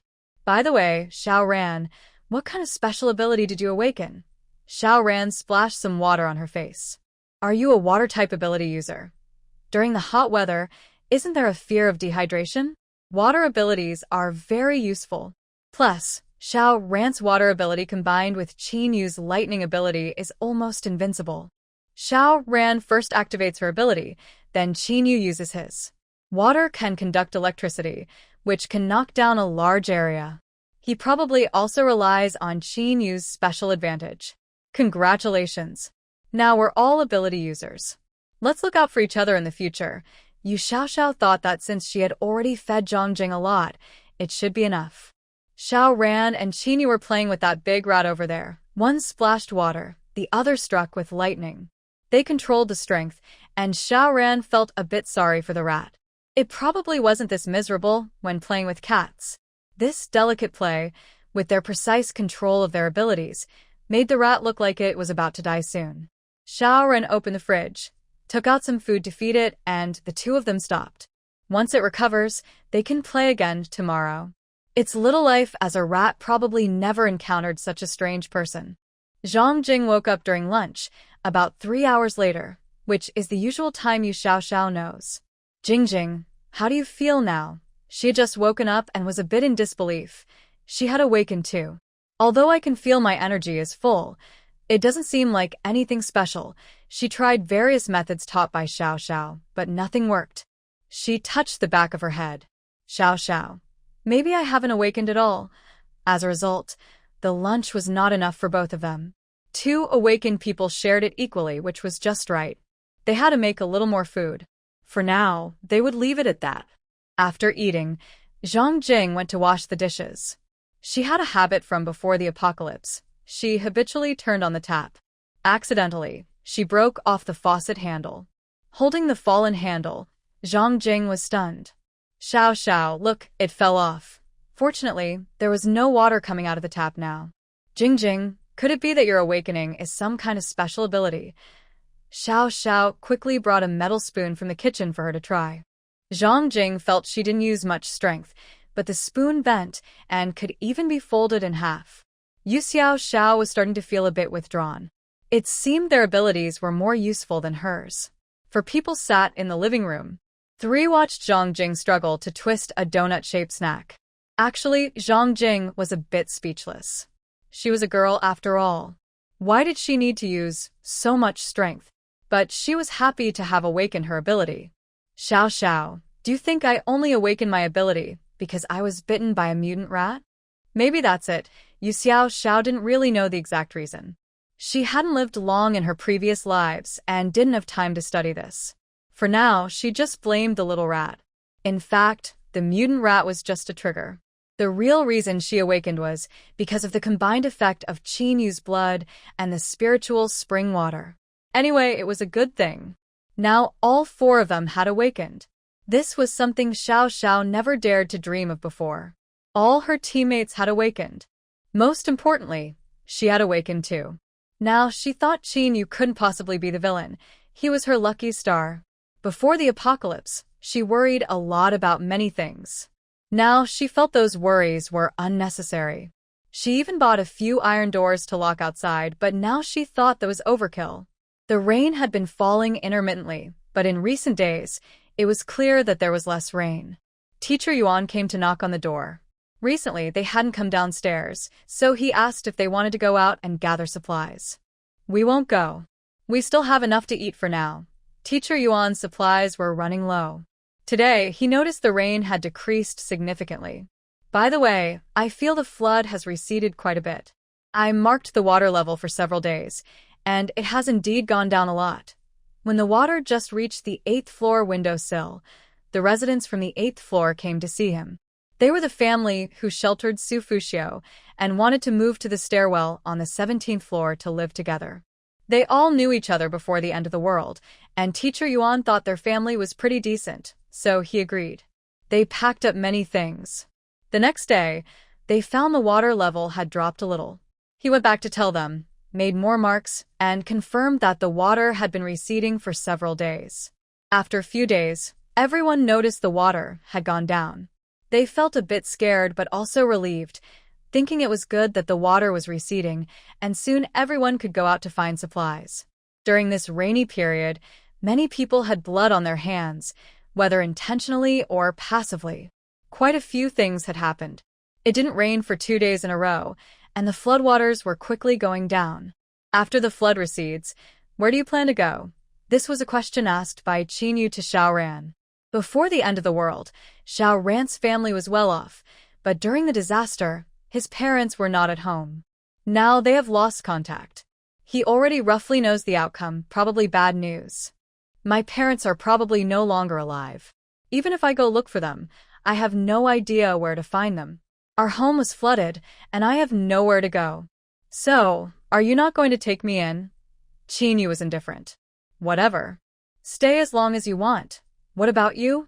Are you going back to the capital to check on things? Qin Yu thought for a long time. No, I contacted them before the flood. They were well prepared, so nothing should happen. I won't go back. Now he also had Xiao with him. Xiao was brought here just for him. Since she was here, he didn't want her to leave. He also sensed that Xiao had no intention of leaving. In the end, he decided to stay here. Every day after the rain stopped, the floodwaters receded very quickly. In less than 10 days, it was almost all gone. Everyone felt like they had just woken from a dream.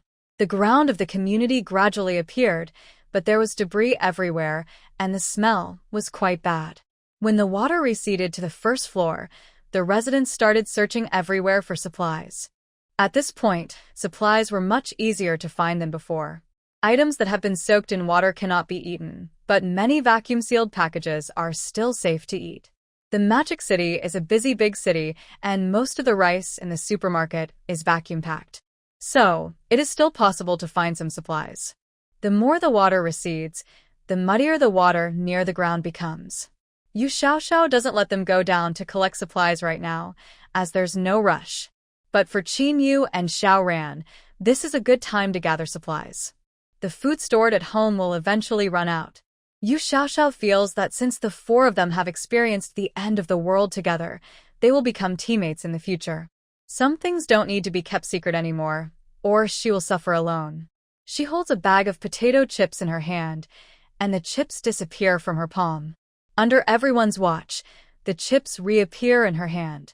Cough cough. I might have also awakened a space ability, she says. Xiao, you're amazing. You now have 2 abilities. And both are very useful abilities. She feels jealous and envious, Why did she become a super strong girl instead? Yeah, I guess so. Maybe because I have a space ability, my wind ability is very weak. I can only run faster, but I can't even create wind blades. So we still need to gather supplies. Does your space ability come with supplies? That's not the case. But I'm not worried. After the water fully recedes, we can go out. Right now, everywhere is muddy and dirty. I think we should wait until the water is completely gone before going out. What do you guys think? How big is your space? Yu Xiaoxiao's space holds quite a lot of supplies. About a quarter of the space is still empty. But she knows that after the end of the world, even space abilities don't give a large area, and they can't store living creatures. Even a quarter of the space is quite large. About 200 square meters, with a height of 10 meters. Qin Yu's brow twitched. Yu Xiaoxiao's space is too coincidental. The amount of supplies he transported before the rain was about the same. Qin Yu stands up and asks Yu Xiaoxiao to follow him. The other two follow along. This time, Qin Yu takes the inflatable boat from home. Although the water level is low, many ground areas are still submerged. Qin Yu drives directly to the dock. No matter how heavy the rain, the boat still floats on the water. After many twists and turns, they finally reach the place where Qin Yu was storing supplies. When the water level rose, the boat also floated higher. Now that the water level has dropped, the boat has shifted and run aground. This area is uninhabited, and no one has come here yet. Qin Yu helped them onto the boat and asked Yu Xiaoxiao to gather all the items. They're all in containers, and she doesn't know what is inside. But Qin Yu told her to gather everything, so she did. As Yu Xiaoxiao moved along, anything she touched disappeared, as if those items had never been there. While she was collecting things, Qin Yu, Xiao Ran, and Zhang Jing drained all the fuel from the boat. There are fuel drums on board, so they just needed to fill them up. Later, Yu Xiaoxiao would help store the fuel. Without fuel, no one could operate the boat, so leaving it here also prevents others from stealing it. All the containers are the same size, so they fit neatly, stacked up to the top without wasting space. Thanks to the training from the months before the apocalypse, she was a bit tired, but could still manage. Finishing the collection was not a problem.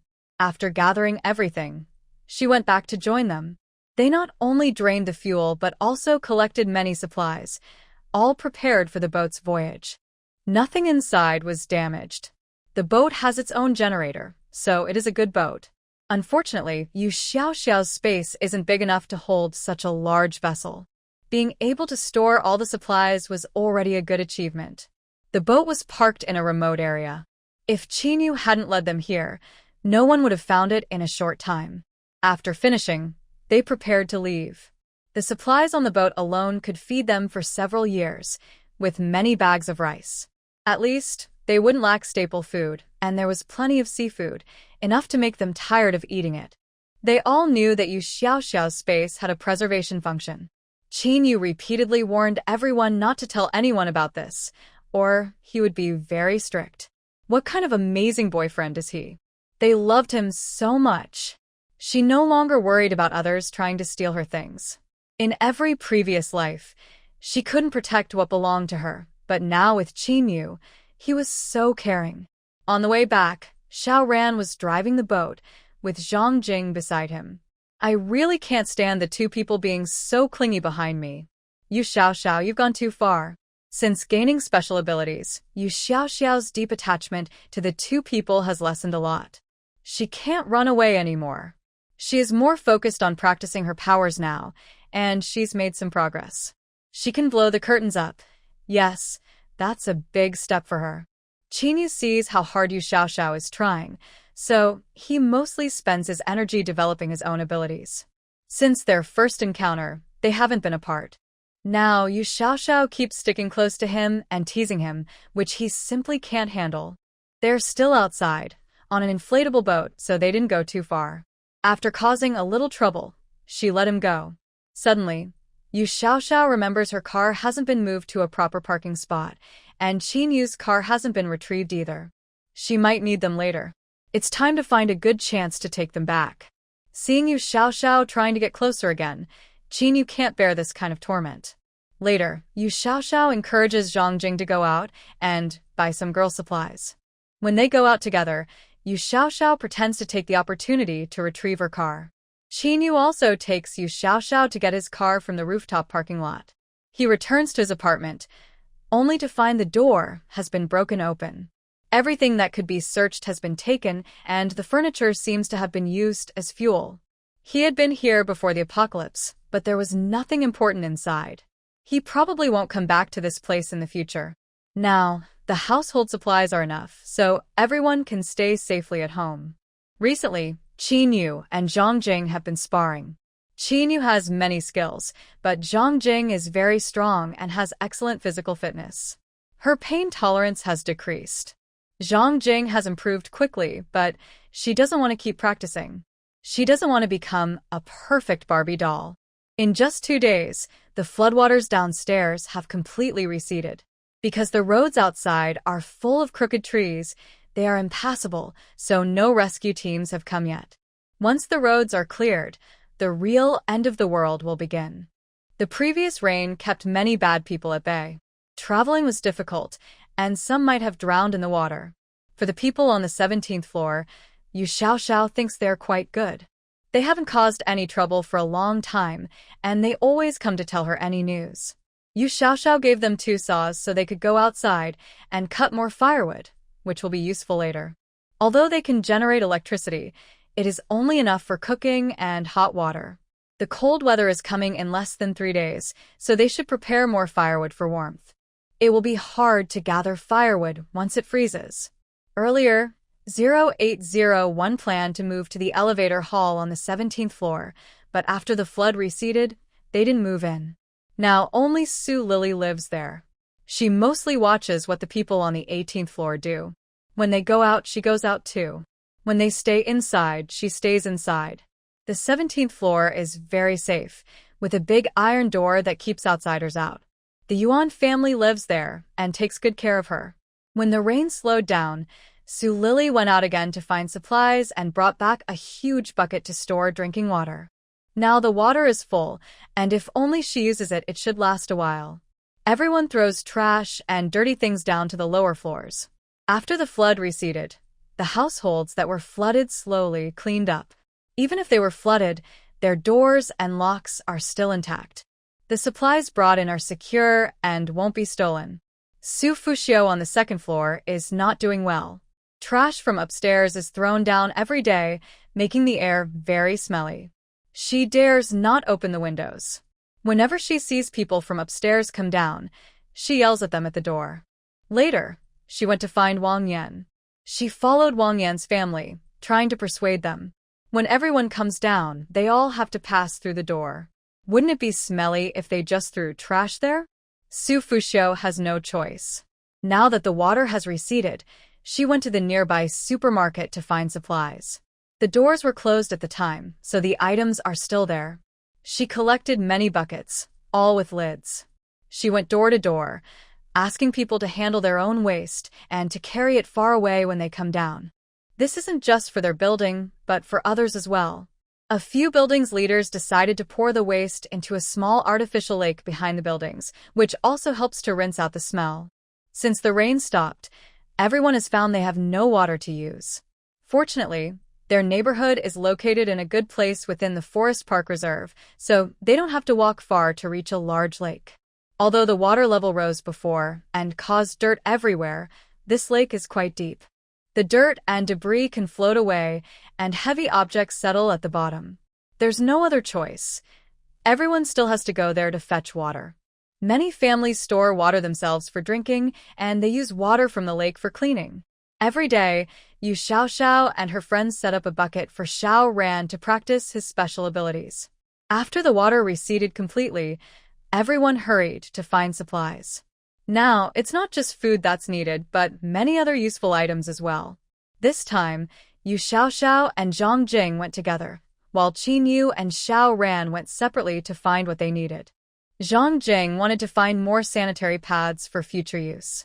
They are sealed, so they should be safe. Diapers could work too.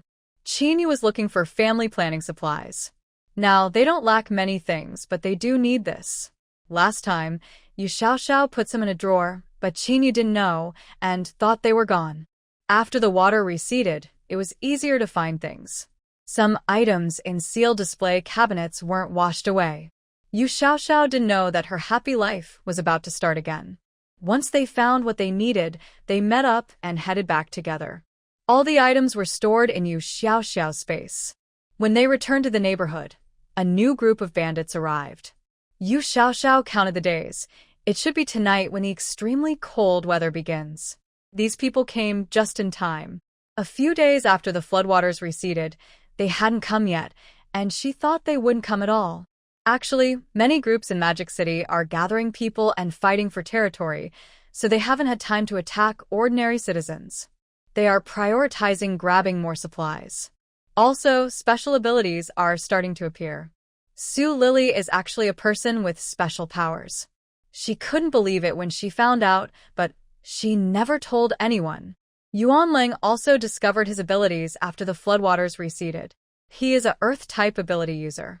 He found that when he digs through the soil to find supplies, he can easily remove the dirt above and restore the items to their original state. Some people with abilities try to hide them, while others start showing off. Among those coming to rob their neighborhood, 3 are ability users. One of them has fire powers and is quite strong. They also heard that snipers lived in this neighborhood, so during the heavy rain, other areas were looted, but this place remained untouched. It seems this neighborhood is well stocked. When they returned, each person was empty-handed. No one gave them a hard time. They were allowed to go back. If they didn't, how could they open the door and get supplies, right? There are 3 other ability users in the area. Right now, only one is known to have fire powers. The other 2 are still unknown. The neighborhood is now in chaos. People who haven't awakened to their abilities are just realizing that the world has changed. The fire ability user has flames in their palm. They shouted around the neighborhood but got no response. The fire user then set fire to the building to make a statement. Building 5 is at the entrance. When the fire was set, there was no reaction. They dismantled and burned everything that could be taken apart, but the bare walls couldn't catch fire. A long fire serpent appeared, which made everyone afraid. This group was much smarter than the previous ones. They didn't shout or give much warning. They went door to door, knocking and breaking in to steal. If no one opened the door, they set it on fire.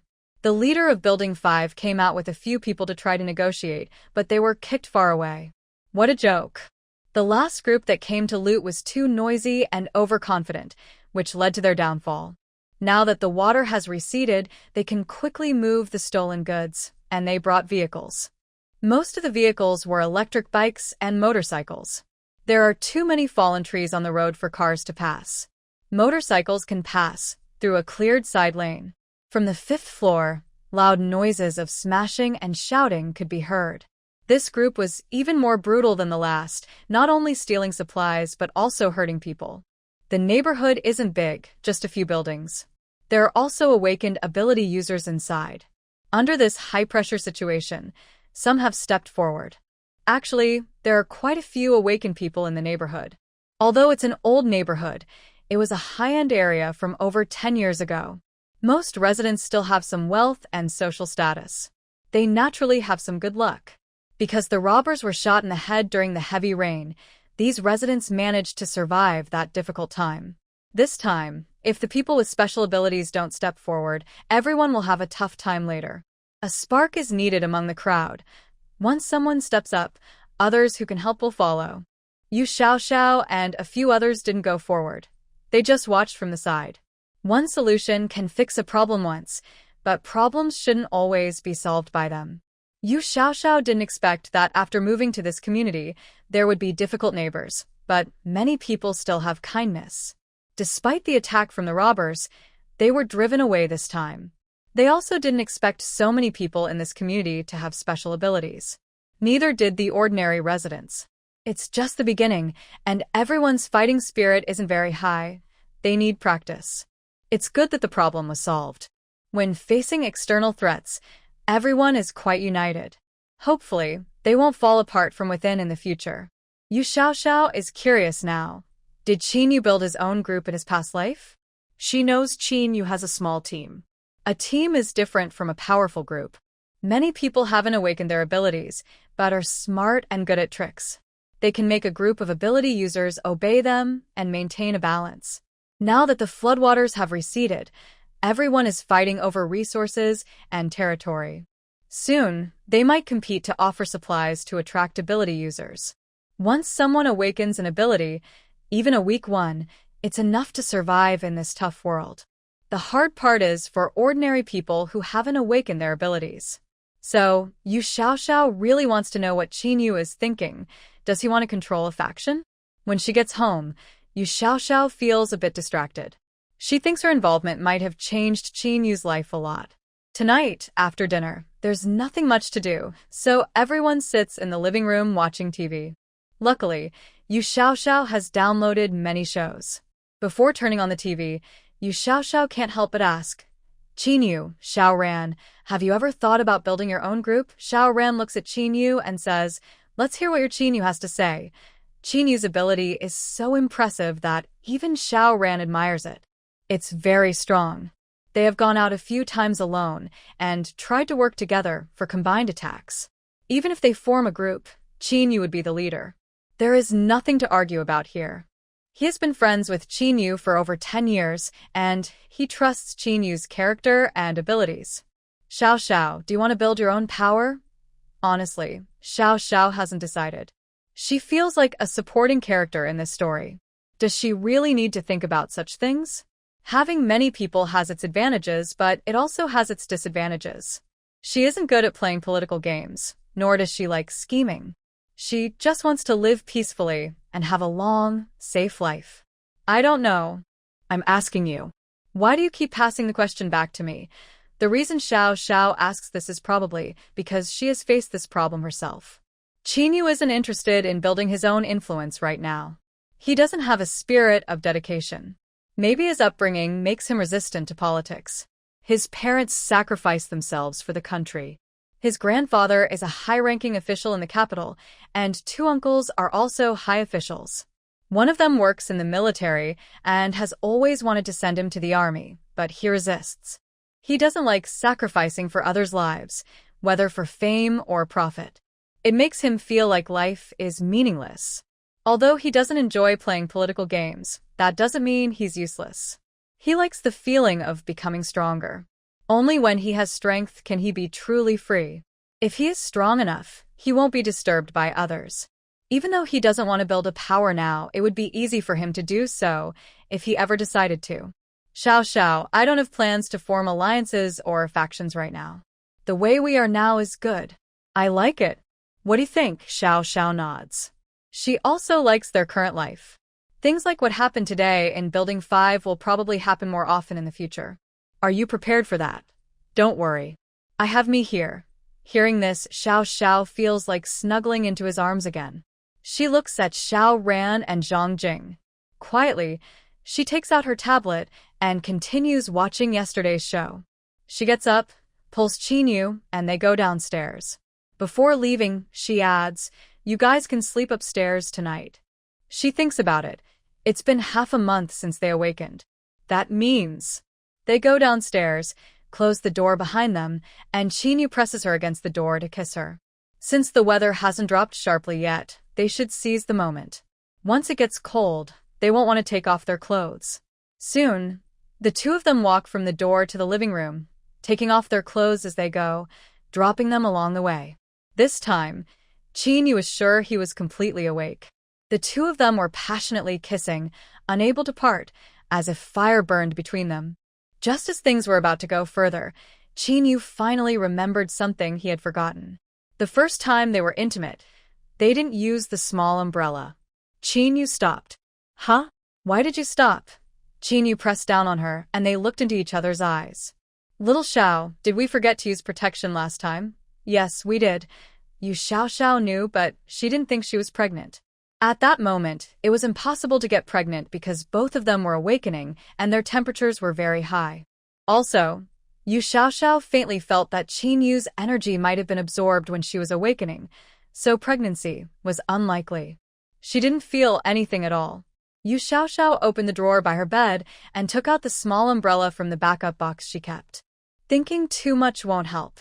After saying that, she pushed him down. Getting used to each other makes things flow naturally. 1,000 words are skipped here. After everyone went to sleep at night, Yu Xiaoxiao was still awake. She paid attention to the temperature outside, which should be today. The temperature was dropping. Quietly, she went back to the 19th floor and turned on the air conditioner. She wrapped herself in a thick quilt and quietly slipped back. There was no choice. The generator on the 18th floor couldn't handle such high power. She thought about Teacher Yuan's house on the 17th floor and Su Lily, both of whom she had a good impression of. Every time there was news, she would tell them. Should she remind them? Thinking about how the mutants in the community had stepped forward because of the robbery at Building 5 this afternoon, she realized most people still had a conscience. Should she remind them all? Qin Yu hadn't slept well either. He noticed when Yu Xiaoxiao slipped away. He didn't expect her to go upstairs to get a quilt. After she took the quilt, she didn't come back for a long time. Qin Yu also got up and found that the temperature was dropping rapidly. He found his clothes, put them on, and went out. He saw Yu Xiaoxiao standing in the stairwell of the 18th floor, looking outside. What's wrong? He took his coat and draped it over her. Qin Yu, the temperature suddenly dropped, and it's dropping so fast. Do you think we should shout inside the community? Otherwise, someone might freeze to death tonight. He hesitated for a moment and then said, Am I being a little too compassionate? No, you're just a little kinder. There are ways to inform everyone without any problem. Qin Yu took out a loudspeaker from his room, turned it on, and it made a loud crackling sound, very sharp and loud. The sound traveled far in the quiet night sky. This noise immediately stopped the commotion. Whether people could wake up or not depended on their luck. Let's go back to sleep. When I returned to my room and curled up in his arms, I felt very warm. People nearby, not just in our community, were awakened by the loud noise in the middle of the night. They suddenly realized the temperature had dropped sharply.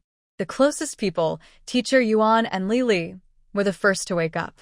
Lili also heard footsteps upstairs, so it seemed those sounds came from there.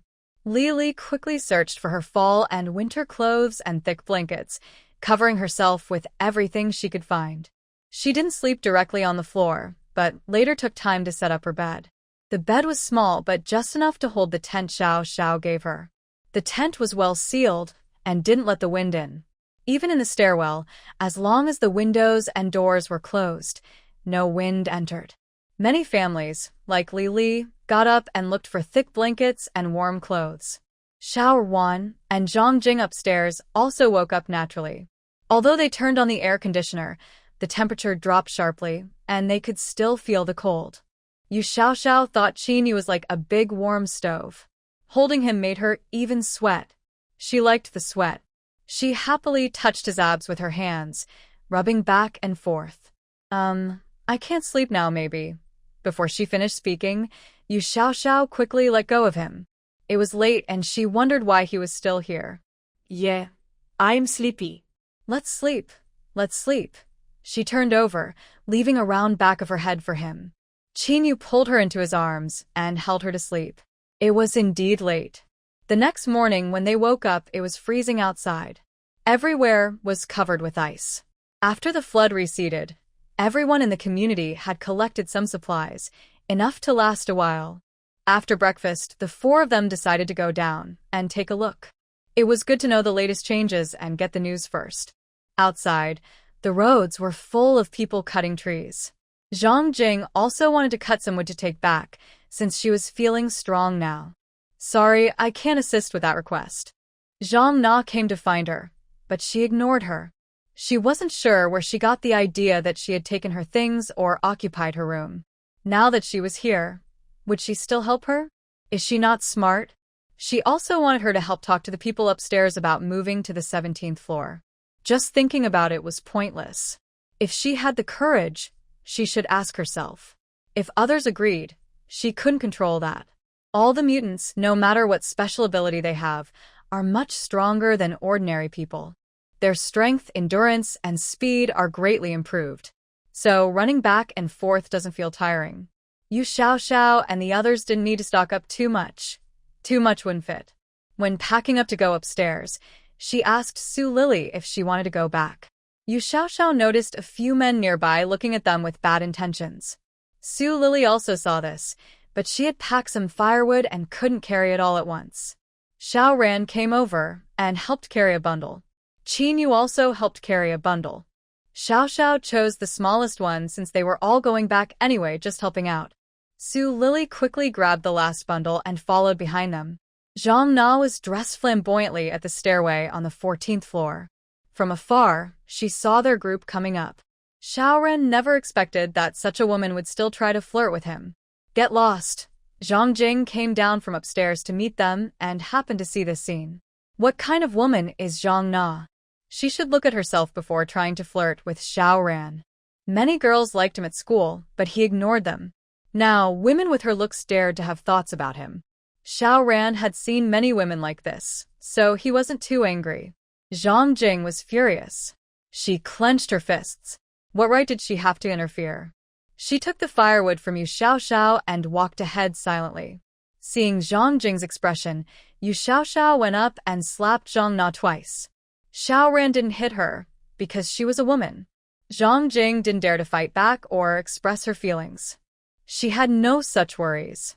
Don't let me see you again. If I do, I'll slap you every time. Get lost. Zhang Na was so angry her chest heaved, her emotions turbulent. So, was she only brave enough to act out because she had some backing? Now that they are many people, Zhang Na does not dare to fight with Yu Xiao, but she remembers this grudge. When Zhang Na leaves, she glares fiercely at Su Lily. She thought she would live better than her, but in fact, she is living worse. Why can someone like Su Lily live better than her? She does not dare to stay outside for long, because Gung Jun will come back soon. If he finds out she is flirting with others outside, her days will be even harder. She never thought Gung Jun would be like this. Before, he seemed honest, but this honest man often brought shady people over. Before she could open the door, she heard Gung Jun's voice behind her. Brother Zhang, your house was flooded. I have an extra house here. You can move in if you want. Gung Jun was politely leading the way. Today, he was out to gather firewood, but unexpectedly met an old colleague from his company. More importantly, he awakened a special power, an energy-based ability. If he could bring someone to join him, life would be more secure. Zhang Hui has a square face, a typical middle-aged man who looks older and is quite sturdy. Now that he also has a special power, he looks bold and rough. When he arrived at the door, he saw Zhang Na outside. Zhang Hui immediately saw a woman with glamorous makeup, big chest, big hips, and a white thigh exposed outside, which was very eye-catching. Zhang Hui is older than Gung Jun. He has seen many kinds of people. It seems Gung Jun is interested in someone, preparing to flirt with a woman. Zhang Na has met many men, and she clearly understands what the smile on Zhang Hui's face means. She also enjoys seeing people she flirts with become eager and shy. But Zhang Hui is really too ugly, and she doesn't dare to show her dislike. She doesn't know his strengths yet, and Gung Jun is a person who acts for profit. She opens the door with a bright smile and welcomes them inside. Zhang Hui is also a single man. If he hadn't awakened his special power, he wouldn't be better off than Gung Jun surprisingly. Gung Jun has a secret relationship. At Gung Jun's invitation, he moved into room 1401, which was Gung Jun's old room. Gung Jun moved into the room where Su Lily used to live. There was no bed in the room, but that's okay. He mostly sleeps on Zhang Na's bed. Gung Jun naturally noticed that Zhang Na had dressed up specially today, and by chance, it suited his taste. Zhang Hui's gaze was fixed on her and couldn't look away. That evening, Gung Jun wisely did not disturb them. Although Zhang Na didn't want to be with Zhang Hui, she didn't dare resist. All the supplies in this room were brought back by Gung Jun. Now that the outside temperature had suddenly dropped, being forced out was a dead end for her. Since she would be sleeping with him eventually, it was better to please him and win his favor. Maybe even replace Gung Jun. Gung Jun felt confident bringing people back because Zhang Na was very good at pretending. He trusted her completely, feeling she couldn't be without him. That's why he dared to bring Zhang Hui over, even though Zhang Hui was quite unattractive. Lying in a dark, empty room, listening to the lewd sounds from next door, Gung Jun felt his body heat up. Zhang Na had never let anyone stay overnight in her room, so Gung Jun was waiting for Zhang Hui to finish before making his move. But the sounds from the next door cradle never stopped, and Gung Jun couldn't hold on any longer and fell asleep first. Zhang Na had long hated Gung Jun. Last night, when she was with Zhang Hui, he couldn't help but show off his superiority, telling her he was a powerful ability user. Originally, Zhang Na felt uncomfortable about sleeping with such a man. Zhang Hui, before the apocalypse, was a bachelor who couldn't find a partner.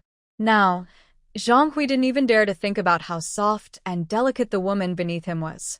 Plus, Zhang Na's deliberate flattery made Zhang Hui even more infatuated. While lying in the cradle, Zhang Na's mind kept flashing back to what happened today, thinking about how impressive they were. But with someone like Zhang Hui, there was no other way. If she could win over Zhang Hui, she knew she would eventually have to settle the score. Gung Jun invited Zhang Hui because he was very strong. The neighborhood outside was already chaotic, and supplies were becoming harder to find. Although his own community was still relatively united when dealing with outsiders, he didn't mind borrowing some grain from neighbors. The next morning, Gung Jun prepared breakfast and told Zhang Hui that the residents of apartment 0801 had the most stored grain. If they could borrow some, it would be even better. They didn't have much food at home, so they would have to rely more on Zhanggo in the future. Zhang Na saw this, but didn't rush to deal with Gung Jun. She decided to wait and see, also checking whether Zhang Hui was capable or just a pretty face. Thanks to Su Fuxio's promotion, everyone knows what was stored in 0801. Zhang Hui also knew that Gung Jun's invitation was for a purpose, but it suited him. Zhang Na was watching him closely, and he also wanted to show off a little. After breakfast, Gung Jun took Zhang Hui to 0801. This time, Zhang Na did not go with them. She listened to the sounds downstairs from the staircase on the 9th floor. Since they belonged to the same building, Gung Jun knocked on the door first. Aunt Hu from 0801 looked through the peephole and saw Gung Jun outside, but did not open the door. She knew what kind of person Gung Jun was, always bringing some shady people back. Although she could only see Gung Jun now, she suspected he might have bad intentions. Hu Liz Hen did not open the door and simply asked what he wanted. Big sister, Hu, there's nothing much. Our family has run out of rice and needs to borrow some. Ugh. She clearly knew what kind of scheme he was planning. It's not that we don't want to lend, but we also don't have extra food. You should ask others. Big sister, Hu, Sister Su said your family has plenty of food. Are you looking down on me and refusing to lend? Hu Liz Hen was now very angry at Su Fuxio's wife. She was the first to cause trouble for their family, letting them move in because they had a good relationship. But it turned out to be a trap. She brought wolves into the house, stealing many things. In the end, her son had to come and drive them out. Even after they left, her family had lost many belongings, and they took everything when they moved out. She even gave away some items. Her final result was spreading rumors that their family had lots of supplies. Not only Gung Jun, but several other groups had come to target her family. Hu Liz Hen was overwhelmed by these harassment. Our family really has no extra food. Please ask others. Her family members were listening nearby. It was early morning, the first day of cooling weather, and the house was quite cold. Breakfast was just ready, and everyone was sitting at the table. The food was simple. No one in her family had special abilities, so life might get even harder. They had to eat sparingly. Just as Hu Liz Hen turned to sit back down for breakfast, the door was suddenly opened from outside. Zhang Hui applied a little force, and the entire door lock fell off. Sorry, big sister. I just used a bit of strength. Look, I made it look a bit awkward, and the lock just came off. How about I put it back on for you? I came with Xiaogung for no other reason. Our family has no food, so I wanted to borrow some from you. Zhang Hui smiled as he spoke, giving Gung Jun a meaningful look. Gung Jun naturally went inside to check. Wow, sister, Hu, you guys have a good breakfast. Look, my brothers haven't eaten yet. He then went straight to the table and took a steamed bun. Gung Jun had mostly eaten snacks and bread for a long time, rarely hot meals. He picked up the porridge on the table and took a sip. Brother Zhang, you should try this. A warm bun and hot porridge. Sister Hu, your family eats well. Is this what you mean by having no food? If this was called having no food, then what were they eating? It had been a long time since he had such a warm meal. It should have been a frustrating situation, but seeing Zhang Hui, tall and strong, easily crush the lock with his hand, made him feel differently. Hu Lizhen stepped in front of her son, telling her daughter-in-law to take the two children into the room. Hey, don't go. Sit down and have breakfast together. Come on. Little one, how old are you this year? Hu Lizhen blocked the children and smiled kindly. The kids are still young and don't understand much. Kids are still young, but adults are not. Gung Jun was too tired to argue further with her.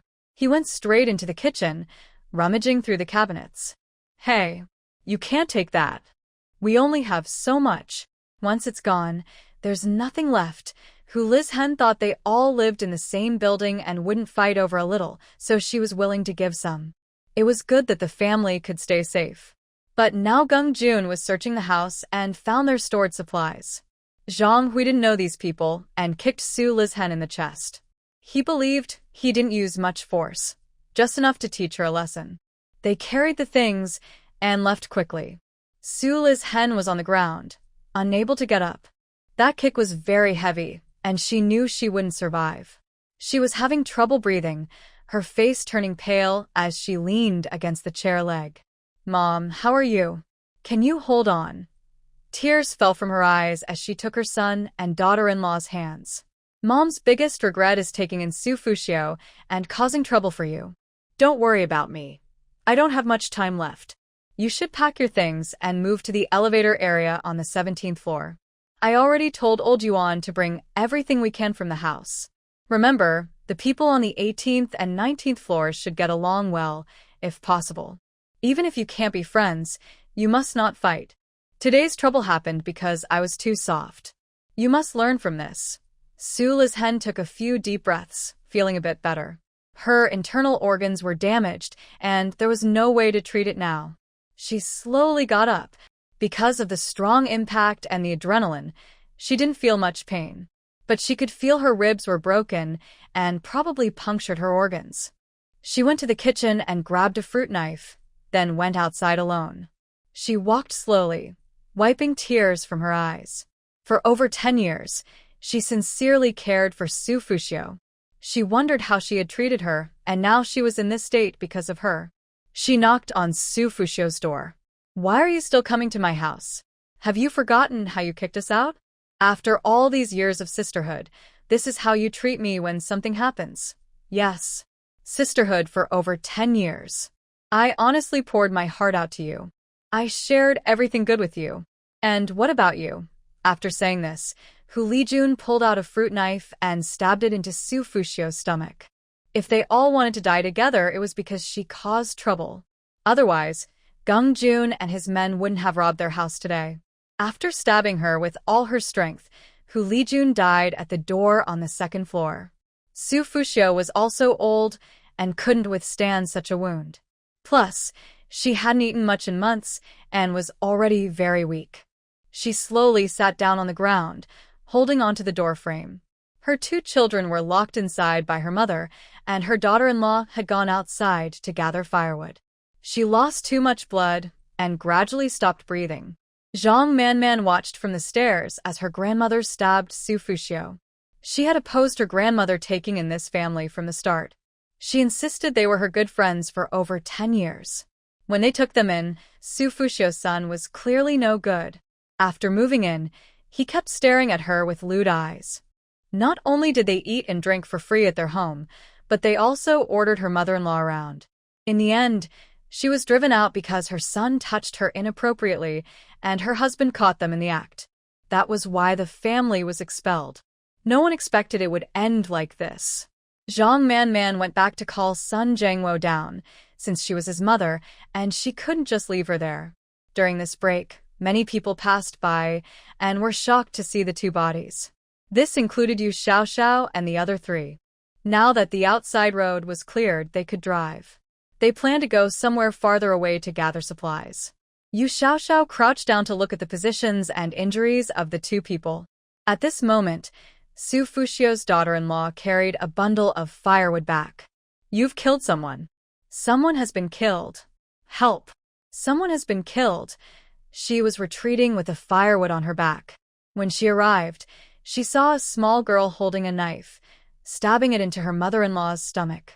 At this time, quite a few people had come out of the community, and within a short while, many gathered around. Yu Xiaoxiao also went downstairs. It's her. She killed my mother-in-law. Stop shouting. Who killed someone? Clarify what happened. It was her. I saw her holding the knife and stabbing. At this moment, Zhang Manman also came down with Sun Zhengwo. Hearing the noise downstairs, she knew what had happened. I'll tear your mouth apart. Before Yu Xiaoxiao could react, a young woman rushed over and started fighting with the woman. People watching from the side didn't understand what was going on. Who really killed someone? Jingjing, please help separate them. We need to find out what really happened. After Zhang Manman explained, everyone understood what had occurred. Chen Tingting didn't expect that her mother-in-law was actually killed by Su Lizhen. Once they knew the full story, no one felt sorry for Chen Tingting anymore. In the end times, kind-hearted people often had bad outcomes. Su Lizhen even tried to take Su Fuxio with her in her final moments, and everyone understood. However, Yu Xiaoxiao wondered why the true culprit seemed to disappear completely. Because the enemy was too strong, they were no match. Sending help was like sending oneself to death. Zhang Manman also hates Geng Jun and the man he brought, Zhang Hui. She didn't expect that just when she went upstairs to call someone, Chen Tingting would catch Yu Xiaoxiao and scold her. She remembers her mother-in-law's words. These people should only be treated kindly, not befriended or made enemies with. So, she immediately rushed out to argue with Chen Tingting. Once things were explained, Yu Xiaoxiao didn't want to bother with these matters. The group simply bypassed them and left. They went to a remote place, where Yu Xiaoxiao released Qinyu's car. She couldn't help it. His car was more comfortable to sit in. They arrived at the tall building where Qinyu used to take her to eat. The floors above weren't flooded, so they went inside to look around. The scene was a mess. When they reached the 8th floor, it was sealed off and guarded. What does this mean? Has it been taken over? The guard at the door recognized Qinyu. He used to work here, and Qinyu often came by. But now, the place was occupied by the boss. His old identity was no longer useful after the apocalypse. At this moment, a group of men and women came out from inside. One woman saw Qinyu. She had chased Qinyu before, but he never paid her any attention. Now things had turned around. If he was smart, she wouldn't mind playing with him. She led her group over. Qinyu, long time no see. Are you trying to come in? Then she looked at the security guard at the door. What are you all looking at? This is Prince Qin. How can you block him outside? Sorry, miss, we were wrong. Prince Qin, please come in. No need. Qinyu was about to leave. He was just out looking for supplies. Since the place was occupied, he would find another one. But it seemed the people inside didn't want to let him go. Prince Qin, times have changed. Do you think it's still like before the apocalypse? Sha still looks up to you. And that's your luck. Su Chu was extremely jealous. The entire building was owned by Sha's father. Floors below the 8th had been flooded, and they were still cleaning up. Later, some able-bodied survivors' families would live here. Everyone here was focused on Sha. Her father had many resources and had already absorbed many capable survivors. Su Chu is now also a person with special abilities. Naturally, he knows Qinyu, but before the end of the world, he couldn't get close to Qinyu. Qinyu ignored him completely and turned to go downstairs. Su Chu felt completely ignored. He was not the same as before. In the past, Qinyu treated him like air, as if he wasn't there. Even now, after the world has ended, Qinyu still treated him the same way. He knew very well that Xiao Ran, although still by his side now, had already lost his family in this disaster. And this little brother still dared to challenge him. He is a water-type ability user. His abilities are not very strong, but his water attacks are decent. His physical strength has also greatly improved. A water blade shot toward Qinyu. Qinyu's reaction speed now is faster than before the end of the world. Before, he was no match for him, and now, after the disaster, he still isn't. This person was attacking Qinyu. Xiao Ren watched from nearby. That person must be blind. Thinking that just because he awakened an ability, he could become the boss, but his social experience is too shallow. Qinyu never used his abilities from start to finish, only fighting with his fists. Every time Qinyu attacked, Su Chu felt a sharp pain. He had never seen Qinyu fight before, and didn't know he was so skilled. Qinyu knocked Su Chu to the ground again, then quietly stood to the side. Su Chu looked up with eyes full of hatred. What's wrong? Not convinced, Qinyu walked over, gently stepping on his hand, applying force until his bones shattered. You're right. This is the end of the world, not before. If you're not convinced, come at me. I'm watching. Qinyu didn't bother to give him another look. He was just a petty person, not worth paying attention to. Watching Qinyu walk away confidently, Qian Shasha still felt he was very charming. She only knew that he came from a wealthy family before, but didn't realize he was also very skilled in fighting, which made her feel excited and unable to look away from him. Are the other two people his teammates? And there are two girls too? Yu Xiaoxiao naturally saw Qian Shasha staring at him intently. The man who was eyeing her ran up and hooked his arm around Qinyu's neck, giving him a kiss on the face. Stop messing around. Can't help it. Too many people are interested in you, so I have to declare my territory. Qian Shasha watched the two people affectionately close without caring about anyone else, and she felt like she was about to break apart. Qinyu didn't refuse. He even cooperated with her in such a playful way. Her nails dug into her skin tightly. If Qinyu had become just an ordinary person after the apocalypse, she might have forgotten him after a short while. But she didn't expect that even after the apocalypse, he still remained so dazzling. She looked at Su Chu, who was still lying on the ground. Now she felt disgusted, like she had eaten a fly. Su Chu was already somewhat attractive and had awakened special abilities, so she was willing to give him a good attitude. However, he turned out to be handsome but useless. Qian Shasha turned and left without paying attention to Su Chu. The light in the corridor flickered on Su Chu's face, casting shadows, leaving only a lonely figure behind. No one cared about his injuries. Even in this world, even after the apocalypse, was there still no place for him? He didn't believe it. Today, she went out to find supplies but ended up discovering someone else's base. A few people wandered around, carefully observing. The Magic City was truly full of factions, all forming alliances. The most sought-after item now was extremely cold clothing. Many people on the street wore thin clothes and desperately searched through flooded shops for supplies. Clothes could be washed and worn again, but being frozen stiff was very difficult. Qinyu, honestly, who is that girl? I don't know her, but she knows you. Didn't you see the way she looked at you? Don't worry about irrelevant people. Hearing Qinyu say this, she felt relieved. Someone as excellent as Qinyu couldn't be disliked by anyone. And in his previous life, his female teammates liked him. Who were they? Yu Xiaoxiao suddenly felt a bit nervous. Are you going to be stolen away? The two people behind rolled their eyes. With your clingy attitude, others probably wouldn't get a chance to get close. You're just thinking nonsense. Then Xiao, casually from behind, added, if someone was going to steal him, they would have already done it. It's not your turn. It wasn't him who said it, but before the apocalypse, more girls were interested in Qinyu. He never expected that in the end, Qinyu would really end up with Yu Xiaoxiao.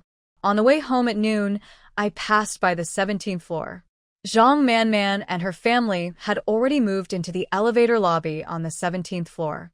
When I saw them return, I specifically came out to say hello. After learning about what happened this morning, Wang Yan went to discuss with Zhang Ping. Neither of them has special abilities. They are just ordinary people. Now that an unfriendly person has moved into apartment 1401, their days might not be easy. If outsiders came to rob, everyone would resist together. But since this person, Gung Jun invited them in, others wouldn't interfere. Sun Jangwo also approached him because he is now the nominal leader of Building 3. During the storm, everyone listened to his arrangements. Now that something has happened, it's necessary to ask about it. The two of them came back from upstairs looking tired and dirty, but instead of communicating, they were threatened again. They are no match and don't dare to fight back. After they left, Gung Jun told Zhang Hui about what happened during the storm period. Since these two are the leaders of Building 3, why not work together to bring them over and take control of the building directly? After Zhang Ping left, he thought of Qin Yu on the 18th floor. His intuition was very accurate. The first robber was shot by Qin Yu. Zhang Ping considers himself not a good person, but he didn't go that far at the time and managed to get by. He didn't want to cause trouble.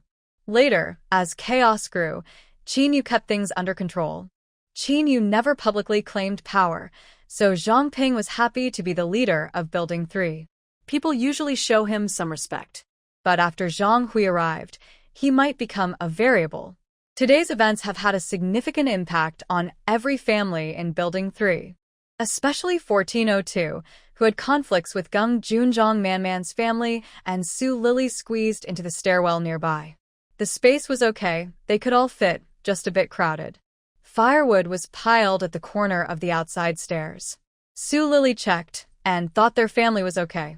In the end times, everyone needs to stick together. One person's strength is too weak. Early the next morning, Gung Jun took some things to find Zhang Ping and Wang Yan. Zhang Ping was surprised by Gung Jun's friendliness.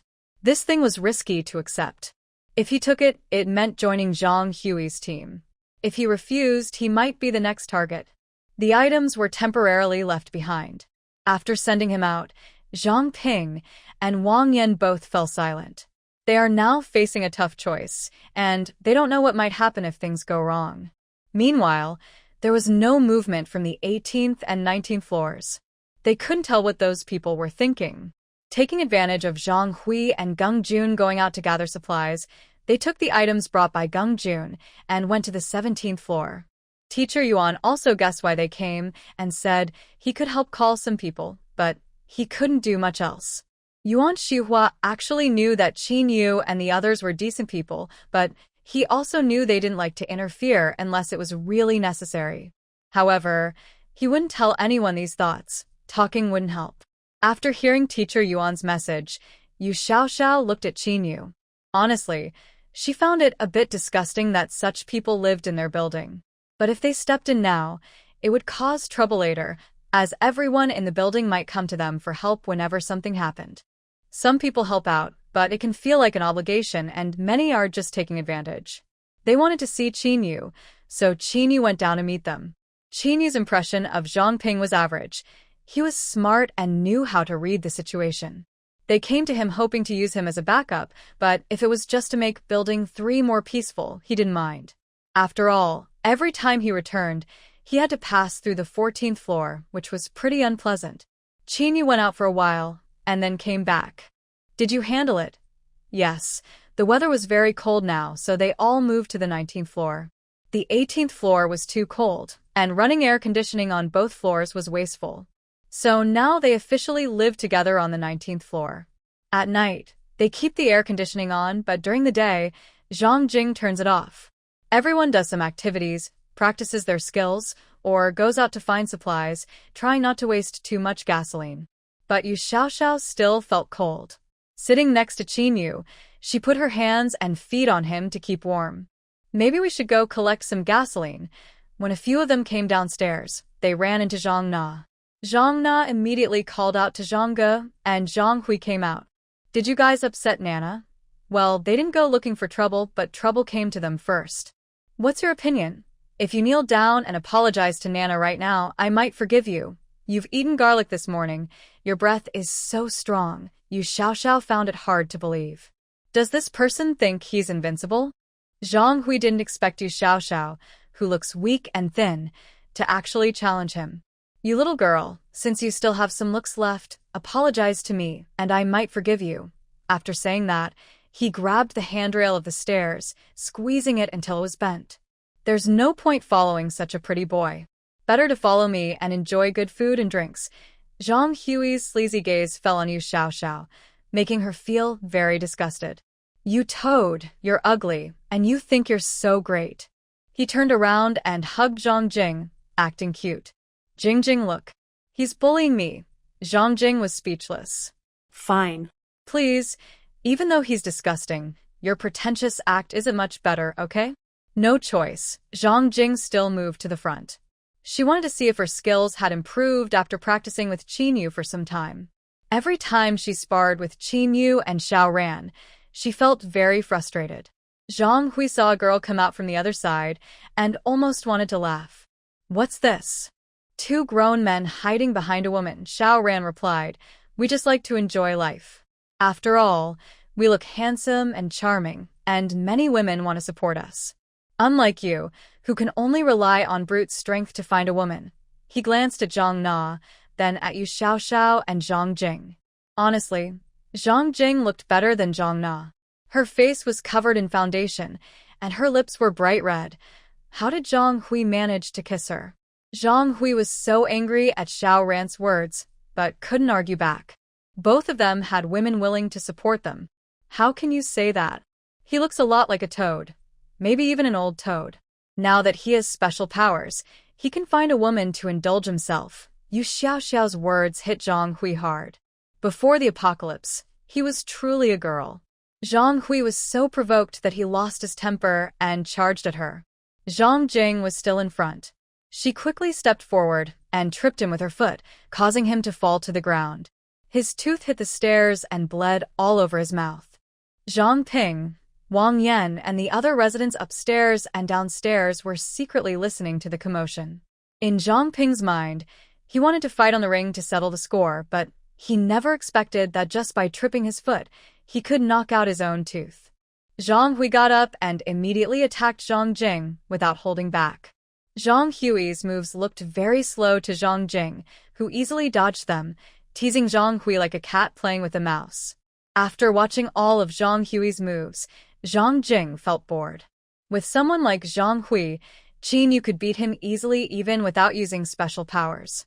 He didn't know where Zhang Hui got the courage to try to steal Qin Yu's woman. Zhang Hui punched the railing with both fists, smashing it to pieces. Seeing his fist about to hit the wall in front, Zhang Jing caught his fist. Come on, he's a powerful ability user. If he punched the wall, it would make a big hole. If the load-bearing wall is damaged, the house could become unsafe. How could they go home then? Their home had air conditioning and plenty of food. Zhang Jing had no plans to move elsewhere. No one made a move. They just watched Zhang Jing fight, hoping to see if her training had improved recently. Zhang Jing only used 2 moves to lift Zhang Hui and throw him onto the ground. Zhang Hui didn't expect that in his life. A woman would pick him up and use him as a punching bag. Now he understood that this girl was also a powerful ability user, and her power was even stronger than his. He really had hit a wall this time. Power-type ability users have enhanced bodies, so this level of hit wouldn't seriously hurt him, just cause some pain. Zhang Jing didn't hold back. After a few swings, she got bored and threw him to the ground. Zhang Hui was flexible and adaptable. After Zhang Jing let him go, he immediately got up and ran into a room to lock the door. Zhang Na was also locked outside. Facing the 4 people's gazes, Zhang Na felt her whole body tremble with fear. She didn't expect Zhang Jing to be so fierce. She was also an ability user. How? Do you still want me to apologize? Didn't I tell you last time not to come out? Otherwise, I'll beat you every time I see you. This woman was so disgusting. Even now, she dared to stare at Xiao Ran and Qin Yu. Yu Xiaoxiao went up and slapped him twice.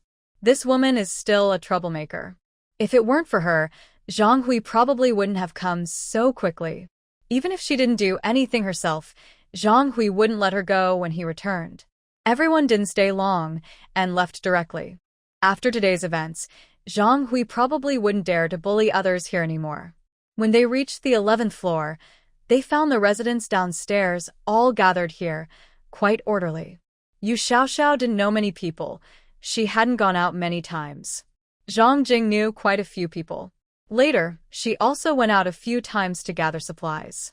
No one expected that the strongest among them was this thin, small girl. She really used Zhang Hui as a punching bag. Everyone also looked at Xiao Rand with curious eyes. With such a face, being a young handsome guy is also his skill. He probably has some real ability. Otherwise, how could Zhang Jing, a strong woman, willingly support him? When she saw him gather supplies earlier, she thought he was relying on himself. It turns out he's really relying on women.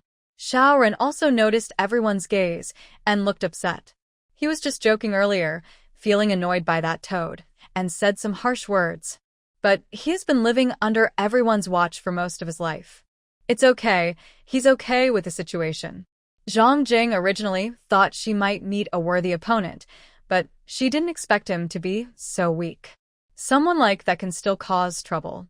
She thinks she's the weakest among the four of them. Although Yu Xiaoxiao can't fight, she can run. Zhang Jing tried, but she couldn't catch Yu Xiaoxiao at all. So, in a way, she can't catch Yu Xiaoxiao either.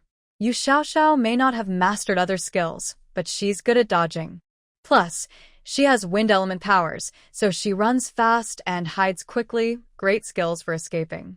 After they left, Zhang Ping took the things Zhang Hui had given him earlier. In this situation, they probably wouldn't stay here long. He was right. After Zhang Na and everyone else left, he opened the door and was caught by Zhang Hui. It's all because of this woman causing trouble, otherwise, he wouldn't be in such a bad state. He lost a tooth, and now no hospital will fix it. He's become a gap-toothed man. This matter is his shame and will follow him for the rest of his life. Zhang Na was indeed his first woman, and even if she hurt him badly, he couldn't bear to abandon her. He pulled her onto the bed and harshly punished her, but usually he cared about her feelings. Today, after completely letting go of himself, Zhang Na felt terrible. He is much stronger than an ordinary person, and she simply couldn't handle it. In the end, she fainted on the bed, and only then did Zhang Hui let her go. Now, outside, it's freezing, and until he finds a new place to stay, he won't leave here. But that doesn't stop him from planning to settle accounts with Gung Jun recently. Because Zhang Hui joined them, they not only collected a lot of supplies from 0801 but also gathered quite a bit from other families. He is still chopping wood downstairs, not knowing what awaits him at home. Since the end of the world, he has never felt this comfortable before. These days, the family can start a fire and cook. Even though Zhang Na's cooking skills are average, at least there's hot food to eat. So early in the morning, he went down to chop wood, not expecting to cook, so he didn't prepare much firewood. Zhang Hui definitely wouldn't come down to do this. Now that Zhang Na is protected by Zhang Hui, he can only go down himself. When he returned home again, he felt something was off. Zhang Na's screams sounded terrible, as if she had been badly treated by Zhang Hui. Zhang Hui, being rough, honestly, before the end of the world, he was disliked by everyone at the company and was a lifelong bachelor. He thought that with Zhang Na, he would be more caring. But look at this. It's only been a few days and he's already bored, even trying new tricks, more elaborate than what he used to do. Until Zhang Na's choking voice gradually faded, Gung Jun realized something was wrong. Not long after, Zhang Hui came out of the room, missing a front tooth. He didn't show much courtesy to Gung Jun and directly slapped him twice. This man used to be a leader in the company, but leaders before the end of the world were useless. Without special abilities, he couldn't withstand a punch. Gung Jun was confused, receiving 2 slaps, clenched his fists tightly, then relaxed again. Now he can understand Sun Jiangwo's frustration, but there's nothing he can do. Even if he hits him, he still has to smile politely. Finally, Gung Jun learned that he was beaten today because of Zhang Na. He was so angry that his whole body surged with energy, showing he wasn't a person to take things lightly. However, Zhang Na had already fainted, and Gung Jun couldn't do anything about it. He still had to clean up the mess. Looking at the situation today, Zhang Hui also suffered a big loss. Even so, he wasn't willing to harm Zhang Na, which meant Zhang Na still had some use. Qinyu drove past several gas stations, but all the fuel had been drained. He headed straight to the dock. He took out an inflatable boat, and a few people rowed over to climb onto the big ships. The nearby ships had already been looted, and others' inflatable boats might not go that far, but they weren't afraid. Yu Xiaoxiao had plenty of backup boats. They searched along the way and really found a few ships that hadn't been robbed. The ships didn't have cargo, but they were stocked with plenty of food and supplies. They seemed to be docked, waiting to depart. They stored all the supplies into their space and then drained the fuel. Yu Xiaoxiao's space now had a lot of fuel, but no one thought that was too much. There were several ships nearby. She suggested everyone split up. A few of them would stay here to pump fuel, while she went to gather supplies from the nearby ships.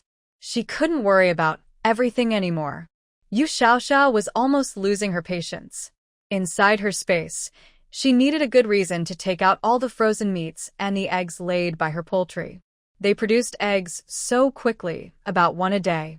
With good food and abundant spiritual energy in her space, she had too many eggs. Not long after she went up, Qin Yu and the others came over.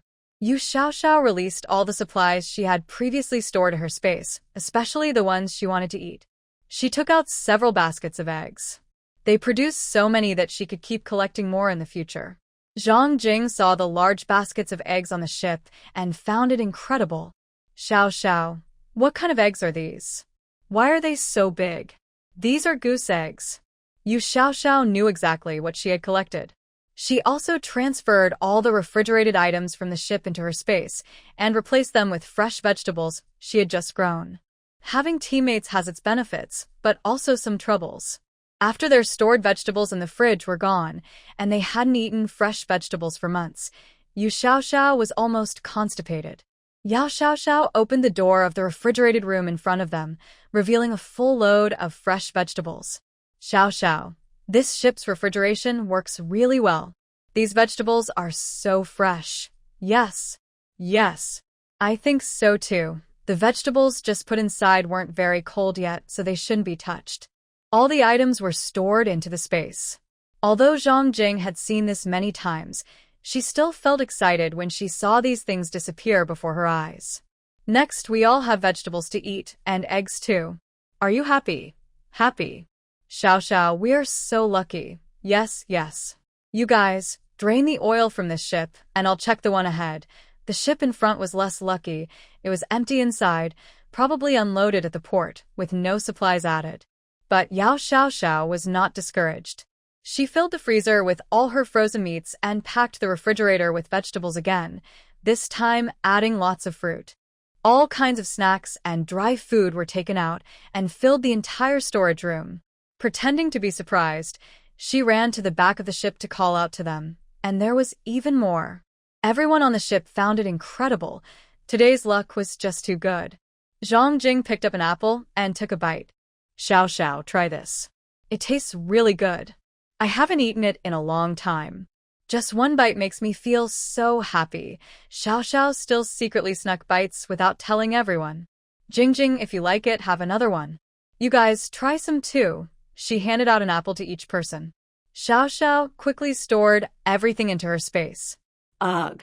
Acting is pretty tiring, and it hurts the brain. Today, she collected a lot of supplies of many kinds. Almost everything stored in her space was taken out for a quick look. From now on, bringing these items out shouldn't raise many questions. There were only 3 ships here. After gathering all the supplies, everyone switched to an electric inflatable boat to head back. Once ashore at the dock, they packed up the inflatable boat, tidied up, and prepared to go to a safe place to retrieve the car. Zhou Kai, what are you looking at? Zhou Kai and a few companions came here to search for supplies. Maybe he saw something wrong. He seemed to have spotted Yao Xiaoxiao. It was the person who had hired him for part-time supply procurement before the end of the world. After the apocalypse, everyone couldn't find supplies due to the flooding. He remembered a warehouse in the suburbs, located on a hill with a higher elevation. Before the disaster, he had visited the warehouse, but it was already emptied. He didn't know what kind of mindset he had when he went there.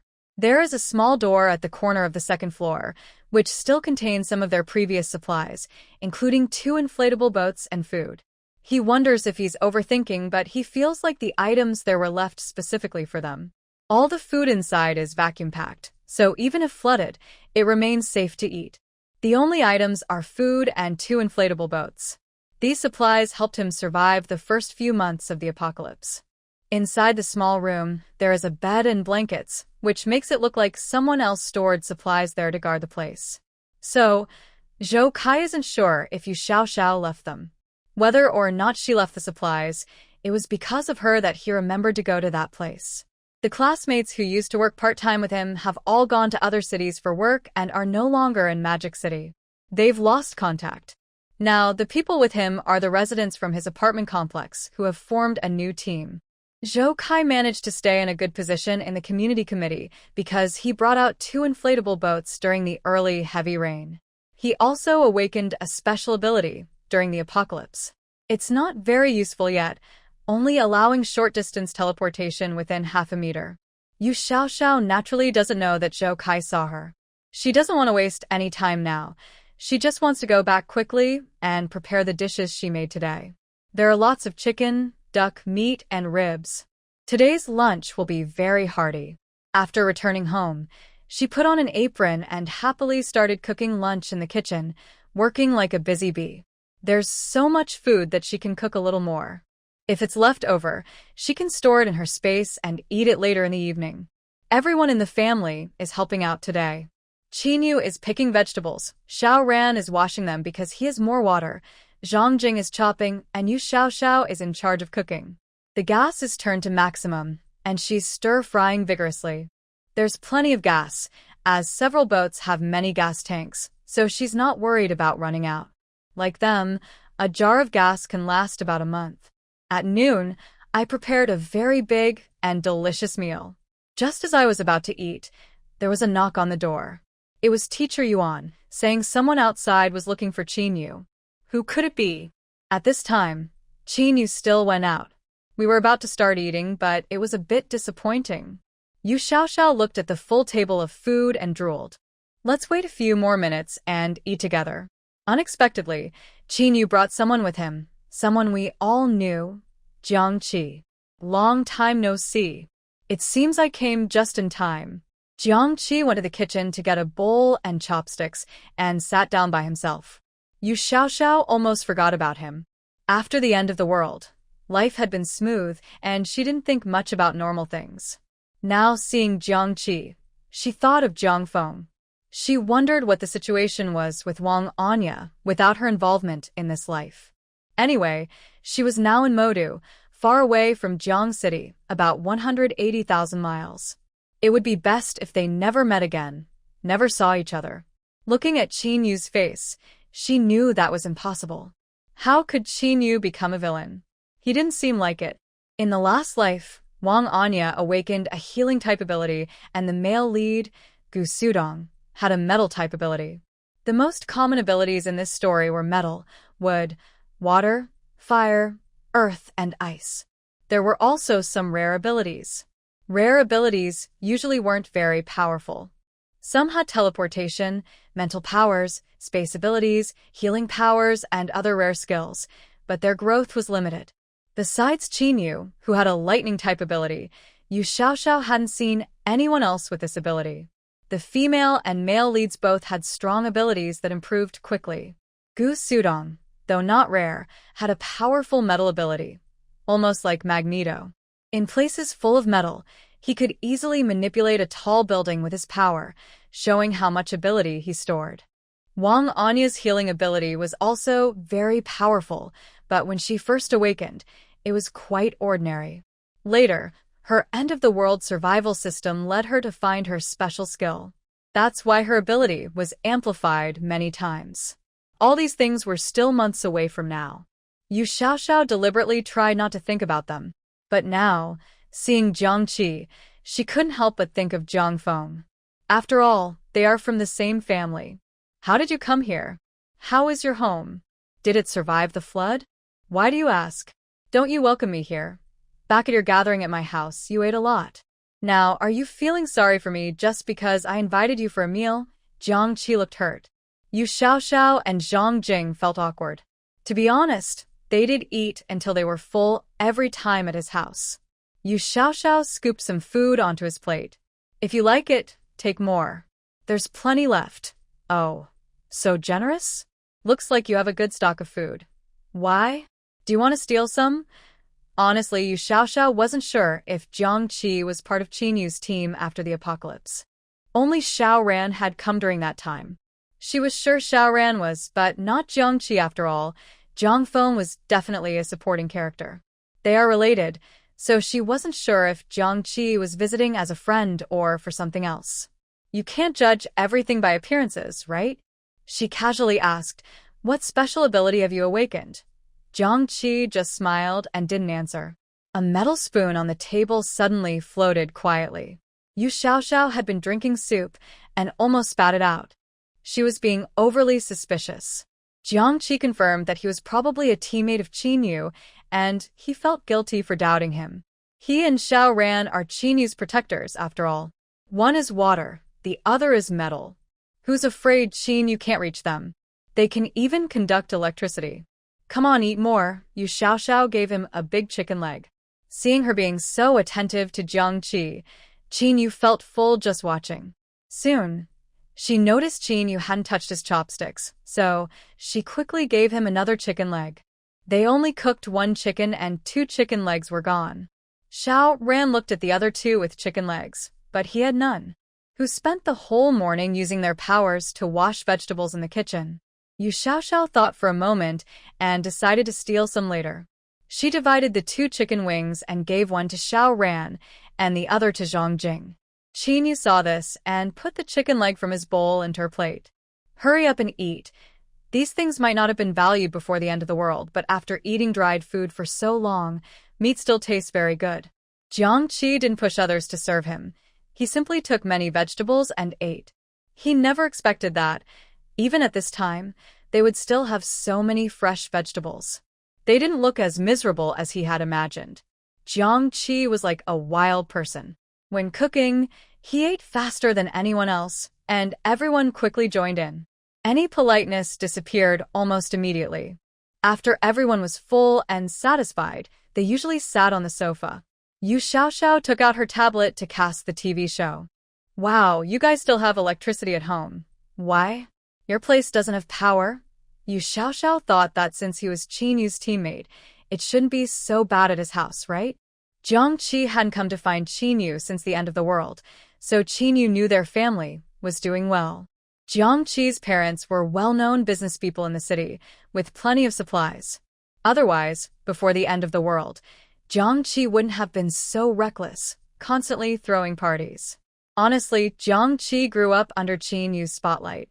Although they were friends, he couldn't help but secretly want to surpass him. Now, after the end of the world, the country's officials are fighting for power and benefits. Many people have forgotten about ordinary citizens. It will take some time for various factions to stabilize before they can manage people's lives. According to Jiang Qi's information, Qin Yu's grandfather in the capital isn't doing well. He's been squeezed by new forces. Even though he's been a high-ranking official for many years, he doesn't directly control supplies. After the end of the world, the group that used to manage supplies immediately started recruiting and taking land once they awakened their abilities. Without proper resources, they risk losing power. If Qin Yu's uncle in the military hadn't held a position, Qin Yu's family wouldn't have any influence left. Given how much the old man loves Qin Yu, if the situation were good, he would have arranged for someone to bring him back long ago. The reason for the delay is that he's too busy. Jiang Qi didn't know what kind of mindset he had coming here. He actually wanted to know how Qin Yu was doing now. He first went to Qin Yu's large apartment, which was a mess, with no signs of anyone living there. Thinking of trying my luck here, I didn't expect him to really be here, and it looks like he's doing quite well. His family also has vegetables, but they don't have as many varieties or as fresh as ours here. Jiang Qi's family owns a prepared food factory with plenty of stock, so they have all kinds of products. Their business is quite large, with several supermarkets. Although the buildings in the lower city were flooded after the disaster, only some of the goods inside were affected. When things started to go wrong and the rain began flooding, they moved their supplies in time. Thanks to these resources, their family quickly grew stronger after the disaster. Now, the Jiang family controls half of the city. Former officials who once looked down on them now come to seek their help. It's no exaggeration to say Jiang Qi is now the heir of the city, with few rivals. Now that the floodwaters have receded, outside temperatures are -40 to 50 degrees, but that doesn't stop people from moving around. It's also a good time to claim land. The more resources and people they have, the better their future will be. He doesn't believe Qin Yu doesn't understand this. But today, when he came here, he found only a few people, no one else. What kind of special ability did you awaken? Jiang Qi was just asking. He thought awakening a metal-type ability was already impressive. Metal abilities are powerful in attack and strong in defense. He can turn his whole body into metal, making it hard for others to hurt him. Only about a third of people awaken abilities, so the chances aren't high. He felt a bit proud on the way here. Qin Yu is now his obsession. Just imagining knocking Qin Yu to the ground makes him very happy. Everyone stayed silent for a while, not knowing what Jiang Qi's attitude was. Finally, after Jiang Qi finished talking about his family situation after the disaster, Yu Xiaoxiao spoke up. "Oh, so you're the new heir of the city. No way.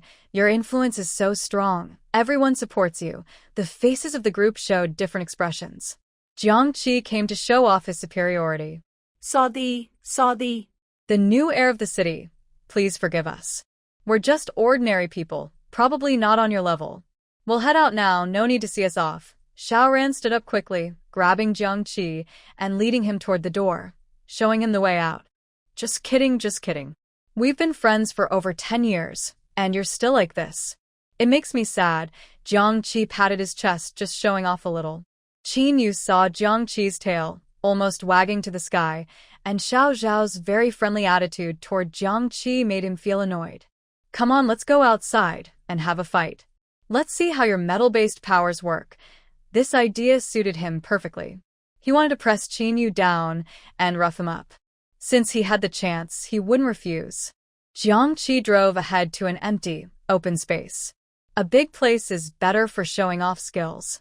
But when they arrived, Jiang Qi was excited to warm up, ready for a fight, when Qin Yu spoke. "Zhang Jing, you try practicing with him first. We haven't had a good opponent lately, so use him." "What does that mean?" Jiang Qi was confused. Weren't they supposed to fight each other? Why was Zhang Jing going first? He felt insulted and angry. But Zhang Jing was very excited. She had been pressed down and roughened up by Qin Yu and Xiao Rand many times. She was too weak to fight others, and Jiang Qi was the first person with metal power she'd met. So she was eager to try, wanting a worthy opponent to press down and rough up. Without giving Jiang Qi any time to feel sad, Zhang Jing made her move. She had been practicing free fighting with Qin Yu for months, constantly beaten by them. Now she was full of energy and ready. Jiang Qi's body could turn into metal, so Zhang Jing didn't hold back. Punches hit hard. He swore he never thought a little girl's fists could be so heavy. Even with his metal body, it was tough.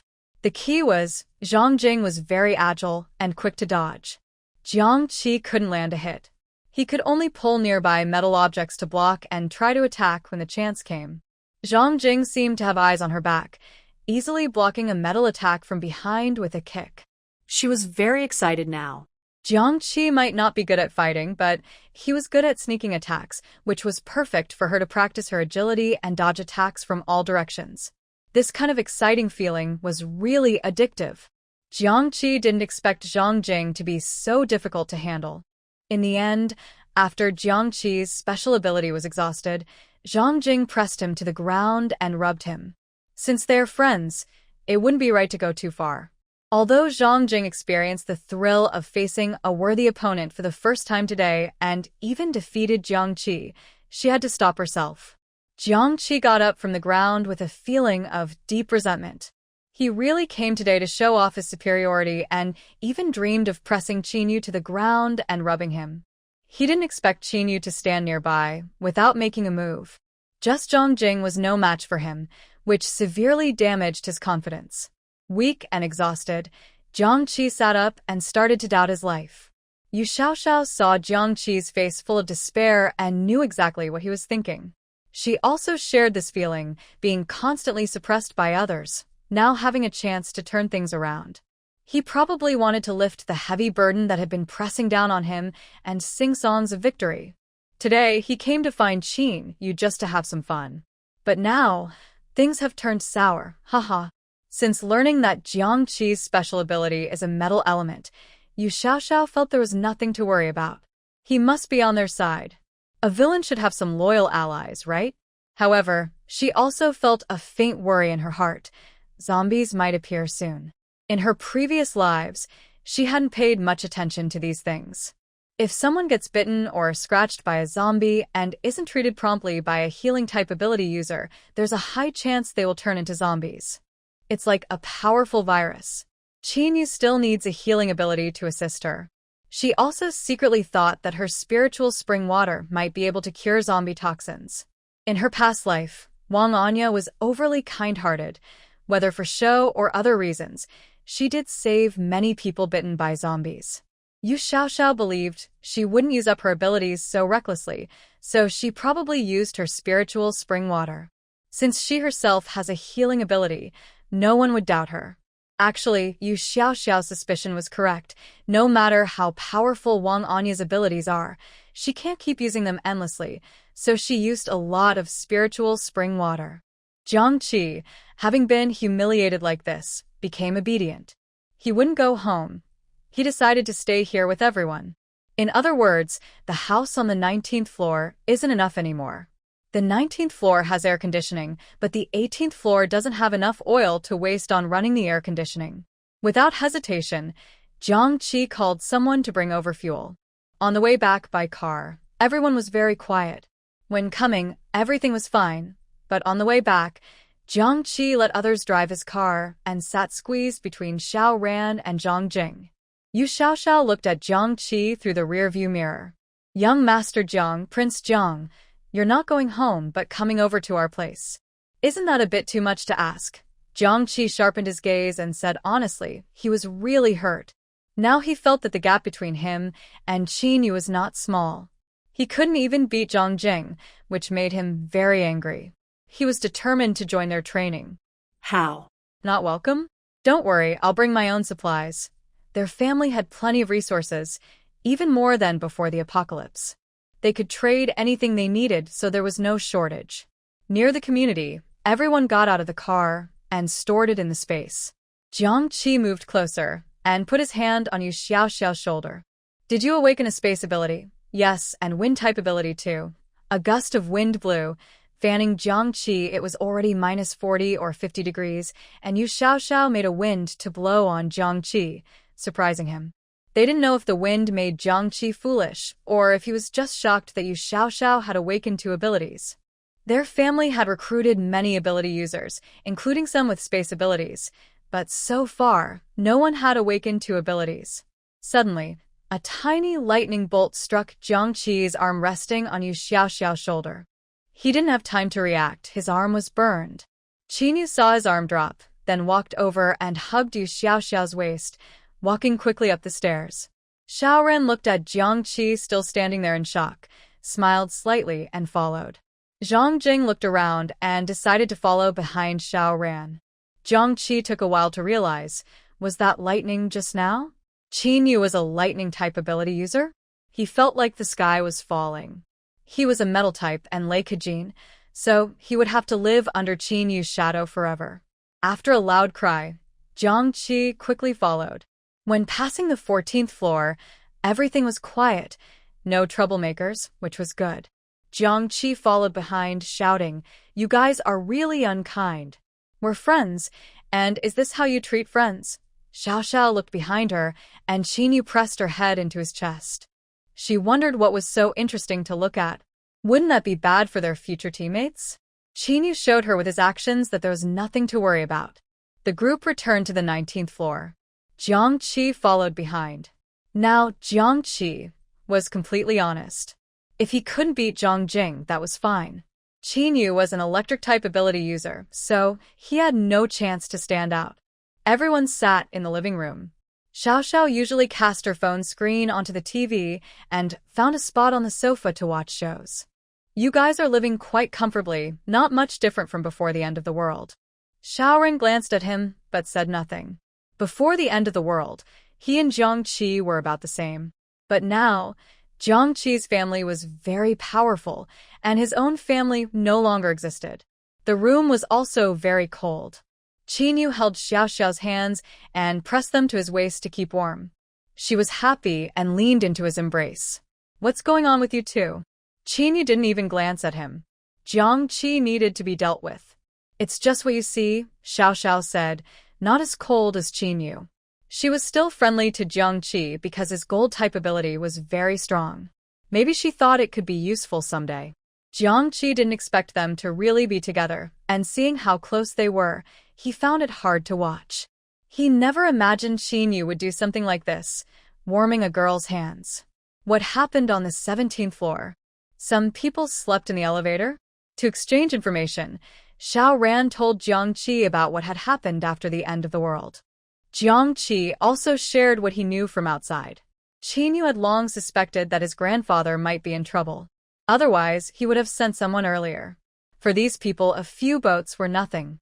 If they had the time, they would have come sooner. Now, he just needed confirmation from Jiangqi. Jiangqi took out a spare walkie-talkie and asked someone to bring him supplies. Soon, a group arrived on the 18th floor with many supplies. Qinyu handed Jiangqi a key, and he chose one of the 2 spare bedrooms. Xiaoxiao thought her supplies from before the end of the world were already impressive, but she still couldn't compare to Jiangqi's wealthy family.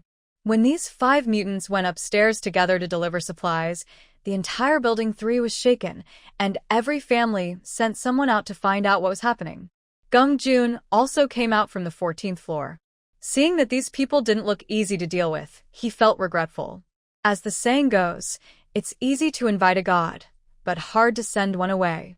He had initially thought that since Zhang Hui had awakened his mutant ability, they could form an alliance. But it turned out to be useless, and now 1401 was taken over by him, with Zhang Na following Zhang Hui. He lost both his wife and his position. Watching these people openly carrying so many supplies upstairs, everyone in the building was watching, and many people's minds started to think about their own plans. He had been here for a long time and knew well who could be approached and who shouldn't be offended. Unlike Zhang Na, that fool, who never looked at herself in the mirror, she had no idea what kind of person she was.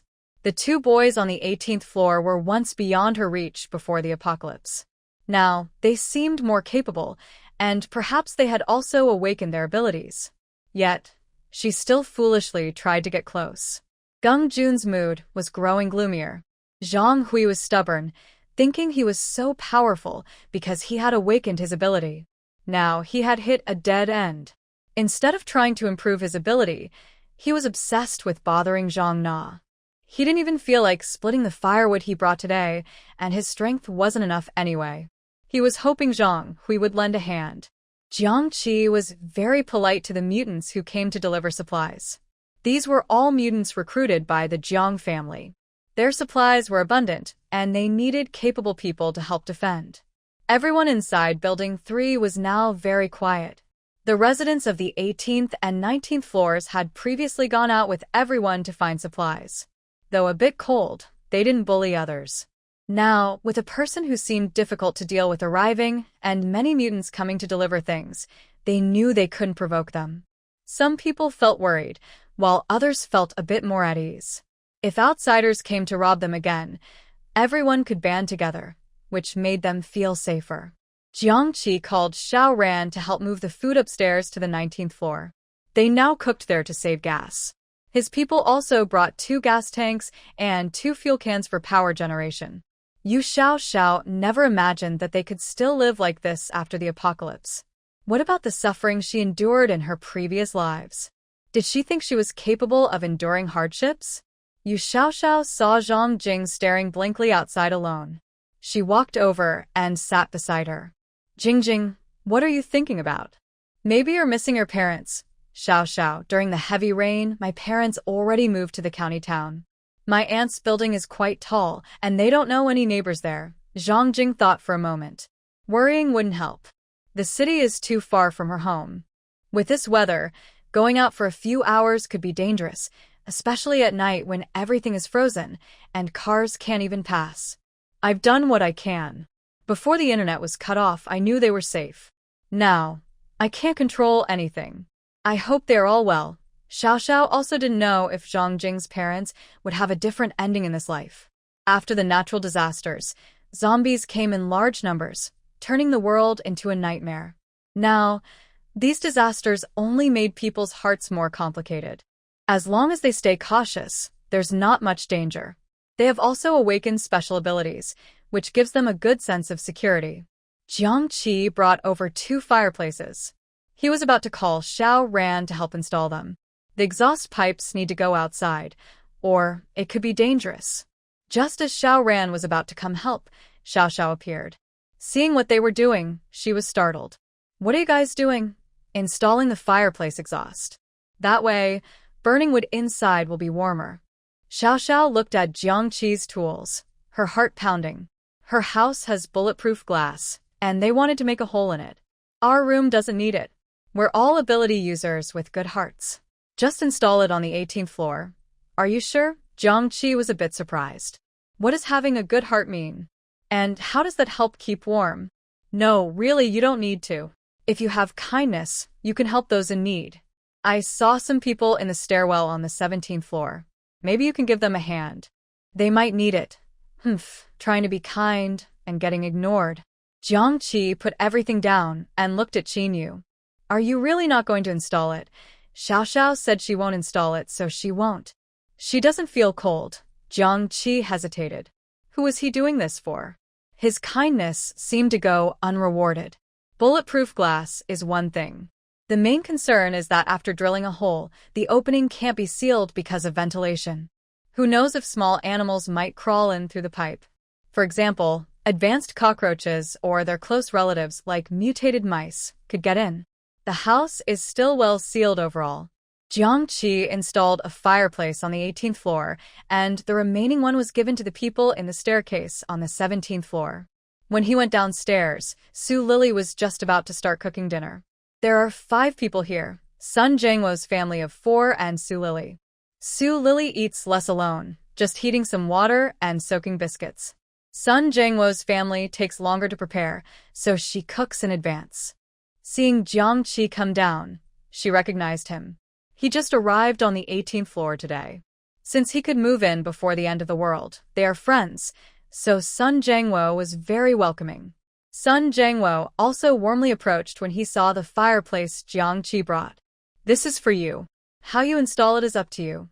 Jiang Qi looked unhappy, set the item down, and left. Sun Jiangwo's 2 daughters are still in elementary school. The younger one ran over and gathered around her father. "Dad, what is this thing?" Sun Jiangwo smiled. "This is called a fireplace. Once Dad installs it, it won't be cold at night." Su Lily also came over to help.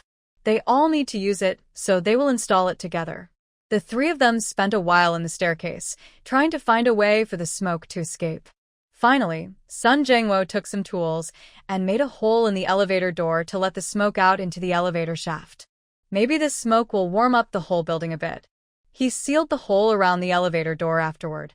The top of the fireplace can conduct heat, and placing a kettle on it can keep water hot continuously. Sun Jiangwo and Zhang Manman carried the pipe together.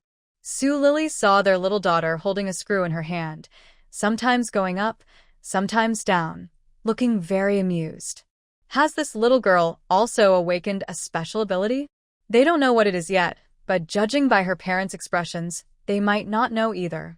Brother Sun, Sister Man, turn around and look. Zhang Man turned around and saw her little daughter Meow Meow holding a screw spinning in the air. But in just a moment, the screw dropped into her palm. "Meow Meow, how did you make that screw fly just now?" Mom said. "I just thought about making it fly, and it did." Zhang Man looked at Sun Jiangwo with red eyes. Her mother-in-law had just passed away, and their family lost a pillar of support. The 4 of them don't have special powers, so they don't know how they'll live in the future. Now that they think their little daughter might have awakened a special ability, her eyes felt a little moist. She's still so young and not very mature. She doesn't understand what kind of ability her daughter might have. Hey, don't cry. If your daughter has awakened a special ability, that's a good thing. We should celebrate tonight. Mom, why are you crying? Meow meow, when did you start noticing you can control things? How do you control them? I don't know. One night, I had a dream. I dreamed I went downstairs alone. I was a little scared because it was dark in the stairwell. I tried really hard to open the door to go back home, and I managed to open it. She is only 8 years old, about to start second grade in elementary school. She's not very young, but she doesn't understand what is happening. Anything else? Yes, just now. Look, I wanted this tiny screw to fly, and it did. Meow Meow showed again, but this time the screw only flew for a short moment because her ability ran out. Mom, it seems like it's not working anymore. It's not listening. Do you feel anything strange now? After asking for a while, they still couldn't figure out what her ability was. Lily Sue, who was nearby, wondered if it might be a mental type ability. She herself has healing powers. Recently, she's been chopping wood every day, and her hands have small cuts and scratches. Her healing works well for her.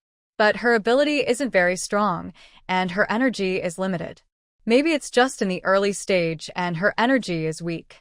Meow meow, you said you saw a dark hole in the stairwell. How did you see it? I saw it in my dream when I was sleeping. She is still young and can't tell the difference between reality and dreams. She just saw it and felt very scared because it was so dark and she saw the movements inside. Since that time, she hasn't dared to look at the stairwell at night. After that fear, her mental strength hasn't leaked out again, so no one has noticed her abilities for a long time. Miss Man, is it possible that Meow Meow has a mental ability? She might think she's dreaming, or maybe she has psychic perception. Zhang Man was surprised. Yes, the child is still young, and sometimes she might express herself incorrectly or beyond her usual understanding, leading to misunderstandings. She whispered a few words to her husband near his ear, then opened the staircase door and pushed him outside. Sun Jangwo naturally went downstairs and stopped at the corner of the 16th floor. Meow meow, Dad just went down. Can you see what Dad is doing? Dad didn't go down. He's just leaning against the wall downstairs. Zhang Man opened the door. Sun Jangwo was just leaning against the wall in the stairwell on the 16th floor. She waved at him to come back. The couple and Su Lily faced each other. Lily, Meow Meow is still young.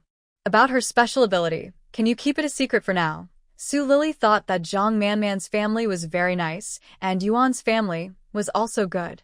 She already knew Yuan Lang had awakened Earth-type powers. They had gone out several times to find supplies, and she saw Yuan Lang's small actions. Living alone in the end times is hard. If she could bring these two families together, traveling as a group would be much safer. Miss Man, I won't tell anyone. Right now, we live in the stairwell on the 17th floor. Yuan's family is nice. We installed a fireplace, and it's very warm. Should we call Yuan's family to come out and join us?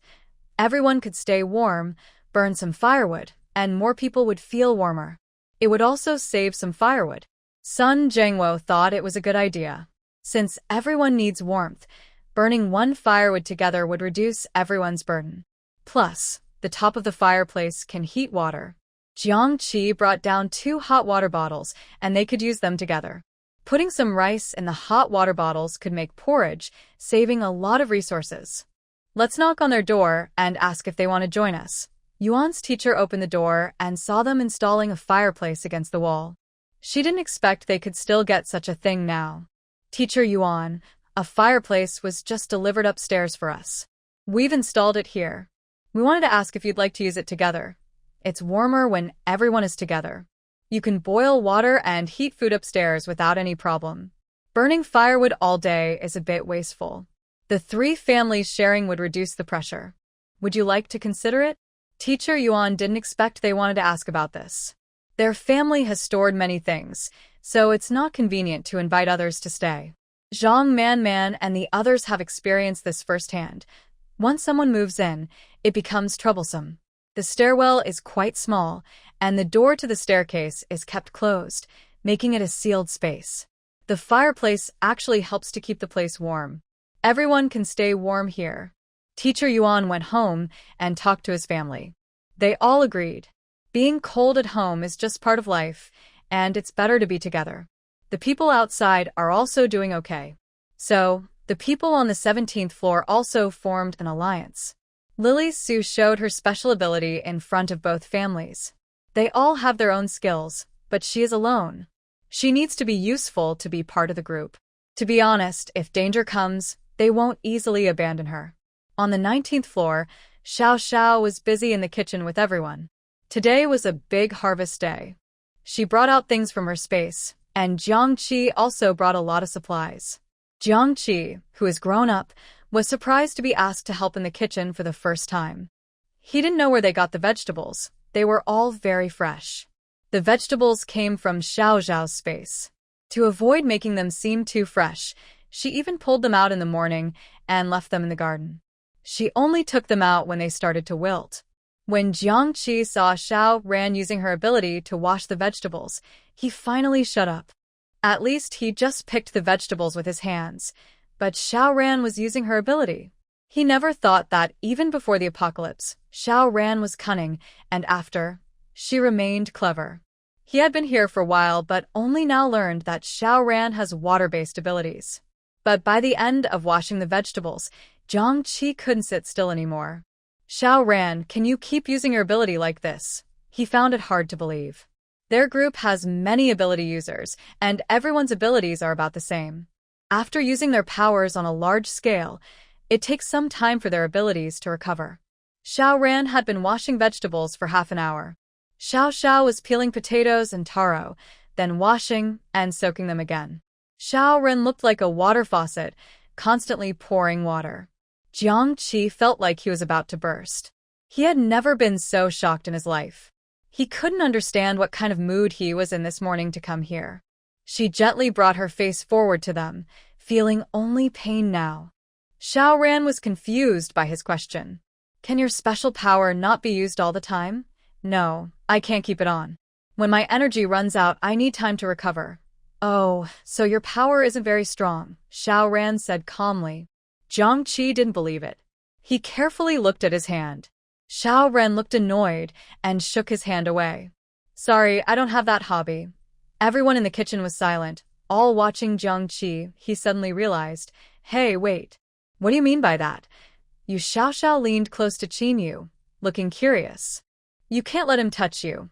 Okay, can your special power really be used all the time? Didn't you see? Xiao Ran said, then continued washing vegetables. Only Jiangqi felt hurt. Zhang Jing nearby couldn't help but look a little worried. Don't take it to heart. It's not that we can always use our powers. We just recover faster. Today, Xiao Ran's water flow while washing vegetables didn't affect him at all. After using his power, he recovered quickly. If they used their powers during a fight, they would run out of energy. So, there's no need to worry. His power is small, so it doesn't cause much harm. After hearing this, Jiangqi felt even more sad. What does it mean that small power use can be sustained? Even if they use less, they can't keep doing this.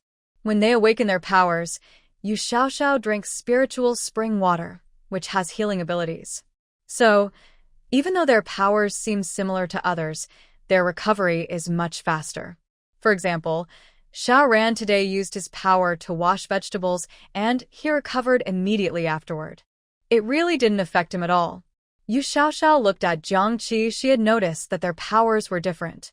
In the past, others' powers would quickly run out after use, and they needed crystal cores to recover, which took time to absorb. She initially thought only her wind power was special, but later realized all of them were like her. She thought it might be due to the spiritual spring water during awakening.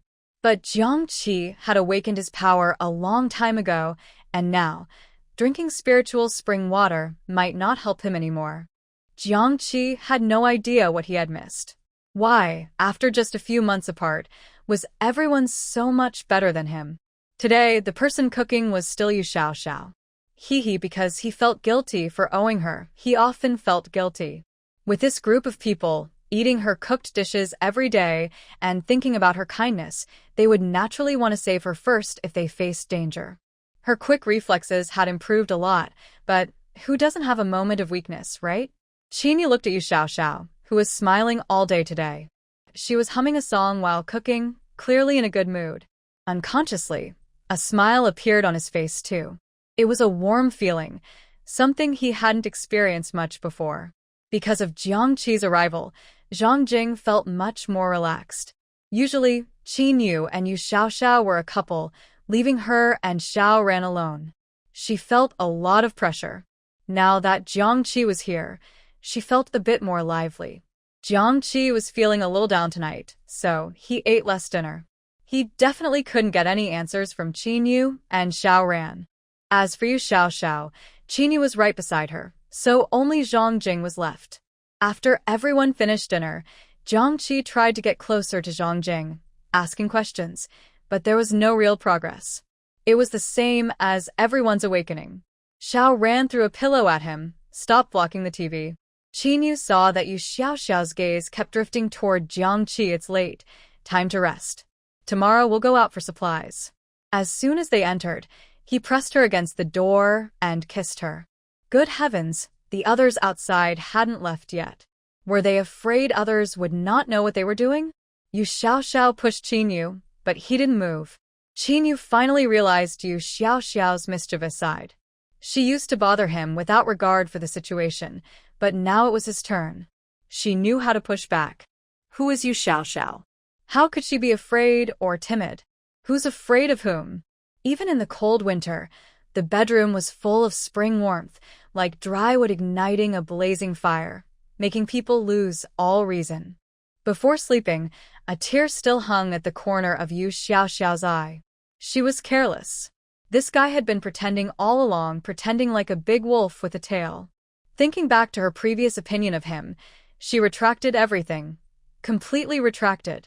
His strength was terrifying, not just because of his special abilities, but in every aspect, making others afraid. Seeing her sad expression, Qingyu pulled her into his arms. Tonight, she was also passionate and eager to compete, so he let himself indulge a little. He kissed her on the corner of her eye and said, "I won't do this again, and I won't be angry anymore, okay?" Yu Xiaoxiao hid her face under the blanket and ignored him. Not long after they went into the bedroom, Xiao Ran was the first to get up and go in. "Take care, I won't see you off. It's just downstairs, and you're familiar with everything." Zhang Jing stood up to open the door for him.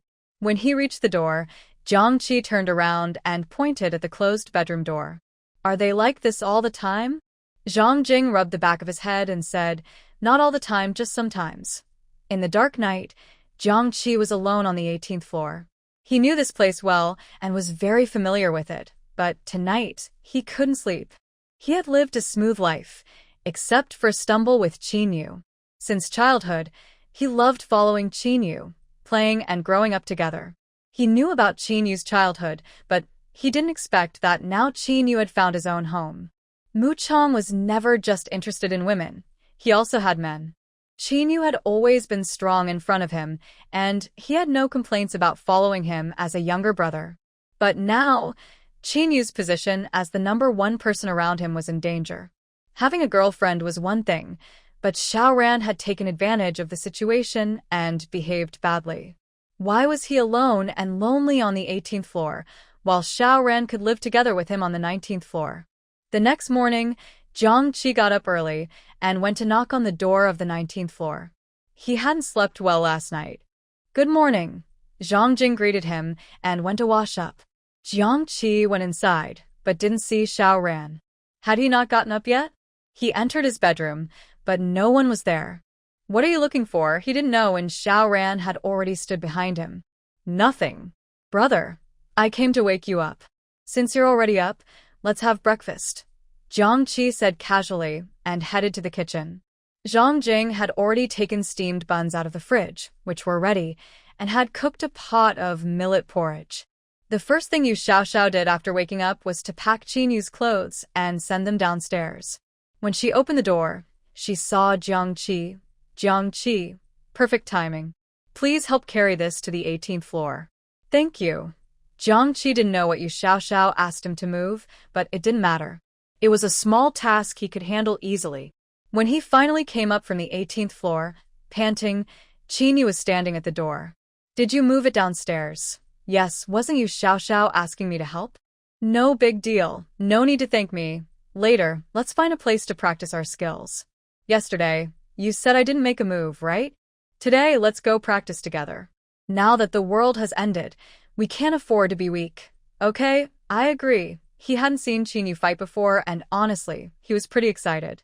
But when he went back inside, he felt the atmosphere was a bit strange. Is Xiao Ran tidying up? Have you had a change of heart? You know it's not good for me to live alone on the 18th floor. Want to come down and live with me? Xiao Ran looked at him like he was an idiot. Before the end of the world, didn't he realize he didn't have a brain? While everyone was preparing breakfast, Xiao Ran had already moved his things into the room he used before on the 18th floor. What a joke. Qinyu had already moved down. Why is a grown man still living upstairs? Yu Xiaoxiao sat at the dining table eating breakfast silently. Yesterday, Jiangqi came to install a fireplace on the 18th floor, so even without air conditioning, the temperature wouldn't be too low. The weather was perfect now. There was an inexplicable tension at the table, and no one knew why. After breakfast, I'll take Xiao Ran and Jiangqi out to practice. You guys aren't going out today, right? Perfect, Yu Xiaoxiao didn't plan to go out today either. Zhang Jing nodded. The firewood they brought last time still hadn't been split. They moved it downstairs to dry and store. When they went downstairs, Yu Xiaoxiao and Zhang Jing saw them off. As they stepped out, they saw Su Lily standing at the staircase entrance. Seeing them, Su Lily approached and asked if they were going out to gather supplies and if she could join. Today we have something to do. Maybe another day, Xiao Ran replied. Yu Xiaoxiao had a good impression of them. When she returned, she pushed open the staircase door on the 17th floor, which was now quite clean. A few children were sitting by the fireplace, warming themselves. The temperature was comfortable, not cold. Thank you for bringing the fireplace. It really helped us solve a big problem. How long do you plan to stay here? Now that the flood has receded, although the weather is cold, people can move around more freely. In the future, this building may not be safe. This is also what I wanted to ask you. It might be a bit rude to ask, but how long do you plan to stay? We can only feel safe living here because of the convenience you provide. Yu Xiaoxiao isn't sure either. At least before the zombie outbreak, she didn't want to change locations. She didn't want to deal with extreme cold or heat. We plan to stay here for a long time. Unless something major happens, we will stay until the extreme weather ends. You can stay here too, but you'll need to find many supplies yourself. It's okay. Our group is now several families working together. When we go out to find supplies, we can find some help. After hearing Yu Xiaoxiao, Su Lily felt a bit more at ease. Their neighborhood is relatively safe, with many people with special abilities. The most stable residents are those on the 18th and 19th floors. Yu Xiaoxiao returned upstairs feeling full of thoughts. Su Lily is also a single woman, but she quickly found allies, which gives her more security in this end-of-the-world situation. In her previous lives, she was always alone. Only in this life, meeting Qinyu, has everything gone more smoothly. Thinking about it, was she too harsh this morning?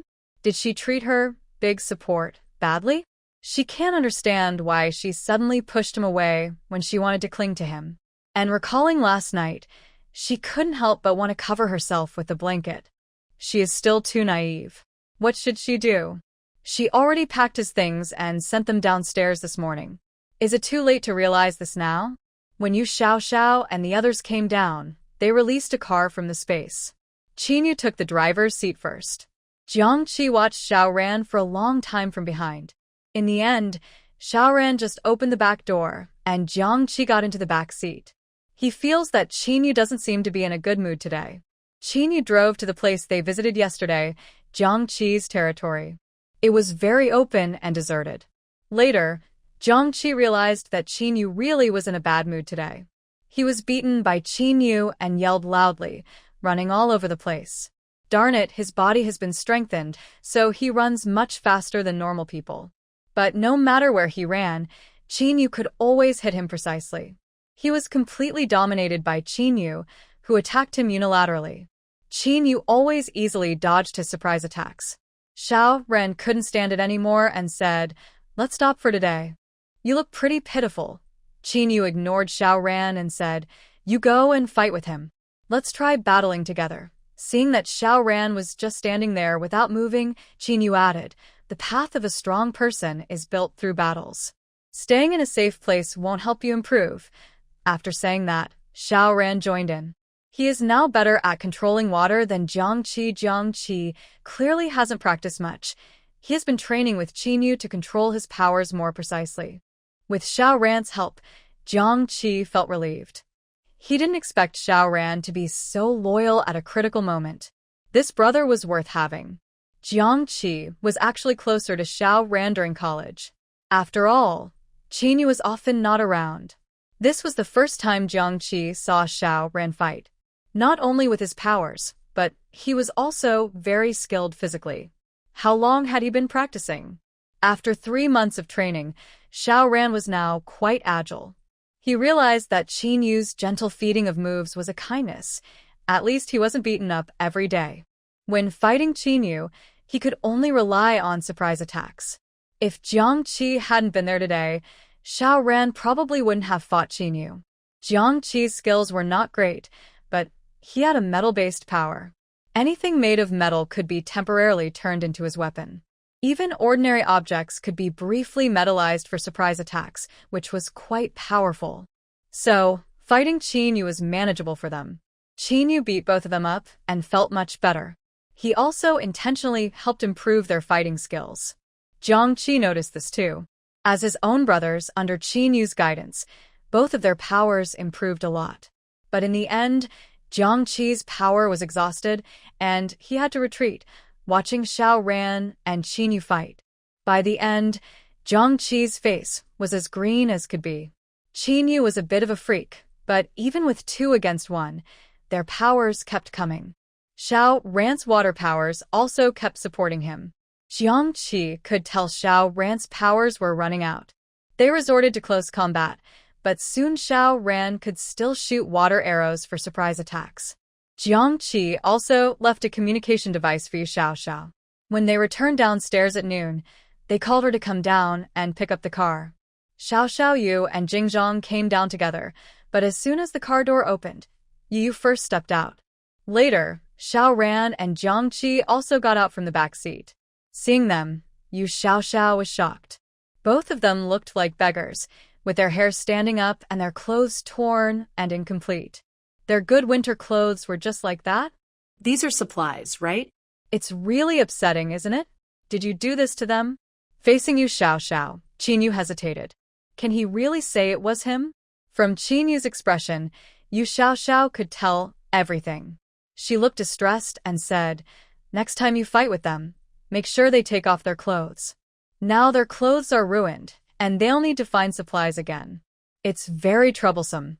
Qin Yu's lips curled into a slight smile. "Okay, next time I'll make sure they all take off their clothes." Even Xiao Ran couldn't hide his shock this time. Didn't you see how fierce Qin Yu can be? Jiang Qi was now numb from the blow. He always thought Yu Xiaoxiao was a well-behaved girl, but he was mistaken. Turns out, she's quite tough. Now, with temperatures below freezing, making them take off their clothes before fighting is just asking them to freeze into popsicles. At home, Yu Xiaoxiao poured a pot of water for all 3 of them. Qin Yu and Xiao Ran habitually picked up their cups and drank. Jiang Qi, however, didn't really want to drink water in the cold winter. Drink. Jiang Qi immediately picked up his cup and drank quickly. Yu Xiaoxiao rarely poured him a cup of spiritual spring water to boost his energy, but he didn't appreciate it. Humph. Jingzhong saw that although they looked messy after returning, their spirits were still good. "How was it? Did you learn anything today? Did you improve?"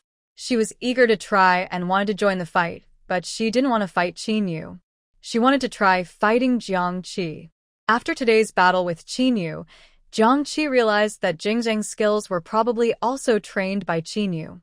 He was completely on the defensive today. Hearing Jingzheng's words, he felt a bit excited. "Next time we go out, let's go together and practice together." Sure.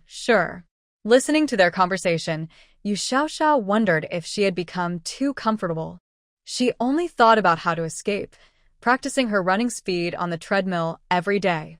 But if her teammates were on the front line, only thinking about escaping might seem a bit unworthy.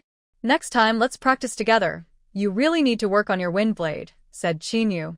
At first, Yu Xiaoxiao's wind ability was small, so she focused on strengthening her legs. She ran fast, so if she faced danger, she could escape, which eased his worries. But he wasn't always with her. If he wasn't around, she needed to be able to protect herself. She didn't want to suffer through training, but she knew she would face hardships in life. He couldn't bring himself to train her harshly, so practicing with a few others might be a good idea. After lunch, Jiang Qi's father arrived with several other ability users. The news of their morning duel had already reached Jiang Qi's parents. Jiang Qi is an only child, and his father now controls about a third of the resources in the city. The city now has three main powers: Jiang Qi's family, Qian Dafu's family, and Qin Jinchuan, who rose after the apocalypse and took over the city's weapons warehouse. Jiang family and Qian family had supplies since the beginning of the apocalypse. Their businesses were related to daily life, which helped them gather many people quickly. Qin Jinchuan was different. He was a tough character, and at the start of the apocalypse, he gathered a group and looted the weapons warehouse so they have many guns. Their supplies mainly come from looting. They also have many followers, some of whom are given guns and stolen goods, while others keep some for themselves. The armed robbers in their neighborhood are Qin Jinchuan's subordinates. The Jiang and Qian families were established before the apocalypse, with guns already in their possession. During the heavy rain, it was hard to organize many people for raids. After the floodwaters receded and abilities awakened, everyone recruited ability users. Otherwise, Qin Jinchuan might have taken over the entire city. Now, the situation is stabilizing into a triangle. Although there are many smaller factions, they are not a threat. The city is so big, with so many people, that their influence is hard to control. Currently, it's a power struggle among the upper class, and ordinary people like Yu Xiaoxiao are not yet affected. I heard that Qinyu and Xiao Ran both awakened special abilities, especially Qinyu, who has been dominating Xiao Ran and Jiang Qi from his side. So, he came personally to see them. Yu Xiaoxiao saw Jiang Qi's father for the first time. He looked friendly, but since he can run such a big business, he must have some tricky ideas. Jiang Mu came over and talked with them in the living room for a long time. Now, the living room on the 18th floor is used during the day to burn a fireplace, so everyone moves there during daytime. Jiang Mu also wanted to get along well with Qinyu. He believed that since Qinyu's ability was of the gold type, and Jiang Qi was quite outstanding among the ability users he recruited. But unexpectedly, Xiao Ran and Qinyu turned out to be even better. Jiang Mu's gaze shifted to Zhang Jing. He knew about her fight with Jiang Qi yesterday. He couldn't tell that this small, thin girl was actually a power-type ability user. Looking at everyone in the room, only Yu Xiaoxiao was an ordinary person. The others were all ability users. Jiang Mu felt more at ease because he knew Jiang Qi well and had watched the kids grow up. Recently, Qin Jinchuan's pressure made him a little nervous. Maybe these young friends could help at critical moments. He came just to say hello to these kids. When leaving, he told Qinyu, "You don't need to worry too much about things in the capital. Your uncle has stabilized the situation. If everything goes smoothly, someone should come to find you in a few months. Do you want me to send someone to pass your message back?" "No need, I will send the message myself." Qinyu has people in Magic City. At least before the end of the world, Qiu Wenqi was there, and he still has contacts in the capital. Jiang Mu saw Qinyu refuse and didn't insist. Qinyu has always been a very determined person. He has high hopes for him in the future. Otherwise, he wouldn't have let Jiang Qi come. Jiang Qi is his only son. Everything he has will eventually be handed over to him. This was Yu Xiaoxiao's first time seeing Qinyu show respect to an elder. He was polite and well-mannered. Luckily, Jiang Mu arrived late, and Jiang Qi had already tidied up. Otherwise, he would have felt worried. Jiang Mu's gaze never fell on Yu Xiaoxiao. Their team probably had Yu Xiaoxiao as the weakest link. Everyone else was an ability user. Yu Xiaoxiao followed everyone as they saw them off. Watching their figures disappear into the distance, she fell into deep thought. Right now is the coldest period, and everyone outside is starting to compete for resources. We are in a good position now, mainly because the zombies haven't fully appeared yet. Maybe when the zombies do come out, all the power structures will be reshuffled again. Yu Xiaoxiao has a feeling that the delay of the zombie virus is related to the cold weather. It probably would have appeared during the hot season. When she came in and saw Jiang Qi, she realized he is actually quite a good person. Before the apocalypse, he was a wealthy young master, and after, his family's influence grew even more. He is still as low-key and calm as before. Not panicking is a good sign. Yesterday, Qinyu said they would go out to find supplies today. After lunch, everyone came downstairs together. Before leaving, Qinyu turned on the electric lock on the iron door on the 18th floor. Yu Xiaoxiao was worried that people on the 17th floor might accidentally touch it, so she told them not to. They had something to do outside and would turn it off when they returned at night. There's not much important in the house, just some daily supplies. Yu Xiaoxiao's space has already expanded beyond the main road, and most of her belongings are stored there. Su Lily and the others went out in the morning to find supplies and did pretty well, finding quite a lot. In the afternoon, they didn't plan to go out again. For some reason, seeing everyone leave so orderly made Su Lily feel a bit insecure. After talking with Teacher Yuan and the Sun family, they also turned on the electric lock on the 17th floor. Qinyu drove, Yu Xiaoxiao sat in the front passenger seat, and the three of them sat in the back. Yu Xiaoxiao looked out at the street scenery. Many people were outside searching for supplies. The streets of Modu are almost completely dug up now. The old city area has almost no resources left. People even dug up rice that had been soaked in water. The weather is very cold now, colder than any winter before in Modu. After the disaster, most people stayed at home. They have winter clothes, but not many or thick ones.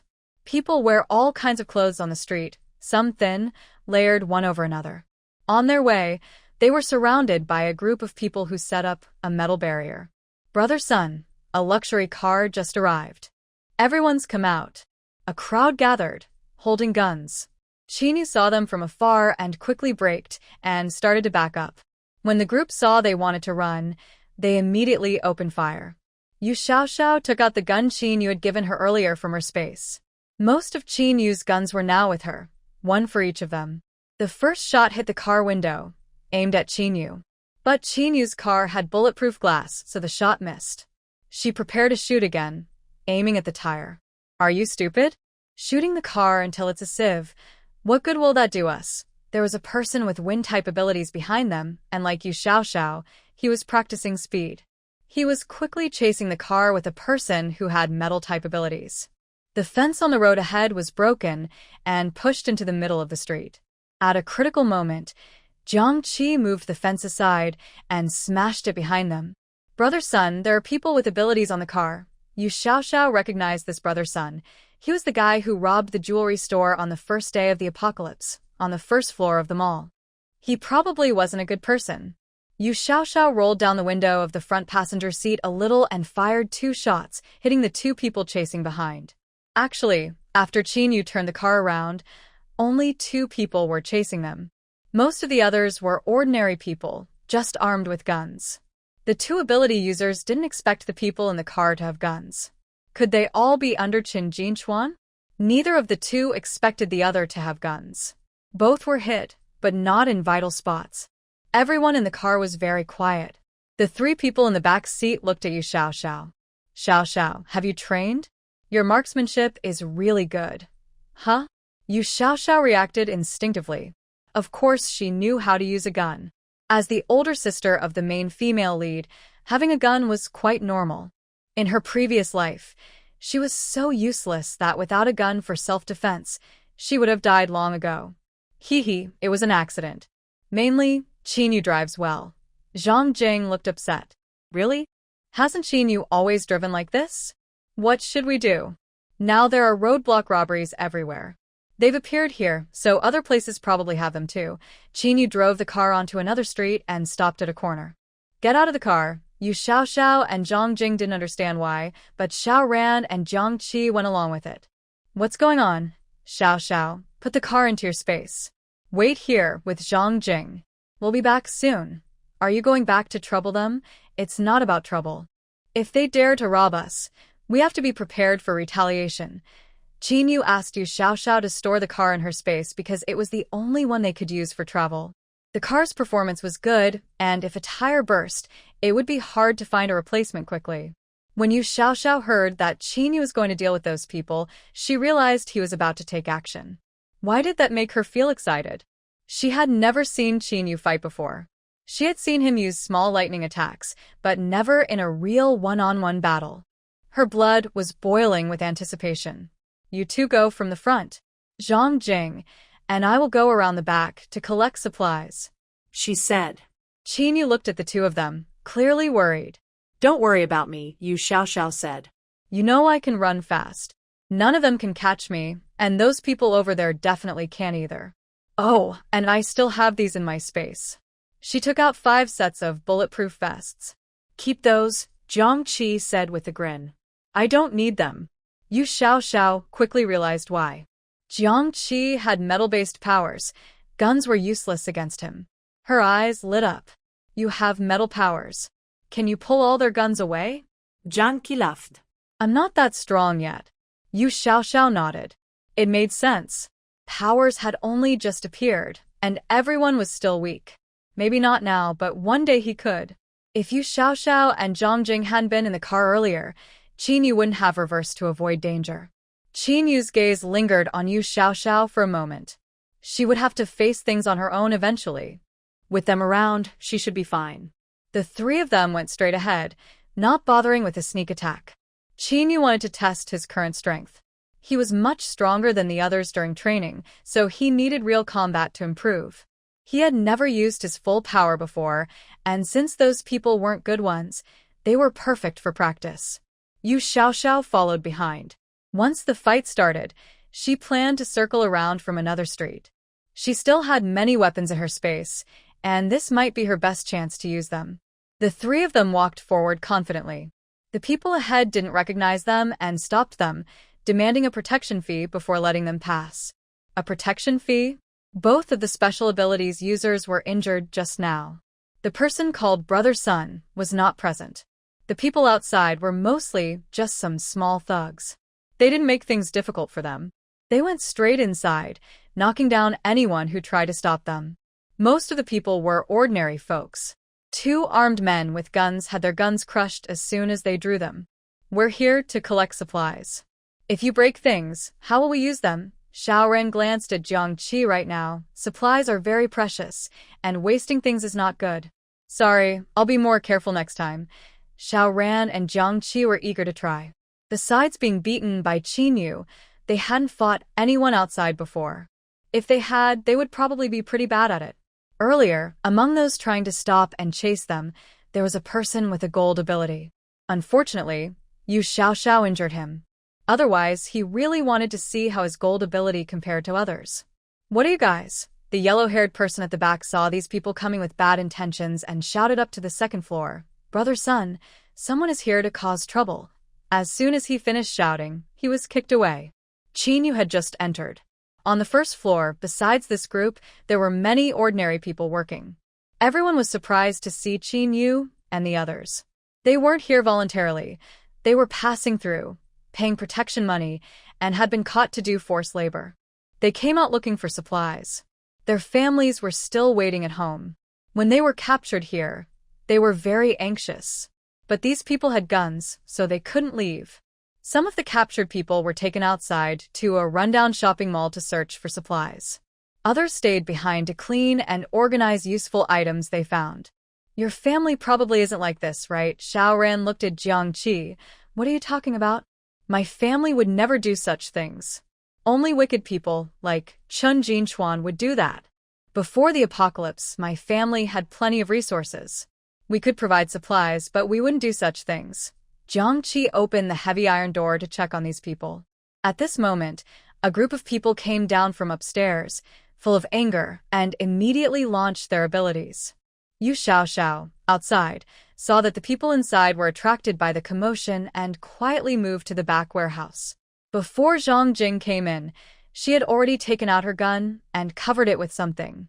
After Zhang Jing entered, she guided Yu Xiaoxiao to lift the cover off a cardboard box. Xiao Xiao, so many guns. Zhang Jing's voice was excited. This trip was really worth it. Yu Xiaoxiao quickly stored everything in her space. She joked that she had just casually placed some items on the ground, which couldn't be trusted. Xiaoxiao, with so many supplies here, should we take them all? Jingjing, we have enough for ourselves. My space isn't very big, and I need to keep some for emergencies. I just saw they caught a lot of people inside to work as laborers. These supplies probably belong to those people. Let's open the warehouse door and the back door so they can leave. Zhang Jing thought about it and agreed. Since these supplies were found by those people, it wouldn't be right to let the bad guys get them cheaply. If she couldn't take everything, she would let them take what they could. Jingjing, you're stronger. Wait inside the crowd and encourage everyone to grab supplies and run. When you're ready, go out the back door. I saw a car outside, and I'll bring it over to wait for you at the gate. Okay, let's split up. Be careful. Zhang Jing was very strong now, ran fast, and could fight a few times. She wasn't afraid. Yu Xiaoxiao stayed outside, feeling safer. While Zhang Jing caused a distraction inside, Yu Xiaoxiao took out a jeep from her space. She started to use the supplies they had stored before the apocalypse. She didn't know exactly how Zhang Jing was causing trouble inside, but soon, led by her, a group of people looted everything from the warehouse. After Zhang Jing came out, she stood in front of Yu Xiaoxiao's car, looking around. Xiaoxiao called out, "Get in the car, Zhang Jing. What are you daydreaming about? Hurry up." Zhang Jing looked around. Wasn't that the same car they arrived in? But she obediently opened the door and got in, carrying a few buckets of instant noodles. The laborers ran away quickly. A few people came down from below, holding iron sticks, chasing after them. It seemed they weren't willing to give up. Did Qin not make it? How come some people still managed to escape? Yu Xiaoxiao immediately aimed her gun at the pursuers and fired. The gunshot rang out, and the person at the front of the chase fell to the ground. Seeing this, the others quickly grabbed supplies and ran. Some who hesitated before also started moving. Yu Xiaoxiao didn't like fighting or being captured. She decided to run first. The loud horn blared loudly as she stepped on the gas and sped up. The people ahead automatically moved aside when they heard the horn, as no one wanted to become a target. Today, she still gained some supplies at the warehouse. Most of the items she planned to take from her space to fill her inventory. Yu Xiaoxiao hadn't driven far when a few yellow-haired people started bringing out supplies to load onto vehicles and prepare to run away. Are these people planning to escape? Was Qin not planning to fight back? Why are they all carrying things and leaving? Yu Xiaoxiao looked at what they were carrying and thought it looked a lot like guns. What should she do? Now only she and Jingjing are here. What if she doesn't dare to act? Jingjing, they're carrying guns. Should we try to take them? Zhang Jing looked at the instant noodles she had grabbed. Stealing guns? Can they do that? Yu Xiaoxiao didn't have time to think too much. Guns aren't easy to steal, and once they leave this village, there won't be another shop like this. She parked her car in the middle of the road, blocking the exit. She handed Zhang Jing a stocking and got out of the car. "Remember to put it over your head," she said, then fired 2 shots at the tires of the front vehicle. The people moving supplies had seen them earlier, but they hadn't caused trouble. Now they dared to confront them directly. Furious, they had just set down their things and reached for their guns when a gust of wind suddenly blew past. Yu Xiaoxiao reacted very quickly. In a life-or-death moment, she touched her gun and immediately collected all the items they had brought out into her space. After finishing, another gust of wind pushed her to run back. The others were stunned as the items in their hands disappeared.